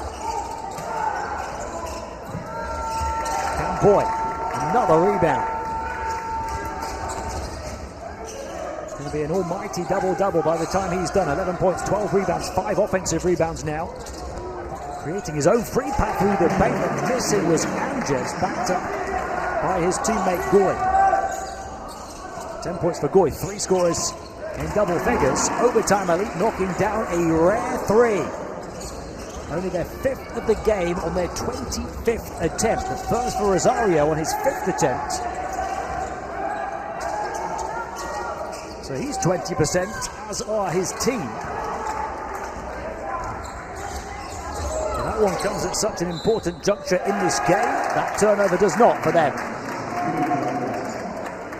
That's not what they were looking for, with 4 minutes of the third to play, looking to mount momentum.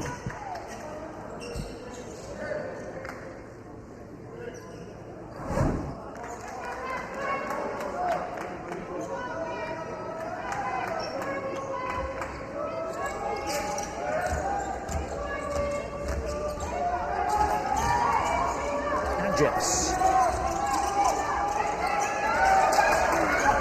Umadush off another Madrid turnover, 16 now, and Umadush right the way through, and they're back within 2 possessions.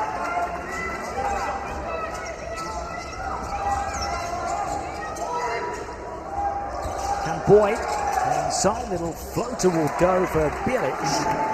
9 points for him.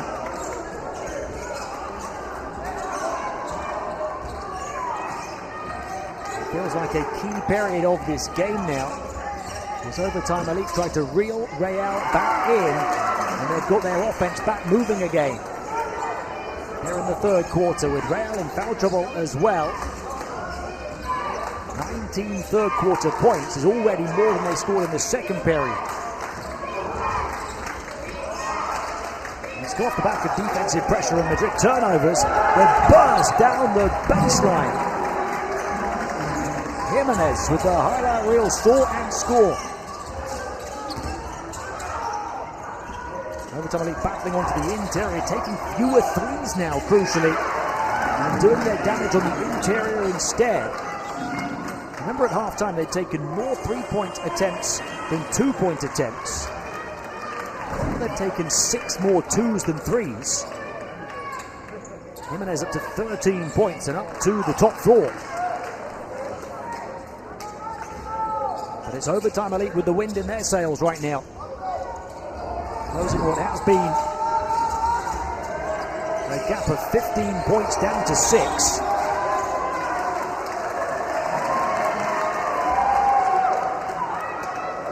The key has been their defense and their ability to attack on the interior rather than the exterior.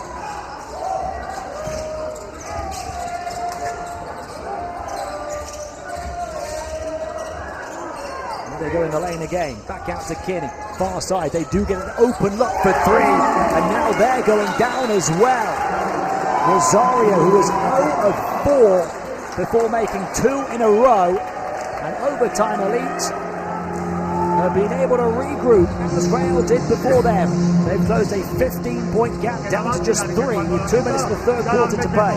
Ahora ya lo vemos, ¿no? Da igual que Dios lo diga. Que va a seguir tirando, pero había que dejarle. Bueno, pues ahora ya no podemos estar ahí. Amadou, vas por Siri. Siri en la pre. ¿Me escuchas? Lo hemos trabajado el otro día, que el tiro se abre o no. Venga, la salida ahora, coño. Seguimos, ¿eh? Pero en ataque lo que no podemos hacer es... Hostia, estás pidiéndole y no puedes dar un bote. Con fuerza. No podemos sacar la presión bloqueándolo. No nos bloqueamos. Venga, vamos. Venga.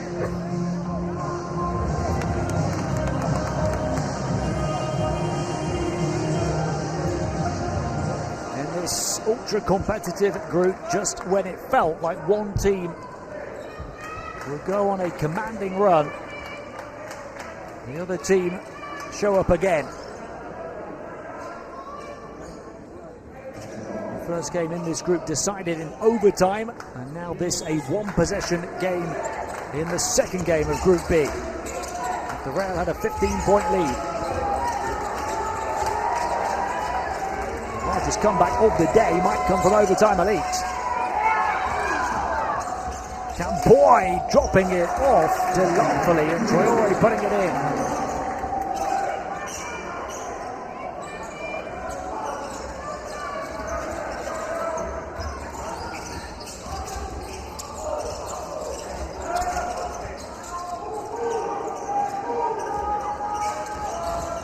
Umadush against his opposing number 7, who did well to force the miss. Bilic in a free pack towards the paint, but he could go no further.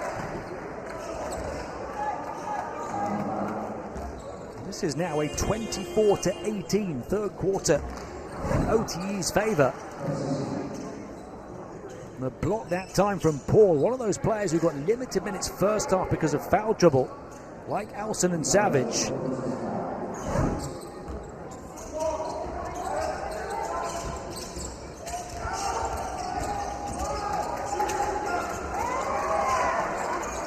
And scrapes and scratches, and the ball in the process was Alson. Kinney couldn't convert off the window, and here comes Bilic. And Traore again. from Bjelic once more. Bjelic now 9 points, 4 assists. 3 players from Madrid have 4 assists. Campoy, Bjelic and Anjevs. Kinney, the leading creator in the game with 5 assists. Nobody else has more than a couple for OTE. Jimenez running into the foul.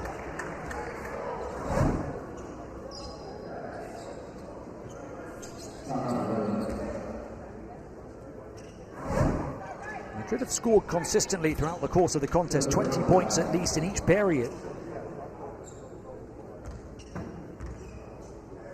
I'm hoping that offense can hold off the onslaught of Overtime Elite, who produced 24 points this quarter after they had 27 in the first, but their offense fell off a cliff, scoring just 16 in the second.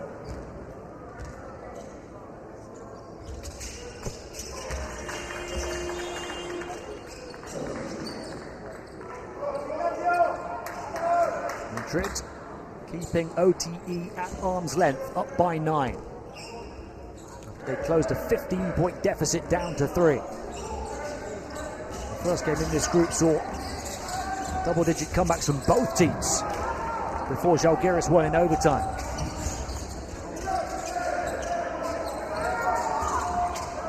There's a 4-second differential between shot clock and game clock, end of the third quarter. Madrid looking to hold it as long as they can. Anjevs to get in behind, blocked off. There's still plenty of time here for OTE to generate a shot, and they do in spectacular fashion. Cole Rosario showing those springs in his sneakers, as well as perfect timing on the push and pass from Taylor Kinney, who now has 6 assists. Another buzzer-beating alley-oop here on game day 1.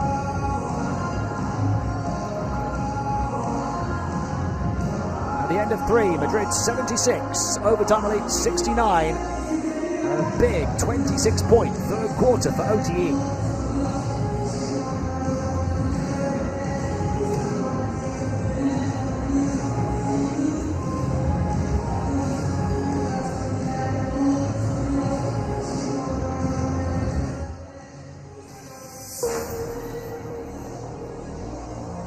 We'll see if they can continue that into the fourth, to continue their comeback after it looked like Real Madrid were going to dominate at one point, pulling away into a 15-point lead.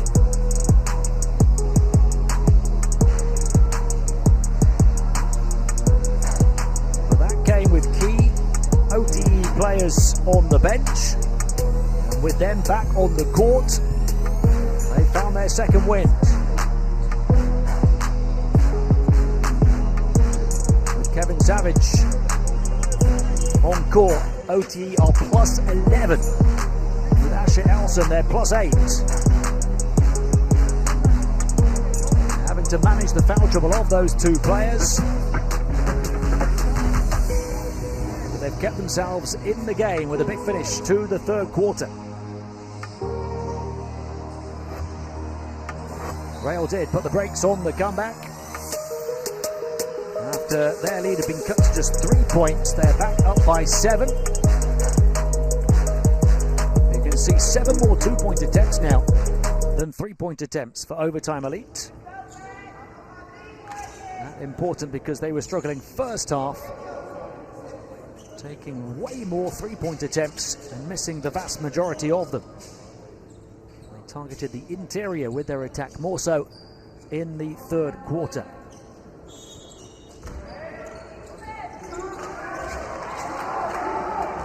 Start to the fourth. Madrid begin with the ball up by 7. Bjelic. Garcia Plata lost it. Pressure into the backcourt. Can he pick it up? Backcourt violation.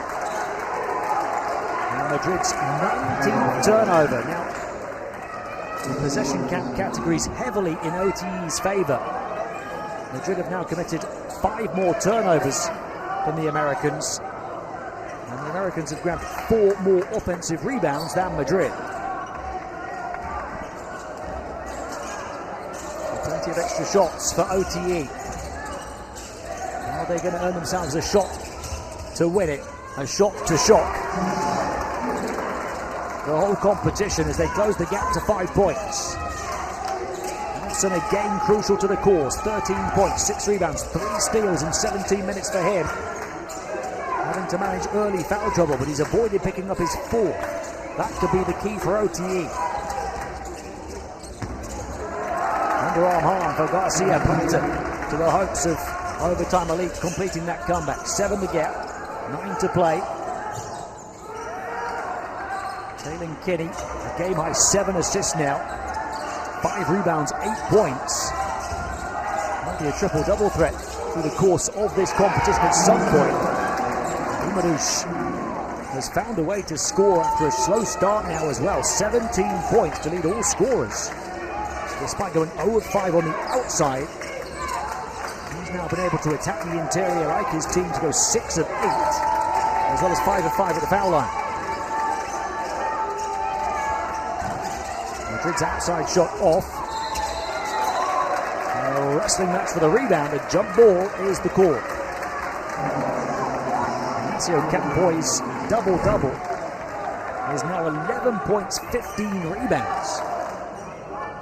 As he wrestles that one down. But the possession arrow favors Overtime Elite.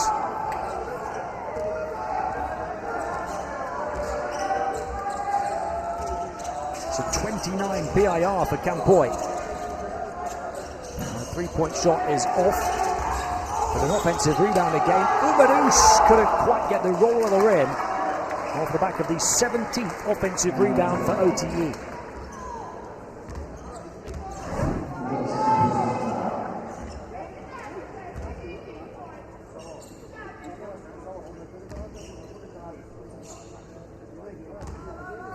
Cries of encouragement from the crowd for the travelling Americans. Many of their friends and family here in support, crossing the pond.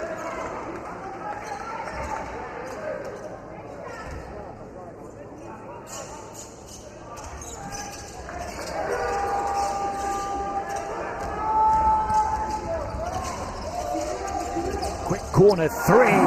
It's a big shot for Garcia Plata.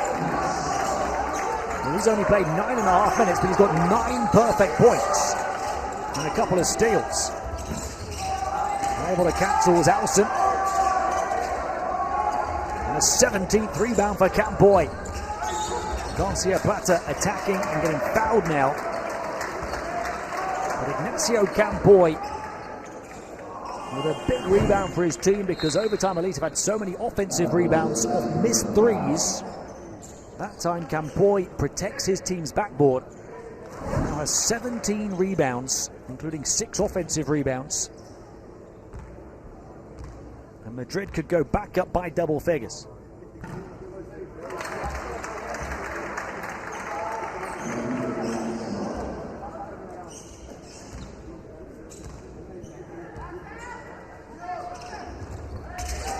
Now they do with the still perfect Maximo Garcia Plata, 11 points. I beg your pardon, he has missed 1 free throw, but he's perfect from the field at 3 of 3.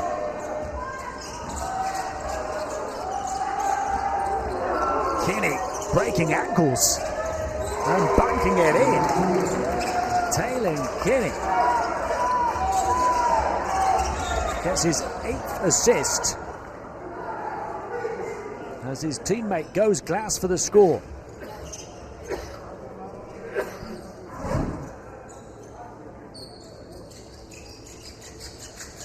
Foul then from Alson is his 4th, so Savage, Alson, Paul and Irving all on 4 fouls for OTE.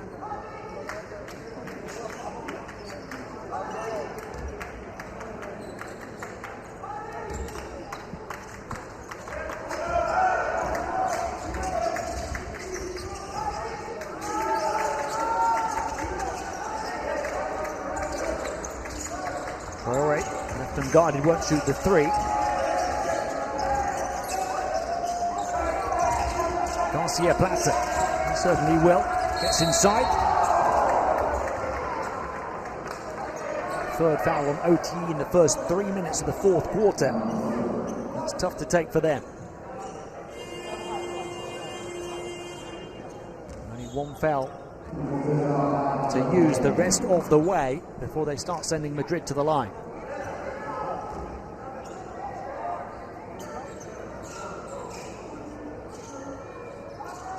Finally, one of those players fouls out, and it's Asher Elson who picks up his fifth. He's been crucial for them. Their second top scorer with 15 points, their joint top rebounder with 6, and their joint top steal getter with 3. And his race is run. Rosario. Tough fade, backed up another offensive rebound. Kinney, 10 points, 8 assists, 5 rebounds, make it 6 rebounds now for Kinney, 4 offensive rebounds. And for the team, 18 offensive rebounds, 6 more than Real. Side skip, 3-point shot off for Garcia Plata. And overtime elite given encouragement to run. Options left and right. Flipped out, far side, sneaker on the sideline. That is a tough turnover. Savage had plenty of time to position his feet in that corner, but step back onto the line. Even more tough given he's one of their best three-point shooters.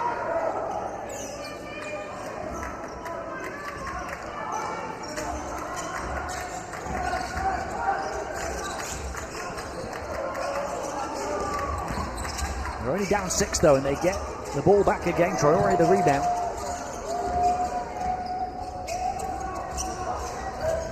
Jimenez, 15 points to lead Madrid in scoring. Can Boyd the double-double to lead all players in the game in PIR. Garcia Plata, impeccable in his 11 minutes. Jimenez, going up and down over the top of Savage. Paul skipping through and scoring with the left-hand push shot.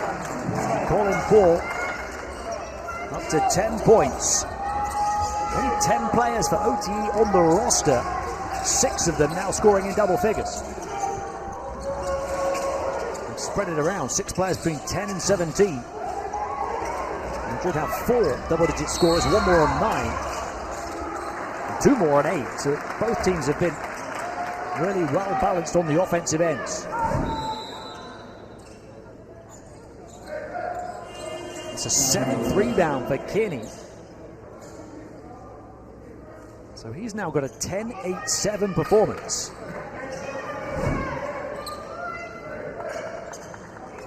Madrid commit just their second foul. It's a 10-7 fourth quarter in favor of OTE so far. They've closed the gap back down to 4.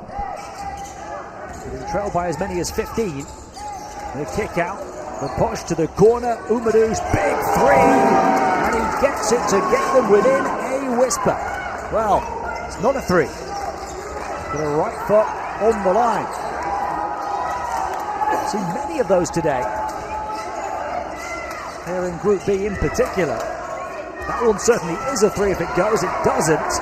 And OTE will run again, pushing the pace and piling the pressure on Madrid. But what an answer from Jimenez. And he gets it back. Throws it up. Traore back out. They look to recycle it. Have to slow it down. Look for all the world like OTE would get the tie from 15 down. But Real still lead. Jet shot clock down to 3. Tough shot off as he was off balance. A point in Madrid's favour. Well, look at this. Over the top of one number 7 comes another. Jimenez from the blind spot denying Umadush.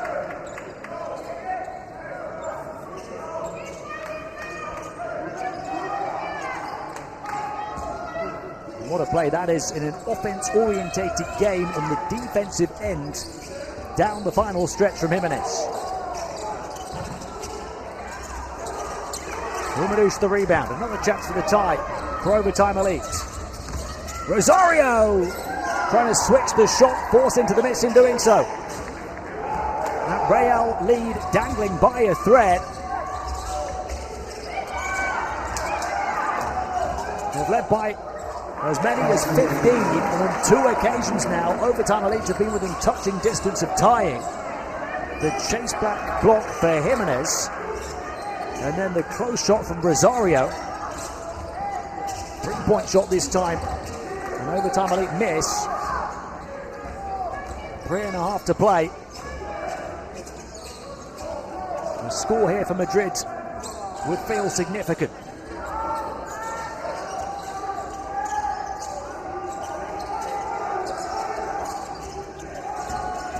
Here's Andjevs, high catch in the corner. Shot clock's about to expire. Shot away off the side of the backboard from Campoy. Turnover number 21 on Madrid in this game.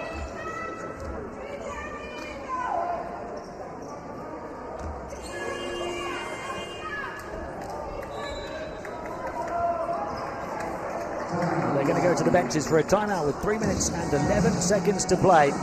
85-81 in favour of Madrid, who've led by 15. And they're looking to hold off an almighty comeback attempt from Overtime Elite. Hey, look, up against the zone real quick. Hey, sit down, CP, sit down. Hey, look, real quick. We're going to go against the zone. CP, look. We're going to start here. Cole, you start here. TK, AO's here. Kev, you're going to handle. Okay, all we got to do is have these guys start here. Cross over here. Screen on the outside of these guys right here. Kev, get to your left hand. Once you get to your left, actually, you know what? Hey, I'm going to put you here. Put you right here. Okay, Ayo, you're going to see there. Come off this right here. I want you here. Okay, once you do this, Ayo, you're going here. Okay, TK, Colin, you just go pop right there. Okay, look for the lob. Look for the backdoor lob. We don't have it. We got Ayo corner. We can play the same corner we're going, all right? Here we go. Come on. Finish 1, 2, 3. Finish. Don't leave.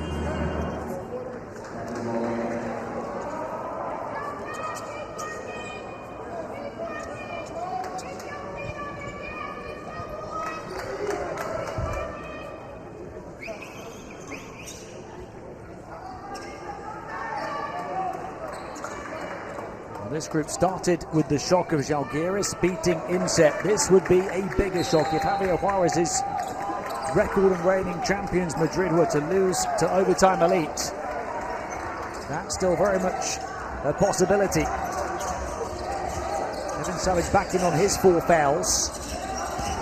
Lightning fast crossover and attack. Doing his best to build a defensive ceiling above with Sidi Goy. That comes at the cost of a foul.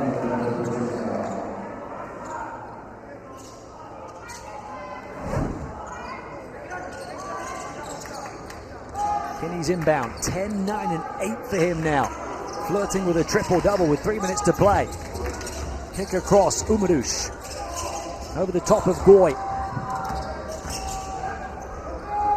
And quick passing down the floor from Madrid. They work it to the outside for the open 3, knocked down by Bierlich. Beautifully done from Los Blancos.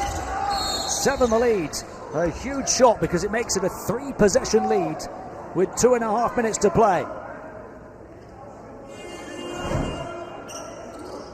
That's how you work the fast break for the outside pinpoint shot.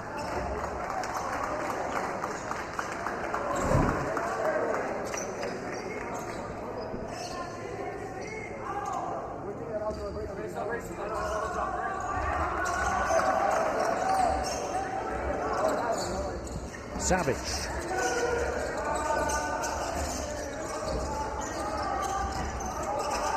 Kinney. 10, 9 and 8 for Kinney. He takes the shot, misses it. Duru the rebound. Their experienced glue guy on the court for the finish, Declan Duru. Andjevs penetrates the paint right the way through, found a free path through it for the score, and he becomes the 6th double-digit scorer for Madrid now. Their high-flying defense getting the job done again. And Overtime Elite turn into the interior for their attacks in the second half. And the answer for Madrid has been Sidi Goy.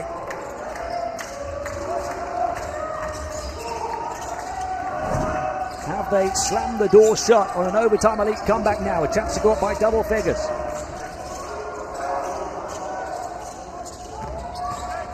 Boy, off the glass, got it.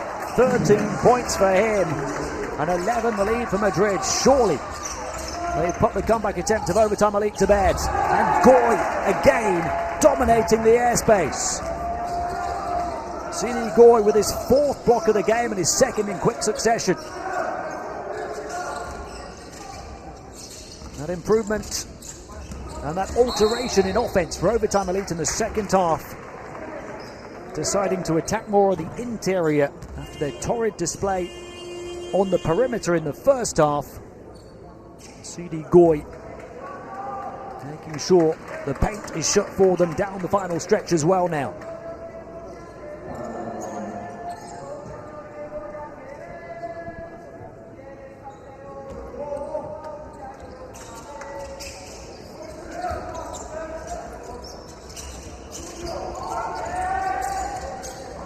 With 10.6 assists.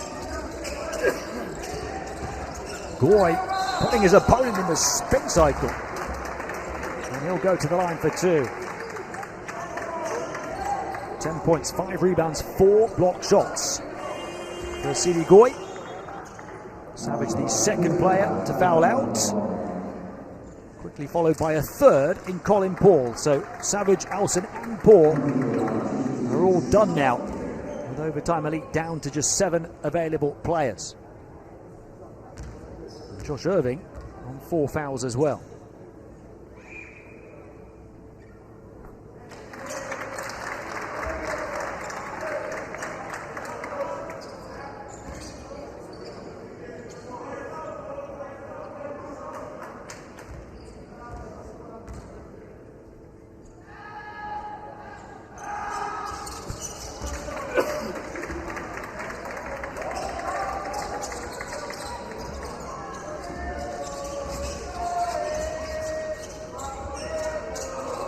On the line again on an outside shot, missed by Wilkins. We've not seen too much at all of Jaden Wilkins.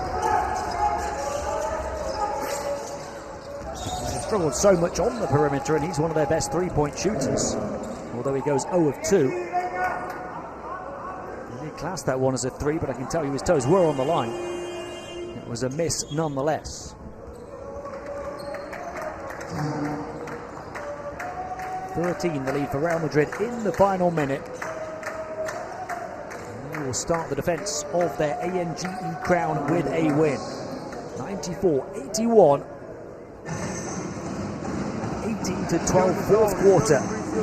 You can see the peaks and troughs of that Overtime Elite offense through the course of the game. Adamo, I need to go in for Dick Cole Grandison real quick. Got Cole here. I got TK, no, Adamo. TK. Who else I got right here? Jay Will. Pop and catch, Will.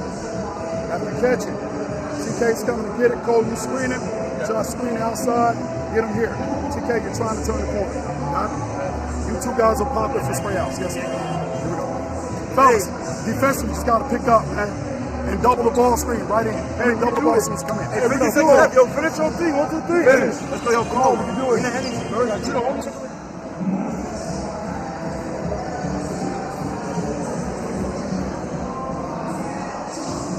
Record champions. And the reigning champions, Real Madrid, putting Overtime Elite in their place. After that early 9-point OTE lead.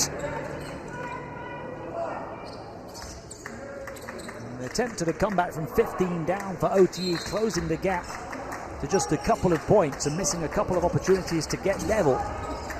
Now Madrid back up by 13.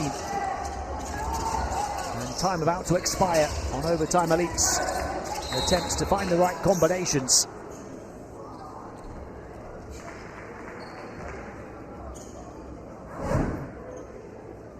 The problem is the combination that has worked for them has run into foul trouble. Positive plus minuses for both Savage and Elson, but both fouled out.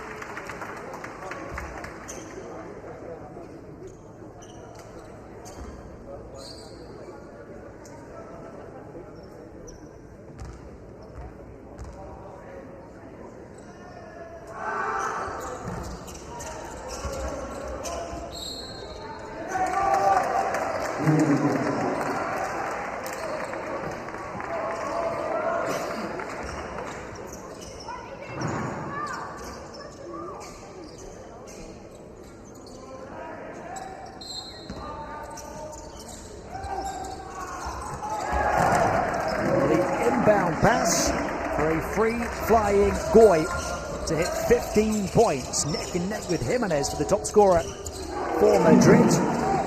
Real Madrid within touching distance of the century in points. Quick response from overtime elite. All that does is give Madrid the opportunity for another quick score of their own to get towards 100.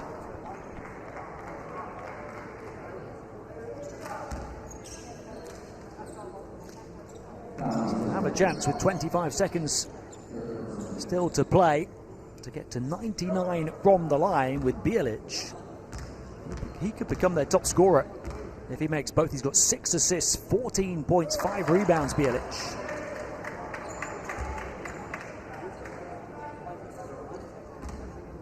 And that's after only playing 3 times at his debut ANGE event in January, when he only averaged 5 points in 9.5 minutes.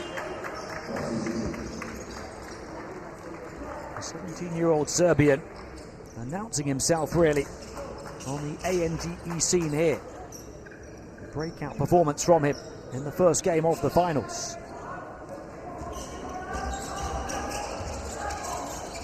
Three-point shot for Otier, quick shot again, Kinney.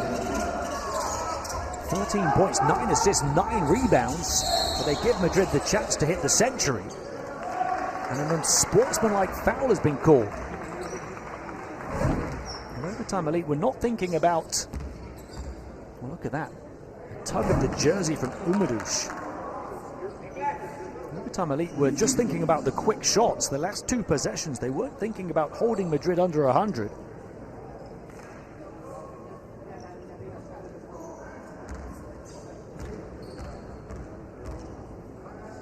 Not concerned about their defense being humiliated in that regard.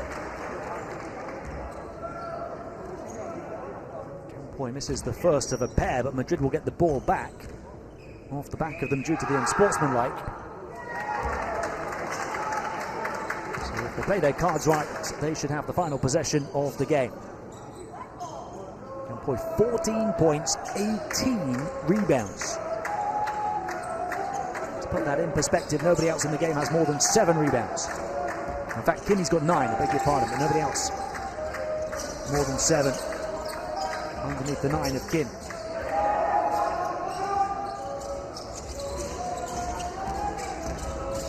And Jeffs and Goy will take them past the century. A statement sending score tally from the record champions in defence of their ANGE crown. They're here for a three-peat as they hand overtime elite defeat with a 101-87 win. Madrid put an early 9-point deficit behind them for a tough start, then retaliated to go up by as many as 15. Overtime elite did their best to reel them back in, but Madrid win it by 14 in the end, 101-87.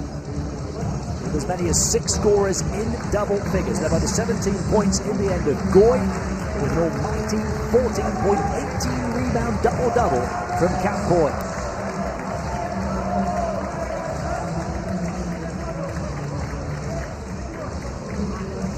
Madrid were made to work, but they start these finals with a win to join Žalgiris at the top of the Group B standings.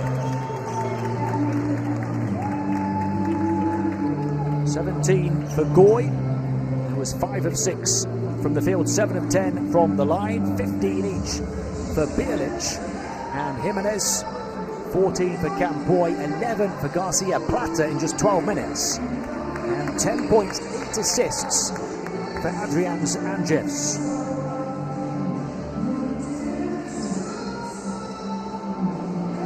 Madrid surviving 22 turnovers to come through and get the win. We're about to hear from Javier Juarez, the head coach of the winning side.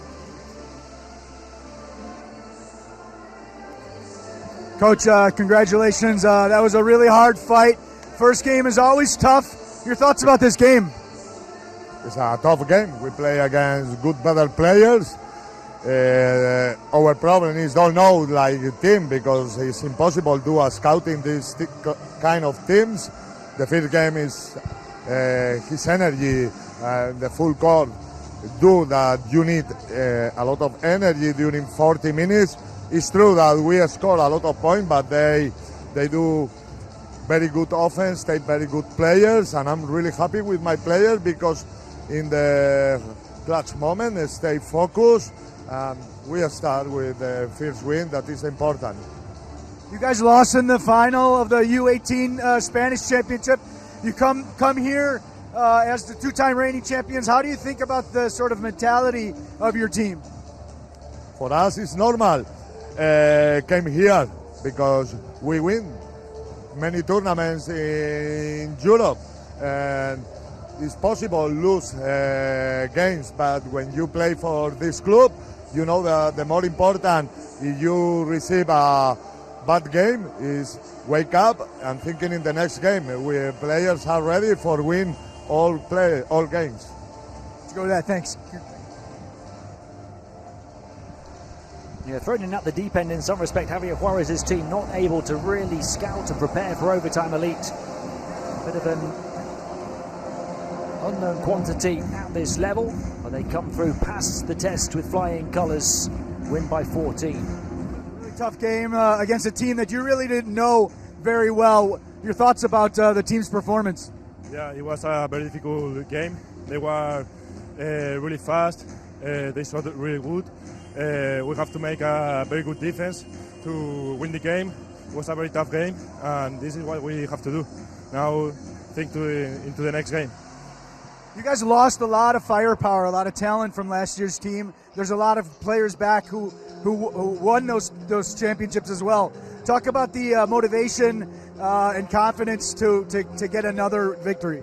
Yeah, it's very difficult to win games with the pressure of two championships in a row. The team of the last year was very good. We won. And we have to supply that with hard work, with concentration, and I think that we are making good.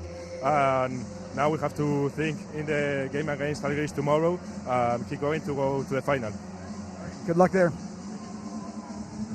Yeah, Hugo Gonzalez, Igor Demin, Vitor Bosniakovic and Ismaila Dian all leaving. The stars of last season's success. I said the stage was set for somebody to step into the spotlight, and Ignacio Campoy, the youngest player on that title-winning team last season, did just that in a big way here today. 14 points, 18 rebounds, 6 offensive rebounds, 5 assists for a 33 PIR performance. Madrid consistent with their offense right the way through after a slow start. 24 first quarter points, 30 in the second, 22 in the third, 25 in the fourth to surpass the century. In contrast, overtime elite with huge first and third quarters, but held beneath 20 in both the second and the fourth, as they struggled to keep their players on court, their key players on court, due to foul trouble and the short roster. Madrid showing their depth and their championship winning pedigree, and their ability to continue to churn out top talents on this stage.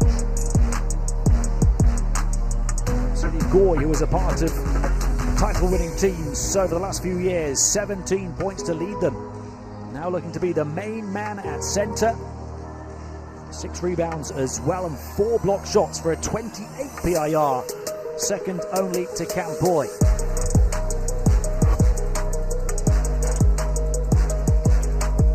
who was the second youngest player on the team last year, and Campoy, who was the youngest player on the team last year. They are both now the standout stars. Madrid shooting the better percentages in every category. And they tie Žalgiris at the top, ahead of those two meeting tomorrow. Overtime Elite will look for their first win, as will Inset Paris, as those two clash against each other. In Group A, Barca and Milan, both with significant wins earlier on today. By 64 points, Barcelona, one of the biggest wins in the history of this competition. And Milan by 18 over Mega Belgrade. And you see the scores as we conclude game day 1 of the EuroLeague's NextGen tournament here. 46-110 that score. Dubai, Barcelona. Dubai and Mega face each other in the first game tomorrow, looking for their first win. It's Barca versus Milan to see who's top of that group come the end of tomorrow. Similar situation between Žalgiris and Real Madrid here before OTE and Inset Paris in the final game look for their first wins. But this one won by Madrid, 101-87 over Overtime Elite. We'll see you tomorrow for game day 2.